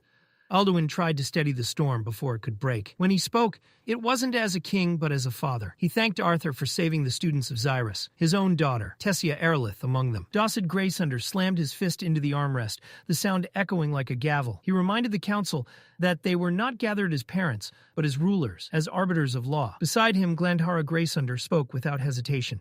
Her voice was sharp, stripped of sentiment. Arthur had brutally mutilated and killed another student. Gratitude, she said, had no place here. Dawson seized the moment. His voice rose as he listed the damage in gruesome detail. Priscilla Glader tried to interject, but Dawson ignored her entirely, pressing on until Alduin finally shouted for silence. Then Marielle Eralith spoke. She reminded the council that regardless of how brutal the act appeared, Arthur had saved lives, her daughters included, and preserved what remained of the academy. Dawson scoffed. He dismissed Arthur's actions as opportunistic, accusing him of using chaos as a veil to settle a personal grudge. Alduin rose from his seat, frustration bleeding into his voice. Motives could be debated endlessly, he said, but the result was undeniable. Without Arthur, Xyrus might have fallen entirely. Glandhara remained unmoved. She stated coldly that she did not call for Arthur's execution, but she proposed something else, a solution that would ensure safety. Arthur Leywin should be crippled, not punished as a boy, but neutralized as a mage. Dawson latched onto the idea instantly. Arthur was too dangerous, he declared. What would happen if Arthur and his dragon ever turned their power against the continent? Marielle recoiled in disbelief, her composure cracking as she demanded to know where the others stood. Priscilla answered first, choosing compassion over fear. She and Blaine Glader owed Arthur a debt. Their children were alive because of him. Blaine followed, careful and deliberate. The Grey Sunders, he said, were thinking of the continent's stability. This was not vengeance, but caution. Marielle rejected that logic outright. Her voice rose, accusing them of stripping humanity from justice. That was when Alduin snapped. He erupted, condemning the suggestion of crippling Arthur and imprisoning or killing Sylvie as cowardice disguised as foresight. Dawson roared back, ordering Alduin to remember his place. Alduin refused. He spoke not as a subordinate, but as a ruler, as a father. Dawson's reply was venomous. He brought up Alduin's failures, his lances, the one he had lost. The words sliced through the chamber. Priscilla condemned the cruelty. Marielle stood defiant. Dawson did not waver. He invoked the specter of war, accusing Alduin of endangering Dicathen. In the middle of the firestorm, Arthur finally tried to speak. Calmly, he asked whether he had been summoned only to hear his sentence, or if he was allowed to defend himself. Dawson shouted him down instantly. Arthur was not to speak. No explanations, no justifications. Alduin accused Dawson of losing all reason, of breaking the council's balance. Still composed, Arthur raised his voice again. If he was forbidden from speaking, he said, then his presence was meaningless. Glandhara ended it. With cold finality, she declared Arthur's presence unnecessary. He was to be imprisoned, his bond, Sylvie, sealed away in a vault. Alduin surged to his feet, fury unrestrained. From behind him a shadow moved. Aya stepped forward, silent and ready. Dawson reminded Alduin of the truth that mattered. He had only one lance left. The room fell into suffocating silence. Slowly, Alduin sat back down. Stone knights marched forward, armor grinding against marble. Arthur was seized without ceremony. Sylvie was taken separately. There would be no justice today. As Arthur was led away through a lesser corridor, the reality settled in. The Grey Sunders had turned fully against him. The Gladers chose neutrality, an absence of support that felt just as dangerous. They descended into the dungeon, and for the first time since Xyrus fell, Arthur was truly alone. Sylvie was too exhausted to grasp what was happening, and in some quiet, guilty corner of his mind, Arthur was thankful for that. She didn't deserve to feel this betrayal, this crushing turn of fate. But stripped of illusions and allies, the truth settled heavily on him. If there was any hope left, it rested with Alduin Eralith and Marielle Eralith. If even they failed to sway the council, neither he nor Sylvie would leave this place unchanged. At last, Ulfrid spoke. His voice echoed flatly as he declared this cell would be Arthur's. Sylvie would be taken elsewhere, separated from her bond. Darkness swallowed the cell, thick and suffocating. Arthur stood motionless, letting the silence press in, trying to anchor himself within it. Then a voice broke through, thin, weary, achingly familiar. Arthur's head snapped up. Director Cynthia Goodsky. Her voice was faint, worn down by confinement, yet unmistakable. She was imprisoned too, trapped within the same dungeon. She told him she'd been held there for days, cut off from all news. Even the destruction of Xyrus Academy had been kept from her. Arthur told her everything.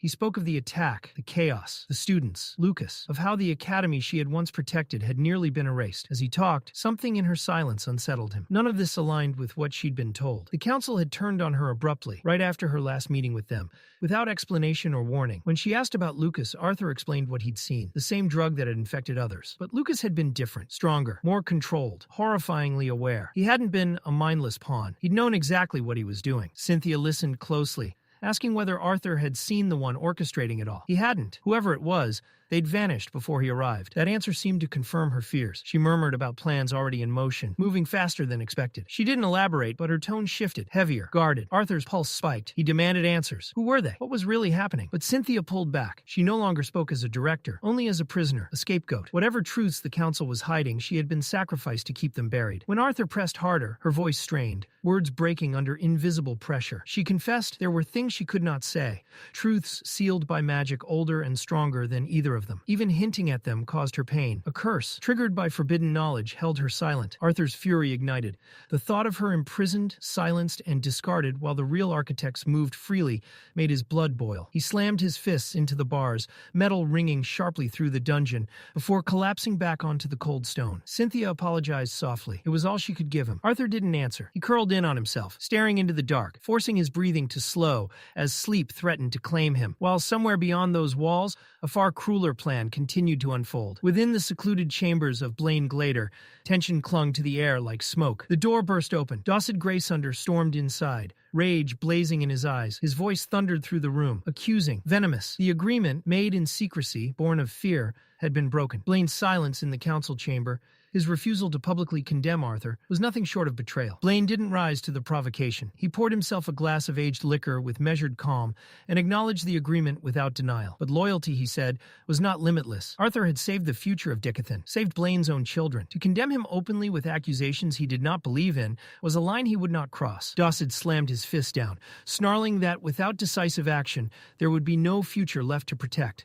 Arthur and his bond had to be handed over. That was the only solution. Sacrifice a few to preserve what remained. Blaine's restraint cracked. His voice sharpened as he reminded Dawson that he understood the stakes better than anyone.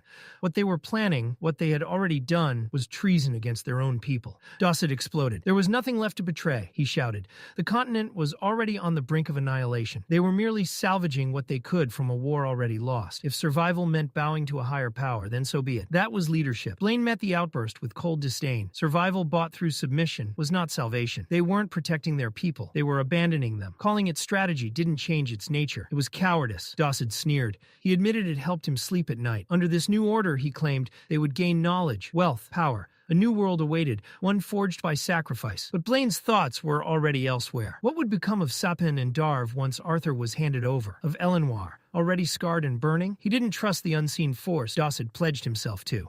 There were too many shadows behind those promises.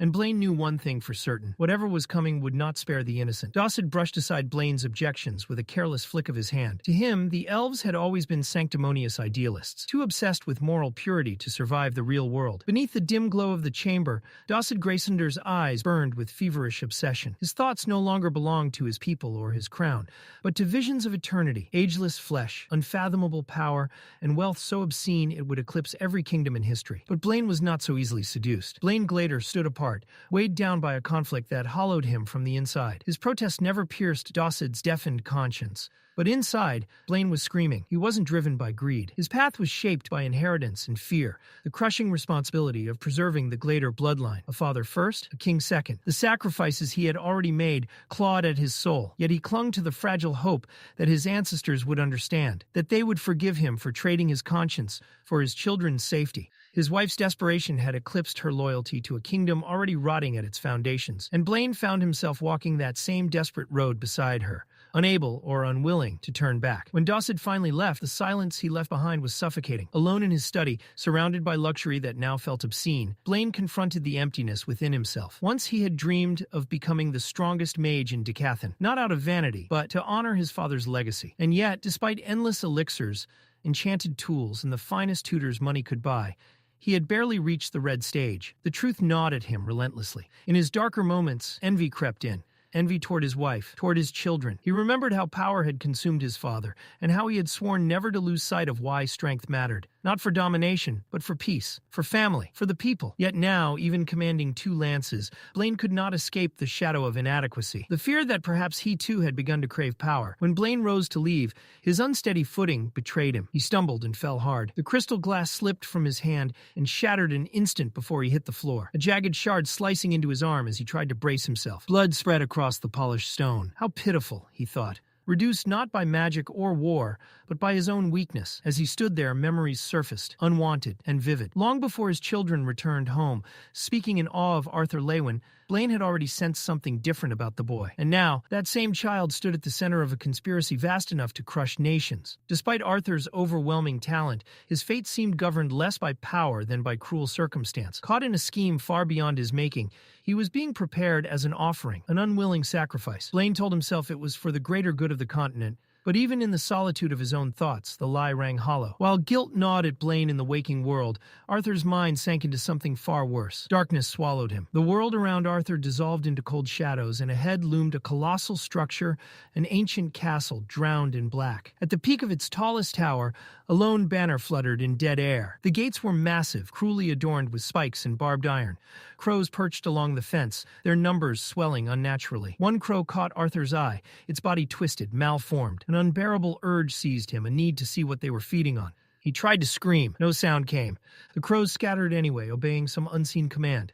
That was when he saw them. Impaled atop the gate were severed heads. Tessia Eralith, his mother, his father, his entire family. Their mouths hung open, empty and lifeless, until they weren't. As Arthur reached for them, milky eyes snapped into focus, locking onto him. They screamed. From their throats, insects poured forth in writhing torrents, their voices blending into a single accusing chorus. They blamed him for everything. Arthur's grip failed. He fell. Even as he plummeted, their eyes followed him, judging, condemning, watching. He woke with a violent gasp. Arthur lay on the cold stone floor, soaked in sweat, heart hammering as though it might tear free. His hands trembled as he stared at them, grounding himself in their reality. It had only been a dream. Then something shifted. Arthur turned sharply. A figure stood within the shadows of the cell, half hidden, unmoving. It stepped forward. Her lips never moved, yet her voice echoed directly inside his mind. Precise, quiet, telepathy. It was Aya Greffin, the second elven lance. She didn't hesitate. Gliding out of the shadows, she closed the distance between them and slipped a small parchment into Arthur's palm. Her lips never moved,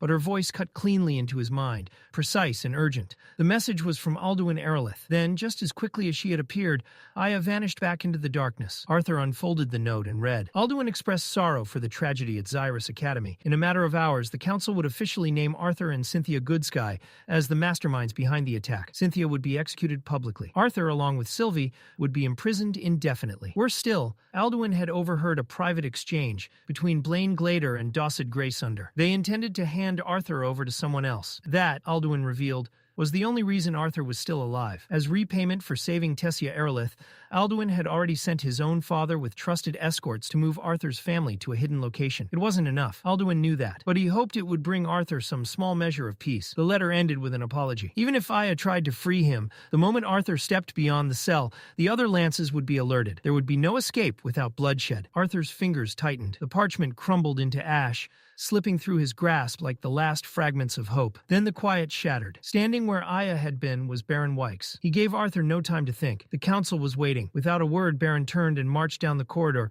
forcing Arthur to follow. Their footsteps echoed heavily against the stone. At the council chamber doors, Baron finally stopped. He turned, a twisted satisfaction curling across his face. He spoke of the coming trial with open relish, already savoring the sight of Arthur behind bars.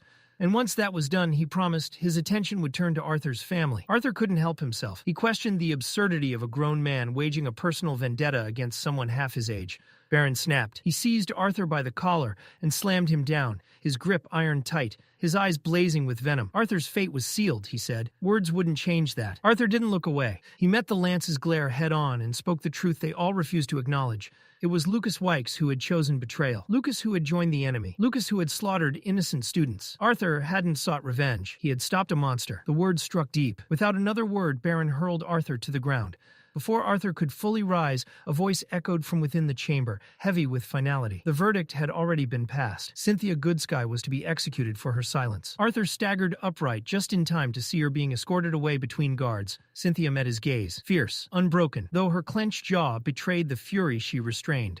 When Arthur was brought before the council, his expression was unreadable. He studied each ruler carefully, seeing who carried power and who lacked the courage to wield it justly. Dossid refused to meet his eyes, shuffling papers as though Arthur's life were a clerical inconvenience. In a voice dripping with hollow grandeur, he declared the council's mercy. Arthur would not lose his monocore. Instead, he would be stripped of his mage title and all honors, and imprisoned until further notice. Arthur broke the silence calmly. Until further notice? What did that even mean? Blaine answered. They would monitor public sentiment. Once memories faded, Arthur would be quietly released. Arthur asked about Sylvie. The response was cold. Queen Glandra slammed her palm against the desk, outraged that Arthur would dare ask for anything more. Alduin spoke next, his voice heavy with regret. Without his status as a mage, Arthur no longer had the legal right to a bond. It was law. Arthur nodded. He did not argue. Dossid followed, smug and cruel, assuring Arthur that his bond would be handled by someone powerful enough to control her. Baron was ordered to escort Arthur back to his cell, in chains. As Arthur was dragged away, he caught the exchanged glances between the dwarf king and queen. Their satisfaction was unmistakable. In that moment, certainty settled cold and sharp in his chest. They were working with the Vritra. Baron remained silent during the march, his rage simmering just beneath the surface. When they reached the cell, he threw Arthur inside without restraint. The stone walls closed in around him. Iron bars, cold floor. Strangely, it felt more real than the sterile white confinement he had once endured. In a bitter twist, he almost preferred this. Then came footsteps, soft, unhurried, familiar. Arthur looked up as a tall figure emerged from the shadows. Recognition struck instantly. Winsome had arrived. Meanwhile, within the opulent royal chambers, a heavy silence hung beneath the muted clink of goblets. Dossid Greysunder leaned forward, lifting his drink with a smug curl to his lips. Anticipation made his fingers tremble. Beside him, Queen Glandra mirrored the gesture, her faint smile sharp with satisfaction. In Dossid's mind, they were no longer merely rulers of the dwarves. They were chosen, destined to usher the entire continent into a new age. The being who had approached them, whose power eclipsed anything this world had ever known, had made that destiny clear. His thoughts drifted back to their first encounter. Dossid had faced death before, rampaging mana beasts, wars that pushed him to the brink. Yet none of that compared to the terror he felt when that presence revealed itself. The overwhelming pressure, the sense of absolute divinity. It wasn't awe alone, it was fear. He had stood before something godlike and survived only because it had allowed him to. Beneath the flattery and promises, resentment festered. Dossid burned at how Alduin and Blaine still dared to look down on him, subtly mocking the diminished might of the dwarves. Once, he had stood above them all, unyielding, unquestioned. That truth had been stolen from him. His thoughts stalled abruptly. Glandra didn't know. She didn't know the real reason his strength had faded. His monocore, once on the verge of transcending its limits, had been shattered beyond repair. Not by war, not by beasts, but by a peasant mage, a nobody. The memory clawed at his pride. He had been caught in bed with the man's wife. Desperation and fury had driven the peasant's strike, and somehow, impossibly, that blow had ruined a king. Torture and execution followed. Yet even that hadn't been enough to wash away the humiliation. To this day, Dossid couldn't understand why the man hadn't simply yielded, hadn't accepted the honor of sharing his wife with royalty. Glandra leaned closer, her voice low as she reminded him that the people adored him, even worshipped him. Dossid knew better. Their obedience was fear, not loyalty. Without the 2 lances under his command, he was certain the same people would tear him from the throne the moment weakness showed. Glandera dismissed the concern with ruthless ease. Anyone who defied him would be killed. He still held the lances, he still held power, and soon, with their mysterious ally, he would hold far more. Dossid's voice grew feverish as he spoke of what awaited him. Greater wealth, deeper magic, unquestioning subjects, and immortality above all else. Glandera's eyes sharpened as she reminded him of something just as crucial, the continuation of their bloodline. Driven by ambition and desire, Dossid drew her closer, savoring the moment. Glandera's impatience was barely restrained. Then the door slammed open. The thunderous crash shattered the moment. Dossid roared in fury at the interruption. But his threat died unfinished. A cold, rasping voice echoed through the chamber. The guard froze mid-step. A hole tore clean through his chest, and he collapsed lifelessly to the floor. Dossid's rage twisted instantly into terror. A cloaked figure stood within their private sanctuary. As fear flooded his core, Dossid demanded to know who dared trespass before him. The answer was chilling. The intruder knew exactly who the Greysunders were, and he had come to erase them. Deadly magic surged toward the king and queen, only to be intercepted by a rising wall of molten lava. Ulfred had reacted in time. The magma barrier hissed and cracked, barely holding against the force. Dossid stumbled back, shouting for answers. How had this enemy reached them? Ulfred apologized sharply, already seething. Mika had been alerted. The intruder would not escape. The stranger was unmoved. He stated calmly that he sought only the heads of the Greysunders. Unnecessary bloodshed did not interest him. Ulfred stepped forward, his body igniting with deep crimson flames. From the floor, 5 towering soldiers of living magma rose and charged. They never reached their target. The intruder moved, too fast to follow. In an instant, the magma knights disintegrated, collapsing into ash and glowing fragments across the marble floor. Unyielding, Ulfrid invoked one of the most powerful fire defenses known, Hell's Armor. Dark infernal flames wrapped around him like molten steel as he launched himself forward, fist blazing with lethal intent. The strike never landed.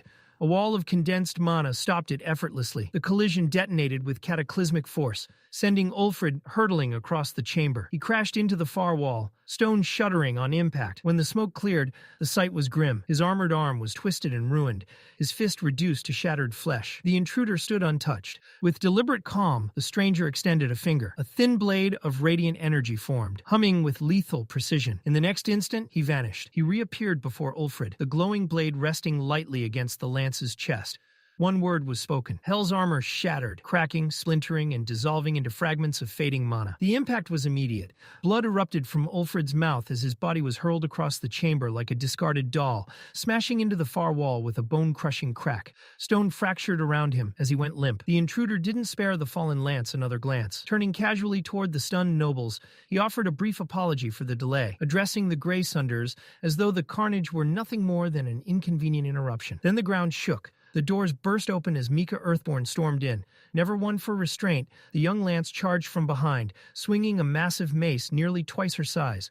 The blow slammed into the floor with cataclysmic force, a shockwave ripping through the chamber, tiles exploding, chandeliers swaying violently as dust roared into the air. When it settled, the intruder stood untouched. From within the haze, Mika's voice rang out, bright and fierce, as she announced herself to the shaken king and queen. Dossid Greysunder, pale and trembling, as he clutched Gloundera, shouted for her to finish it quickly. Mika stepped forward without hesitation, her colossal morning star resting against her shoulder. Confidence radiated from her as she welcomed the enemy into her battlefield and launched herself forward once more. The intruder moved like mist. He slipped past her thunderous swing with impossible grace, his steps defying the crushing gravity she imposed. Each footfall shattered stone, yet he crossed the distance effortlessly. Mika retreated, jaw set, channeling more mana into her weapon. The air warped violently around it as she leapt, screaming, bringing the morning star down with enough force to rend mountains. The strike never landed. With a single raised finger, the intruder stopped the weapon mid-swing. Time seemed to freeze. Light flared, sharp and blinding, and a slender blade of radiant energy formed instantly, piercing straight through Mika's torso. Her eyes dulled as her massive frame collapsed, the morning star slipping from her grasp and crashing to the floor with a deafening clang. Silence swallowed the chamber. From across the room, Dossid stared in horror. Panic clawed at his chest. One of their strongest lances had fallen in an instant. Desperation overtook Queen Gloundera. Her voice rose, frantic and delusional, invoking Agrona of Vritra, proclaiming her husband's destined ascension beneath a god's favor. "Bow," Dossid barked, terror twisting his voice. She fell immediately, forced to the ground. This was no moment for fantasies. The intruder finally spoke. His voice was flat, absolute. The notion of gods ruling this world was dismissed outright. There were no deities here, only Asuras. Dossid broke. He begged, groveling, sobbing. He offered loyalty, wealth, dignity, anything. Sweat and desperation poured from him as he pleaded for his life. The intruder watched without emotion. To him, Dossid wasn't a king. He was a pawn, one foolishly chosen by Agrona. Dossid panicked further, denying allegiance, blaming coercion and manipulation, every excuse spilling out in a humiliating torrent. Then came the command, "Release the oath." Confusion flickered across Dossid's face before sheer horror took hold. But a single glance from the intruder crushed his resistance. With shaking hands, Dossid tore the artifact from his neck, an ancient heirloom bound with a deadly oath, and poured his mana into it. The seal shattered. Agony followed instantly. Blood spilled from his mouth as the backlash ravaged his body. He had been warned his entire life never to undo it, but fear outweighed wisdom. Dossid staggered upright, eyes wide with fragile hope. It vanished. The intruder had never promised mercy. Dossid tried to speak, to beg again, but only blood answered him as he collapsed. His life slipped away in silent terror. As his vision dimmed, his gaze found Gloundera one last time. She stared back in disbelief, arm weakly outstretched. A gaping wound stained her chest crimson. Yet even then, her concern was for him. As Dossid's consciousness sank into darkness, the intruder's words echoed faintly. The game had begun, and Dossid Greysunder was the first piece removed. Far below, within the dungeon's cold confines, a faint trace of amusement tugged at the corner of Winsome's lips. His sharp eyes gleamed with unreadable intent. Arthur surged to his feet the instant he saw Sylvie. Urgency burned through him, yet his movements softened as he accepted her from Winsome's grasp, holding her as though she were something sacred. Gratitude flickered across his face, but Winsome remained composed, studying him with a stern, appraising gaze, not unkind but unyielding. There was a comment about recklessness, about the academy, about how Arthur's choice to endanger both himself and Sylvie had been infuriating, if begrudgingly admirable. Arthur didn't waver. Those people hadn't been collateral to him. They were lives he refused to abandon. When Winsome asked if it had all been for Tessia Eralith, Arthur's answer carried heavier weight. It hadn't been only for her. It had been for the disciplinary committee, for Uto, and for Elijah Knight. That last name lingered. Winsome absorbed the response. But another question surfaced. Why had they taken Elijah? There had been no immediate reason to abduct him, yet they had. Arthur didn't have an answer. What he had instead was resolve. Elijah was out there, and there was no time left to hesitate. With Winsome present, escape was finally possible. Arthur didn't hesitate. He stated his intent outright. He was going after Elijah Knight. Winsome's response was immediate and mercilessly rational. All available intelligence pointed to a single conclusion.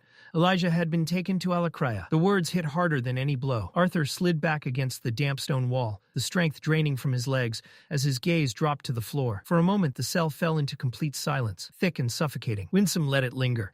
Then he spoke again, stripping away any illusion Arthur still clung to. Arthur was imprisoned, isolated. Escaping alone bordered on impossible, and yet he was talking about infiltrating enemy territory for one person. Still, Arthur couldn't let go. Hope, fragile and irrational, refused to die. If Elijah had been taken, not killed, then there was still a chance. Even a sliver was enough. So Arthur asked the only question that mattered. If not that, then what? Winsome's answer cut deeper than expected. The individual known as Draneve had already departed before Arthur ever arrived, an unintentional mercy. For now, the Vritra clan had reason to keep Arthur alive. But that protection was brittle. If they learned the truth, that Arthur carried Sylvia's innate will, and worse, that he sheltered her daughter, then even the Asuras themselves might not be able to intervene in time. Arthur's frustration finally spilled over. He had risked everything to save the academy, only to be abandoned. Allies had vanished. Enemies multiplied. Elijah was gone. Alduin Eralith was compromised. Arthur's mana signature was too distinct to hide. Running with his family would only paint a target on their backs. Every path collapsed the moment he stepped onto it. He looked to Winsome, not for orders, but for direction. The Asura's expression didn't change, but there was acknowledgement in his eyes. Arthur had used his time well. He had analyzed the board while chained to it. The Grey Sunders were clearly tied to the Vritra, while the Glader family hesitated, complicit, but not fully committed. Time, however, was running out. Winsome glanced at the timepiece, concealed beneath his sleeve, preparing to move, and then the air cracked. A figure stood at the cell entrance. Baron. His eyes locked onto Winsome instantly, instincts screaming danger. He didn't wait for explanations. Lightning exploded around his clenched fist as he unleashed a high-level flash ray spell. The compressed sphere of electricity tore through the reinforced bars, reducing metal to molten scraps as it screamed toward its target. Winsome didn't step aside. He raised a hand. The attack stopped, dead against his palm. No anger, no effort, just finality. He offered peace. Baron refused it. With a roar of mana, he summoned the Thunder Lance, 5 spears of condensed lightning forming simultaneously, striking from every direction. Winsome flicked his wrist. That was all. The world inverted. Baron was driven straight into the ground, the impact sending shockwaves through the cell as the floor fractured outward like shattered glass. He lay embedded in stone, unmoving. Before he could rise again, a sharp command cut through the chaos. Varai Ore ordered him to stand down. Baron hesitated, disoriented, until she corrected him calmly. This was no enemy. This was a god. She bowed, apologized, and conveyed the king's request. There was no further resistance. Arthur was unshackled. No chains this time. They returned to the same chamber where his fate had nearly been sealed. The remaining 4 rulers stood waiting, alongside Cynthia Goodsky. Every one of them bowed as Winsome entered. But Arthur's attention was drawn to someone else, a presence heavier than the room itself. Winsome gently directed his gaze forward. There was no sign of the Grey Sunders. The man introduced himself. Aldir, another Asura. He spoke not of judgment, but of necessity. He had already begun purging the corrupted, removing traitors from the council. What remained would now fall under his guidance. Preparation was no longer optional. The storm from Alakraya was coming. The word corrupted struck hard. For Blaine Glader and Priscilla Glader, it cut like a blade. Blaine tried to reason with Aldir.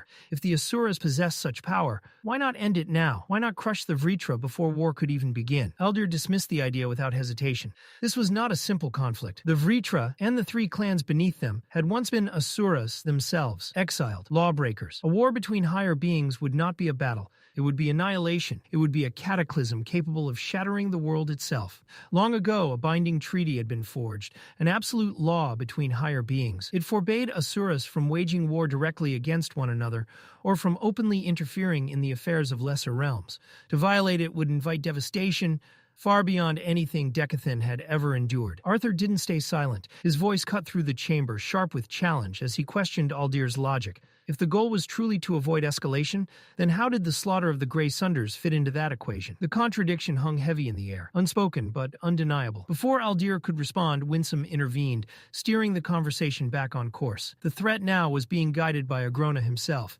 an enemy far too calculating to break the treaty over expendable pawns like the Grey Sunders. Still, Arthur couldn't let it rest. The frustration coiled tighter in his chest as he brought up the Blackhorn demons. Those nightmarish creatures hadn't appeared recently. They'd been operating in secrecy for years, striking from the shadows long before the council ever realized the truth. One of them had even killed a lance. Shock rippled through the room. Alduin Eralith faltered, his composure breaking as the implications sank in. The silence that followed was absolute, until Cynthia Goodsky stepped forward. In her hand was a shard of black crystal, unmistakable, a remnant taken from the very creature that had ended Alea Triscan's life. Aldir turned his gaze to Arthur then, something new flickering in his eyes. Winsome had spoken of the boy's potential, but now Aldir saw it firsthand. What came next chilled the room. Those horned invaders were not Asuras. They were worse. They were creations, products of relentless experimentation on lesser beings, twisted, reshaped, broken, once people, once possibilities, now abominations, failed reflections of what Arthur himself might have become. The weight of the revelation pressed down on everyone present. Marial's voice trembled as the realization fully settled. These creatures weren't gods, yet they possessed the power to kill Decathan's strongest mages. The scale of the threat suddenly felt unbearable. Was there even hope? Aldir answered, but there was no comfort in his tone. Only strategy. Those monsters were not infinite. They were Agrona's trump card, and now that Aldir had revealed himself, that card could no longer be played freely. His presence alone would force caution. The balance had shifted. The Asuras, he made clear, had their own reasons for intervening. Decathan's survival aligned with their interests. With declaration, Winsome inclined his head respectfully toward the three-eyed general. He then helped Arthur to his feet. Without waiting for permission, Winsome began guiding them toward the exit. Arthur called after him, urgency bleeding into his voice. He wanted a seat at the war councils. He wanted to stand where the fate of their world would be decided. Winsome refused calmly. Aldir was more than sufficient to handle the coming storm. There were other matters, more immediate ones. Arthur would need to say his goodbyes. The words struck like a sudden chill. He asked where they were going. Winsome's expression didn't waver. Arthur and Sylvie would be leaving this world behind, for now. Their training would not take place in Decathan. It would begin in Epheotus. Arthur swept a jagged twig out of his hair as he trailed behind Winsome, their path cutting through the well-known depths of the Elshire forest.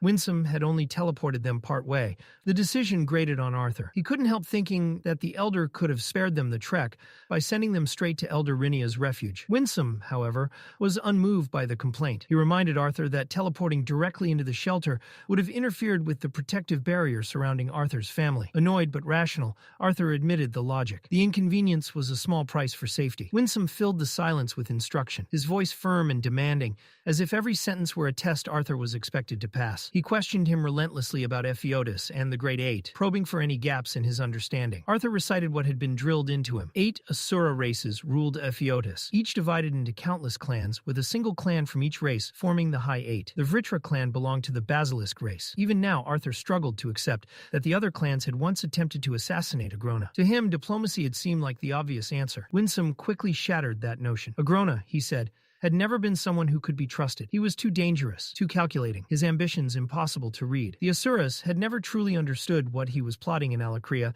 nor how far his schemes reached. From the very start, they had concluded that peace was impossible. The only solution had been to erase him before his plans could fully take shape. As the forest grew denser, Arthur's thoughts drifted to Sylvia. Even with Winsome's explanations, confusion lingered. He couldn't see how she fit into the tangled politics of the Asuras, or why she had ended up in Decathan at all. Winsome's voice darkened when he finally revealed a truth known only to a handful within the Indrath clan. Long ago, Lady Sylvia had descended with an elite Asura force in an attempt to put an end to Agrona. The revelation hit Arthur hard. The idea that Sylvia had been allowed to take part in such a mission felt unreal. From everything he knew, the Asuras had gone in blind, aware only that Agrona was monstrously dangerous. To Arthur, it sounded like a death sentence. Winsome corrected him. Sylvia had never been permitted to join. She had hidden herself among the squad, slipping in unnoticed. By the time she revealed herself, it was already too late to send her back. How she was captured and why she chose to remain hidden even after escaping were mysteries even Winsome couldn't fully explain. Arthur's thoughts immediately turned to the others who had gone with her. Winsome's expression hardened as he described what followed. Agrona had been ready, far more prepared than the leaders of Epheotus had anticipated. He had built not only a massive basilisk army, but an overwhelming force drawn from the lesser races of Alacria. Through relentless experimentation and interbreeding, the Vritra clan had created hybrids. Horror churned in Arthur's stomach. The idea of those beings, born from cruelty and obsession, made his skin crawl. Winsome continued, his tone heavy with loss. The elite force from Epheotus had been hopelessly outnumbered. Every Asura who descended was either killed or captured. It had been a complete disaster. Agrona himself later appeared before Lord Indrath, delivering the news that Sylvia had died in battle. The grief and fury that followed nearly tore their world apart. Lord Indrath had been ready to unleash total war on Agrona and the Vritra. Only the intervention of the other clans stopped him. They pushed instead for a treaty. The reasoning was brutal but undeniable. A full war between the 7 Asura races of Epheotus and the Vritra would devastate the world beyond recovery. Even so, the Asuras had demanded accountability from the Basilisk clans still living in Epheotus. As Arthur absorbed it all, anger twisted inside him. To experiment on living beings like that was unforgivable. He realized the other Asura clans could have followed the same path, but their pride and principles had stopped them from sinking that low. Still, the implications were grim. If Agrona had spent all those years building power in Alacria, then the Vritra's numbers must now be terrifying. Coupled with the already severe imbalance between Alacria and Decathan, the situation felt even more hopeless than Arthur had feared. His thoughts shifted to the 6 ancient artifacts Winsome had once entrusted to Decathan. They hadn't been gifts, they were tools, deliberately planted to even the odds, however slightly. The meaning was impossible to ignore. Arthur was part of that design, a piece placed carefully on a board far larger than himself. Winsome told Arthur to stop thinking in terms of war and start thinking about the people he wanted to protect. The words settled heavily in Arthur's chest, made heavier still when Winsome calmly asked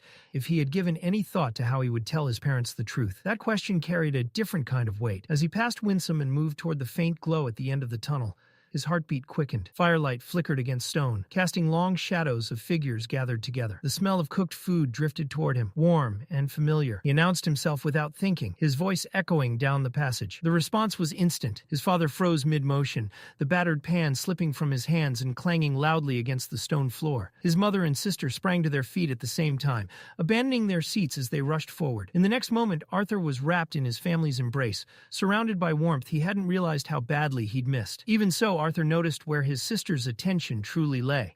Ellie's eyes were fixed on the small shape, curled peacefully against his chest. The sight made Arthur let out a rough laugh, amusement laced with the quiet ache of how little time they'd all had together. Ellie merely shrugged, as if his return had never been in doubt. Then the air changed. A heavy pressure filled the cave, thick and suffocating, and every voice fell silent at once. Soft footsteps echoed behind Arthur. Arthur introduced the newcomer, the one who had helped him escape imprisonment, the one who might soon become his master. Winsome's presence radiated overwhelming power, drawing wary, confused looks from his family. Winsome looked mildly puzzled at first, then understanding dawned. With a subtle nod, he drew his aura back. The crushing weight vanished, and the cave seemed to breathe again. At a distance, Elder Rhynia stood and bowed deeply in greeting. Alice stared at Winsome in awe, gratitude trembling in her voice as she thanked him for saving her son.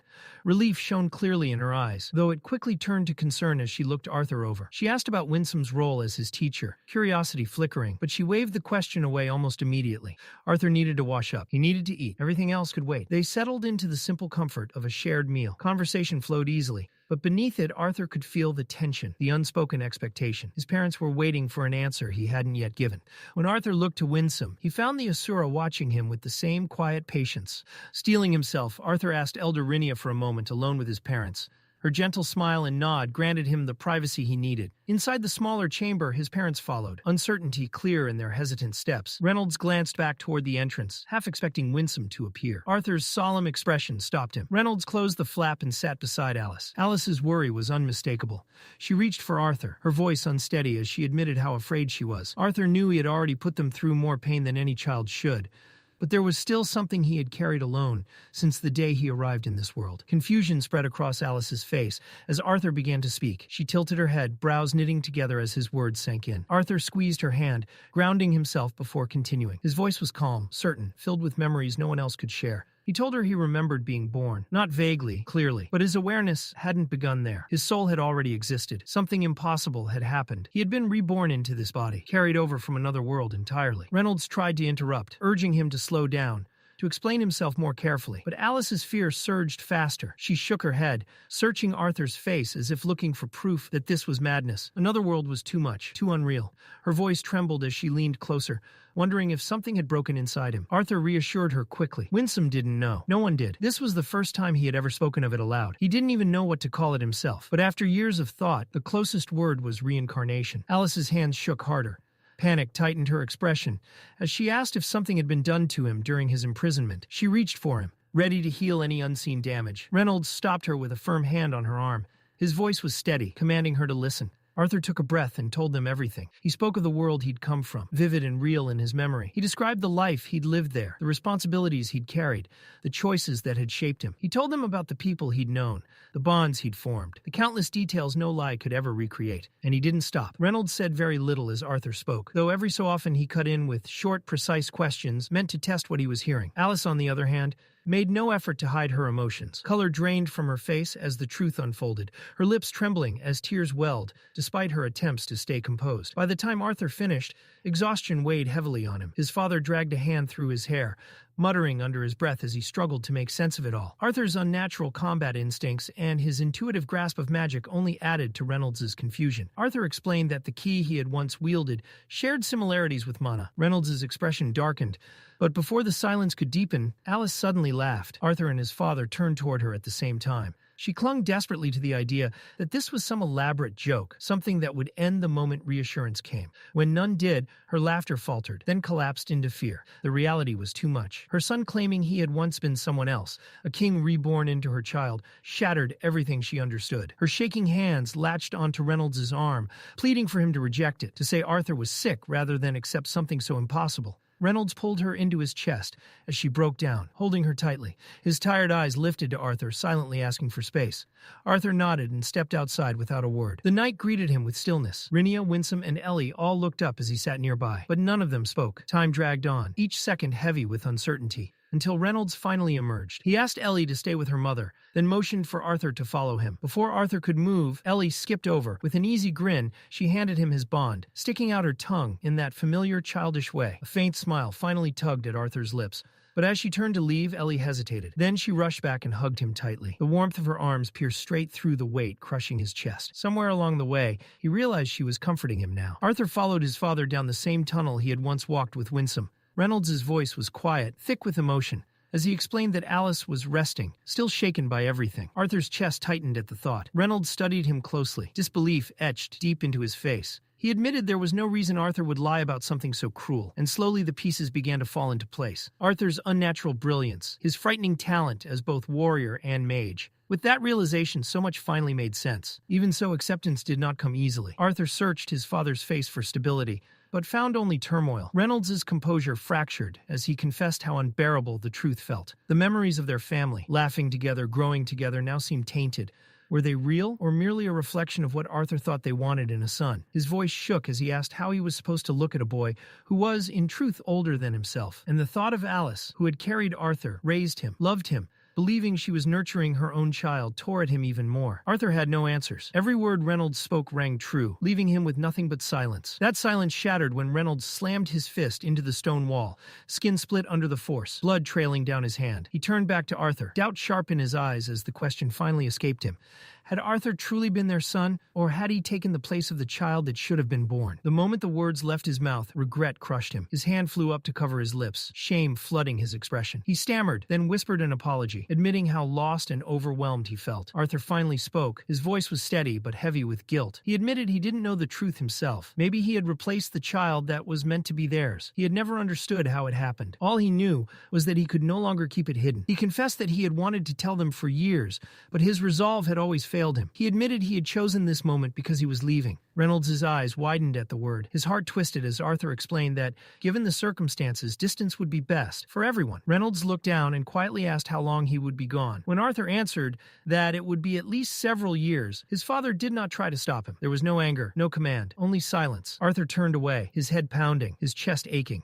For all their potential, humans were fragile. His thoughts drifted back to his previous life, where family had been nothing more than an empty concept. He had grown strong there, unmatched in battle, but hollow. This world had changed that. His parents, and later Ellie, had given him something he had never known: unconditional love. They had shaped him into more than a powerful mage or fighter. They had made him a better man. In his heart, Arthur apologized for the pain he'd caused them. He thanked them for choosing him, for raising him, for loving him as their son. Then he walked away without looking back, even as the sound of his father's muffled sobs followed him down the tunnel. Holding back his own tears became a battle of its own. When he returned to the main cave, Winsome and Rhynia were already deep in quiet conversation. Winsome acknowledged Arthur the moment he stepped closer, asking if he was prepared to leave. Arthur answered immediately, without the slightest hesitation. Before he could move, however, Rhynia stopped him, asking gently if he truly intended to depart without saying goodbye to his family. Arthur shook his head. There was no need, he said. Everything that needed to be said had already been settled. He entrusted them to her care, offered a brief bow, and turned away. Rhynia caught his arm. Her grip was light, but her voice trembled with urgency as she told him his expression frightened her. So cold and distant, nothing like the kind-hearted boy she knew. She acknowledged the weight of the battles awaiting him, yet begged him not to return to the darkness he once used as armor. She warned him that the deeper he sank into that place, the harder it would be to ever come back. Then, steadying herself, she promised she would handle everything in his absence and urged him to go. As she spoke, Winsome placed a large disc-shaped artifact onto the cave floor.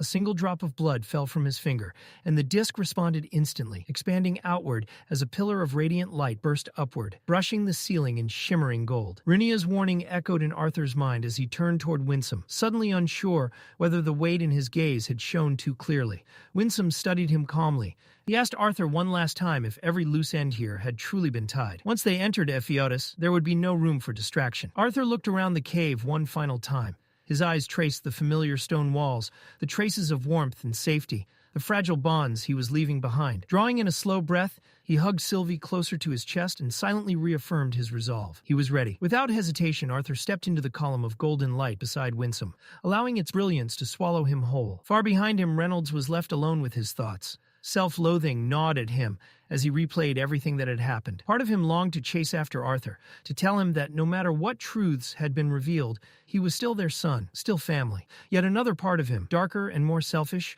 wished Arthur had never spoken at all. If he hadn't, Reynolds could have clung to the illusion, untouched by impossible truths. He admitted in the quiet of his own mind that he had always known Arthur was different. Perhaps it was pride that made the truth so painful, the fragile hope that he had raised a once-in-a-generation genius. The signs had always been there. Dragging his feet, Reynolds returned to the cave. By the fire, he found Elder Rhynia seated, her frail hands carefully cradling a bundle. Her voice carried the weight of inevitability as she told him Arthur had already left. Reynolds let out a heavy sigh, sounding more like a scolded child than a father, admitting he had expected as much. Rhynia confessed she had long feared this day, the day Arthur would reveal the truth to his parents. Startled, Reynolds asked if she had known all along. With tired eyes, she explained that while she could see many things, Arthur was the one existence that forced her to strain even her sight, piecing together only fragments of his path. Reynolds scoffed, muttering that Arthur was hardly a boy anymore. Rhynia snapped back sharply, saying that to her, Arthur was still a child, just as Reynolds himself was still a child in her eyes. She mused dryly about how people assumed age meant wisdom and intelligence meant logic, believing that the two together created a cold, calculating being. Fixing him with a piercing gaze, she asked if that was how he saw her. Reynolds flustered, denying it, though he admitted he didn't see how this applied to Arthur. Rhynia's expression hardened as she struck directly at the truth he feared. Had he not wished Arthur had stayed silent? Had he not thought ignorance would have been easier? Had he not questioned why Arthur told him it all? She explained that the heart was the mind's greatest enemy, constantly clashing with logic, efficiency, and reason. That conflict caused pain, sometimes even death. Yet humans could never separate themselves from it. Emotions might weaken an individual, but they were also what bound people together, making them stronger as a whole. Reynolds wondered aloud if Arthur had acted purely on emotion rather than reason when he chose to speak. Rhynia dismissed the thought with a wave of her hand. No one could truly know what Arthur was thinking, she said, but having known him since he was a toddler, she believed this choice may have been the moment he finally shattered the cold shell he once hid within. With visible effort, Rhynia rose to her feet and handed Reynolds the bundle she had been holding. She explained it was a gift sent by Arthur's master for the Leywin family. Curious, Reynolds Reynolds peeled back the blankets and froze. Inside lay a small, fragile infant mana beast. Ellie's delighted cry rang out as she rushed forward, squealing and begging to keep it. But before Reynolds could object, the tiny creature stirred. Its eyes met Ellie's, and in that instant the bond was formed. Reynolds' resistance crumbled. He let out a quiet sigh. Once he had dreamed of riding into battle atop a mighty mana beast. That dream faded as he watched his daughter cradle the tiny creature in her arms. Still, the sight warmed him. Perhaps it was better this way. Better that something stronger than his own hopes would protect her. Ellie giggled happily, hugging the creature close as she proudly announced its name. Boo! She skipped off with Boo cradled in her arms, only to halt abruptly as another thought struck her.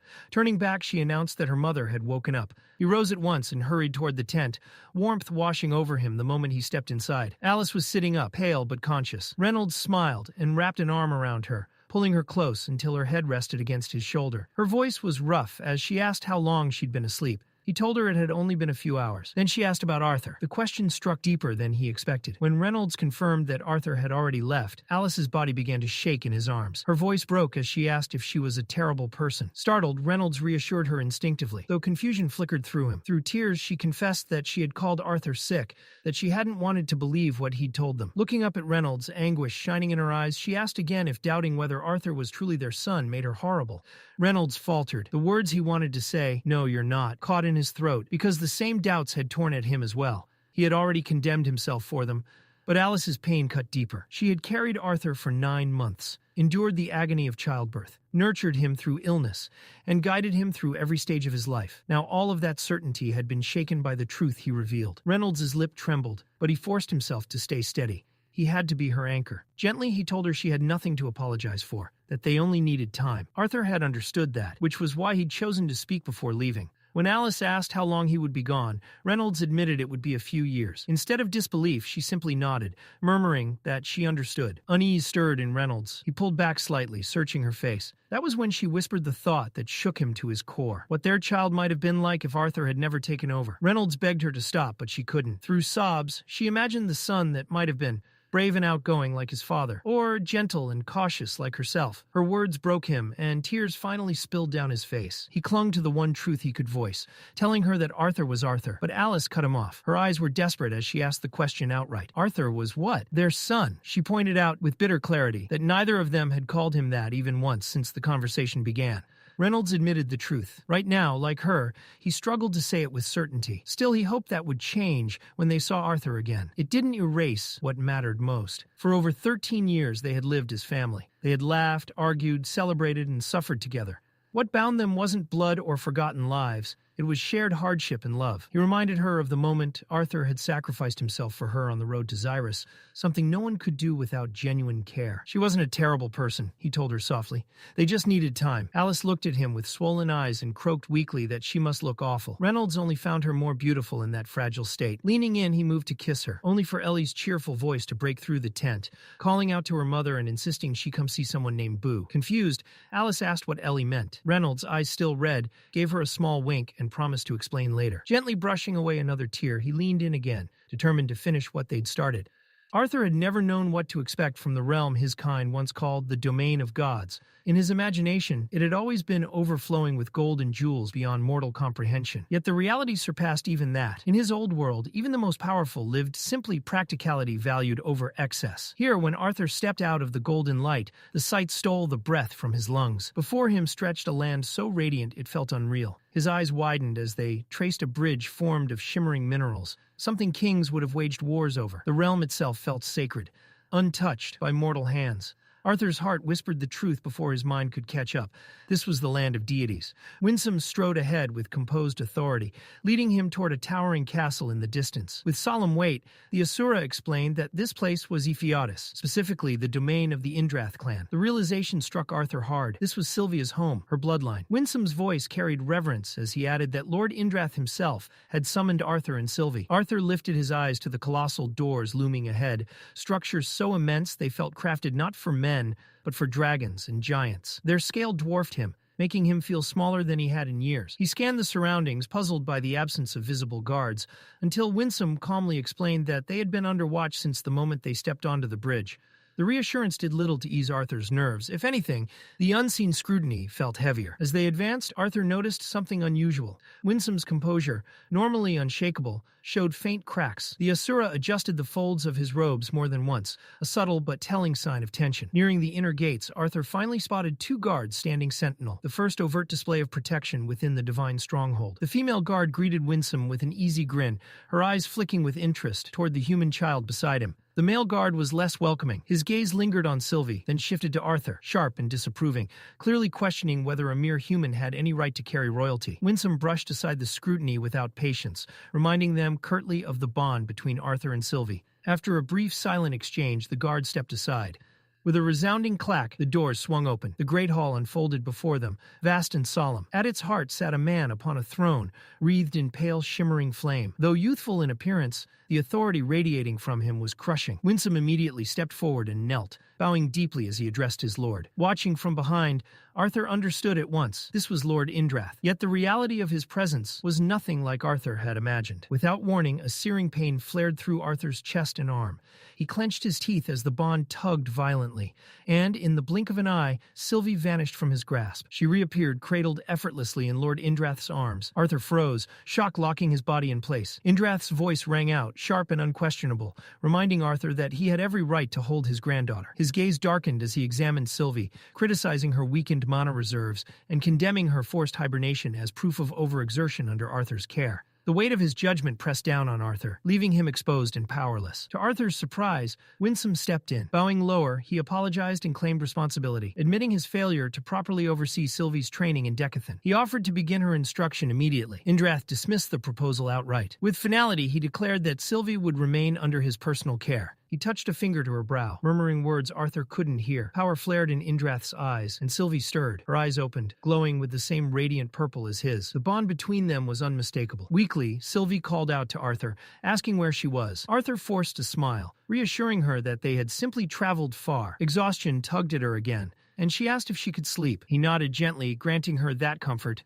Only then did Arthur turn his attention fully to Indrath. Winsome had explained what was expected of him, but the reason for bringing him all the way to Epheotus still gnawed at him. If training was the goal, why not anywhere else? Why summon him here? Indrath answered plainly. Arthur was a necessary piece in the war against Agrona and his growing forces. Victory would benefit both sides. To prepare him, specialists would assist Winsome in his training, an honor reserved for only the most promising of the young. When Arthur pressed about timing, about how they would know when war loomed, Indrath waved the concern aside. That burden was his alone. Arthur's duty was to train. When the time came, Winsome would be informed. With that, Indrath signaled for Winsome to remove him from the hall. Arthur's attention snapped back to Sylvie. Indrath stated flatly that she would remain behind until her own training was complete. The thought of being separated from her indefinitely ignited Arthur's anger. Winsome tightened his grip on Arthur's arm, pulling him from the hall before he could protest further. Frustration simmered as they left. Arthur had endured the meeting only to be stripped of Sylvie and subjected to the Indrath clan's barely concealed contempt. It burned. Winsome met his anger with a tired sigh,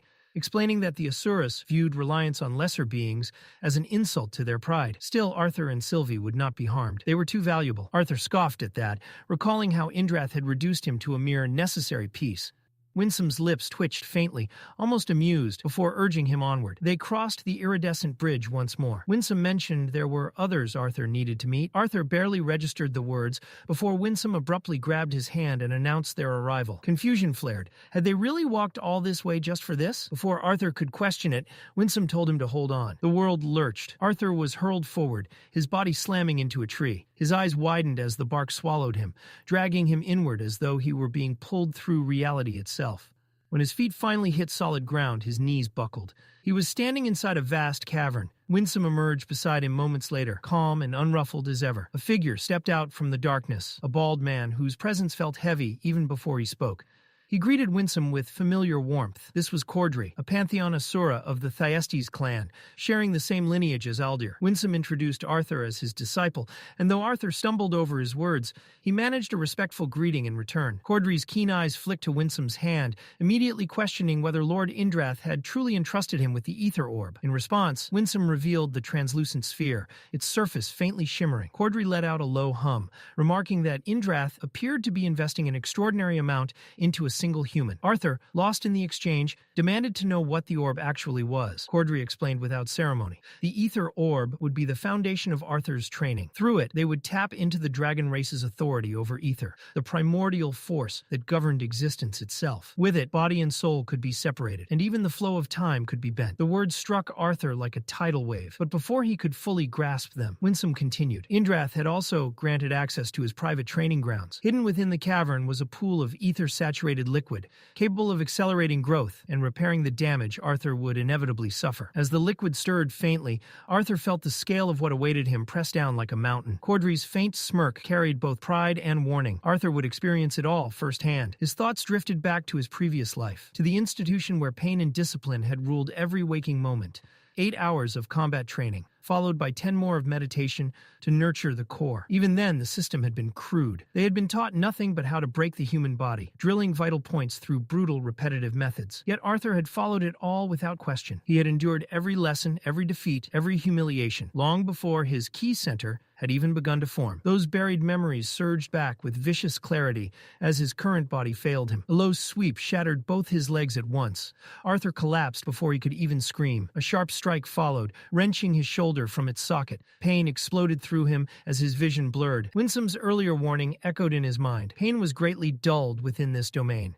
If this was reduced agony, Arthur couldn't fathom the torment those wounds would cause in reality. The man responsible, Cordri, stood over him, expression unreadable, presence overwhelming. He nodded once and snapped his fingers. The world dissolved. Arthur jolted awake whole again, his body restored, but the memory of pain clung to him like a curse. He collapsed onto his hands and knees, retching violently until his stomach emptied. His breaths came in ragged gasps. His body was drenched, though he couldn't tell whether it was the ether-rich liquid or sweat born from sheer strain. Even so, something burned fiercely within him. Grinding his teeth, Arthur forced the words out. He demanded to continue. Cordri acknowledged his will, explaining the distortion between realms. While only 5 minutes had passed outside, nearly an hour had elapsed within the soul realm. Winsome reminded Arthur that every forced expulsion wasted precious time. Even with slowed time, being ejected repeatedly would cripple his preparation for war. Bitter and exhausted, Arthur lashed out verbally, blaming Cordri for cutting him down every few minutes. Cordri answered calmly. He was pushing Arthur to his limits. Even young Xyrus, who did not experience death so frequently, struggled with the mental toll. For a human, Arthur was enduring far more than expected. The exchange ended there. Once again, the sapphire liquid rose, swallowing Arthur and Cordri whole. The familiar burning sensation returned as Arthur was dragged back into the soul realm. More than a week had passed since this torment, what Winsome politely called training, had begun within Lord Indrath's grounds. From the very start, Arthur had been forced to fight Cordri in his soul state. The ether orb dulled the pain of death, but it only made Arthur dread how unbearable such wounds would feel in the physical world. Between endless cycles of fighting, dying, eating, sleeping, and recovery, months slipped by within that vast grassland under Cordri's unblinking watch. The first time Arthur had entered the soul realm, he had died instantly, unable even to perceive Cordri's opening move. The attack patterns never changed, yet after weeks of effort, Arthur could only barely avoid them. The gap between them was absolute. Even Cordri's encouragement to trust his body did nothing to ease the suffocating frustration. No matter how long Arthur survived, Cordri always struck him down. Weeks passed. Arthur never landed a single hit. Every swing of his blade, every desperate punch, meant nothing but empty air. Cordri's movements were impossibly fast, his attacks clean and precise, his evasions effortless, as if Arthur were no more than a child flailing in vain. Cordri pressed him without mercy, instructing patience, restraint, and timing, urging him to wait for an opening that never came. Arthur couldn't avoid it, but he managed, just barely, to survive. The impact snapped Arthur's head sideways, and the world exploded into noise and pain. His body skipped across the earth like a thrown pebble, bouncing helplessly before finally coming to rest amid the tall grass. From above, the Asura looked down at him with a faint smirk, acknowledging the simple fact that Arthur had survived. Arthur spat blood, jaw throbbing, and answered the look with an unapologetically crude gesture. Defiance still burned bright in his eyes. Already his soul-state body was repairing itself. The agony dulled as fractured bones fused, torn flesh knitting together at an unnatural pace. The regeneration was merciless in its efficiency. This place would not allow him to remain broken. But Cordri's expression no longer carried amusement. He announced that combat training would pause. Arthur's first instinct was dread. He assumed he had failed to keep up, that his progress wasn't fast enough. Cordri cut that thought down immediately. Disappointment had nothing to do with it. If anything, Arthur's growth was alarming. His ability to adapt, to understand, to endure, combined with his sheer stubborn refusal to yield, marked him as something far beyond ordinary potential. And that was precisely the problem. Cordri wasn't worried about Arthur's body. He was worried about his mind. Death here wasn't permanent, but that made it more dangerous. Each death came packaged with pain so severe that even Xyrus would think twice before enduring it repeatedly. Trauma like that didn't vanish just because the body healed. Pushed too far, it would fracture something deeper, something no regeneration could repair. Eventually, the mind would rebel. Too much pain would break him. But pain, measured and controlled, could become his greatest weapon. Arthur listened, weighing the warning in silence. Deep down, he believed he could endure anything placed before him. And with that certainty, he tried to dismiss the concern. The thought barely formed before a crushing sense of dread slammed into him like a tidal wave. The world lurched. Arthur's body was already airborne before his mind could process what had happened. A burning, tearing sensation ripped through his chest. He looked down in stunned disbelief to find Cordri's arm driven straight through him, emerging from his back. Strength fled instantly. His legs gave out, his body folding inward as gravity claimed him. Cordri withdrew his hand with deliberate calm and knelt beside him, meeting Arthur's fading gaze. The violence of the act was at odds with the gentleness in his expression. With patient certainty, Cordri spoke. Even gods, he said, could not define what kind of life a person truly lived. Every experience shaped the path forward, and Arthur's past had led him here, into this failure. His instincts were sharp, powerful, but they had become a crutch. He leaned on them too heavily, neglecting everything else. What Arthur needed now wasn't force. It was restraint, small steps, the humility to learn and to unlearn. Arthur's thoughts drifted backward, to the orphanage of his previous life, to scavenged knowledge, to stolen lessons, to a path he had carved alone because no one else would guide him. His body trembled, though he couldn't tell if it was from the hole in his chest, the exhilaration of training under monsters like this, or the looming shadow of the war ahead. It was all of it. More than a month had passed in the outside world. Inside this place, nearly a year had bled away. Cordri rose, and in that moment, Arthur understood something terrifying. His mentor wasn't merely strong, he was a predator. When Cordri released the restraints he had been maintaining for Arthur's sake, the pressure that flooded the space was overwhelming. It crashed down like a physical force. Arthur answered with a roar. Rage and resolve surged together as he charged forward. Dawn's ballad flared weakly in his grip, its teal glow trembling as Arthur committed everything to a single decisive strike. It was meaningless. Cordri intercepted the blade effortlessly, deflecting it as though batting aside a toy. The sword swept past his face, close enough to brush the edge of his ear, but never threatening. There was no fear in his eyes, only quiet acknowledgement. Arthur recognized it for what it was. Not praise, simply recognition. The pressure intensified. Each breath became a battle. His lungs burned, starved for air, as the invisible weight crushed down harder and harder. His body screamed at its limits. Still, Arthur lunged again, pouring every scrap of strength into one final effort. His grip failed. Dawn's ballad slipped from his hands and struck the ground with a hollow clang. His legs buckled, and he collapsed to his knees, choking, gasping, drowning in the oppressive force. Then, silence. The pressure vanished. Arthur sucked in air greedily, lungs aching as life rushed back into him. Between ragged breaths, he forced out a single question, desperate to know how long he had endured. Cordri answered calmly. He was improving. Arthur barely had time to register the words before Cordri pressed on. Weapons would be set aside for now. Despite Arthur's affinity for the sword, despite his bond with Dawn's ballad, hand-to-hand combat was essential. For a mage, it was the most adaptable, most versatile foundation. Arthur needed to reshape himself completely. Bones hardened, muscles refined, mind sharpened to its edge. Only then could he stand as the knight who would shield his continent and the people he loved. Arthur's melee training was already formidable, but Cordri wasted no time exposing its flaw. His style was built for clean one-on-one confrontations, duels with clear lines and singular opponents. War would offer nothing so orderly. With the Asuras barred from direct involvement, the battlefield would instead be flooded by their mixed-blood descendants, enemies carrying diluted Asuran blood and overwhelming numbers. Arthur would be forced to fight while surrounded, pressured from every direction, with no room for elegant exchanges. The restriction placed on his mana was not a handicap. It was a whetstone. Cordri explained that by limiting Arthur's output, he was being forced to sharpen precision to its edge. Physical combat, refined through absolute control of mana rather than reliance on it, would become the most reliable method of survival and slaughter alike. Cordri reminded him of the path that had brought him this far. First came survival, learning to evade, react, and fight at speeds beyond instinct. Then came endurance under pressure, battling beneath the suffocating weight of Cordri's king's force, the killing intent that crushed hesitation out of him. Months of that torment had had forged his focus and tolerance. But now came the third discipline. Arthur's vision was too narrow. To prove it, Cordri moved. Arthur barely had time to register the shift before instinct took over. He rolled his shoulder back and unleashed a flurry of punches, all without mana. The blows cracked through the air with raw force, strong enough to draw a flicker of acknowledgement from Cordri himself. Cordri slipped past them with effortless precision. He noted the power behind the strikes, but dismissed it just as quickly. Strength meant nothing if it burned out too fast. True mastery lay in sustaining force through prolonged combat.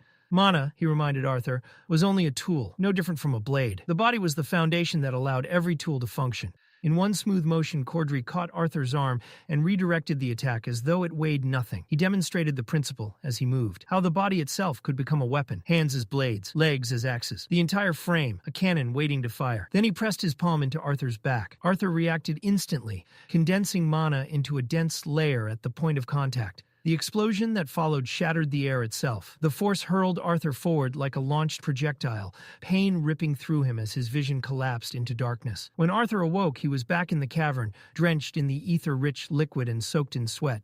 His body trembled as Cordri stood before him, sternness briefly softened by something close to sympathy before his attention shifted away. Arthur followed his gaze. Winsome stood nearby, and beside him was a child. The boy looked no older than 7. He bowed sharply, posture rigid with discipline, and introduced himself as Tachi, apologizing for his tardiness. Arthur barely had time to process the greeting before Cordri declared the boy his new training partner. Tachi's displeasure was immediate. He had expected personal instruction, not to spar alongside a human.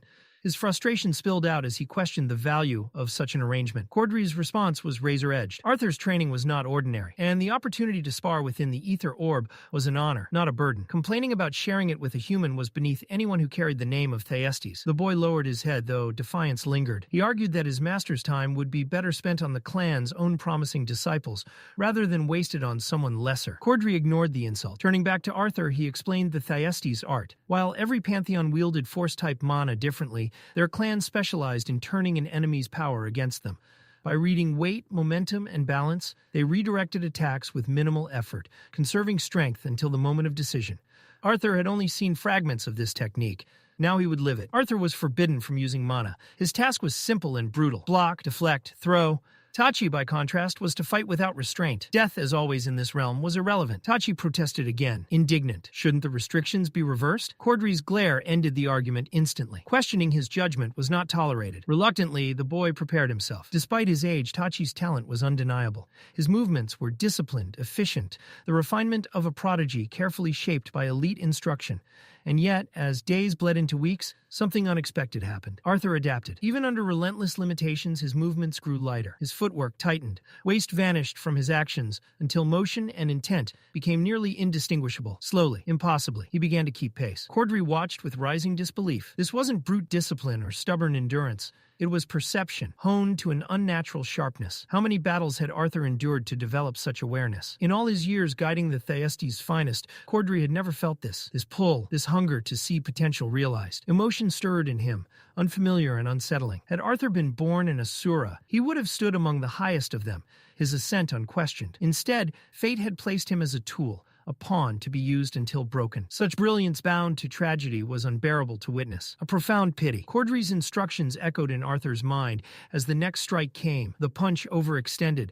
Arthur didn't retreat. He ducked low, slipped beneath the blow, and stepped inside the enemy's guard. A high kick swept in next, but the attacker's footing was poor, his balance already compromised. Arthur seized the opening without hesitation. A left hook came too early. He leaned back just enough for it to skim past his face.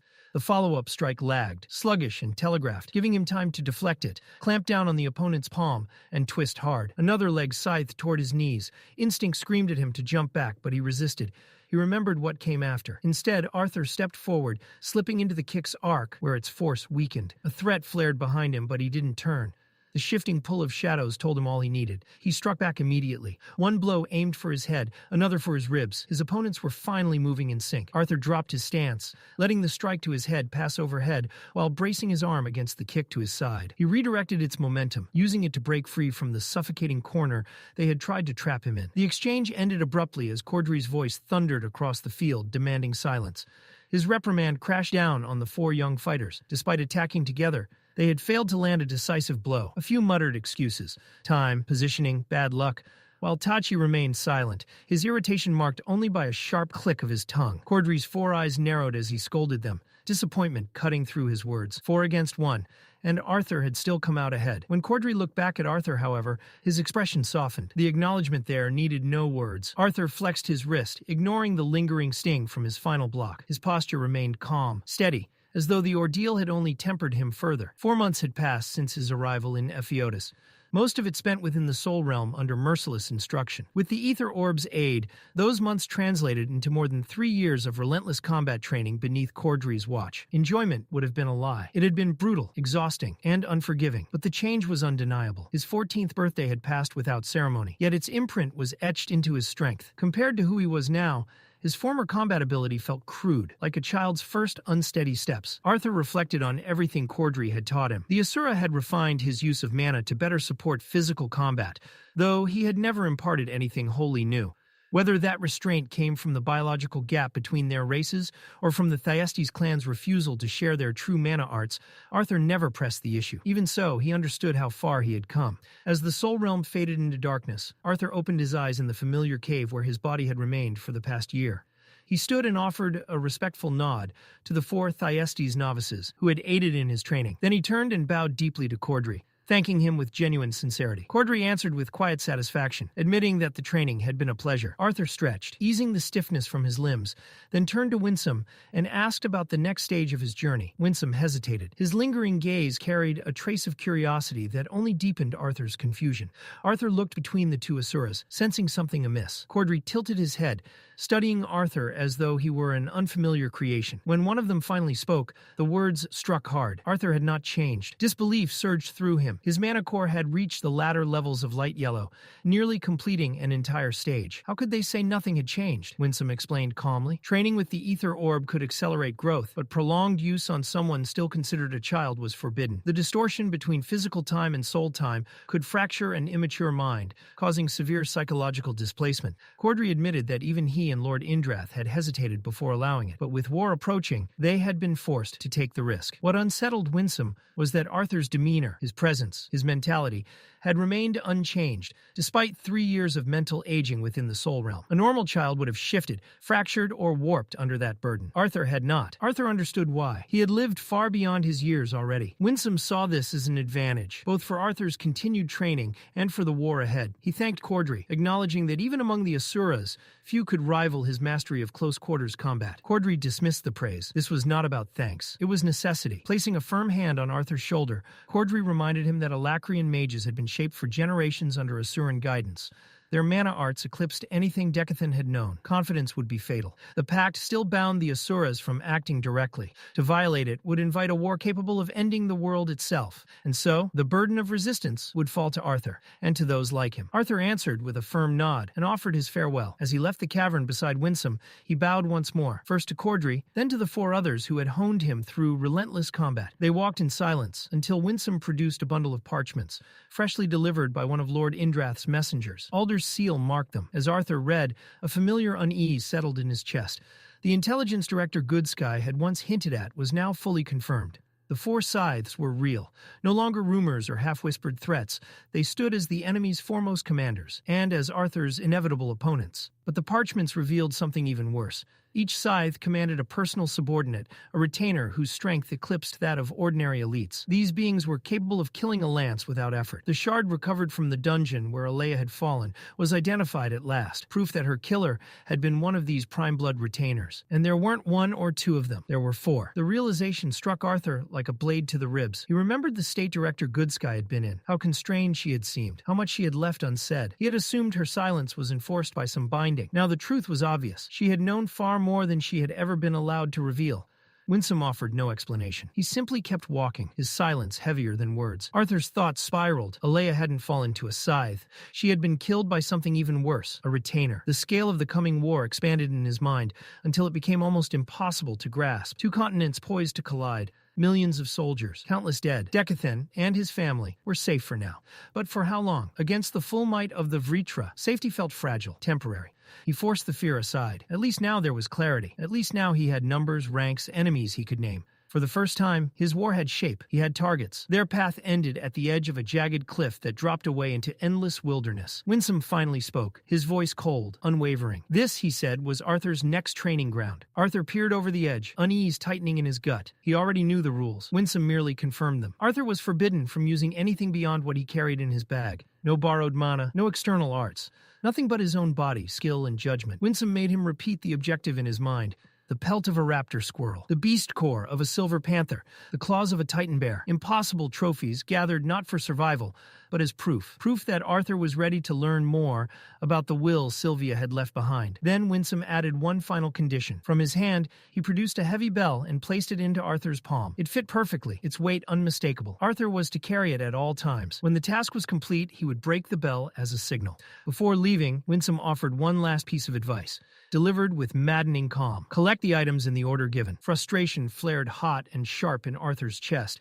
He questioned silently but fiercely the cruelty of these methods. But Winsome was already gone. Arthur stood alone. A bell, 2 blankets, a small pouch of water, and an endless wilderness waiting below. With a steady breath, he stepped forward and jumped. The forest swallowed him whole. The raptor squirrels looked almost ordinary at first glance, until they moved. Their hind legs were overdeveloped, their 3 thin tails flicked constantly, and their beady eyes gleamed with sharp awareness. Arthur lunged for them more than once, but they slipped away every time, untouchable and fast. The bell was a curse. It rang with every step, every shift, clinging to him like a chain. It mocked him, warning every living thing of his presence. His frustration burst out in a sharp breath, but the forest answered only with silence. Days passed. Futility gnawed at him. The bell wasn't his only problem. The raptor squirrels were survivors, creatures molded by life at the very bottom of the food chain. Their senses were razor sharp. Even the faintest ripple of mana sent them scattering. Hiding was pointless. Withdrawing mana entirely was dangerous. Without it, his body felt exposed, fragile, in unfamiliar territory. But he tried anyway. It wasn't enough. Intent itself betrayed him. Creatures that lived in constant fear could sense killing intent as clearly as sound or scent. If Arthur wanted them near, he had to still not only his mana but his mind. He confirmed it when he spotted them again through the brush, their small bodies darting as they foraged. The moment his focus sharpened, they vanished. Failure taught him piece by piece. Purified mana leaking outward didn't chase them off completely, but it ruined any chance of capture. Keeping mana fully internal worked better, leaving them unaware, but sharpened his will too much. And intent spilled out, scattering them instantly. The most valuable lesson came last. External mana, released gently, without hostility or purpose, didn't disturb them at all. Arthur stood in a small clearing surrounded by thick foliage. At its center lay a crude pile of mushrooms, the same ones he had seen the raptor squirrels eating during his observations. It wasn't elegant, it wasn't refined, but it might finally bring them close enough. He remembered the first time Sylvia had guided him through mana rotation years ago, when every attempt had been awkward and exhausting. Back then, even maintaining the cycle for a few breaths had drained him dry. Now, after relentless repetition, the rotation flowed without conscious effort. The rhythm was smooth, balanced, almost instinctive. Mana circulated and released in harmony, so refined that even the most sensitive creature wouldn't detect it. Time slipped past unnoticed as he trained, his thoughts sinking into repetition. Then, when his eyes opened once more, a flicker of movement caught his attention. At the pile of mushrooms, several raptor squirrels had gathered, nibbling cautiously. A rush of triumph surged through him. His muscles tightened, excitement threatening to burst free. And that was all it took. A clenched fist lifting in victory rang disaster down upon him. The bell chimed sharply at his side, and the squirrels scattered into the trees like smoke, gone in an instant. Night crept over the forest, bringing exhaustion with it. Frustration weighed heavily on him. Constantly replenishing mana into his core slowed everything. Every attempt demanded focus and effort, leaving him barely able to move while maintaining the technique. The bell made it worse, its relentless ringing a constant reminder of failure. His thoughts wandered despite his discipline. Was Sylvie progressing in her own training? How was his family holding up? Tessia? Elijah? The worry pressed in, but he crushed it just as quickly. Longing wouldn't protect them. Only strength would. Morning found him back in the clearing, body sore, resolve unbroken. He resumed the routine, but this time with sharper intent. If he was going to succeed, brute patience wouldn't be enough. He needed bursts of motion, instantaneous, precise. He had to reach the squirrels before the bell could betray him. He set a rule for himself: reach the tree before the bell rings. To do that, he would need to explode forward with just enough mana while simultaneously masking his presence, balancing the intake of atmospheric mana with the circulation of his own purified energy. Only then could he move unseen. Every attempt ended the same way. The bell chimed. He stopped. He reset, again and again without complaint. The word echoed in his mind like a command. Control. Cordri's lessons resurfaced. How suppressing or projecting presence wasn't just technique, but survival. How atmospheric mana could be used to erase one's trace, smothering the faint residue of personal energy. Then, at the perfect moment, eruption. This wasn't mere stealth. It was a weapon. Perhaps this was what Winsome intended all along, to test that razor-thin edge between invisibility and motion. Failure became familiar, but each one carried him forward. The tree drew closer before the bell rang. His speed sharpened. His control steadied. Day by day, frustration hardened into resolve. From afar, Winsome watched in silence. His calculating gaze never left Arthur. 2 weeks had passed, and doubt had begun to creep in. Had he placed too much faith in the boy? By now, Arthur should have caught a raptor squirrel. These creatures, despite their tails, capable of sensing the slightest disturbance, were not intelligent. All he needed to do was erase his presence, remain perfectly still, and lure them close. Still, Winsome acknowledged the truth. Arthur had grasped the lesson meant for him, so he waited. Arthur stood motionless, breath shallow, mind empty, as a squirrel crept closer. Then, in the blink of an eye, Arthur vanished. A heartbeat later, he reappeared before the raptor squirrel, arm extended. His hand closed around it with flawless precision. Winsome froze. Awe stole the air from him as realization struck. Arthur had taken his first step into Mirage Walk. For a human child to grasp even the foundations of a technique that formed the core of the Thyestes' supremacy in physical combat was unthinkable. To achieve it simply by observing Cordri bordered on the impossible. The level of perception required was terrifying. Winsome's thoughts raced ahead. 5 years, 10 years. What would this boy become? Arthur, meanwhile, felt only quiet relief. After so long, after so many failures, he had finally taken his first true step forward. At last, he had managed to draw out a far more formidable opponent. The Silver Panther crouched low, muscles coiled beneath its sleek gray coat. Arthur's eyes locked onto the predator as it cautiously circled the raptor squirrels he had deliberately slain and arranged as bait. The beast sniffed the air, inching forward with calculated steps. Arthur remained perfectly still, waiting. The instant came. He launched himself forward with explosive force. 20 feet vanished in a blink, his mana-augmented fist driving toward the elusive target. But as always, Claude had already slipped away. The panther vanished just before the blow could land. Frustration flared inside him. Once again, the beast had evaded him. Later, kneeling beside a quiet stream, Arthur caught his reflection wavering in the water. His face looked sharper now, more worn. He sneered faintly at himself before scooping up cold water and splashing it across his face, washing away sweat and doubt. As the ripples settled, he tilted his head back and stared into the endless sky, releasing a quiet sigh. His stomach twisted painfully. When had he last eaten? As if in answer, a raptor squirrel cautiously emerged from the undergrowth. Arthur tensed, ready to move, but a blur of black streaked downward. A bird of prey dove with flawless precision. The squirrel leapt in panic, but the bird had anticipated the escape path, extending its talons mid-flight and snatching the creature cleanly from the air. Arthur lost his meal in an instant, yet instead of dwelling on the setback, he watched closely. There was something to learn here. Half an hour later, another squirrel revealed itself. Arthur steadied his breathing, sharpening his focus. The familiar dark blur appeared again at the edge of his vision. The bird descended with lethal grace. He held back. Not yet. The timing aligned.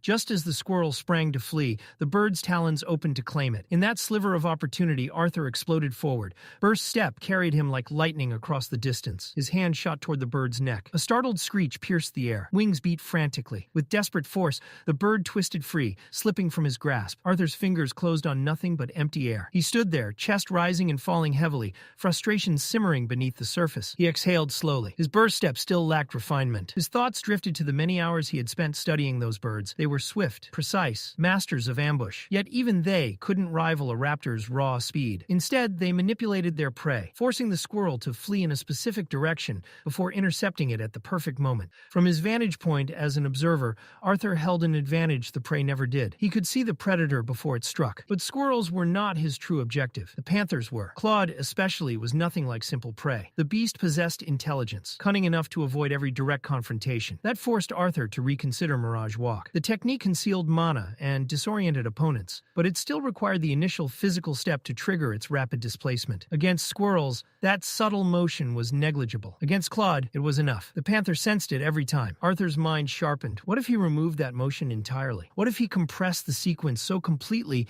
that it appeared as though he had teleported? If he succeeded, he might even be able to catch Claude off guard. Memories from his past life resurfaced. The human body was a system of opposing forces, muscles working in coordinated pairs. The biceps contracted to curl the arm. The triceps extended it. The abdomen stabilized each step. The calves, small but powerful, propelled the body forward with each push against the ground. Movement was never singular. It was symphonic, precise. Knowledge he once deemed trivial now proved invaluable. Arthur had already refined his mana control, channeling it through his body with deliberate care. Now he focused on directing mana into specific muscle groups in exact sequence, activating motion internally without visible movement. If timed perfectly, he could replicate Mirage Walk's displacement without taking an actual step. No tell, no trigger, just sudden relocation. If mastered, it would surpass even Cordri's teachings. The ability to execute the technique from a completely stationary stance. Determination burned within him. How much longer would he chase wild beasts for practice?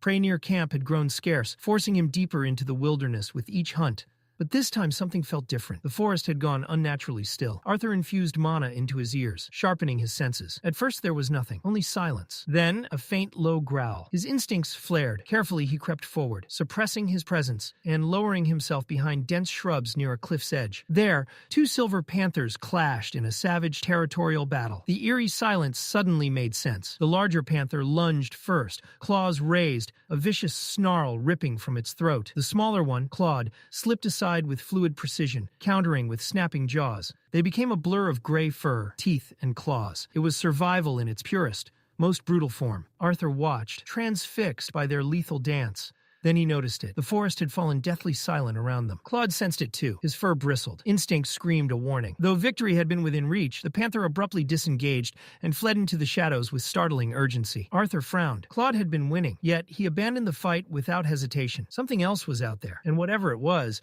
even the silver panther feared it. Arthur shifted his focus to the wounded survivor, his thoughts sharpening with intent. This was the opening he had been waiting for. Arthur moved. From where he stood, he executed burst step, using a deliberate false step as a perfect feint. The world smeared into motion as his awareness narrowed solely to the injured mana beast. He shot forward, mana flooding his limbs. In the next instant, his hands locked around the panther's throat, fingers digging in with unyielding resolve. He would not let it escape. For a heartbeat, victory felt certain. Then the beast convulsed violently. The ground vanished beneath them. Arthur found himself dragged forward and down as the panther tumbled over the edge of a steep gorge. They plunged together into open air. Biting back a curse, Arthur forced himself to steady atop the thrashing body. Mana surged into his legs as he adjusted his balance mid-fall. The impact sent dust exploding into the air in suffocating waves. Arthur covered his mouth and nose as he rose cautiously, vision obscured by thick haze. Then the world shook. A roar split the air, deep, thunderous, and filled with primal force. The sound alone tightened his chest.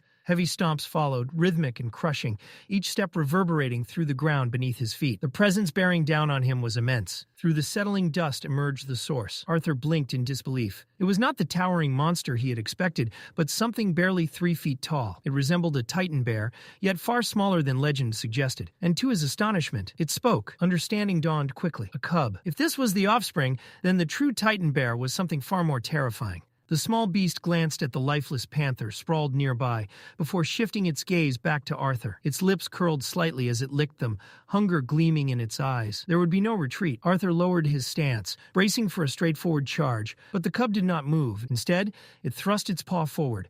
Arthur was blasted backward as if struck by an invisible siege weapon. The titan bear snorted in amusement, remarking that this meal was tougher than it appeared. Then the attacks began. Not with brute strength, but with bursts of long-range mana that tore through the air. Arthur reacted instantly, activating Mirage Walk and chaining it into burst step. He darted across the ravine floor. Pain exploded through his leg. Mid-motion, he glanced down. Blood poured from a deep gash carved into his left thigh. The cub growled, demanding he stop running.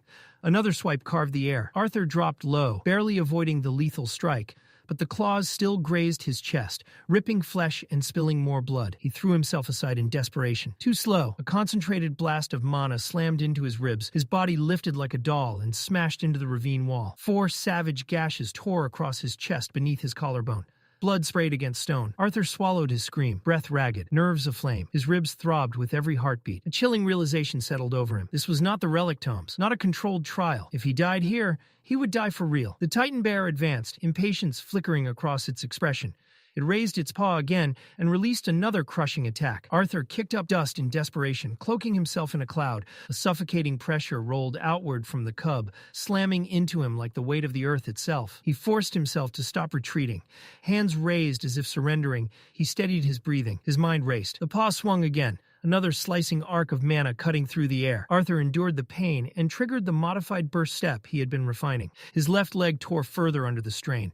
Blood flowed faster. His body screamed that it could not endure much more. This had to end now. He had survived 2 lifetimes. He would not die nameless in a forgotten ravine. Arthur triggered burst again, vision blurring as he shot sharply to the right. A metallic ring echoed through the gorge, the bell tied at his waist betraying his movement. The cub's head snapped toward the sound, its paw cleaved through the bell, splitting it in 2. But Arthur had already closed the distance. For a fleeting second, shock flickered in the beast's dark eyes as Arthur appeared at its side. Mana surged into his fist, glowing faintly beneath the strain of perfect control. He drove the punch into the Titan bear's stomach. The impact thundered through the ravine. The cub's body was hurled backward, smashing violently into the cliff wall. Stone cracked under the force. Arthur's legs gave out. Every ounce of strength drained from him. He collapsed, cheek pressing against the cold earth as numbness crept through his limbs. Far above, the shattered bell had already served its purpose. Winsome arrived at the gorge, eyes sharp as they swept across the devastation. The silver panther lay lifeless. Blood soaked the ground. Then his gaze settled on the battered boy lying amid the carnage. Winsome's frown deepened. Confusion weighed heavily on Winsome's mind. Why had the child ventured so deep into such perilous territory? The ravaged battlefield around him spoke only of desperation and brutality, offering no explanation for Arthur's presence. Setting aside his questions, Winsome knelt and began tending to the boy's wounds with swift precision. The extent of the injuries was staggering. No ordinary mana beast could have inflicted this level of destruction. Even a fully grown Titan bear, towering over 10 feet tall, would have struggled to leave him so broken. A cold suspicion took root. His eyes shifted toward the fallen Titan bear cub. The corpse twitched. Its abdomen bulged grotesquely, then split as a black, writhing tentacle burst free. The parasite flailed violently before collapsing into stillness, leaving behind a vile, oppressive aura. Recognition hardened Winsome's features. A demon leech, rare, revolting, dangerous beyond measure. Its ability to infest a host and amplify its core far past natural limits made it a threat even the Asuras treated with caution. Winsome recalled with distaste how Agrona had once experimented on such abominations, refining their properties into the strengthening serum unleashed upon Dicathen during the Xyrus assault. With cold finality, Winsome tore the leech from the cub's carcass and crushed it in his palm, ending its foul existence. His thoughts returned to Arthur. Was it cruel misfortune or bitter irony that the boy had crossed paths with a parasite-enhanced cub? More unsettling still was the realization that Arthur had defeated it. From within the cub's remains, Winsome retrieved a small white orb, the rare essence refined unnaturally by the parasite's influence. He returned to Arthur's side and gently placed the orb into the boy's mouth. Silently, he acknowledged the child's resilience. The trials had been merciless, yet they had yielded something of extraordinary worth. Before Arthur even opened his eyes, he heard the faint creak of footsteps against old wooden boards. Panic seized him when he tried to move and found no response from his legs. From the waist down, there was nothing, no sensation, no control. With rising urgency, he threw aside the blanket covering him. His legs were tightly bound in bandages, secured to a wooden splint. A gentle yet brittle voice reassured him that his legs were intact. The numbness, she explained, was to spare him unbearable pain. Arthur turned to see a woman well beyond her youth. She introduced herself as Meyer and confirmed they were still in Epheotus. Healing mana arts, she admitted, would have been faster, but they risked fusing bone improperly. Instead, she had painstakingly reset and knit his broken legs by hand, shaping them back into something functional. Only 2 days had passed since the battle. Even so, Arthur felt a jolt of horror at how much time he had lost. Meyer's tone grew firm as she instructed him not to attempt standing. Rest was paramount. Arthur thanked her sincerely, gratitude evident in his voice. She waved it off lightly, remarking that she did not treat just anyone.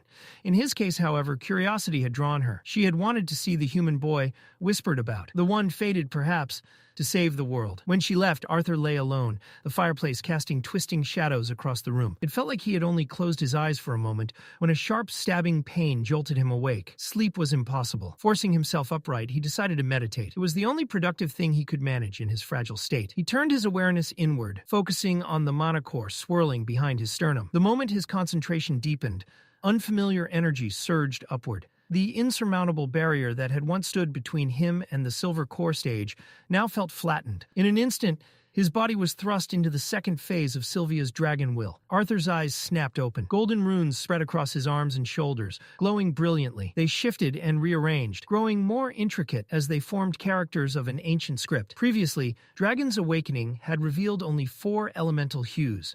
Now flecks of radiant purple joined the familiar blue, yellow, red, and green, swirling together in luminous harmony. A quiet movement drew his attention. Meyer stood in the doorway, her gaze fixed upon him. There was solemn recognition in her eyes. "The truth is confirmed," she whispered. "You have inherited Realm Heart." She explained that the glowing violet iris and the runes etched into his flesh were unmistakable signs. manifestations of Sylvia's power. The realm heart physique belonged solely to the bloodline of Indrath. Softly, she asked if he could perceive all 5 colors composing the physical realm. Arthur, still breathless, managed a nod. Myers' voice took on a reverent tone as she elaborated. The realm heart physique, named by the ancestors of the Indrath clan, signified unparalleled attunement with the physical realm. In this heightened state, the wielder's harmony with reality itself surpassed all limits. Meyer made it clear that realm heart did not directly enhance one's strength. It granted something far more subtle and far more valuable: insight, understanding, the kind of knowledge inaccessible to those without it. In this case, she stressed, knowledge itself was power. Arthur reflected on his last experience with the second phase of realm heart. Back then, he had only perceived 4 colors. Why then could he now see faint traces of purple drifting among them? Was this another truth deliberately concealed from those deemed lesser? Meyer did not deny it. The Asuras, she admitted, were prideful and secretive, guardians of knowledge they hoarded greedily. The Indrath clan was the worst of them, though she herself was not innocent of such tendencies. Time had dulled her attachment to hollow pride. She offered to teach him what she could. Soon after, she guided Arthur outside in a wheelchair, leading him to a tranquil stretch of land. The sight stole his breath. The air shimmered with mana, so dense it felt almost tangible. Life flourished in abundance across this fertile region of Epheotus.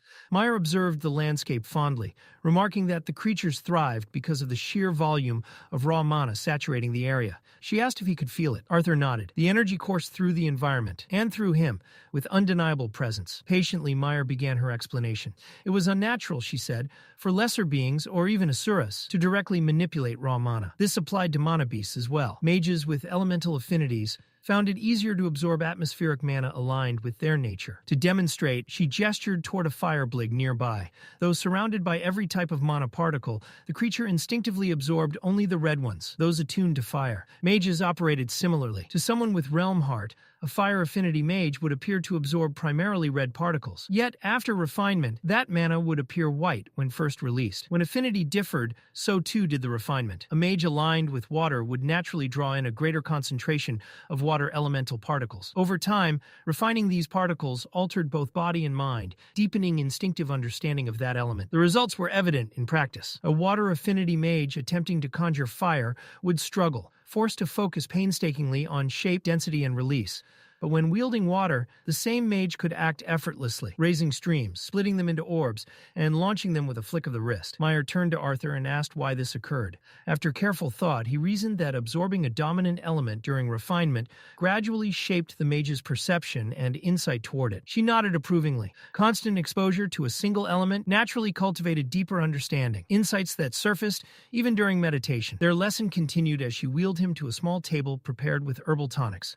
Pouring them gently, she shifted the topic. "What do you know of ether?" she asked, her gaze sharpening. Arthur admitted his knowledge was limited, but he knew ether could influence time. Meyer explained that ether was fundamentally distinct from mana. Both formed the fabric of their world, yet they functioned differently. Some theorized that ether composed the very framework of existence, while mana animated and nourished it. To clarify, she offered an analogy. Ether was the cup, mana was the water within. It was simple to stir or manipulate the water without disturbing the cup. But altering the cup itself, reshaping it without shattering it, was infinitely more difficult. Even the Indrath clan, renowned as the foremost wielders of ether, possessed no definitive theory explaining their mastery. What distinguished them was their ability to physically perceive ether through the realm heart physique. To those bound solely to the physical realm, ether remained intangible, a hidden law sustaining reality. Without the vision to perceive it, mortals could not even comprehend the boundaries preserving order. Arthur recalled the faint purple particles he had seen when activating Realm Heart. Meyer confirmed his suspicion.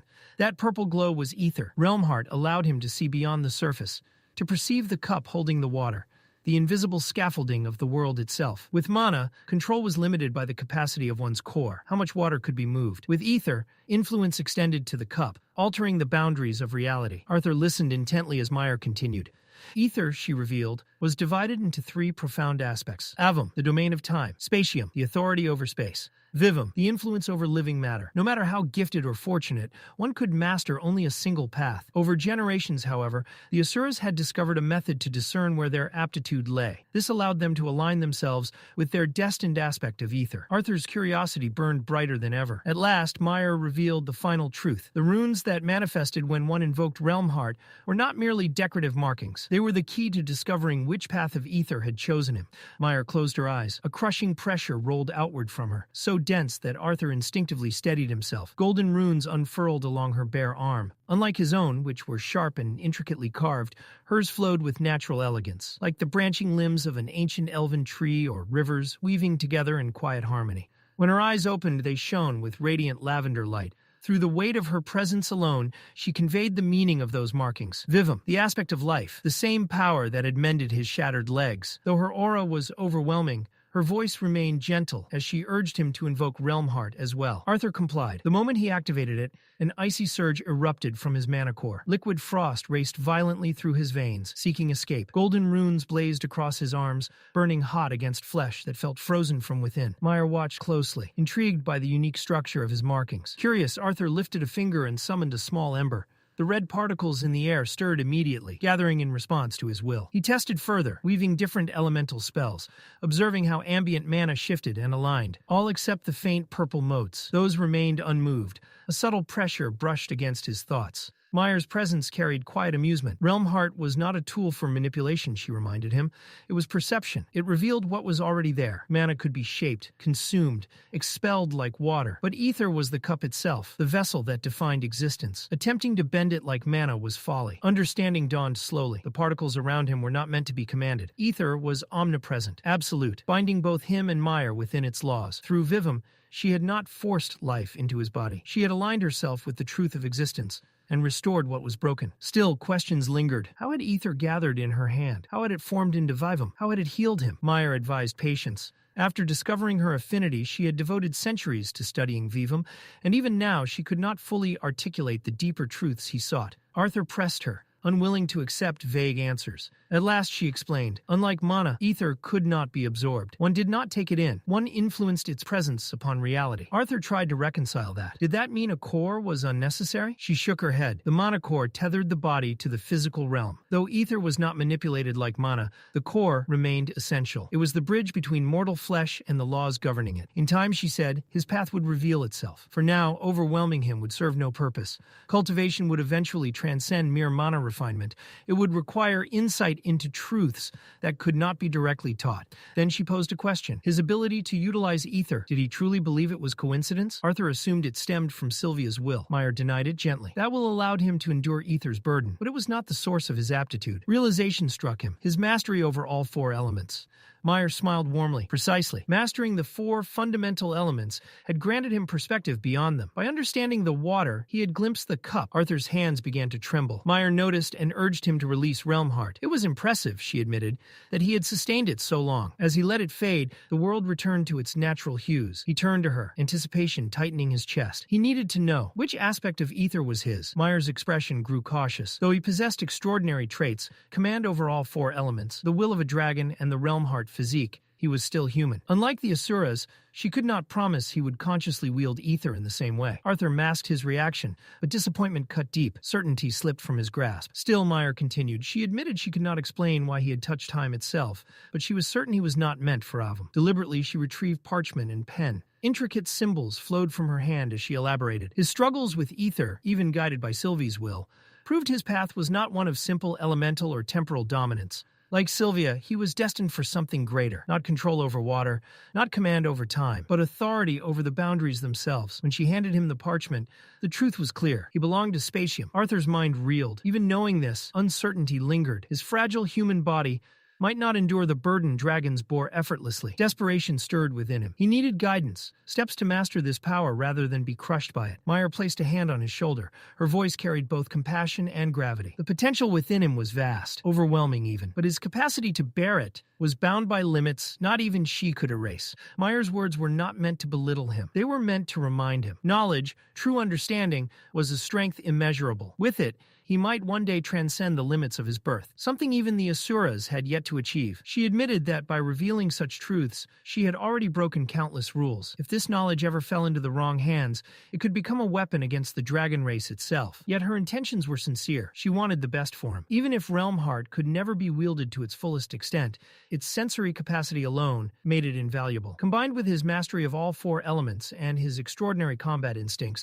Arthur already possessed more tools than most warriors could dream of. Arthur opened his mouth to respond. She cut him off. The movement technique he had created, the one that had left him broken and dragged into her home, was too dangerous. She forbade him from using it again. The finality in her tone stunned him into silence.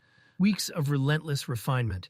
Every improvement he had painstakingly carved into burst step, gone in an instant. When she inquired about Mirage Walk, her surprise was genuine. The fact that he had devised it alone impressed her. For a fleeting moment, Arthur thought explaining its mechanics might sway her. It did not. Too dangerous. Never again. Though his advancement into the Silver Core stage had been a welcome breakthrough, and though his performance against Cordri placed him comfortably within AA class standards, even without elemental magic, his growth now felt stalled. Mirage Walk had been his only original creation, and it was stripped away. Meanwhile, across the sea in Alakria, true Asuras walked the earth. Their command over mana eclipsed anything he could fathom. From Winsome's reports, even a single retainer could obliterate a lance-led squad without effort. Meyer had said knowledge was power, but knowledge alone would not defeat Alakria. Morning light eventually replaced darkness. Birds announced the rise of the sun as Arthur stepped outside his cottage. Elder Meyer was already waiting. Her knowing gaze settled on him as she commented on the toll Vivum had taken the previous night, a consequence she had fully expected. Arthur admitted the pain had surpassed even the agony of shattered legs,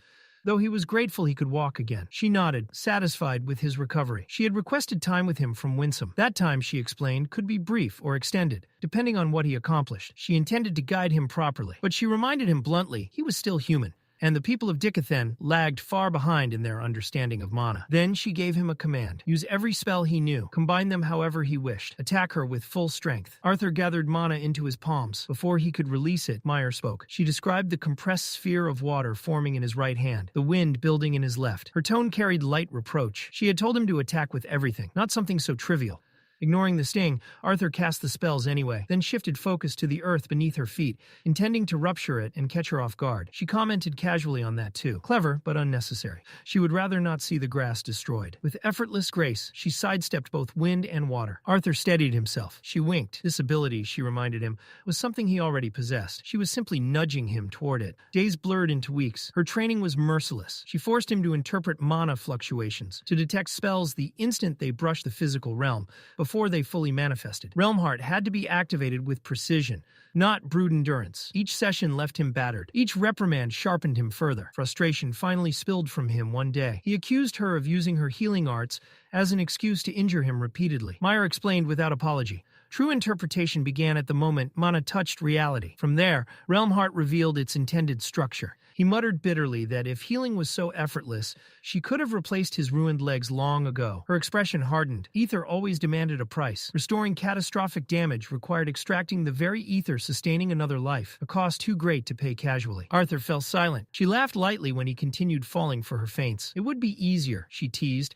if he stopped trusting what he heard. Combat was deception. An opponent's voice could lie. Words were masks. It was imagination that shaped a spell's scale, duration, and lethality. 6 weeks passed in this relentless cycle. He improved. Still, impatience gnawed at him. He could sense progress, but it was not enough. Arthur's frustration finally surfaced. He believed 6 weeks should have been enough. He should have mastered it by now. Meyer corrected him sharply. His greatest flaw, she explained, was anticipation. He reacted to spells before they truly manifested, responding to imagination rather than reality. Realm Heart was perception, not prediction. Arthur steadied his breathing, determination hardening in his gaze. Again, he demanded. This time, when Meyer moved, Arthur did not rush. He waited for the precise moment mana brushed against the physical realm, then acted. Wind bullets shot forward with razor accuracy, shattering her forming spell mid-construction. Meyer's eyes gleamed. Approval, but only briefly. The ground erupted. Jagged earthen spears burst upward with violent force. Arthur countered instantly, releasing a sweeping inferno that reduced the stone to dust. But one shard slipped through. It sliced through the air with lethal intent. Arthur braced. A hand swept past him and caught the shard mid-flight, effortless, winsome. His expression was stern. Time had run out. With a respectful bow toward Meyer, he requested permission to intrude. The subtle weight of that gesture did not go unnoticed. Arthur had long suspected her standing within the Indrath clan, but seeing Winsome bow confirmed it without words. She acknowledged him calmly. Winsome explained that Lord Indrath had already arranged Arthur's next instructor. The new mentor was waiting, and not known for patience. Meyer offered no resistance. She merely stated that she would continue observing Arthur's progress. Winsome assured her such visits would not be hindered. Before departing, Meyer turned to Arthur one last time. She reminded him of the world around him, the truth she had revealed. His mastery of Realm Heart was expected to continue. Arthur silently vowed to exceed that expectation before they met again. They left the cottage behind, weaving through the forest canopy where filtered sunlight danced across the ground. Winsome's gaze lingered on Arthur with quiet scrutiny. Few could claim to have been healed by Meyer. Fewer still could say she had personally trained them. To Winsome, Arthur's fortune bordered on absurd. Arthur attempted to pry answers about her identity. Winsome refused. If Lady Meyer had chosen silence, it was not his place to speak. As they walked, Arthur's earlier perception of Winsome resurfaced. Once he had viewed the elf as someone lofty and refined. Now that image felt diminished. Winsome sensed it. His pride stiffened. Even as the lowest among his kind, he would still eclipse every warrior Arthur had known in Dicathen. The gulf between Xyrus and lesser races was immeasurable. A faint look of exasperation crossed his face, but he said nothing further. Instead, he quickened his pace. There was no time to waste. Without warning, Winsome stepped into a shimmering gate and vanished. Arthur followed immediately. The familiar dizziness overtook him. When he emerged, unease gripped him. Weeks, months, possibly longer. Winsome, however, remained composed. He reflected silently on Arthur's prior lessons, Meyer refining his interpretation of mana, Winsome himself sharpening the boy's augmented melee combat. Pieces of a warrior had been forged. Now they needed to be unified. A presence interrupted Arthur's thoughts. From high above a vast gorge, a thunderous voice rolled downward. It mocked him, a fledgling, a pup heralded as Dicathen's savior. At the crater's edge stood a figure no larger than a speck against the blazing sun. Then it leapt. As it fell, it grew, impossibly large, like a star crashing to earth. The impact shook the ground. A violent shockwave of sand and debris exploded outward. Arthur and Winsome raised their arms, shielding themselves from the storm. Through the swirling haze, a massive hand lunged forward. It wrapped around Arthur's waist with crushing force and hoisted him into the air. He struggled violently, flooding his body with mana, but the grip did not yield. Panic crept into his spine. As he was dragged deeper into the dust cloud, a voice echoed from within, low, reverberating. The single greeting it uttered struck him with suffocating weight. Then, mockingly, the colossal fingers disintegrated. They crumbled into grains of sand, slipping uselessly through the air. The towering construct collapsed with them, dissolving into a cascade of dust. As the haze slowly cleared, the true figure stepped forward from within the remnants of the giant. And Arthur finally saw the being who would shape the next stage of his evolution. Winsome stepped forward, his tone formal. He introduced the man as Ren Kane, Arthur's new instructor, the one who would guide him for an extended period of time. Understanding the gravity of the moment, Arthur bowed respectfully. Ren's mind, however, moved along strange paths. His gaze shifted to Winsome, and he began musing aloud about punishment for tardiness in human society. The question was delivered with unnerving seriousness. Severed fingers, toes, imprisonment, exile. He weighed each possibility like a scholar reviewing data. Arthur blinked. Winsome answered patiently. Humans, he explained, treated lateness as a minor offense at worst. Ren seemed genuinely baffled. A race with such fleeting lifespans, and yet so careless with time. To him it was evidence of humanity's backwardness, a flaw woven into their nature. His tattered cloak brushed past Arthur as he moved with restless impatience.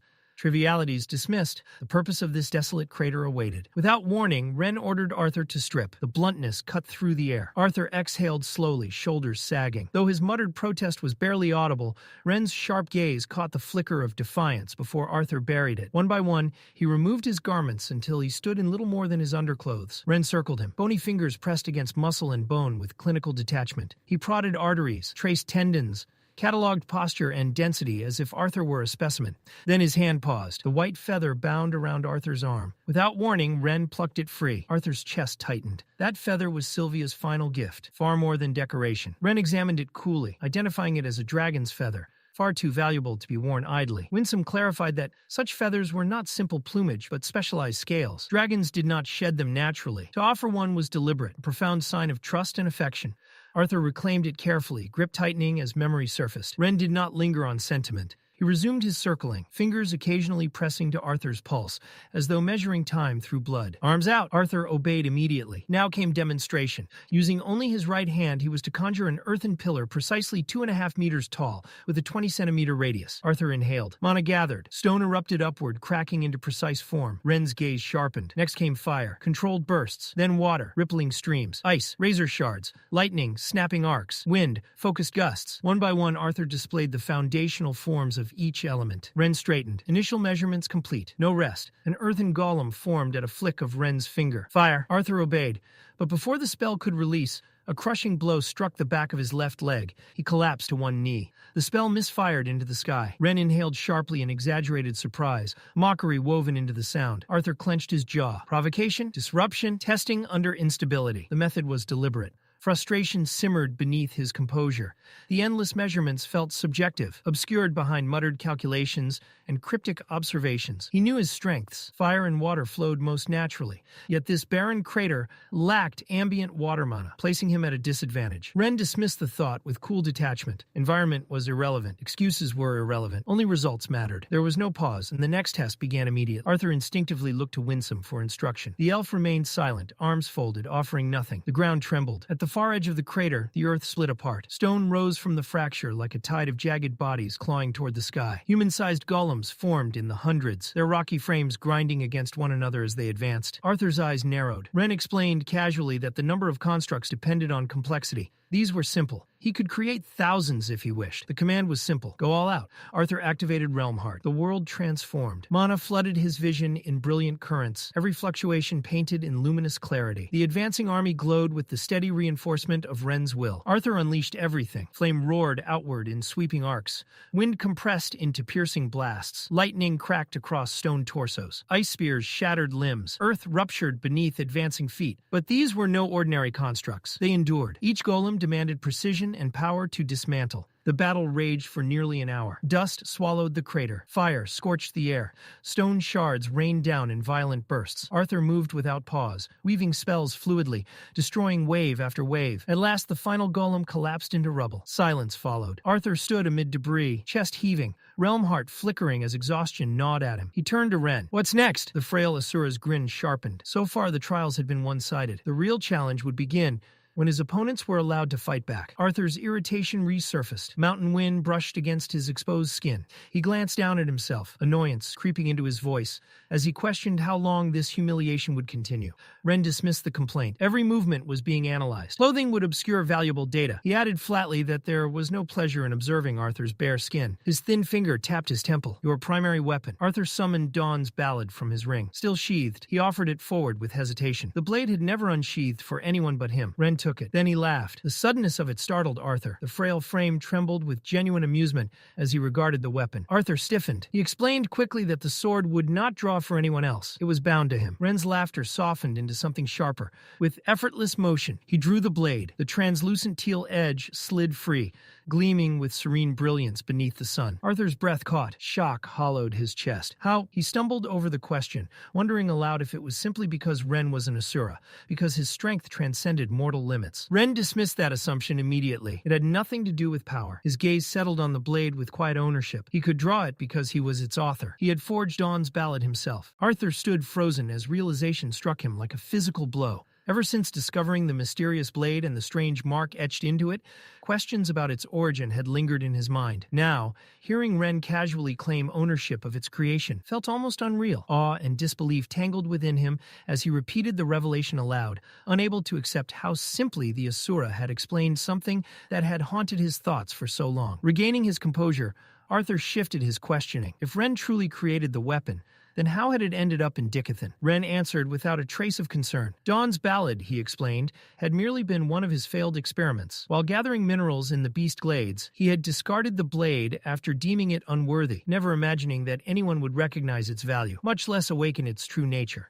That it had somehow fallen into Arthur's hands was so improbable that Ren nearly began calculating the odds aloud before Arthur hastily interrupted him. Arthur pressed further, insisting the sword was unlike anything he had ever encountered, its craftsmanship flawless beyond comparison. Ren's response dripped with disdain. Comparing even his worst creations to the crude weapons forged by lesser races, he said, was deeply insulting. Dawn's ballad had been born from a misguided attempt to craft a universal weapon, an idea he suspected he had conceived while drunk. To him, it was nothing more than a sharp object. For the first time, Ren's attention shifted away from the blade as his gaze met Winsome's. Something about the situation had sparked his curiosity, though he revealed little, appeared quietly satisfied as if events were unfolding exactly as he had planned. He asked Ren directly whether this encounter had changed his mind. Still confused, Arthur demanded an explanation. Winsome finally revealed the true reason behind arranging the meeting. There had been two objectives. The first, as already stated, was training. Despite his eccentric nature, Ren possessed a rare and practical understanding of combat. The second goal was far more personal. Winsome had hoped Ren might craft a weapon tailored specifically to Arthur's unique fighting style.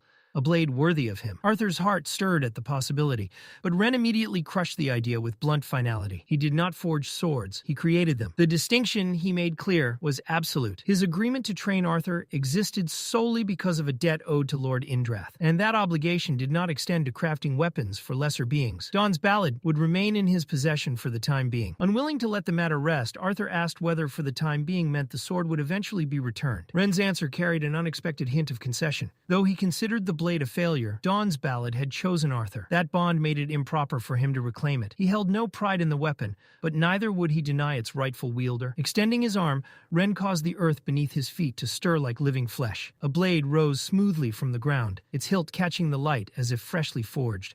With a casual flick, he tossed it toward Arthur. Arthur caught the weapon and examined it closely. It had been designed with purpose, a tool meant to measure its wielder's movements and record the force behind every strike it endured. Arthur tested it with several swings, still amazed by how effortlessly Ren had summoned it from solid earth. The Asura, however, regarded his astonishment as foolish, as though such feats were utterly mundane. Without warning, Ren extended his hand again, demanding the white feather Arthur guarded so carefully. Arthur instinctively stepped back, reluctant to surrender it, but Ren's sharp command left no room for refusal. With visible hesitation, Arthur handed over the dragon's feather, absent-mindedly scratching the scar that bound him to Sylvie as he did so. Ren slipped the treasured relic into his coat without explanation. Arthur was ordered to sleep, though uncertainty lingered in his gaze as he surveyed the barren crater around them. His unease deepened when Ren made it clear he would not remain. Beside them, Winsome silently formed a glowing gate of intricate runes. Before stepping through, the elder Asura offered a final piece of advice. Rest. You will need it. With a faint hum, both Asuras vanished, leaving Arthur completely alone. Silence settled over the crater, broken only by the cold whistle of mountain winds. Sleep claimed him instantly, but peace did not. A violent tremor shook the ground, jolting him awake as his head slammed against the stone ceiling of his makeshift tent. Groaning in pain, Arthur lowered the earthen barrier and froze. A massive ring of golems surrounded his camp. As one, they raised their arms, then struck. Instinct took over. Arthur erected a dome of hardened earth just as the weapons crashed down with thunderous force. The impact shattered his defense, debris raining over him as the night echoed with destruction. Dazed and half buried in dust, he struggled to rise when Ren's amplified voice boomed from above, cold and merciless. This was war. Rest would never come easily. Arthur needed to learn to fight through exhaustion, through chaos itself. The command followed immediately. Strip again. Resume battle. Arthur cursed the madness of his so-called teacher, but the grinding sound of shifting stone left no room for hesitation. The training had already begun. The golems surrounded Arthur in a tightening circle, their massive forms looming as they prepared to strike once more. When they closed in, he moved. A gale-force spell erupted from him in a violent burst. Wind exploded outward, tearing through the battlefield. He lunged toward the nearest golem. His testing sword flashed in a clean, fluid arc, carving through the creature's jugular. The construct collapsed instantly, crumbling into lifeless stone.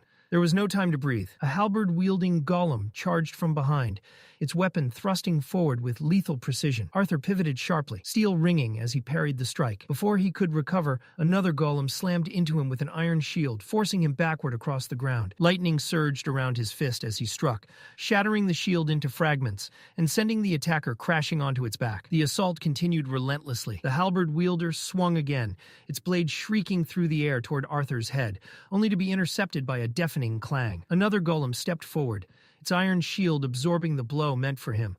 In that instant, understanding dawned. In real war, allies existed, and as one of the central figures on the battlefield, the burden would always fall on him to decide whether to advance with overwhelming offense or remain behind to protect those who fought beside him. The battle dragged on. Stone corpses piled high until the crater resembled a graveyard of shattered bodies. Hours passed, each moment grinding down Arthur's stamina and resolve. Ren's training was merciless, yet undeniably effective, a battlefield designed solely for growth. From the outskirts, the eccentric Asura shouted instructions, reminding him to avoid being cornered, to adapt, to survive. At last, Arthur felled the final crown general, its golden insignia marking it as a commander of the enemy forces. His legs gave out. He collapsed onto the ground, chest heaving, sweat dripping down his face as exhaustion claimed him completely. The results came without sympathy. His side had lost 271. The enemy had lost 512. The numbers felt hollow. Victory meant little when weighed against the losses, especially against opponents so weak. Too many had fallen under his command. But Arthur felt no remorse. To him, they were merely stone constructs. Their destruction stirred no emotion, whether ally or enemy. As he chewed the bland, tofu-like ration handed to him, his thoughts hardened. The lessons were far from over. Ren studied his notes nearby, his silence promising harsher trials to come. Tomorrow, Arthur knew, would be worse. Turning away, he shaped sand into a makeshift bed and lay down,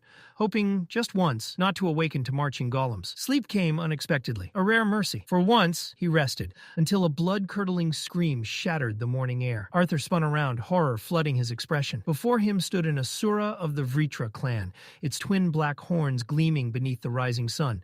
Clutched in its grasp was a frail, struggling figure, Tessia Eralith. Shock nearly froze him, but instinct surged stronger. Drawing upon Sylvia's dragon will, Arthur sharpened his perception and activated Static Void. The world slowed as he blurred forward, his blade cleaving cleanly through the Asura's forearm and freeing Tessia from its grip. The creature roared, liquid metal spilling from the wound before reshaping into a monstrous claw. With a swift motion, it launched 5 jagged spears, each the size of a ballista bolt. Arthur reacted instantly. Condensed lightning shattered 3 midair. He deflected a 4th with his blade, but the final spear curved away from him, toward Tessia. Panic gripped his chest. His sword fell from his hand as he forced Static Void again. With desperate effort, he caught the frozen spear inches before it struck her, its deadly tip trembling dangerously close. Summoning every ounce of strength, he hurled it aside. The projectile slammed into the earth with explosive force, cracks spiderwebbing across the ground mere moments from where Tessia lay. Then realization struck. Planting his sword into the ground, Arthur watched as both Tessia and the basilisk dissolved into fine sand, scattering across the rocky field. Illusions. From the earth itself, Ren emerged, brushing dust from his tattered coat, a smug satisfaction on his face, as though he had anticipated this outcome all along. The scenario, he explained, had been nothing more than another lesson, a test of Arthur's reactions under extreme pressure. Though irritated, Arthur admitted the absurdity had eventually exposed the trick. Ren observed him carefully, noting the reckless amount of energy Arthur had burned trying to save Tessia. When Arthur defended himself, declaring there were people he valued more than his own life, the Asura's expression shifted, curiosity flickering behind his eyes. He spoke casually of bonds, even teasingly speculating about Arthur's relationship with Tessia, leaving Arthur flustered before he hastily denied the implication. Still unsettled, Arthur questioned whether Ren truly possessed the ability to craft such flawless illusions from Earth alone. Ren confirmed he could shape countless scenarios through his element, though certain properties, like the fluidity of water, remained beyond his control. Then he turned the question back on Arthur, curious how the boy had seen through the deception. Arthur explained that once his panic faded, he noticed faint irregularities, yellow earthen mana particles moving unnaturally within both the basilisk and Tessia.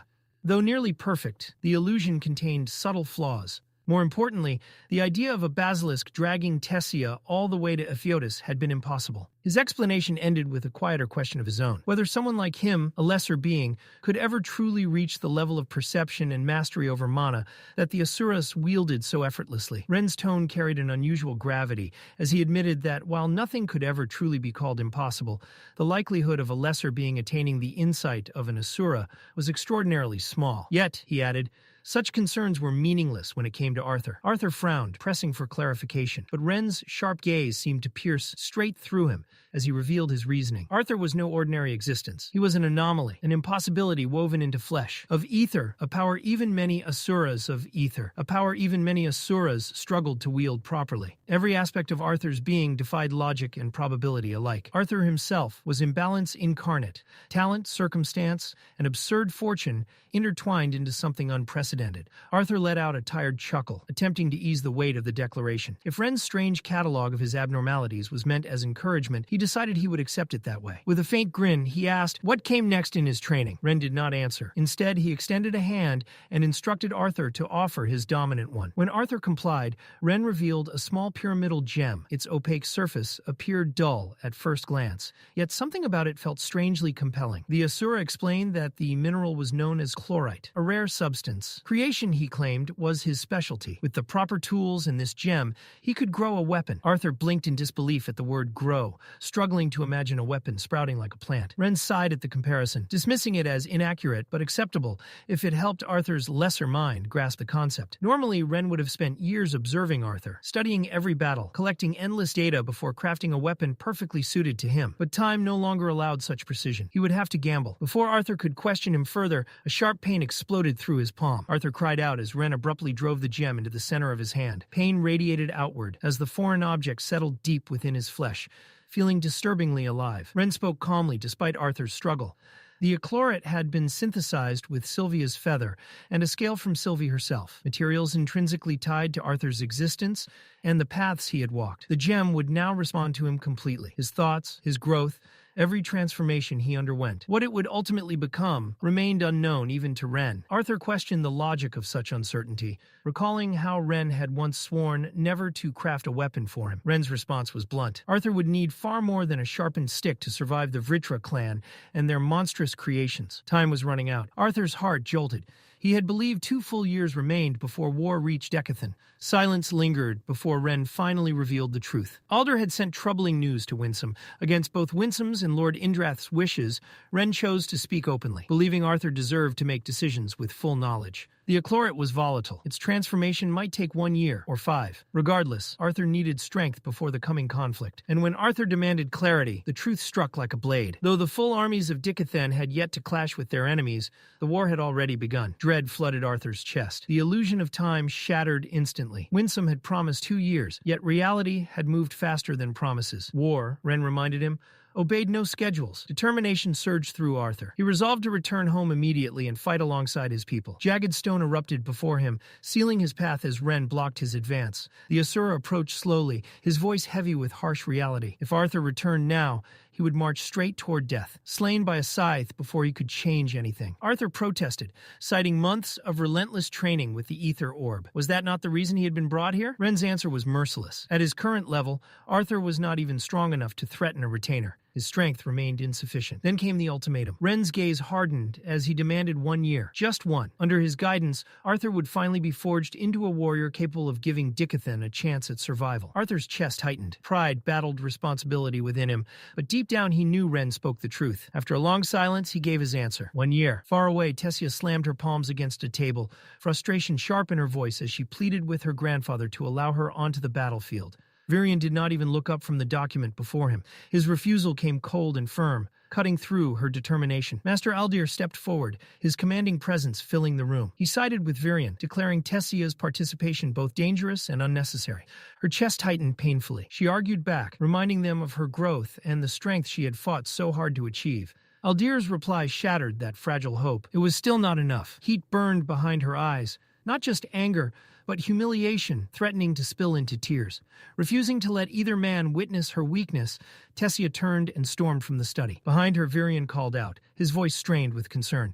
Once she was gone, he questioned the decision aloud. Aldir, however, remained unmoved, unwavering in his judgment. Aldir reminded Virion that Tessia's bond with Arthur Leywin ran far deeper than either of them wished to admit. No matter how far Arthur's training progressed under the Asuras, placing Tessia on the battlefield would only cloud his judgment. Her presence would become a weakness, one his enemies would not hesitate to exploit. Tessia strode through a long, narrow corridor, her footsteps echoing sharply against cobblestone walls. Frustration fueled each step as she turned the final corner, arriving before a pair of massive iron doors, guarded by 2 sentries. One stood rigid in polished armor, an augmenter whose discipline showed in every unmoving line of his posture. Beside him waited a conjurer, softer in appearance, yet visibly uneasy as the princess approached. Their hesitation was immediate. They explained carefully that no orders had been issued by Commander Virion or Lord Aldir permitting passage. Without authorization, they could not allow anyone through. Tessia's gaze hardened, unwavering as she demanded compliance. Before the confrontation could escalate, a familiar voice sounded behind her. General Vare approached. Her presence alone shifted the atmosphere. The guards straightened instantly, exchanging uncertain glances. With calm authority, Vare declared Tessia's departure legitimate and accepted full responsibility for it herself. Relief flickered across Tessia's face as she turned toward her. Over the past 2 years, Vare had become something like an older sister. The guards moved at once. The conjurer began reciting a lengthy incantation, while the augmenter manipulated intricate knobs and levers embedded within the gate. Destination? He asked formally. Edestine City, Vare replied without hesitation. The gateman pressed his palms against glowing runes, chanting until light surged across the stone platform, the gate locking onto its destination. He warned them to prepare for strict identification checks. Outside attacks had increased, and security measures were tighter than ever. As they stepped forward, Tessia leaned closer, asking quietly if Vare truly wished to spend her time babysitting her. Vare smiled faintly, admitting she had just finished lessons with Princess Catelyn and welcomed the brief change of pace. The moment they entered the circle, reality twisted.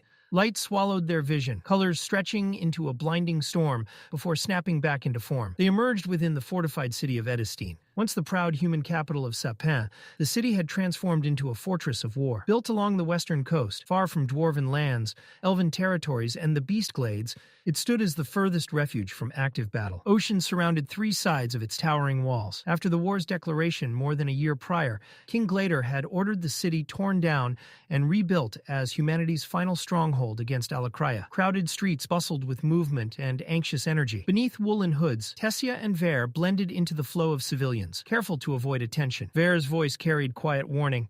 Tessia was to keep her sword ready at all times. Though Tessia tried to convince herself the city was safe, the general's tone left no room for comfort. In war, safety was an illusion. As they walked, Tessia asked about the Glader siblings' progress. Ver answered plainly. Curtis remained hard-working but average in his understanding of mana, his growth slower than expected, despite his role as a beast tamer. Princess Catelyn, however, was thriving, gifted, disciplined, and rapidly improving. After 2 years of training, even Ver admitted her reputation had been well-deserved. A complicated mix of pride and insecurity stirred within Tessia. "She's not more gifted than everyone," Tessia muttered. Ver absent-mindedly dismissed the thought, noting that Arthur was an entirely different case, an anomaly beyond comparison. Training among the Asuras would only widen the gap further. Arthur's name left Tessia quiet, thoughts tightening painfully in her chest. After a moment, she asked whether the Alacrian army could truly reach Edestein. The city sat closest to enemy territory across the Western Sea. Ver explained calmly that Alacria lacked the means to transport massive armies openly across the ocean. Their true threat lay elsewhere. Hidden teleportation gates scattered throughout the beast glades could secretly funnel soldiers into Dicathen. The Vritra could conceal entire forces within ancient tunnels and dungeons, waiting for the perfect moment to strike. Unease crept beneath Tessia's skin. Nearly everything they knew about Alacria came from director Cynthia. Master Aldir had partially broken the curse binding her, but the effort left her comatose. War strained everyone. Virion and the council struggled endlessly with diplomacy and politics. The dwarves had rebelled following the deaths of their king and queen, and only delicate negotiations restored the fragile alliance. Cities across the continent rushed to fortify themselves against an approaching storm. Her grandfather carried the weight of a continent. Tessia carried only expectation, and the desperate need to prove she could help bear that burden. Her thoughts shattered when someone slammed into her from the side. Instinct took over instantly. She seized the stranger's wrist, twisted, and drove them to the ground in one fluid motion. Her sword slid halfway free, its cold edge pressed against their throat. Only then did she see the face beneath her.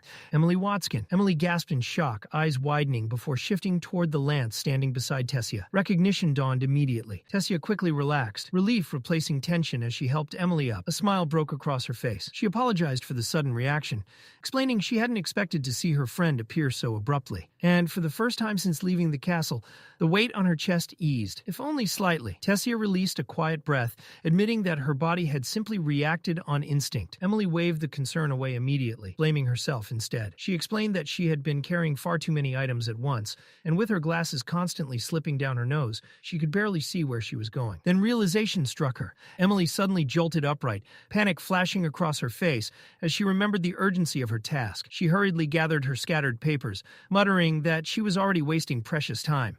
Concerned, Tessia asked what was wrong. Emily explained that the documents she carried were extremely important. Master Gideon had submitted a request through the council asking for assistance from Alliance, and she had been tasked with delivering the reports personally. Without hesitation, Tessia offered to accompany her, asking if she and Ver could come along. Emily nodded quickly, grateful for the help. As they walked through the busy streets together, Tessia asked about Emily's work, noting how long it had been since they had last met at the castle. Emily let out an exhausted sigh. "Please don't call him Professor," she groaned.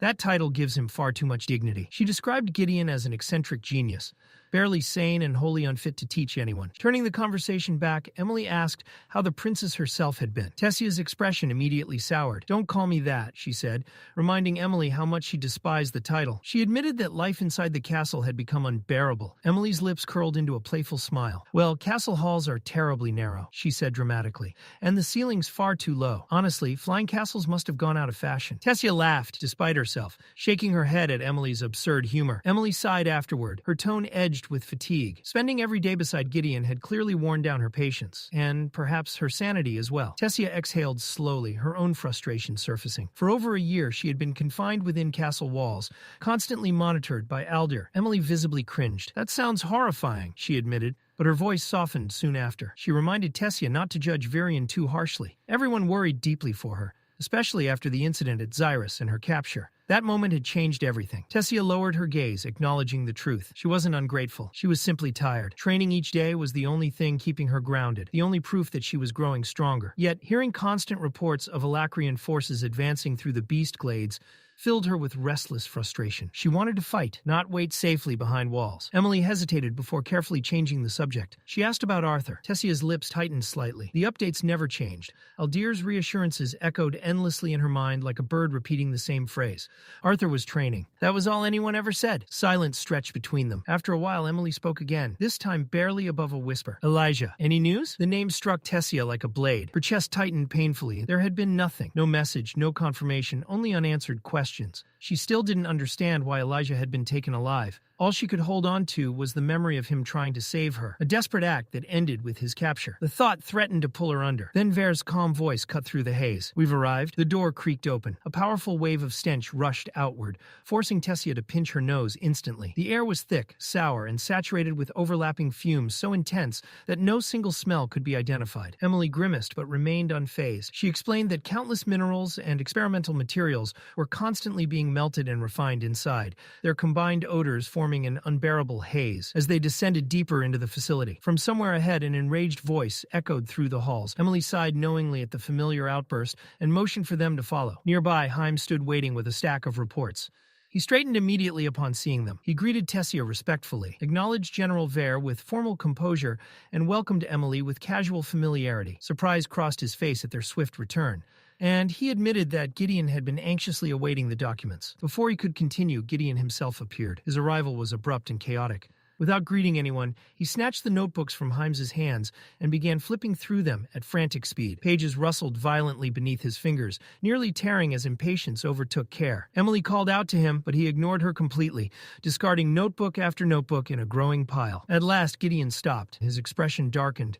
A sharp curse escaped his lips as he turned toward Ver. He explained that he had already submitted a formal request to the council, but since a lance was already present, it would be far more efficient if she accompanied him personally. Ver's voice remained calm. And where exactly are we going? Gideon answered immediately. The eastern coast, he said, along the northern border of the Beast Glades. Ver agreed without hesitation. The group departed immediately. Their only stop was at a nearby stable to secure horses. Emily mounted a white stallion alongside Heim's, while Tessia rode behind Ver. Soon they were racing across open terrain. The urgency surrounding Professor Gideon's request weighed heavily on them all, leaving only the rhythmic pounding of hooves and the rising howl of coastal winds to fill the silence. As the coastline came into view, the ocean stretched endlessly before them. Far ahead, something dark broke the horizon, a massive wreck. The remains of an enormous vessel jutted from the water, its metal frame battered relentlessly by crashing waves. Tessia's breath caught. At first glance, its structure reminded her of the Dicathen, the legendary ship spoken of in hushed admiration. But as they drew closer, dread replaced recognition. This ship had suffered devastation far beyond anything she could have imagined. They abandoned their horses and approached on foot. The scale of destruction was overwhelming. Gargantuan impressions scarred the vessel's sides. The thought alone sent chills down Tessia's spine. Ver moved ahead, scanning the wreckage with sharp, calculating eyes. Though her expression remained composed, faint tension lingered beneath her calm exterior. There were no signs of life. Every trace that might have revealed the ship's origin had been erased with disturbing precision. Tessia slowly realized the truth. This absence was intentional. Whoever commanded this vessel had ensured their identity would never be discovered. Emily spoke nervously, her thoughts racing aloud. She wondered whether Gideon's ship designs might somehow have been leaked, perhaps stolen by a rival artificer. Gideon dismissed the idea immediately. Impossible. The vessel had remained submerged beneath the ocean until only weeks ago. He admitted he would never have known it existed, if not for a group of adventurers who had stumbled upon it when shifting tides exposed the wreck. Emily's unease deepened. What about the crew? She asked quietly. Did they drown? Gideon shook his head. If that were the case, there would be remains, he said grimly. Evidence, something. But there was nothing at all. To him, that confirmed only one conclusion. The crew had deliberately ensured no witnesses remained, and no evidence survived of whatever or whoever the ship had carried. Ver, silent until now, finally spoke. She admitted she had harbored suspicions from the moment she first saw the vessel, and now wanted Gideon's confirmation. Gideon's voice grew heavy. When he had first read the report, he confessed, He had hoped, desperately, that the long-lost crew of the original Dicathen had somehow returned. But after examining the wreck personally, he knew the truth. "This ship," he said quietly, "is not the Decathen, and it never belonged to Dicathen." Emily struggled to voice her disbelief, but Gideon finished the thought for her. Its existence changed the very foundation of the war. Tessia frowned, unsettled. "What do you mean, war?" Gideon turned toward her, expression grim. "It means," he said, "that Alakria now possesses ships capable of carrying entire battalions across the ocean, directly into Dicathen." The atmosphere inside the council chamber was suffocating. King Blaine Glader's fist slammed against the long table, his voice echoing with fury as he demanded certainty. All eyes turned to Gideon. The artificer stood calmly despite the weight of the room. While he admitted that identifying the ship as Alacrian remained an informed speculation, he was absolutely certain of one thing. The wreck was not the Decathen. Queen Priscilla's sharp voice cut through the chamber. "How can you be so sure?" Gideon straightened, pride flickering beneath exhaustion. The Decathen had been his masterpiece. Hidden throughout its structure were personal signatures, markers embedded deep within the ship's foundation. None existed on this wreck. Worse still, the materials used in its construction were entirely different. King Blaine cursed again, rising from his seat and pacing like a trapped beast. "The enemy has battleships now," he thundered. "Fleets capable of transporting thousands across the sea." Holding back Alacrian infiltrators in the Beast Glades was already a struggle. An invasion from the ocean would stretch Dicathen beyond its limits. His outburst ended instantly. Aldir's voice rang through the chamber. One word was enough to silence the king. The Asura then turned toward Ver, requesting her assessment. Her response was calm and measured. Though she lacked expertise in shipbuilding, she agreed with Gideon's conclusion. The deliberate absence of identifying evidence spoke louder than any proof. Queen Priscilla voiced another concern, that the wreck might be a trap meant to draw forces away from the Beast Glades. Aldir dismissed the idea with cold logic. If deception were the goal, the ship would have been placed along the western coast, forcing Dicathen to defend the wrong front. From the sidelines, General Micah spoke cautiously. The tides had revealed the vessel by chance, and she questioned whether pursuing its mystery justified the risk. But Aldir remained firm. He recalled Cynthia, the captured Alacrian, who believed her people were raising an army within the Beast Glades, yet assuming that was their only strategy would be foolish. The Vritra clan would never rely on a single path to conquest. Dicathen faced an unavoidable reality. They would need to prepare for a two-front war, one from the Beast Glades and one from the sea. Even as the discussion continued, a grim truth settled heavily over the chamber. Without the leadership of the dwarves, their armies and mages were already stretched dangerously thin. King Blaine requested permission for himself and Queen Priscilla to accompany Marielle and Alduin on their next diplomatic journey to the Kingdom of Darv. Commander Varian agreed without hesitation. If they hoped to survive what was coming, they would need the dwarves' support. With nothing more to be said, the council dispersed. Varian withdrew quietly to his private quarters. Alone at last, the weight of the war pressed fully upon him. Events were unfolding far faster than anyone had anticipated. An invasion could come from anywhere. Worse still, Tessia had already boarded one of those vessels. A soft knock interrupted his thoughts. "Enter." The door opened and Tessia stepped inside, carrying herself with calm composure. He had summoned her for a reason, yet when their eyes met, Varian hesitated. For a brief moment, he was not a general, only a grandfather. At last, he activated the artifact resting upon his desk. Its surface glowed, projecting a moving image across the wall. The recording, a battlefield, appeared. Chaos, blood, desperation.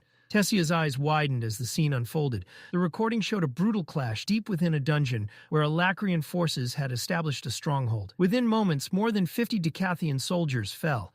The tide shifted, yet victory brought no relief, only greater slaughter. Bodies littered the ground as spells detonated and steel collided in relentless fury. Though the recording carried no sound, the silence felt louder than screams. One could almost hear the dying breaths echoing through the chamber. The image ended abruptly. The mage holding the artifact was struck by a stray spell, and the projection vanished instantly. Darkness returned. Silence followed. Varian's chest felt unbearably heavy. 200 soldiers, 20 mages, and all lost under his command. Though he bore the title of general, he felt only the crushing burden of responsibility. The war had barely begun, yet decisions he had made would haunt him for the rest of his life. Duty warred against love. Every instinct within him demanded that he protect Tessia, to keep her far from battle, no matter how capable she had become. He knew she was no longer a child. Years of relentless training had forged her into a powerful mage, one capable of influencing the course of war itself. But she was still only one person, one mistake, one moment of misfortune, and he could lose her forever. That fear had been the reason he forbade her from fighting. Now, standing before her, he searched her eyes. Even after witnessing the brutal reality of war, Tessia's expression did not falter. Her gaze hardened. She nodded. Her resolve was absolute. Without a word, Varian tossed a blade toward her. A test, a challenge. Tessia caught the sword cleanly, fingers tightening around the hilt, as if anchoring her determination to the weapon itself. Her eyes burned with quiet conviction. Satisfied, Varian released the second form of his beast will. The air thickened instantly, pressure rolling outward as primal energy surged from him. He studied her carefully, ensuring she understood what was coming. Tessia steadied her breathing and raised her blade in silent acceptance. Varian moved first. He lunged forward, crossing the distance in a blur, driving the pommel of his sword toward her stomach. Tessia anticipated the strike. She stepped back just in time, the blow glancing off instead of landing fully. Mana surged through her body. A protective second skin formed around her as emerald energy spilled outward and seeped into the ground. The field responded violently. Massive roots erupted from the earth beneath Varian's feet. He leapt back narrowly, avoiding a root as thick as a tree trunk that burst upward to ensnare him. In seconds, the battlefield transformed.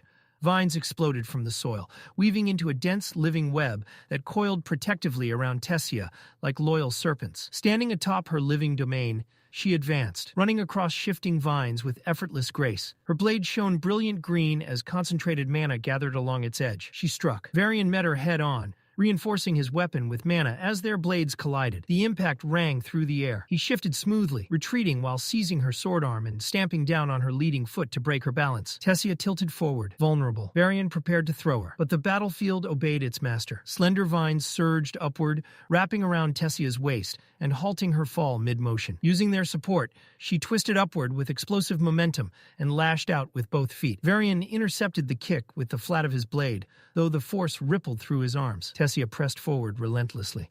Her mastery of the beast will showed in every movement. Vines shifted beneath her feet like living platforms.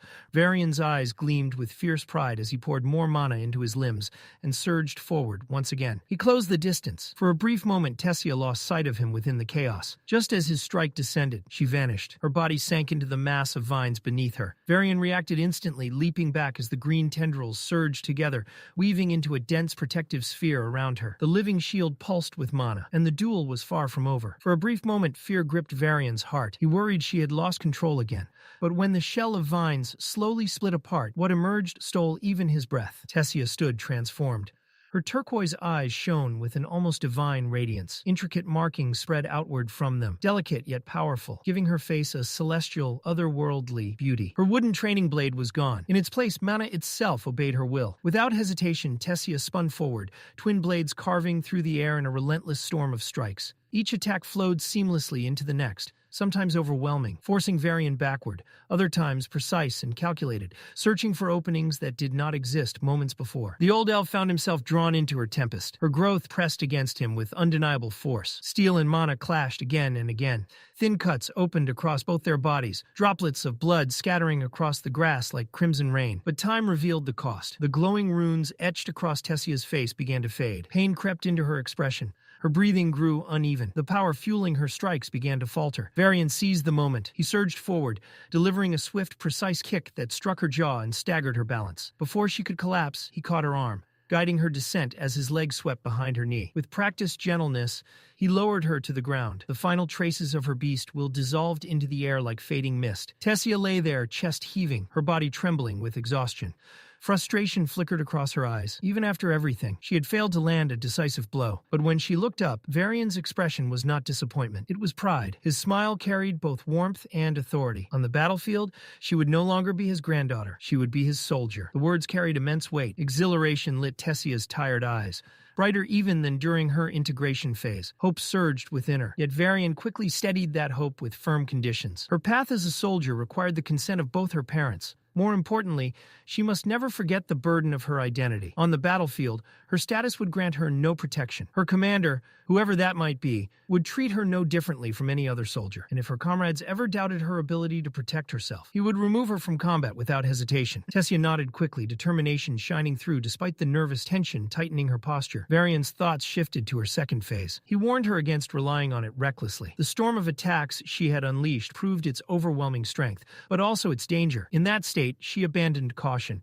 depending entirely on the beast will's power rather than her own judgment. Tessia admitted quietly that Master Aldir had warned her of the same. The weight of that uncertainty lingered between them. Together, they left the training grounds. Just before exiting, Varian stopped her. His expression darkened, shadowed by both love and pain. From this moment onward, he could no longer act as her grandfather. Every decision he had made until now had been to protect her happiness and safety. But as a soldier, she would receive orders not for her comfort, but for the survival of Dicathen. His voice trembled slightly. This was his final warning. Without hesitation, Tessia stepped forward and wrapped her arms tightly around him. She did not call him grandfather, commander. Through that single word and her embrace, she promised him everything. Dicathen was her home, and she would fight to protect it, and the people she loved. Varian's heart ached. He believed in her resolve, but he feared the price she was willing to pay. After sending Tessia away, Varian descended deep beneath the castle. The air grew thick with the scent of medicinal herbs. At the end of a narrow corridor lay a simple room. Cynthia rested there, unmoving in endless sleep. A nurse named Anna had just finished tending to her, ensuring her body remained healthy despite her unconscious state. Once alone, Varian sat beside her bed. The stern commander faded, leaving only a weary old man. He spoke softly into the silence. The Alacrian threat loomed ever closer. Steamships capable of carrying tens of thousands toward Dicathen's shores. Cynthia, already present long before their own vessel's construction, could not have known such advancements were possible. Yet war was not what troubled him most. It was Tessia. He had granted her permission to fight. Outwardly, he declared he would treat her as a soldier. But deep within, he knew it was a lie. Her determination would have driven her to war regardless. Allowing her to fight under supervision was the only way he could protect her, even if it meant watching her walk a path filled with danger. His heart carried unbearable contradictions. Once he had relinquished his crown to escape responsibility. Now he bore the weight of leading not only his people, but the entire Tri-Union's forces. The presence of the Asura weighed constantly upon him, ensuring he remained strong enough, mentally and strategically, to command while lances and guild leaders awaited his decisions. All he truly desired was peace, a quiet garden, the chance to spend his final years watching his granddaughter grow without fear. Yet fate proved cruel. The very child he wished to protect, he had just sent to war. The burden of Alduin, Marielle, Blaine, and Priscilla's reliance rested heavily upon Varian's shoulders. Each of them fulfilled their roles with unwavering dedication. Yet in the end, all eyes turned to him. Lord Aldir himself had named Varian the only leader capable of commanding Dicathen's armies, and that declaration weighed more heavily than any crown he had once worn. For the first time in many years, the weight of mortality pressed against him with suffocating clarity. He had already outlived his wife. The thought of surviving his children, or worse, his granddaughter, filled him with a despair he could scarcely endure. His gaze drifted towards Cynthia. Guilt tore through him like a blade. He had known, deep down he had sensed the truth, that the curse placed upon her had never truly been lifted. Her fate had been sealed the moment she chose to defy Alakria and the Vritra. And still, he had allowed her sacrifice, all for the fragile hope of gaining an advantage in a war that had only just begun. It was a decision he knew he would never forgive himself for. Cynthia had been more than a spy. She had abandoned her own people for the sake of his, proving a loyalty stronger than blood itself. Varian understood that the true war was only beginning, and the days ahead would grant him no time to return to her side. Slowly rising from his chair, he carried with him a silent vow. When the battles finally ended, no matter the cost, he would find a way to awaken her. Until that day, she would rest, waiting for a promise he fully intended to keep. Far from the quiet halls of the castle, Tessia commanded her squad with sharp precision. Darvis, switch with Stannard. Darvis fought with reckless enthusiasm, a grin plastered across his face despite the danger. Tessia reminded him, again, of the countless times she had saved his life. Nearby, Curia moved like flowing water through the battlefield. She slipped past a spiked club and answered with a brutal uppercut that snapped an orc's head back, mocking Darvis even as she fought. The pressure mounted as more gnolls flooded into the cavern.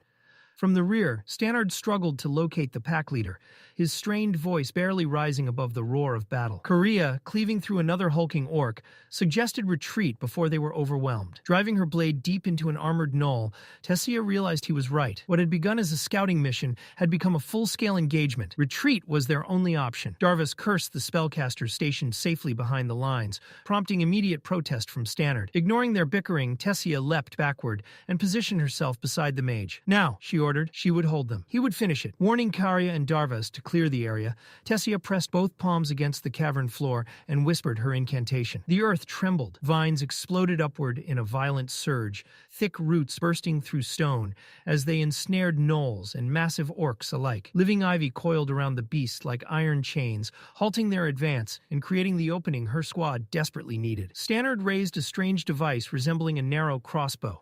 The embedded gem within it glowed a brilliant crimson as he took aim. He waited. Only when his allies cleared the line of fire did he pull the trigger. The weapon roared. Propulsion blast erupted forward in a blazing torrent, nearly throwing the small mage off his feet. The first wave of enemies ignited instantly, their bodies burning like tinder as a wall of fire surged outward, trapping the remaining beasts behind it. The squad watched grimly as flames consumed the battlefield, smoke and screams serving as a harsh reminder of war's reality. Darvas raised an impressed brow. Stannard slung the weapon over his shoulder, admitting the recoil still left him aching, though pride colored his tone. Karaya immediately reminded him that proper training would solve that weakness, while Stannard's exaggerated groan made it clear he had not forgotten their last sparring match. Their familiar rhythm returned, Karaya pressing, Stannard deflecting with sarcasm. Tessia cut through it instantly. The fire won't hold them long. The group refocused and retreated through the narrow corridor. Even in danger, Darvas began speculating about dinner, his hopeful tone wildly out of place. Stannard complained about the cook's endlessly bland meals,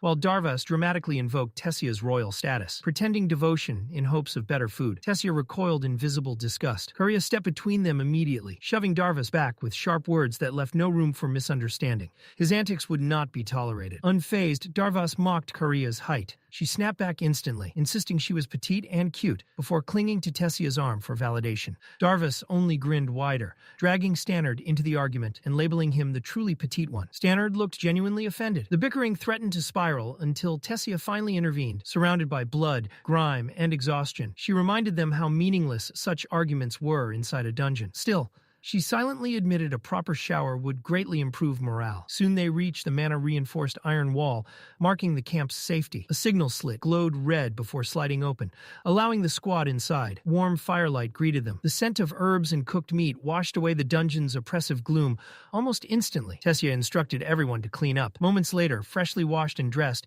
they gathered around the fires. Laughter returned. Food was shared. Easy conversation replaced tension. Watching her squad, Tessia reflected quietly. 3 months of hardship had changed them, forged them together far more deeply than she had expected. It was then a familiar voice called her name. Tessia turned at the sound of her name, surprise flashing across her face. Standing before her was Helen Shard of the Twin Horns, an old and familiar presence. Without hesitation, Tessia rushed forward and wrapped Helen in a warm embrace before stepping back to greet the rest of the Twin Horns gathered behind her. Turning proudly toward her own squad, Tessia began the introductions. Darvas wasted no time, stepping forward. With dramatic enthusiasm, he introduced himself to Angela, the Twin Horns conjurer, proudly declaring himself the fourth son of the noble Clarel family. Karaya immediately ruined the moment. She bluntly exposed his spoiled upbringing and arrogant tendencies, earning a chorus of amused reactions. Despite herself, Tessia admitted inwardly that Darvas possessed the skill to justify his pride. His reflexes were sharp, and his control over mana marked him as a genuine prodigy. Helen's gaze soon settled on Karaya. Recognition sparked instantly. The Retta family, longtime retainers of the Clarel household, were famous for their gauntlet techniques, just as the Clarels were renowned for their mastery of the axe. Karaya, raised as a son by her traditional parents before being cast aside, carried that legacy fiercely. Darvas's story was not much gentler. The moment he reached the solid yellow stage, his father had forced him onto the battlefield, stripping him of noble comforts and casting him into war. Since childhood, the two had become inseparable. Darvas's reckless arrogance balanced by Karaya's fiery optimism, their opposing personalities somehow binding the group together. Their bond revealed itself quickly. When Darvas pushed too far, Karaya snapped back without hesitation, sometimes grabbing him by the collar or neck, while he protested loudly at her violence. Jasmine watched the exchange with amusement. "They remind me of Arthur and Tessia," she remarked casually. Laughter erupted among the Twin Horns. Tessia froze, her cheeks flushing crimson at the unexpected comparison. Nearby, Durden's curiosity drew him toward Stannard. He examined the unusual weapon slung over the mage's shoulder. "What kind of crossbow is that? I've never seen anything like it." Stannard hesitated, fumbling awkwardly before admitting it had been specially crafted because of his deviant powers, or more accurately, something he himself had designed. Tessia stepped in to clarify. Stannard possessed the rare ability to store spells within beast cores. The Twin Horns reacted immediately, eyes widening in astonishment. Though his mana core suffered from limited reserves, his deviant power compensated in ways few mages could match. A dual affinity conjurer of fire and wind, Stannard had transformed weakness into ingenuity, forging himself into an invaluable asset. Despite being one of the youngest squads stationed in the region, Tessia's team had already proven capable of standing alongside veteran parties in the relentless fighting. Still, pride gave way to curiosity. Turning back to Helen, Tessia asked what had brought the Twin Horns here. Helen's expression grew heavy. They had just returned from the wall, where they had been stationed for months. The fighting had worsened dramatically. Though their current assignment involved scouting, she warned Tessia to prepare for what lay ahead. Stannard cautiously asked what they had witnessed there. Silence followed. Only when Tessia pressed further did Helen answer. Yes, they had fought Alacrian mages. The battles had been long and exhausting. But the true danger was not the mages. It was the beasts. Angela stepped forward to explain. The Alacrians had gained control over mutated S-class mana beasts, creatures capable of commanding hundreds, even thousands of lesser beasts. One such monster existed within this very cavern. If left alive, it could become the spearhead that shattered the wall itself. Their mission was simple. Find it. Kill it. Before the Alacrians unleashed catastrophe. These mutants were no ordinary mana beasts. Corrupted and controlled, they ruled entire dungeons like tyrants. Through them, the Alacrians commanded vast hordes, forcing beasts into absolute obedience. As long as a mutant lived, its species fought with terrifying loyalty. Across Dicathen, dozens of squads were being deployed into dungeons to eliminate these creatures before enough beasts could be gathered to assault the continent's defenses. Tessia's squad had drawn one of the most dangerous assignments. An S-class mutant resided here. Its survival could alter the course of the war itself. Defeating it was not merely survival, it was a necessity for Dicathen's defense. Tessia turned back to Helen, seeking news from the wall. Before Helen could answer, Adam interrupted. His voice was sharp, worn thin by experience. War isn't some bedtime story. His words carried the bitterness of someone who had watched too many people die. Tessia met his gaze without flinching. She acknowledged the horrors he described, but made her stance clear. Her question was not born from naivety. She needed her squad prepared, because once their mission ended, they too would be sent to the battlefield. Angela quickly stepped in, suggesting they set up camp, her lighter tone easing the tension as she volunteered to begin preparing dinner. Durden quietly approached Tessia afterward, offering reassurance. Adam's harshness, he explained, came from concern, not cruelty. Then Helen spoke again, her voice far heavier. Mana beasts were dangerous, but predictable. They fought to survive. Alacrian soldiers were different. They killed with purpose. Stannard struggled to grasp the difference until Jasmine explained further. War was not decided by strength alone. It was decided by information. Armies sought secrets relentlessly, capturing enemies not merely to defeat them, but to break them. Against beasts, hatred came easily. They were simple enemies, understandable enemies, and humans were not. Fighting beasts had always been simple. They attacked on instinct. They killed to survive. But when the enemy was human, when they could speak, scream in pain, and beg for mercy, the line between right and wrong blurred into something far more terrifying. Tessia's worry surfaced as she prepared to ask another question. Before she could speak, a thunderous crash echoed from deeper within the dungeon, followed by frantic shouting near the gated entrance. A desperate voice cried out from beyond the doors, pleading to be let in. The gate swung open. A bloodied scout was carried inside by a sentry, his armor torn and soaked crimson. "Medic! We need a medic!" The camp erupted into chaos. Helen watched the scene unfold, her brows knitting together as she turned toward Tessia. "Does this happen often?" Tessia shook her head immediately. "No, never." The disturbance drew Drogo from across the camp. He hurried forward, concern flashing across his face as his gaze searched for the princess. Relief softened his expression when he confirmed she was unharmed. Then his eyes landed on Helen. Recognition sparked instantly. Helen Shard. Their reunion was brief but warm, overshadowed quickly by urgency as Drogo's expression hardened once more. "What brings the twin horns here?" Before anyone could answer, a medic muttered that the princess was likely eager to hear whatever news their slumbering prince had delivered. Tessia offered an awkward smile, unable to fully hide her curiosity. Elder Elbrita shut the moment down immediately. She pointed toward a stack of herb bundles. "You, Stannard, stop standing there and help." Caught off guard, Stannard stammered before scrambling to obey. Helen quickly reassured the healer that they meant no disrespect, explaining that she had been sending reports back to the wall and hoped speaking directly with the scout would provide faster answers. Drogo nodded. "The scout's conscious," he said, "but it may take time before he can talk." Stannard glanced toward the injured man, concern evident. "What happened to him?" Elbrita answered without looking up from her work. "Severe dehydration, extreme exhaustion, no food or water for days." She gestured toward the scout's feet, "and judging by those wounds, he's been running without rest." Drogo's voice lowered. "What chased him?" As the group turned to leave the tent, a sharp gasp stopped them. The scout struggled upright, coughing violently. "How long?" he croaked. "How long was I out?" "About 10 minutes," Drogo replied calmly. A medical assistant handed him water. The scout drained the glass in a single desperate gulp. Drogo leaned closer. "What happened? Where's your team?" The man trembled. "My name is Sayre." His voice shook as he spoke. "They're all dead." Silence fell over the tent. A disagreement had separated him from his squad earlier. Guilt drove him to follow after them, but by the time he caught up, they had already walked into an ambush. Gnolls, hundreds of them, stronger than any previously encountered. Some carried forged weapons, proof of intelligence and coordination. Sayre described death in its rawest form: screams, blood, chaos. He survived only by hiding for days, carefully constructing a teleportation gate while avoiding detection before finally escaping. Then came the worst part. Behind the ambush stood a massive sealed door. The Gnolls had been guarding it, protecting something. His discovery confirmed their greatest fear. The den of the S-Class mutant lay beyond that door. Within minutes, Drogo's voice thundered across the cavern, relaying the news to more than 100 soldiers. The camp exploded into motion, armor tightened, weapons drawn, mana flared to life. Months of preparation had led to this moment, yet nothing could truly prepare them for an S-Class threat. Korea and Darvis steadied themselves, confidence masking lingering nerves. Tessia stood composed, her sharp eyes analyzing every corner of the cavern with calm precision. Stannard, however, struggled internally. Tessia's strength far surpassed his own, and the thought of keeping pace with her weighed heavily on him. The monsters ahead were nothing like those they had fought before. Korea noticed immediately. "Stop thinking so loudly," she teased softly. Startled, Stannard turned toward her. She extended a hand with a playful grin.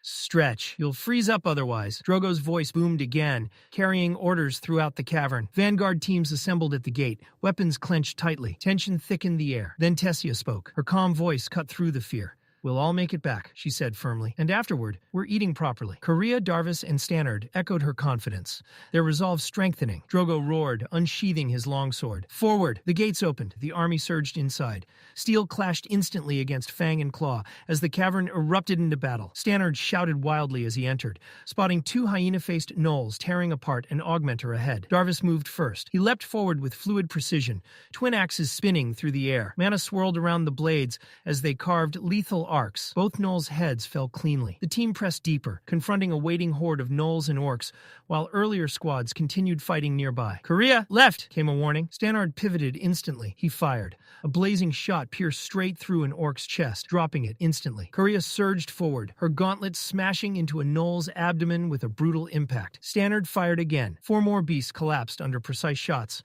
Darvis ripped his hatchet free from an orc's skull and grinned. "Finally useful." Stannard smirked back. "Try keeping up." Suddenly, Korea's voice rang out. "Little help." Surrounded by gnolls, she braced herself. Darvis reacted instantly, hurling his axe with deadly accuracy. The spinning weapon split a gnoll's skull open. At the same moment, Stannard launched another shot, blasting aside a second enemy and opening a path. Korea seized the moment. She lunged forward, her gauntlets crashing down. 2 gnolls fell in a single decisive strike. The battle raged on as the team advanced deeper toward the sealed gate and the monster waiting beyond. Meanwhile, Tessia released the power of her Elderwood Guardian's beast will. Emerald light surged from her body. Vines burst violently from the cavern floor, twisting and coiling like living serpents. They wrapped around nearby mana beasts, forming an unbreakable web that crushed and constricted without mercy. The trapped creatures thrashed wildly. It lasted only seconds. The vines tightened, bones snapped. The beasts were torn apart beneath the relentless pressure of her will. Tessia raised a hand, signaling Darvis. Their eyes met in silent understanding. Darvis nodded. Together, they shifted their movements, driving the remaining orcs backward. Each strike forced the enemies closer together, guiding them exactly where Tessia intended. The surrounding soldiers caught on instantly. Like a well-practiced machine, they repositioned, forming a funnel that pushed the beasts into a dense cluster directly before Stannard. Stannard's heartbeat thundered. This was his moment. He pulled a glowing orange-red beast core from his pouch and locked it into his mana launcher. Flames flickered along its surface as mana surged through the weapon. "Here goes!" He fired. The recoil slammed into him like a charging beast, launching him backward into the cavern wall. From the launcher erupted Hell's prison, a massive sphere of fire 3 times his size. The blazing orb expanded mid-air, swallowing the clustered orcs and gnolls whole. Conjurer spells collided with the inferno, feeding its fury as flames roared outward in a storm of heat and light. For a moment, the cavern became a sun. Then the fire faded. Charred corpses blanketed the stone floor. A roar of cheers erupted from the soldiers, morale surging through the ranks like wildfire. Drogo's commanding voice cut through the celebration. "Healers, raise your flags. Gather the wounded. Anyone unable to continue returns to camp immediately." Darvis approached Stannard, offering a crooked grin and a wink before pulling him to his feet. No words were needed. The gesture alone spoke of respect. respect earned in battle. Moments later, Drogo's voice rang across the cavern once more. This battle is an overwhelming triumph. He declared that despite the surprise assault, their forces had prevailed. Around them, soldiers cheered again. But Stannard felt nothing resembling victory. Drogo's words echoed hollowly in his ears. 10 soldiers were dead. They had not even reached the den. To others, it might be a number. To him, each death felt unbearably heavy. How many more would fall before this day ended? Months of fruitless expeditions had dulled their vigilance. Confidence had turned into carelessness, and the blood spilled today proved the cost. He turned toward Tessia. "Are you all right?" Tessia exhaled slowly. "It's good that we won," she admitted, but 10 soldiers still died. Darvis spread his arms dramatically. "Behold our compassionate princess, mourning us lowly peasants." His exaggerated tone earned him an exhausted glare. Tessia clearly had no patience left for his sarcasm. Korea stepped forward gently. "We did everything we could," she said softly. "And we still won." Stannard nodded. "We all understand the risks when we step onto the battlefield. No one expects to save everyone." Tessia forced a faint smile. "I know. You're right." Nearby, Darvis muttered under his breath, mocking Stannard's awkward attempt at comfort. Flustered, Stannard immediately protested. "That's not what I meant." Ignoring the bickering, Tessia lifted her gaze toward the cavern ceiling, her voice barely above a whisper. "At this rate, I'll never catch up to him." Korea leaned closer, curiosity gleaming in her eyes. "The same boy you always talk about?" Darvis groaned loudly. "Again with Arthur?" He rolled his eyes. "When are you going to let go of that fantasy? We have real problems to worry about." Tessia shook her head calmly, attempting to explain. But Darvis cut her off. "You describe him like he's some perfect, all-powerful hero." Korea immediately snapped back. "You're just jealous," she said sharply. "Arthur's everything you wish you were. Stronger, better, and honestly, better looking too." Darvis bristled. "Take that back, you condensed ogre." Tessia spoke quietly. "I think it's true. He was always popular at school, even if he never noticed." She hesitated. "When we first met, I was actually afraid of him." Korea leaned closer, intrigued. "The time he saved you from slave traders?" Tessia's face flushed crimson. "At the time, it didn't feel like kindness," she admitted. "It felt calculated, like everything he did had a purpose." She lowered her gaze. "Arthur always had a frightening side." Korea laughed lightly. "That just makes him sound more interesting." Darvis groaned in disgust. "He doesn't sound great to me." His tone sharpened. "He left you alone plenty of times. During the Alacrian attack at Xyrus Academy, he didn't even check on you after you were kidnapped. Just vanished." Tessia's eyes narrowed. "He checked with my grandfather to make sure I was safe," she said firmly. "He had urgent matters elsewhere." Darvis scoffed. "Right, secret training. Convenient excuse." Sensing the tension rising, Stannard nudged him sharply. "Enough." But Darvis continued, his words harsher now. "Maybe he just ran away from the war. Maybe he was scared to die." Korea snapped at him immediately. "That's too far." Tessia spoke before the argument could escalate further. Her gaze hardened, steady, unshakable, and she answered him herself. Tessia shook her head firmly. "You're wrong," she said, her voice steady despite the tension around them. "Arthur can be naive sometimes, even clueless in certain ways, but he would never run away out of fear." Her eyes hardened with conviction. "The people he loves mean too much to him. Protecting them has always come first." Darvis threw his hands into the air in exaggerated surrender. All right, he said mockingly. "Arthur Leywin, the destined hero who will save us all from the Alacrians." His bitter sarcasm lingered in the air. Stannard shifted uneasily. "I don't know," he admitted. "Is he really as strong as you say?" Tessia didn't hesitate. "Yes." The certainty in her voice left no room for doubt. Korea's eyes sparkled with excitement. "I want to meet him someday." Tessia smiled warmly, a softness briefly replacing the exhaustion in her expression. "You will," she said quietly. "I'm sure you will. I just hope it's soon," she thought. Before the conversation could continue, the atmosphere changed. Around them, soldiers began reorganizing, armor clinking softly as formations reassembled. The group rose, boots echoing against the cavern floor as they prepared to advance deeper. Darvis lingered slightly behind Stannard, his unease obvious despite his earlier bravado. His voice dropped to a hushed whisper. "I don't like this." Ahead, conjurers raised their hands, spheres of light blooming into existence and illuminating the tunnel in shifting orange hues. The column slowed. Drogo lifted a hand. Everyone halted instantly. His voice came low and measured. "This is where Sayre's scouting team was ambushed." Silence tightened around them. "Hundreds of gnolls and orcs," Drogo continued grimly, "some larger and far more vicious than anything we've faced before." He glanced across the soldiers. "Steel yourselves. May those watching over us grant us strength." The formation moved again, breaking into a steady jog. Boots struck stone in rhythmic unison. Breath echoed through the cavern, heavy and controlled. Suddenly Drogo stopped. His head turned sharply, instincts flaring as his grip tightened around his longsword. The entire company froze. Before them stretched a vast cavern, silent, still, and drenched in death. Gnoll and orc corpses littered the ground in grotesque heaps, bodies twisted at unnatural angles. Blood soaked the stone floor, and the metallic stench of slaughter hung thick in the air. Hundreds of mana beasts, all dead, not defeated in battle, massacred. Confusion rippled through the ranks. Stannard looked around, strangely comforted by the identical uncertainty reflected on every soldier's face. Relief warred with dread. They hadn't fought this battle. Then what had? Drogo snapped out of his stunned silence. "Forward!" he commanded sharply, pointing toward the massive doors at the far end of the circular cavern. Every gaze followed. Realization settled heavily over them. Beyond those doors lay the mutant's den. Tessia's voice cut through the tension. "Hold formation." Her squad nodded silently. One soldier near the front stiffened. "Commander," he said carefully. "The door, it isn't fully closed." Unease spread instantly. Eyes darted between one another. Drogo stomped hard against the stone floor. The sharp crack snapped everyone back to attention. "Open it." Several soldiers stepped forward, straining as they pushed against the enormous metal slabs. The doors groaned. The gap widened. Darkness revealed itself beyond the threshold. Weapons rose. Mana gathered. The soldiers prepared for battle. Then they stopped, frozen. At first, it looked like nothing more than another pile of corpses, a grotesque mound of mana beasts stacked upon one another. But as their eyes adjusted, the truth emerged. Near the peak of the mountain of bodies, someone sat. A lone figure rested calmly atop the hill of death.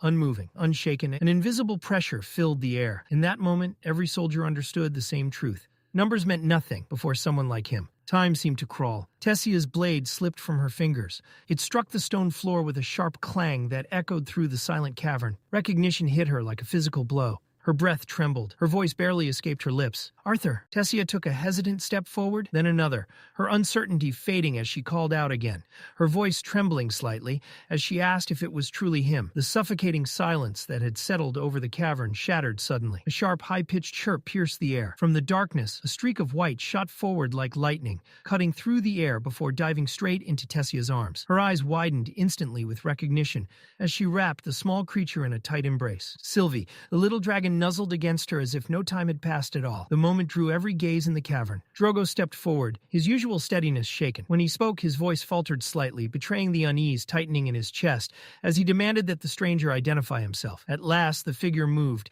He leapt down from the mountain of corpses, landing with effortless grace on the stone floor before the towering doorway. Then he stepped forward, out of the oppressive shadows. "I'm Arthur Leywin." The name echoed through the hollow cavern like a ringing bell.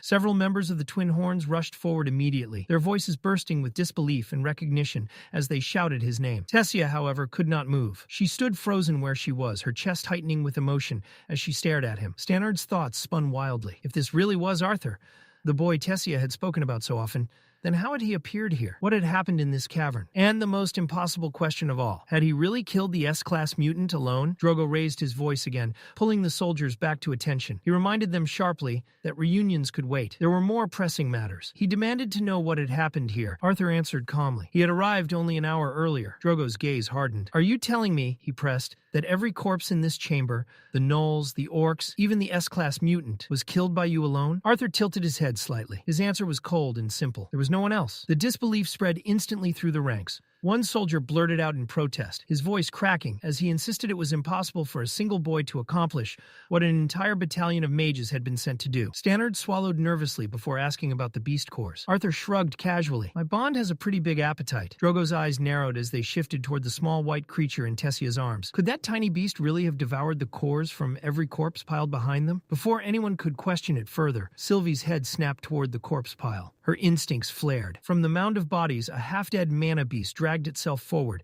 fueled by nothing but murderous instinct as it lunged toward Arthur. Tessia reacted instantly, her body tensing to move. But she never got the chance. A flash of steel cut through the air. Blood sprayed across the stone. Arthur's blade had already moved. With a single effortless stroke, he severed the beast's head without even looking back. The head rolled across the floor before coming to a silent stop. Arthur wiped his blade clean with casual ease. "Sorry about that," he said lightly. Then he asked if the questioning could wait until he had washed up and eaten something. Tessia immediately stepped in, assuring Drogo that the Twin Horns would vouch for him. She promised Arthur would be escorted safely back to the base. Helen followed with a warm smile, adding that Arthur was an old friend of theirs as well. Arthur stepped closer to Tessia, gratitude softening his expression as he thanked her. She returned the look with a gentle smile and a small nod. The journey back to camp felt suffocating, almost as tense as their descent into the cavern. No one spoke much. Boots scraped quietly against stone as the soldiers marched in heavy silence, exhaustion mixing with lingering unease. Tessia's mind churned with emotion. She knew without a doubt that the man they had encountered was her childhood friend, but something about him felt different. Years had passed since she had last seen him. Around her, the others were just as unsettled. Arthur's sudden appearance and the carnage he had left behind had shaken them deeply. When Arthur finally arrived at the main tent after washing up, the blood and grime were gone, but the distance around him remained. He spoke little, only the necessary details. Drogo gathered enough information to plan their next steps, though his dissatisfaction was obvious at the many things Arthur chose not to say. The Twin Horns pushed for a full explanation of the battle. Arthur eventually promised he would tell them later. Only then did they allow him to rest. When the others left, silence settled over the tent. Only Tessia and Arthur remained. Tessia stood stiffly, her eyes fixed on the ground. She could feel Arthur's gaze resting on her, but the words she wanted to say refused to come. She didn't know how to speak, how to move, and how to feel. For the first time in years, she felt completely lost. Then Arthur broke the silence. His voice carried the familiar warmth she remembered. Tess. The single word melted the tension that had frozen her in place. Emotion surged up uncontrollably. She rushed forward and threw herself into his arms, clinging tightly as tears spilled down her cheeks. Arthur chuckled softly as he brushed a stray tear from her face. "You've changed," he teased gently. Her voice came out hoarse as she insisted she really had. Arthur smiled and motioned toward the entrance of the tent. "Your friends are waiting." Outside, Stannard sat quietly beside the dying campfire, its faint embers casting flickering light across his face. Darvis dropped down beside him with a long, exhausted sigh. Karya, still energized, spoke excitedly about what they had witnessed, the towering pile of mana beasts, the sheer size of the mutant. Darvis shook his head, frustration and disbelief bubbling over once more. How could one person possibly kill so many powerful creatures alone? Karya noticed the tension in Darvis's voice and gave him a teasing smile, suggesting that perhaps there was a little jealousy hiding beneath all that frustration. Stannard shook his head and calmly corrected her. "Not jealousy," he said. "Envy." Darvis's scowl deepened. With a dramatic flourish, he suddenly declared that he would challenge Arthur to a duel. Both Karya and Stannard flinched at the announcement. "Don't be ridiculous," Karya urged quickly, trying to calm him. She reasoned that there was no point letting the situation get under his skin. No matter how strong Arthur might be, he was still only one person. No single individual could win a war alone. Darvis's frustration finally boiled over. "That's exactly the problem," he snapped. "That guy isn't natural. He wiped out an entire army of mana beasts and an S-class mutant by himself." He continued bitterly, complaining about Arthur's cold and distant demeanor. Stannard countered calmly, pointing out that the soldiers hadn't exactly welcomed Arthur warmly either. Darvis turned on him immediately. "And why are you defending him?" Stannard sighed patiently. "I'm not defending him," he said. "I'm saying it's foolish to judge someone before even speaking to them." He reminded Darvis that Tessia had always spoken highly of Arthur and suggested that he at least give the man the benefit of the doubt. But Darvis redirected his frustration toward Tessia. He argued that her childhood memories were clouding her judgment and pointed out the tension between her and Arthur earlier. Then, with a sharp edge of sarcasm, Darvis turned to Stannard. "Maybe this is finally your chance with Tessia." That was enough. Stannard's patience snapped. He shot back angrily, calling Darvis petty and childish for jumping to conclusions about Arthur based on nothing but assumptions. Darvis hissed in response, claiming he was simply trusting his instincts. Karya looked between them with a weary expression, urging them not to fight. But Darvis pushed things further. With a sharp jab, he mocked Stannard's deformed mana core, implying it made him weak. Stannard fired back instantly, accusing Darvis of overcompensating, trying desperately to protect his pride in the presence of someone obviously stronger. Darvis grabbed Stannard by the collar, his teeth clenched in frustration. But in that heated moment, something shifted. He suddenly recognized the ugly familiarity in his own behavior. With a grim realization, he saw the truth. He was acting exactly like his father. Karya exhaled softly, relieved that he had at least recognized it. Before the moment could escalate further, Tessia waved them over, signaling that the meeting had ended. As she and Arthur took seats near the fire, Darvis's anger had clearly not faded. He marched straight toward Arthur, his heavy footsteps filled with purpose. Stopping before him, Darvis raised a finger and loudly issued his challenge. "I challenge you to a duel." Arthur remained perfectly calm. He didn't flinch. The camp seemed to freeze. Soldiers, mages, and members of the Twin Horns stopped what they were doing, turning their attention toward the confrontation. Within moments, a makeshift dueling ground formed as everyone gathered to watch. Helen and the Twin Horns enthusiastically cheered for Arthur, waving and calling out encouragement. At the same time, soldiers from the expedition, well aware of Darvis's reputation and skill, shouted and whistled in support of their comrade. The camp was evenly divided. Arthur stood quietly, his calm gaze resting on Darvis. "Why?" he asked simply. There was no hostility in his tone. Darvis hesitated for a brief moment before answering. "Pride." Drogo stepped forward then, volunteering to serve as referee. Raising his hand, he called for silence and laid out the rules clearly. Mana would be restricted to body augmentation only. The first fighter to yield or become incapacitated would lose. Privately, Drogo studied Darvis carefully. The soldier was undeniably talented, but he wondered if Arthur truly lived up to the rumors surrounding him. Drogo lowered his hand. "Begin!" Darvis exploded into motion as his axes swung in wide, powerful arcs from left and right. Arthur didn't move, or rather, he moved too quickly to see. Jarvis's strikes sliced through empty air as Arthur slipped past them effortlessly. Yet despite moving with impossible speed, Arthur never broke eye contact. Their gazes locked. A sudden jolt ran through Jarvis's body. The sensation was strange, unnerving, like staring into something far deeper than he could comprehend. Instinctively, he pulled away and retreated to his starting position. From the sidelines, soldiers shouted encouragement, while others mocked him for hesitating. Carria and Stannard exchanged confused glances. Neither of them understood what had just happened. Stannard watched carefully, astonishment growing inside him. He had seen Jarvis cut down A-class mana beasts with ruthless efficiency. He had seen him defeat adventurers twice his size with ease. Jarvis had always fought with confidence, almost arrogance. But now, standing before Arthur, Stannard saw something he had never witnessed before. Fear. Frustration erupted inside Jarvis. With a roar, he charged again. His dual axes blazed with amber light as they sliced through the air in broad, lethal arcs. Arthur moved like flowing water. Each attack was evaded with effortless precision, as if he could predict Jarvis's movements before they even happened. Jarvis swung for Arthur's head. Arthur ducked smoothly beneath the strike. Without pausing, Jarvis leapt into the air and lunged forward for another attack. Arthur raised his left hand. He caught the strike cleanly. In the same motion, his right fist shot forward. The blow landed squarely against Jarvis's chest. The impact was devastating. Jarvis was hurled backward, sliding across the ground as shock and pain tore through his body. His mind reeled. He couldn't comprehend the speed, the precision, or the overwhelming power behind that single strike. Recovering quickly, Jarvis swung both of his axes upward. Sand and dust burst into the air behind the blades, gathering into a sharp, intersecting wave that shot toward Arthur like a missile. Arthur simply raised his hand. With a casual motion, the swirling grains lost their force and collapsed to the ground, the attack dissolving before it could even fully form. Jarvis charged again, closing the distance with fierce determination. His glowing axes carved through the air with brutal strength, mana trailing behind each strike. Arthur stood barehanded. Yet every blow was met and deflected with the back of a single hand. Jarvis misstepped, cursing under his breath, as Arthur's movements blurred faster than his eyes could follow. In the next instant, Arthur unleashed a rapid barrage of strikes, punches so swift they were nearly invisible. The assault overwhelmed him. Jarvis froze as the flurry landed with precise accuracy. His axes slipped from his hands and clattered to the ground. He tried to lift his left arm to retaliate, but it hung uselessly at his side. When he attempted to stand, his legs trembled violently. Before giving out beneath him, he collapsed onto his back, staring up in disbelief. Brows furrowed, eyes widened. Stannard and Carria exchanged stunned glances. Carria was the first to understand. His mana flow, she said quietly. It's been disrupted. Clusters of Jarvis's mana channels had been blocked with precise strikes. Stannard nodded in confirmation, recalling that such points were usually protected by an augmenter's body and nearly impossible to target during a fight. Arthur's calm, husky voice broke through the tension. Need help getting up? Jarvis glared from the ground, shouting for him to stay away.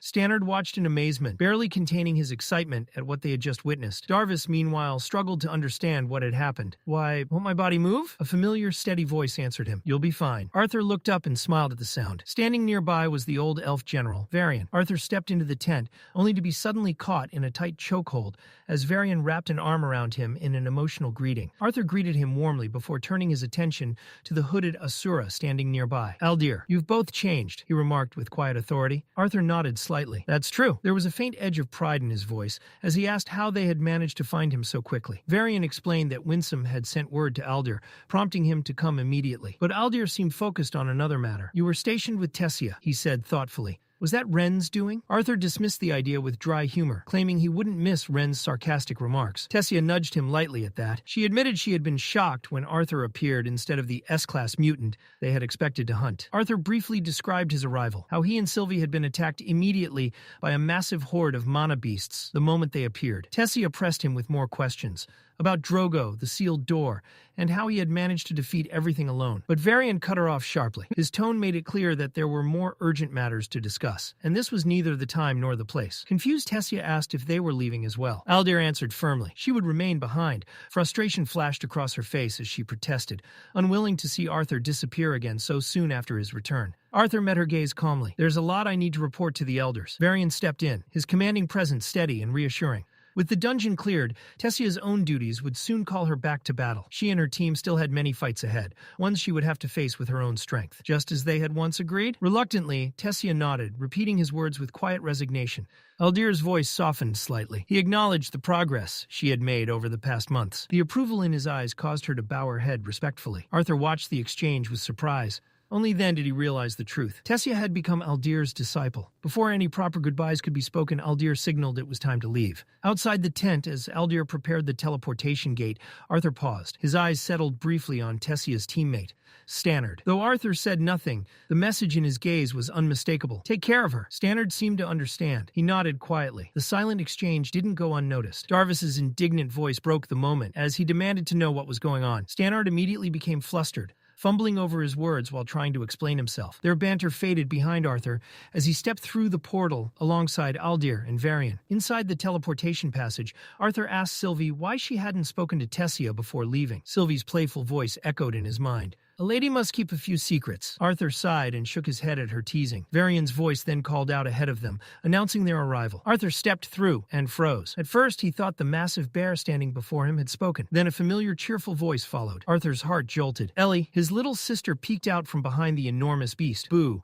wearing her usual mischievous grin. Arthur barely had time to react before Ellie leapt from Boo's back and launched herself at him. She crashed into him with full force, wrapping her arms tightly around him. Arthur staggered back in shock before returning the embrace. Warmth flooded through him as he held her close. He even pinched her cheeks gently in mock scolding. Before he could say anything more, two more voices called his name. Arthur turned. His chest tightened instantly. His mother and father stood there. He froze. Guilt and uncertainty weighed heavily on him, leaving his arms stiff at his sides. But his parents didn't hesitate. They rushed forward and pulled him into their embrace, holding him with overwhelming love. His parents held onto him as if afraid he might disappear again the moment they let go. Arthur stood frozen in their embrace. His father's steady strength and his mother's familiar warmth shattered the hesitation he had built around himself. They reminded him of something simple and undeniable. No matter what life he had lived before, he was still their son. Nothing could erase that. Tears threatened to fall as the last of Arthur's resistance melted away. His chest trembled as he finally returned their embrace, silently promising himself that one day he would repay them for everything they had given him. Ellie's bright voice suddenly cut through the moment.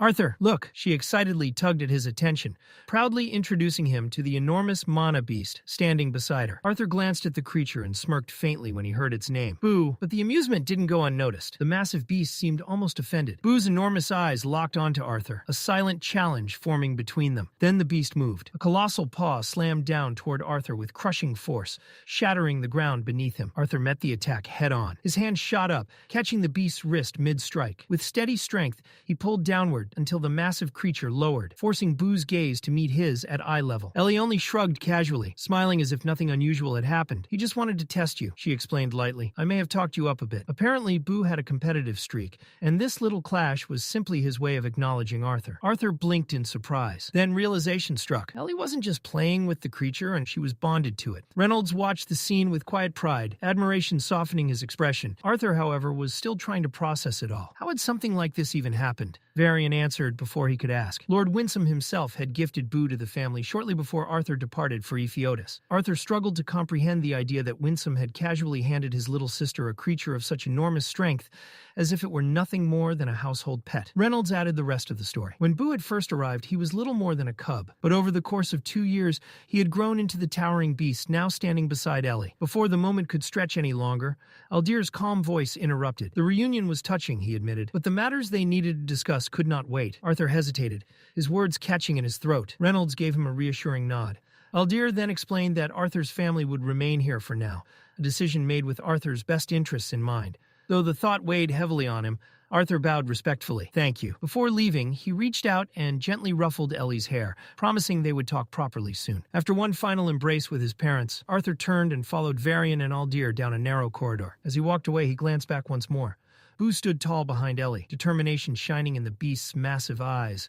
The creature seemed to silently vow that it would grow even stronger, strong enough to protect Ellie. Arthur lifted a hand in farewell before continuing forward. Beside him, Sylvie stirred with rare softness. She felt relieved knowing that Arthur's sister would never again be alone. Moments later, they stepped through a shimmering portal. On the other side stood a simple oak door. Beyond it lay a quiet meeting chamber. A circular table occupied the center of the room, surrounded by many empty chairs. Only 3 seats were filled. Arthur scanned the vacant spaces, confusion creeping in. He had expected to see rulers, lances, perhaps even Director Goodsky. Instead, the chamber remained eerily quiet. Varian finally spoke. Arthur, he explained, had not yet been fully informed about the current state of the war. There was much he needed to know. Cynthia Goodsky, Varian revealed, had fallen into a self-induced slumber. It was the only way for her to survive the curse that had activated after she revealed critical intelligence about the Alacrians. Arthur's jaw tightened. Frustration surged through him, his fists clenching against the table. But after a moment, the anger faded into a heavy breath as he forced himself to remain calm. When he looked up again, his eyes were hard. "Tell me everything." The discussion lasted for hours. Arthur pressed them relentlessly,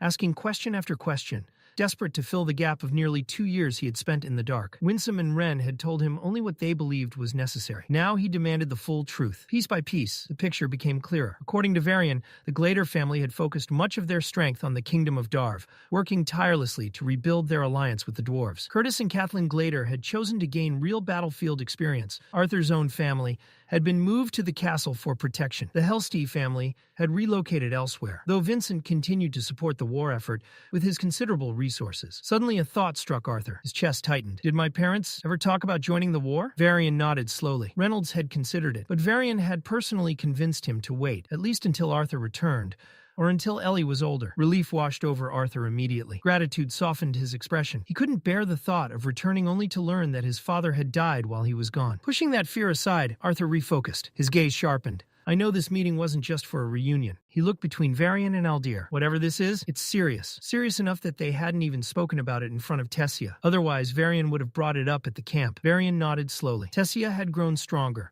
more driven and capable than ever before. But his concern for her safety still outweighed everything else. Arthur's expression darkened slightly. Even so, he understood. Arthur saw through their intentions immediately and continued laying out his thoughts on the war. Anyone stationed on the front lines, he argued, was already in danger. Even though the massive defensive wall had so far prevented Alacrian forces and mutated mana beasts from pouring out of the beast glades, the threat remained severe. Hidden teleportation gates planted by enemy spies created a force that could strike from anywhere at any time. Aldir nodded slightly as Arthur continued piecing the situation together. To Arthur, the enemy's strategy felt almost too simple. The beast glades gave the Alacrians a perfect foothold, an area filled with S-class and even SS-class mana beasts that they could command. Yet despite that advantage, there had been no large-scale breaches of the wall. That inconsistency troubled him. Either Dicathen's forces were far stronger than expected, or the Alacrians were deliberately delaying something. Arthur glanced at Varian and caught the brief flicker in his expression. That was confirmation enough. Evidence had already surfaced. Aldir's voice carried unusual weight as he spoke. Do not blame yourself for what I am about to show you. From beneath the table, he pulled out several documents and slid them toward Arthur. Arthur studied the images carefully. They showed an abandoned ship. Its structure immediately sparked an unsettling sense of familiarity. The shape of the vessel, the design of its frame, it all resembled something Arthur himself had once imagined. Aldir confirmed his suspicion. The ship wasn't built by Dicathen. It had been constructed by the Alacrians, using Arthur's own designs. Rage surged through him. His fist tightened, crumpling the parchment as frustration burned through his chest. Before he could respond, the chamber doors suddenly burst open. An armored soldier stumbled inside, breathing heavily, panic written across his face. Varian stood sharply. What is it? The soldier swallowed and forced the words out. The ships, they've been spotted. Arthur was already on his feet. Where? Approaching the western coast, the soldier replied. Just a few miles south of Eddistan. That was all Arthur needed. Without another word, he rushed past the soldier. Sylvie leapt to his side, and together they sprinted through the castle corridors. Workers and guards scattered out of their path as they raced toward the teleportation gates. Soon the massive double iron doors came into view. 2 sentries guarded the entrance, a heavily armored man and a woman standing watch nearby. Open the gate, Arthur ordered sharply. The male guard stepped forward, his expression unmoved. No one enters or leaves without authorization from Commander Varian or Lord Alder. Arthur's patience thinned. I just came from them. But the guard remained firm. Regardless of bloodline or reputation, he replied coldly. Respect for your elders is expected. The female guard spoke more gently. You shouldn't go alone, she warned. It's dangerous out there. Perhaps you should wait for an escort. Her voice suddenly broke off. Both guards dropped to their knees. Their hands clawed at their throats as if invisible hands were choking them. Arthur stepped forward slowly. An oppressive pressure filled the hallway, thick and suffocating. His eyes were cold. Patronizing me, he said quietly, would be a mistake. Then a familiar voice echoed down the corridor. Arthur! The pressure vanished instantly. Arthur turned to see Aldir approaching, his expression stern with disapproval. Aldir addressed them calmly. Arthur is permitted to leave. Then his violet eyes shifted toward Arthur. But do not act recklessly, he warned. Otherwise Winsome's efforts will have been wasted. Arthur met his gaze and nodded solemnly. Then he turned back to the shaken guards. Set the gate for Eddistan. Far away, deep within a realm of darkness, Cynthia Goodsky drifted inside her own slumber. Endless blackness surrounded her. Only a single pale beam of light held her in place. From the shadows, a deep voice pressed against her mind. It demanded that she reveal everything she knew. Another voice followed, thin and rasping.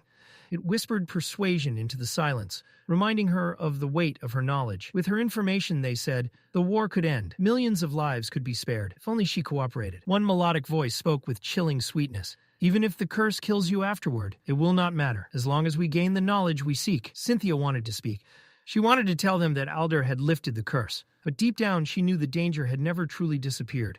When she tried to speak, nothing came out. Instead, a piercing ringing tore through her skull, drowning her senses until her vision burned white with agony. Then suddenly, the pain faded. Another presence appeared. A familiar figure emerged through the haze. Varian, but younger. He walked beside her along a quiet stone path leading through a vast field of wilted tulips. Breaking the silence, Varian spoke. So, what will you do now that the war is over? He admitted he had known her for many years, sometimes as an enemy, sometimes as an ally. But throughout all that time, he had always thought the same thing about her. Cynthia tilted her head with playful amusement. Oh, she teased. Don't tell me you've secretly been in love with me all these years? Varian laughed softly.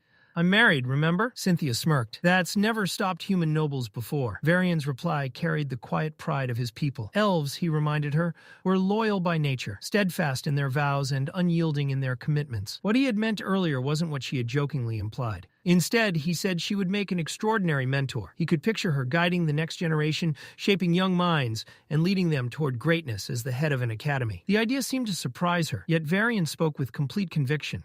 He encouraged her to consider becoming a teacher, assuring her that with time she would grow to love it. Cynthia considered the thought aloud, a playful glimmer dancing in her voice. She imagined what it might be like to build her own academy in Xyrus City, a place she had grown unexpectedly fond of. Varian's eyes brightened at the thought. An academy of mages in a floating city. The image amused him, though when she jokingly suggested they start it together, he burst into laughter, waving off the idea of their names being forever bound together in the institution's title. Perhaps one day, he said, he might send his grandchildren or great-grandchildren there, if the school proves worthy of them. Cynthia's tone sharpened then, her playful mood hardening into determination. She declared that she would make it real, that one day Xyrus Academy would stand as the greatest institution for mages the world had ever seen. Varian smirked teasingly. Xyrus Academy, he mused. Not the most creative name for a school in Xyrus City? Cynthia shot him a sharp look. It certainly can't carry both of our names, she replied coolly, and you should consider it an honor if any of your descendants are even accepted. Varian chuckled warmly at her defiance. I was joking. With theatrical flair, he raised an invisible glass into the air as if making a toast. To the success of Xyrus Academy, Cynthia echoed the toast, her heart quietly anchoring itself to that moment. Back then, she had wished the moment would last forever, but now regret seeped through her veins like ice as she watched Varian walking ahead of her in the fading dream. If only they had met sooner. Perhaps her loyalty to Alakria and the Vritra would not have been so absolute. The truth struck her with painful clarity. Her heart had already begun to waver. She was no longer entirely theirs. Varian's voice called back to her from ahead, warm and teasing, as he urged her to keep up. Cynthia stepped forward, and agony exploded in her chest. The dream shattered. The tulip fields bled into crimson as blood spilled over her hands. Somewhere in the distance, she thought she heard a child's voice, fragile, apologetic, fading. Then everything disappeared. Varian was ripped from sleep by a scream. His eyes snapped open as he jolted upright from the chair in his study, the echo still ringing through the halls. A guard rushed to the doorway and saluted hurriedly. Commander. Varian demanded to know what had happened, but the man faltered, admitting he wasn't certain. The scream had come from one floor below. Varian's blood turned cold. There was only one person on that floor, Cynthia. Without another word, the guard rushed down the stairs, with Varian close behind. They pushed through the corridor where soldiers had begun gathering. Arthur's family stood outside one of the rooms. None of them moved, their eyes locked on the sight inside. Varian followed their gaze. His steps slowed, then faltered. Each step forward felt heavier than the last as dread filled his chest. Cynthia Goodsky lay motionless on the bed. Her arms rested peacefully at her sides, as if she were merely asleep, but a jagged black spike protruded from her chest. Blood, her blood, glistened darkly against the sheets. Varian's voice broke into a raw, anguished cry as his knees buckled beneath him. The sound echoed through the room, but nothing could silence the hollow grief tearing through his chest. Far away, unaware of the tragedy unfolding behind him, Arthur stepped out of the teleportation gate. The chamber he entered was filled with guards. He had barely taken a step off the platform when one of them grabbed him roughly by the arm. The soldier demanded to know his business in a city already on high alert. Arthur's voice remained calm, though steel edged every word. Commander Varian sent me. The soldiers laughed bitterly. Unimpressed, they mocked him as just another spoiled noble trying to play the hero. Orders were barked to send him straight back through the gate. Arthur's patience snapped. Mana surged around him in a chilling wave that froze the air itself. Beside him, Sylvie transformed. Her body expanded into her true form, a sleek, pitch-black dragon whose presence alone silenced the room. The guards staggered back in shock. Arthur's voice rang out like thunder. "Open the doors!" The ceiling above them exploded as blue lightning tore through the stone. Debris rained down while Sylvie's wings spread wide, carrying Arthur upward through the breach. Gasps and terrified shouts echoed below as they soared into the open sky. Cold winter air bit at Arthur's face, but the calm lasted only a moment. Arthur guided Sylvie south. They landed on a towering, snow-covered cliff overlooking Etistin and the vast sea beyond. Arthur stepped down, muttering a curse under his breath. The wind carried his words away as his eyes fixed on the horizon. Hundreds of ships, dark silhouettes glowing beneath the dawn. The Alacrian fleet, Virian's earlier words echoed in his mind. He could not blame himself. He had to keep moving forward, not to fight for the past, but to build a better future. Arthur clenched his fists, resolve burning fiercely in his chest. He had never seen himself as a righteous savior. Everything he had ever fought for was simply to protect those he loved. But now, as the enemy fleet advanced, a new purpose settled within him. This wasn't only about protecting the people close to him anymore. It was about correcting the mistakes he had helped create. Elsewhere, a tense whisper broke the silence. "Come on, Nico, hurry." Gray glanced nervously over his shoulder as he crouched near a doorway. Two boys lingering there would attract the wrong kind of attention, and he knew it, but there was no turning back now. Nico, dark-haired and stubborn as ever, hissed that he was almost finished. His hands worked frantically at the lock, twisting a pair of stolen hairpins as makeshift tools. Gray watched with growing doubt as his friend fumbled with the delicate task, but Nico refused to give up. Through clenched teeth, he muttered that lockpicking was far harder than the alley thief had made it sound. Then, click, the doorknob finally turned. Both boys froze for a heartbeat before their faces lit up with silent triumph. Gray let out a quiet cheer while Nico raised the bent hairpin like a trophy, grinning proudly. Gray shot him a sharp warning look. "Keep it down." They slipped through the wooden door, closing it carefully behind them. Their steps were light against the polished floor as they crept deeper into the house. Still, Nico couldn't resist whispering about his brilliance, basking in his self-proclaimed victory. Gray ignored the bragging. His eyes scanned the room instead. Everything inside was neat and carefully arranged. The owner clearly took pride in their home, and the thought only deepened Gray's unease. "You're sure they're gone?" he asked quietly. Nico nodded with confidence. He had been watching the house for a week, he explained. The couple always left at this exact hour and never returned for at least 60 minutes. Plenty of time. Already Nico had begun searching through drawers and cabinets, snatching anything small and valuable enough to disappear into the bag.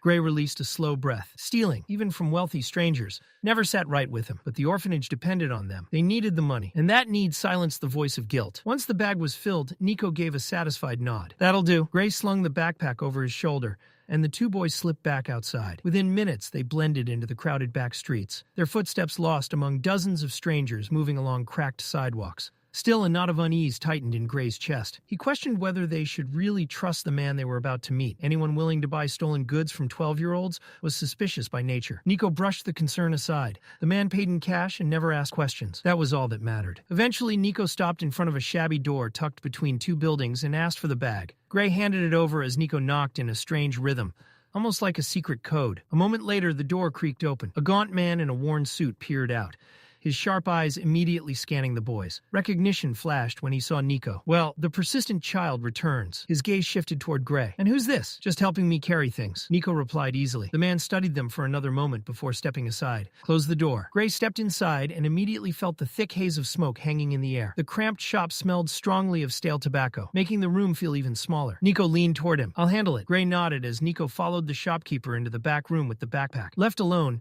Gray wandered between the cluttered shelves. Two men sat nearby, smoking lazily, watching the curling trails of smoke drifting upward. Gray avoided their eyes, focusing instead on the strange assortment of books and gadgets scattered around the shop. One object caught his attention, a thin, worn book with a nearly faded title. From the faint lettering he could make out, it appeared to be an old manual about Kai. Curiosity tugged at him. Almost unconsciously, he reached for it and flipped through the fragile pages. Nico's voice suddenly sounded behind him. Gray nearly jumped. He tightened his grip on the book, quickly muttering that it was nothing. The shopkeeper glanced over and smirked. "That thing?" he said. "Useless. Nobody can read it anyway. Been collecting dust for years." He shrugged. "If you want it, take it." Gray studied him suspiciously but said nothing. With quick movements, he slipped the tattered book into his bag and murmured a quiet thanks before leaving with Nico. Outside, Nico grinned widely. He unzipped his jacket to reveal a thick wad of wrinkled bills. "See?" he said proudly. "Perfect deal." Gray frowned as they moved through the busy street. "I didn't even need to come." Nico laughed. "Hey, you got a free book out of it." Then his tone turned playful. "And things are always more fun with company." Gray suddenly cut him off. His voice dropped to a tense whisper. "We're being followed." followed. He didn't look back, but his gut twisted. The two smokers from the shop were behind them. Even after 2 turns through the crowd, they were still there. Nico's smile vanished. Follow me. They pushed toward the edge of the city before ducking into a narrow alley. Nico scrambled onto a trash can and climbed over a locked fence. Gray vaulted it easily. Nico landed awkwardly behind him, nearly losing his balance before dropping to the ground with a grunt. They ran. The alley grew darker as they moved deeper inside. Rotting garbage and vermin filled the air, while towering buildings blocked the light above. Finally, they crouched behind a pile of trash, breathing hard as they waited in tense silence. Nico carefully leaned out to peek, but before Gray could stop him,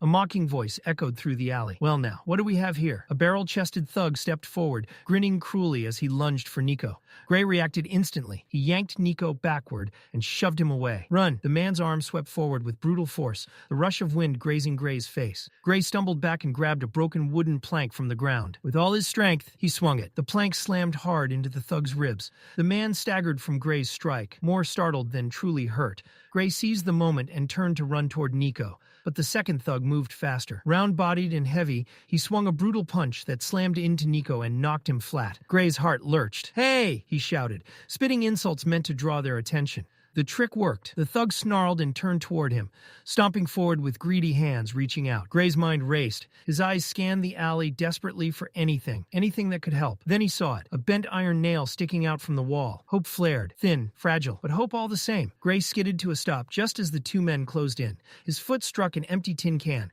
sending it spinning across the ground. The can bounced against one thug's leg. The man stumbled, losing his balance and dropping to one knee. Gray reacted instantly. He leapt onto the man's back, springing upward and ripping the nail from the wall.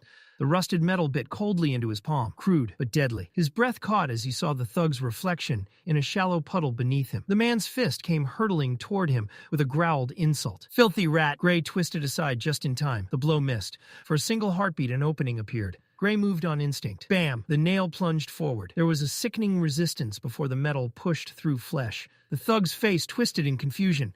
Then shock, then unbearable pain. His scream echoed violently through the alley. Gray didn't wait. He grabbed Nico by the arm and dragged him forward. Behind them, the second thug rushed to help his wounded partner, giving the boys the precious seconds they needed. Only when they had reached a safer distance did they slow. Nico nudged Gray with a shaky laugh. "That was amazing." His grin held both disbelief and admiration.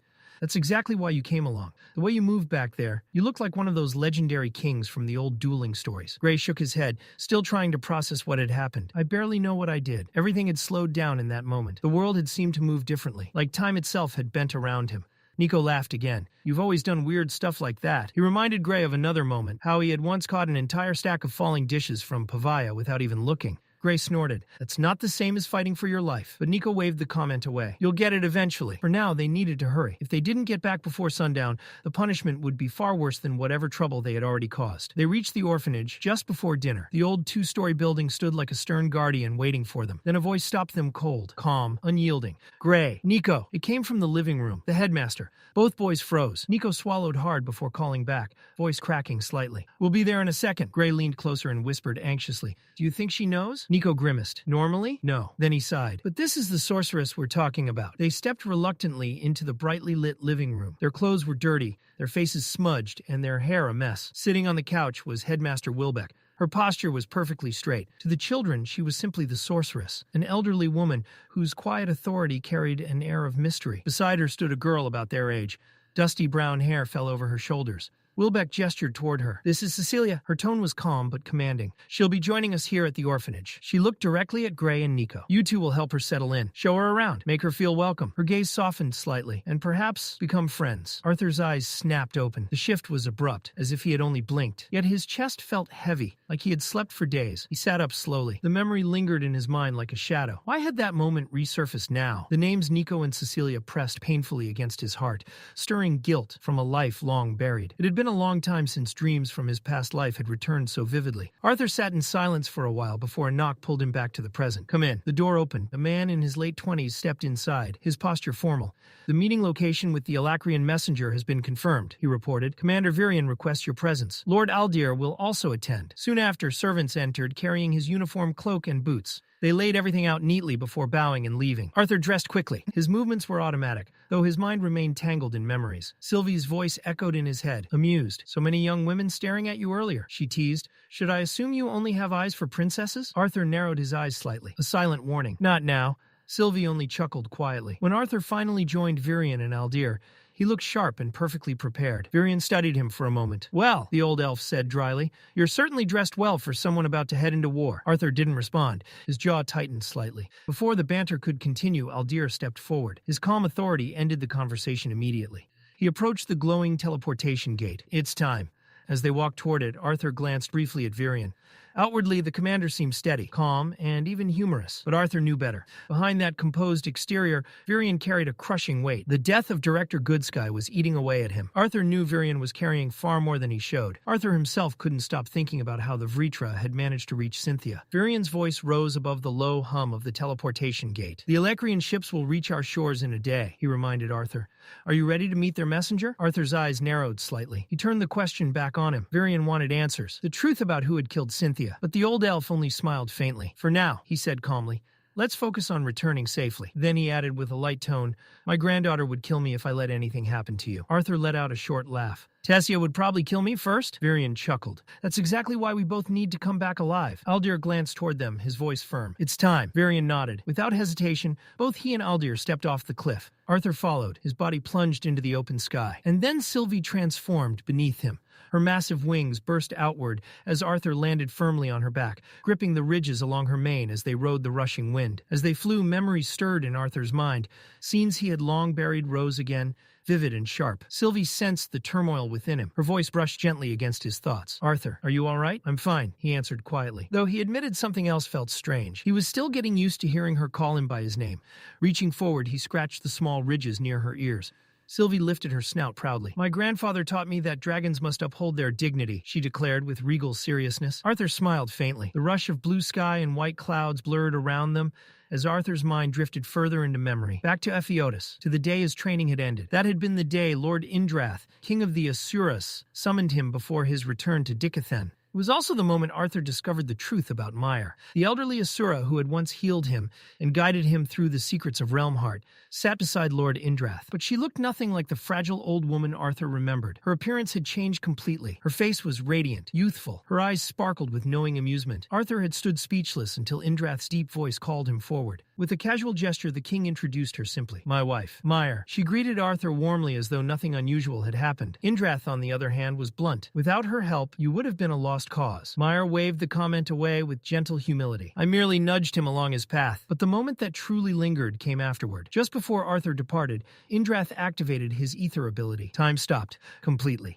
Meyer froze mid-smile. Sylvie stopped mid-breath. Even the guards halted mid-step. Only Arthur could move. The overwhelming stillness was suffocating. Indrath's piercing gaze locked onto him. Then the king spoke. His voice carried the weight of both warning and command. "It would be wise," he said slowly, "to close your heart to the elf princess." He paused before adding quietly, "Do not take this advice lightly." Virion's voice pulled Arthur back to the present.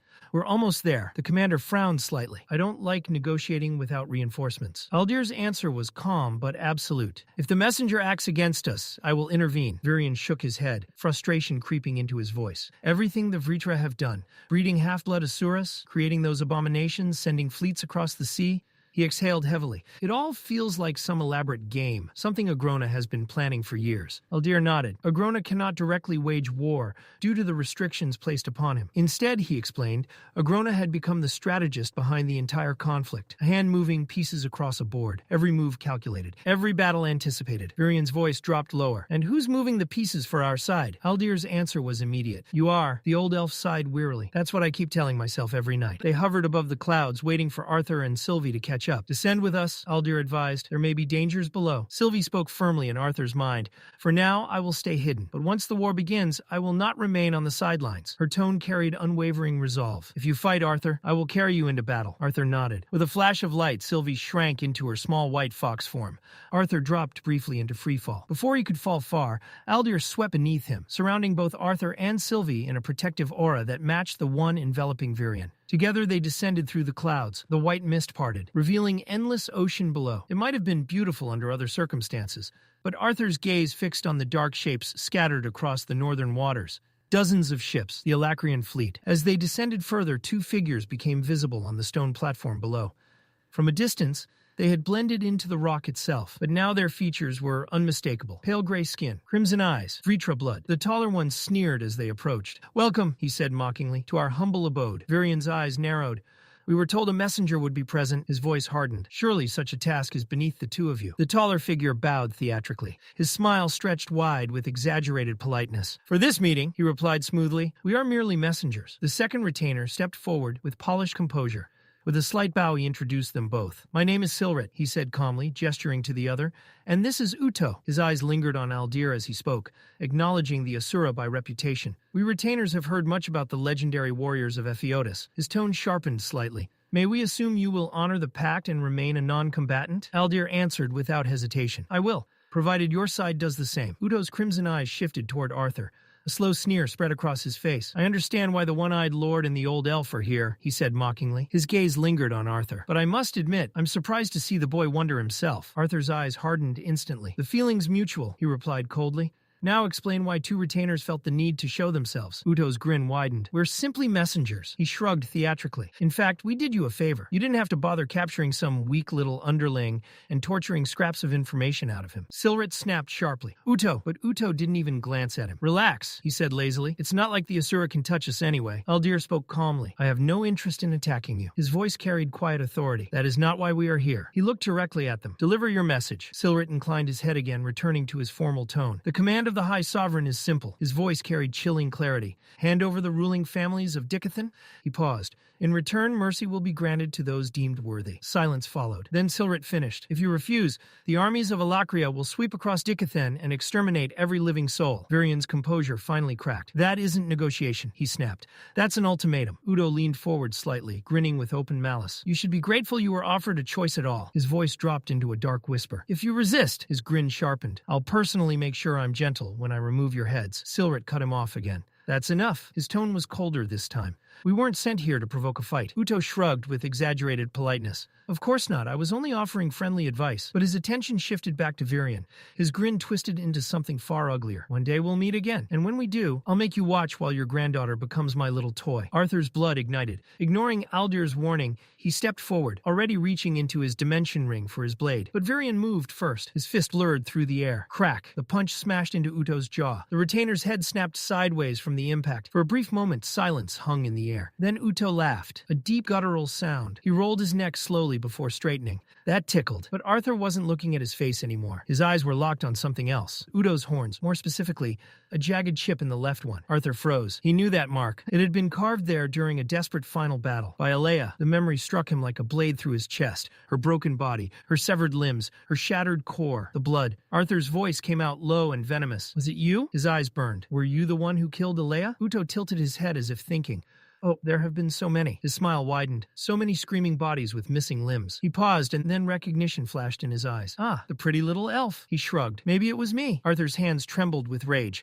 But before he could move, Virian stepped slightly in front of him, silently stopping him. Arthur forced himself to breathe, slowly, deliberately. He turned away from Uto and faced Silrit. Is there anything else? His voice was cold again. Or was that entire display just pointless threats? Silrit answered curtly. You have 2 days. Deliver the royal families of Dicathen to us. If you do not respond, your silence will be taken as refusal, and the Vritra will answer with annihilation. Virian smoothed the folds of his robe with controlled calm. Then we're finished here. Arthur turned with them to leave, but Udo's voice followed like poison. He began describing Alea's final moments, mocking her screams, relishing them. His laughter scraped against Arthur's ears like rusted blades. Arthur stopped. Slowly he stepped to the edge of the platform. Mana surged into his palm. Ice, lightning, wind. The elements fused into a thin beam of translucent power. With a sharp motion, he fired. The spell ripped through the narrow space between Uto and Silrit with a piercing shriek. It blasted out across the ocean. The sea itself split open beneath the strike, waves parting violently as the attack carved a massive wound across the water.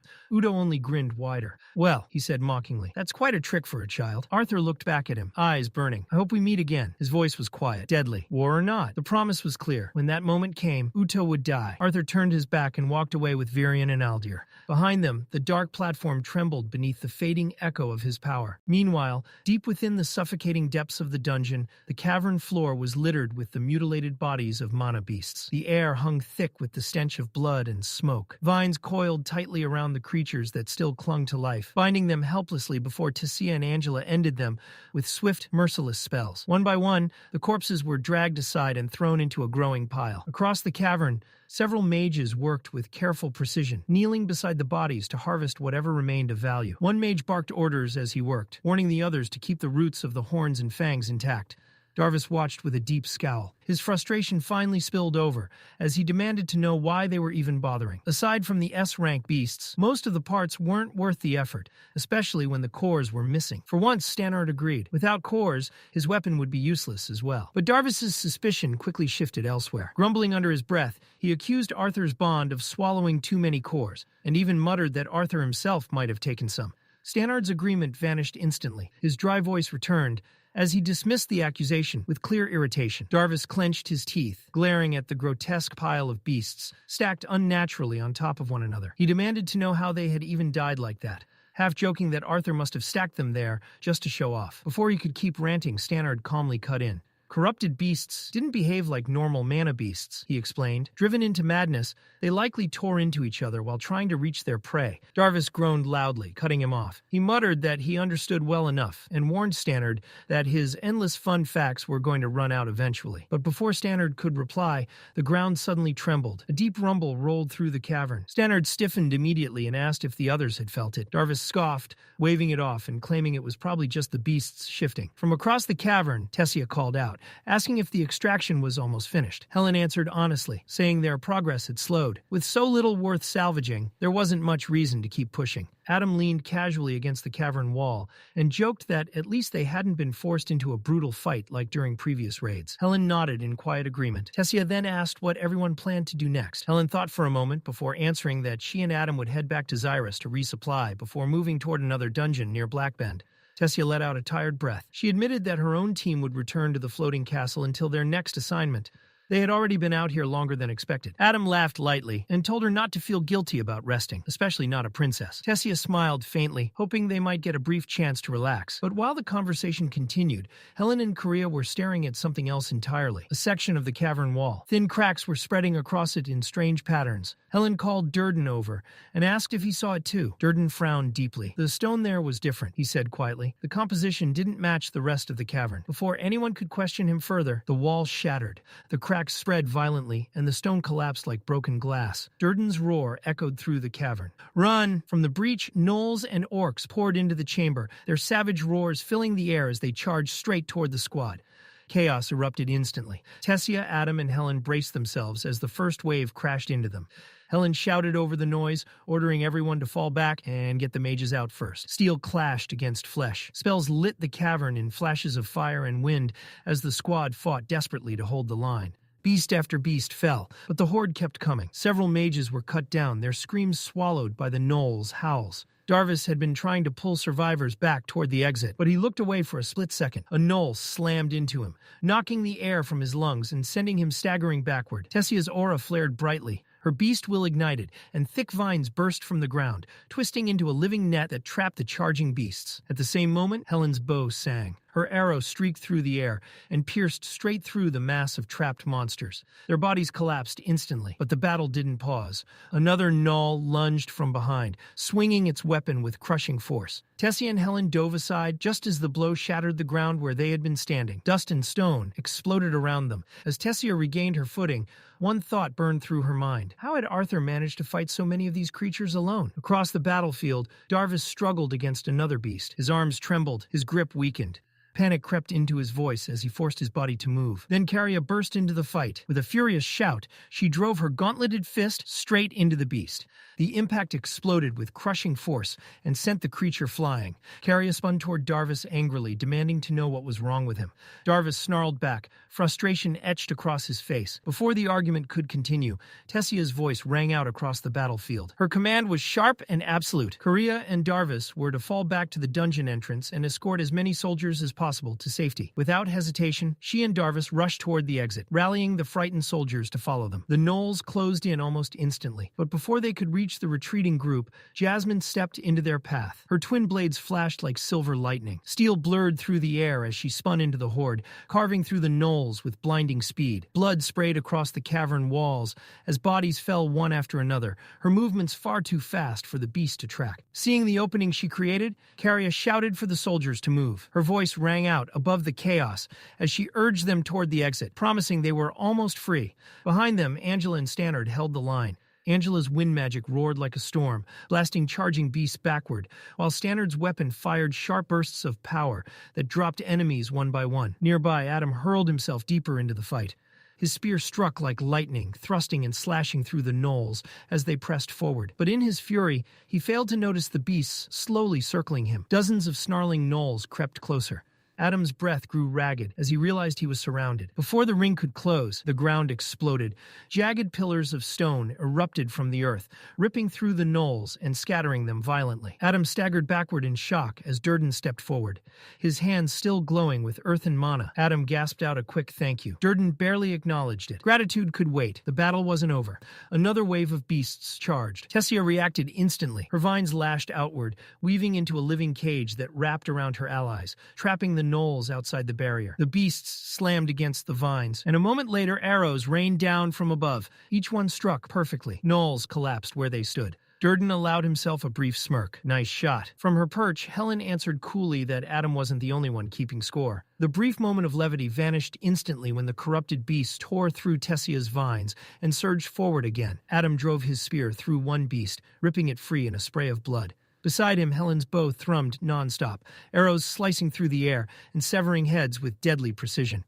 Adam glanced at her and shouted over the battle for her to leave a few enemies for the rest of them. Helen shot back that he needed to keep up. Then a choking sound cut through the fight. Durden collapsed. Blood spilled from his mouth as his eyes widened in shock.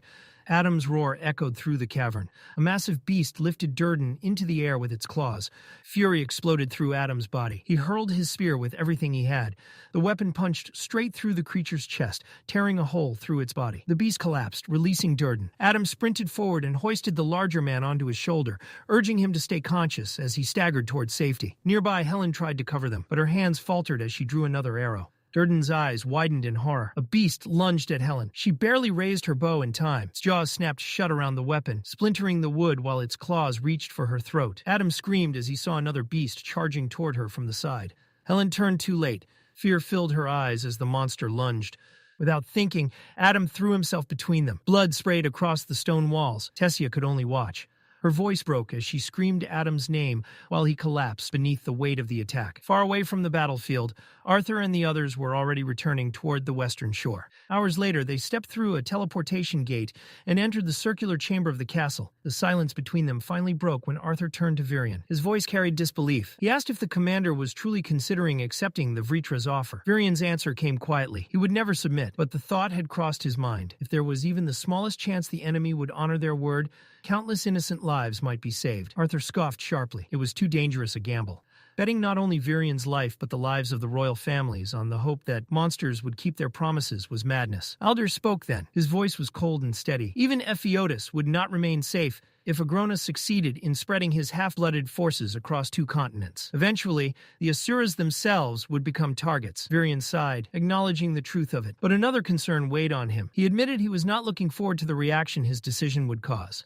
Arthur frowned in surprise. "You're going to tell the people?" Virion nodded. Trust was fragile, he said. If he revealed the truth, the people deserved a voice in the matter as well. After that, none of them had anything more to say. Exhausted from the journey, they went their separate ways. Arthur headed toward the living quarters, his mind still churning with unease. Then he stopped. Sylvie's voice stirred gently in his mind, drawing his attention to the courtyard ahead. Arthur followed her gaze. Standing there was Ellie. Beside her stood her enormous bond, Boo. Despite the massive beast at her side, Ellie herself looked nervous, her small figure tense as if she had been waiting for him. A faint blush colored Ellie's cheeks, beads of sweat glistening across her brow as she listened to a blonde-haired boy around her age boasting loudly in front of her. Arthur and Sylvie paused at a distance, watching with quiet curiosity. The boy spoke with exaggerated confidence, bragging about how he had refused the idea of bonding with a simple firemane beast. Something like that, he insisted, was far beneath someone of his supposed genius. But his boasting ended abruptly. Behind him, Boo let out a low growl. The boy stiffened for a moment, but instead of backing down, he puffed his chest out even further, trying to continue his speech. He didn't get far. Boo's massive paw suddenly hooked the boy by the collar and lifted him clean off the ground. The boy's confident speech instantly turned into a shrill scream as Boo casually flung him across the courtyard. He tumbled through the air and crashed several yards away. Ellie's face turned bright red with embarrassment as she quickly scolded her bond. Boo couldn't just throw every person he didn't like, she told him sharply, but her scolding lacked any real anger. Then she noticed something. Her eyes widened. Arthur was walking toward her. A delighted smile spread across her face as he approached. Without hesitation, Ellie ran straight at him, and wrapped her arms tightly around him. Around them, whispers immediately spread through the courtyard. Students and nobles alike stared in surprise, murmuring quietly among themselves. Arthur leaned closer to Ellie, slightly confused. Why is everyone staring at us? Ellie smiled softly. There isn't a noble in all of Dicathen who doesn't know the name Arthur Leywin. Arthur's eyes shifted toward Boo. For a brief moment, the two stared at each other in silence. Then Arthur nodded firmly. Boo relaxed. Arthur extended his hand. The massive bear gently placed his paw against Arthur's hand, sealing a quiet understanding between them. Ellie looked between them suspiciously. How did you two suddenly get so close? Arthur grinned. Men with common goals bond quickly. Ellie's smile faded slightly. Her voice turned serious. It's good you came back. Arthur raised an eyebrow. Why? She hesitated before answering. Because you're the only one who can stop them. Arthur frowned. Stop who? Ellie's words landed like a hammer. Mom and Dad, they've decided to join the war. Arthur froze. Without another word, he turned and walked quickly toward the castle corridors. Each step grew faster. His thoughts churned violently. When he finally reached the door marked with his family's name, he stopped. His chest felt heavy. Did he even have the right to stop them? Objectively, his parents were powerful fighters. Their strength could help save countless lives on the battlefield. But the thought of them standing on the front lines, of them risking their lives every day, he couldn't accept it. Maybe it was selfish, but he wanted them safe, far away from war. Arthur knocked on the door. The sound echoed dully through the hallway. Inside, his mother's warm voice answered, "Come in." Arthur stepped inside. The sight in front of him confirmed everything. His mother tried to hide her surprise with a weak smile. His father sat nearby, lowering his gaze and avoiding Arthur's eyes. Arthur's voice came out low. "You're really doing this?" Reynolds acknowledged him first. He set aside the gauntlet he had been cleaning, but remained seated. Alice stepped forward cautiously. "We didn't expect you back so soon." Arthur's frustration flared. "Were you planning to leave without telling me?" Alice quickly shook her head. "No, we just wanted to be ready before you came back." Arthur's voice sharpened. "You promised me something." His eyes moved between them. "You said you'd wait until Ellie was older before putting yourselves in danger like this." Reynolds sighed. "Commander Virion told us to remain here until Ellie grew up, or until you returned." Arthur frowned. "That's not enough reason." He looked directly at his father. "You didn't suddenly decide to join the war just because I came back." His voice hardened. "What happened?" Reynolds' jaw tightened. "We received a transmission from Helen." Arthur felt his stomach drop. "There was an attack in the dungeon." Arthur stared at him in disbelief. "That's impossible." His voice rose. "I was there yesterday. I cleared the dungeon myself. I killed the S-rank mutant. There shouldn't have been anything left." Reynolds shook his head slowly. A hidden entrance was discovered. His expression darkened. More beasts poured through. Arthur's heart pounded. The twin horns stayed behind to buy time for the younger soldiers to escape. Reynolds paused. "But Adam," his voice faltered. "Adam didn't make it." Arthur felt as if the air had been ripped from his lungs. "No." The word came out weakly. "That can't be right." His thoughts spiraled. "There weren't supposed to be any more beasts." Reynolds spoke gently now. "You couldn't have known. The second entrance was hidden behind stone that masked the mana signatures. No one expected another attack." Alice stepped forward, her eyes wet with tears. "The twin horns fought as hard as they could, but there were too many." Arthur's chest tightened painfully. Then another thought struck him. Tessia. His voice shook. She was there too. He looked at them desperately. "Who else died?" Alice shook her head slowly. "We don't know. The transmission was cut off. It only mentioned the attack. And Adam." Arthur's fists clenched. "I'm sorry Adam died." His voice trembled with emotion. "But joining the war because of that?" He looked between them. "You're going to risk your lives for this?" Reynolds' expression hardened. "We're not doing this because of guilt. A soldier's life has always carried this risk." Arthur's control finally snapped. His voice rose, raw with desperation. Even as Arthur argued, a painful truth pressed against his chest. His parents had every right to fight. He knew that. And maybe it was selfish for him to try and stop them. But wasn't it selfish of them too, to risk both their lives when it wasn't necessary? When it could leave Ellie alone? Arthur's voice faltered, dropping to a broken whisper. "Did you even think about Ellie?" Alice looked at him quietly. Her voice remained steady, but there was pain in her eyes. "You're right," she admitted softly. "It is selfish." She lowered her gaze briefly. "We know what this could do to you and Ellie." Then she spoke again. "But don't blame your father." Arthur frowned. Alice met his eyes firmly. "This decision was mine." Arthur froze. "You want to go to war?" Alice nodded without hesitation. Arthur shook his head, stunned. "No. That can't be right." His thoughts raced. "Dad told me you stopped using magic years ago. Something happened. You avoided it ever since." His voice rose again. "So why now?" Alice glanced briefly at Reynolds. Reynolds lowered his head solemnly. Then she turned back to Arthur. "Sit down," she said gently. Arthur slowly sat on the edge of the bed, eyes locked on hers. "There's something we never told you," Alice began. Her voice grew distant as old memories surfaced. Once, the Twin Horns had another member. Her name was Lenza. She had been a young augmenter, bright, talented, and already beginning to earn recognition. Reynolds had first brought Alice to the party from Valden City, and not long after, Lenza had joined as well. Despite Alice's timid nature, Lenza had been bold and outspoken. The two of them balanced each other perfectly. They quickly became inseparable. Alice's eyes softened with nostalgia. Lenza was unforgettable. She was lively enough to keep Reynolds and Adam in line, and even capable of making Jasmine smile from time to time. Though she had only spent 2 years years with the party, her presence had defined them. Until the accident, Alice's hands trembled slightly. They had been caught off guard by a pack of stingers during a dungeon run. Alice had done everything she could, healing wounds as quickly as possible. For most of the team, it worked. Reynolds had only suffered shallow cuts, but Lenz's wound was different. It had been close to her monocore. The venom spread too quickly. Lenz's monocore was permanently damaged. She would never use magic again. Alice's voice cracked with regret. She had later learned that if she had waited, if she had left the wound alone, a doctor might have removed the poison, but her rushed healing sealed the venom inside. Her best friend lost the one thing she loved most. Lenza had always joked that she wanted to die gloriously in battle. Instead, she was forced to live without magic, without purpose, until one day she entered a dungeon alone and never came back. Alice's composure finally broke. Tears slipped down her face as she confessed the guilt she had carried all these years. If I hadn't rushed to heal her, maybe things would have been different. It hadn't been some great catastrophe that destroyed the team. Just a quiet, cruel mistake. But the loss of Lenza left wounds that never truly healed. Since that day, Alice had been afraid to use her healing magic for anything serious. Only minor injuries, nothing more. But now her eyes hardened with resolve. Adam's death isn't the same as Lenza's, she said quietly. But the Twin Horns have done so much for us. Her voice steadied. It's time I stand beside them again. She hesitated before adding something else. And I can't keep watching you fight while we sit safely behind walls, waiting for news. Arthur swallowed hard. What about Ellie? His voice was barely audible. What if you don't come back? Reynolds stepped forward and placed a firm hand on Arthur's shoulder. His gaze was steady. Strength doesn't guarantee survival. People die when their guard slips, when they make a mistake. That truth applies to you just as much as it does to us. But then Reynolds' voice softened slightly. If we die, at least we'll have done our part to give Dicathen a chance. He squeezed Arthur's shoulder. I'll protect your mother. I'll bring her home. Our goal in this war is simple, to return to you and Ellie. But you need to do the same. Reynolds continued quietly. We may not have raised you exactly the way we thought. The shadow of Arthur's past life hung silently between them. But Ellie doesn't know anything about that. To her, you're just her big brother. Reynolds looked directly into Arthur's eyes. Don't throw your life away chasing some vague idea of saving everyone. Even if this war is lost, there will be another chance to fight back. The only real defeat is when no one is left to try again. Arthur muttered bitterly under his breath. I already had a second chance. Reynolds immediately snapped back. I know what you mean, but this isn't the time. Alice wiped her tears and shook her head slightly. It's a little early to joke about things like that. Before Arthur could respond, a knock echoed at the door. All three of them looked toward it. Come in, Arthur called. The door opened. Standing in the doorway was Virion. Reynolds and Alice quickly stood up out of respect.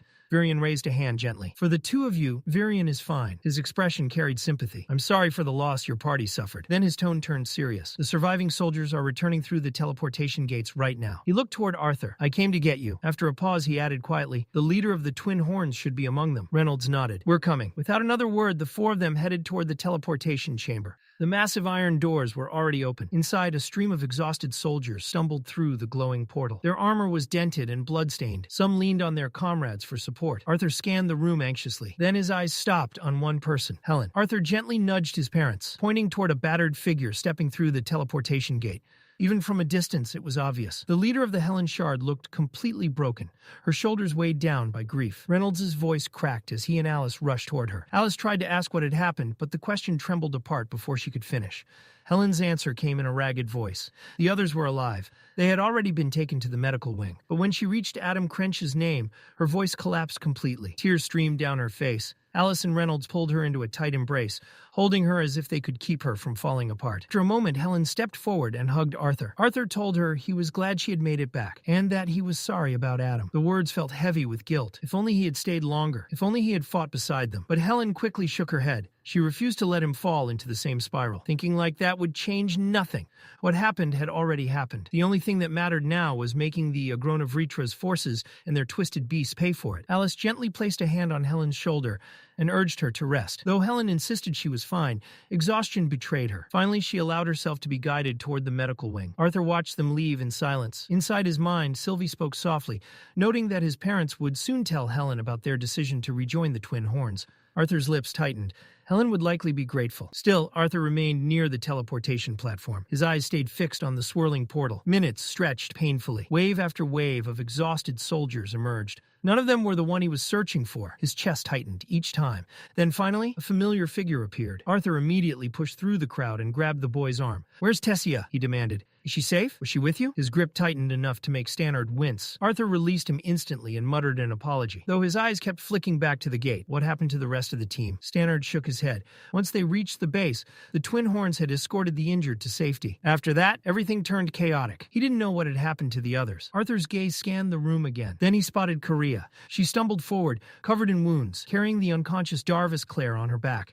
Arthur rushed over and lifted Darvis off her shoulders with ease. Carria thanked him weakly. Arthur guided her towards Stannard and handed her a pitcher of water from a nearby servant. His voice dropped urgently. What happened to Tessia? Korea gave him a tired grin. Instead of answering, she slowly raised a trembling hand and pointed behind him. Arthur spun around, and there she was. Tessia Eralith limped through the portal. Her armor was cracked. Her hair was tangled with dirt and sweat. She looked completely exhausted. Tessia! Arthur's voice cut through the noise. She froze. Her wide eyes locked onto him. Before she could even speak, Arthur crossed the distance in a single stride and pulled her into a tight embrace. He held her desperately. Relief flooded his voice as he whispered that he was glad she was safe. Tessia answered softly, trying to calm the storm she felt in him. Of course she was safe. Arthur stepped back slightly but kept a steady hand on her shoulder. I'll take you to your grandfather. Together they walked to the chambers of Virion Eralith. He rushed forward and wrapped his granddaughter in a fierce embrace, his arms trembling with relief. Their reunion didn't last long. Virion insisted she go through medical checks immediately.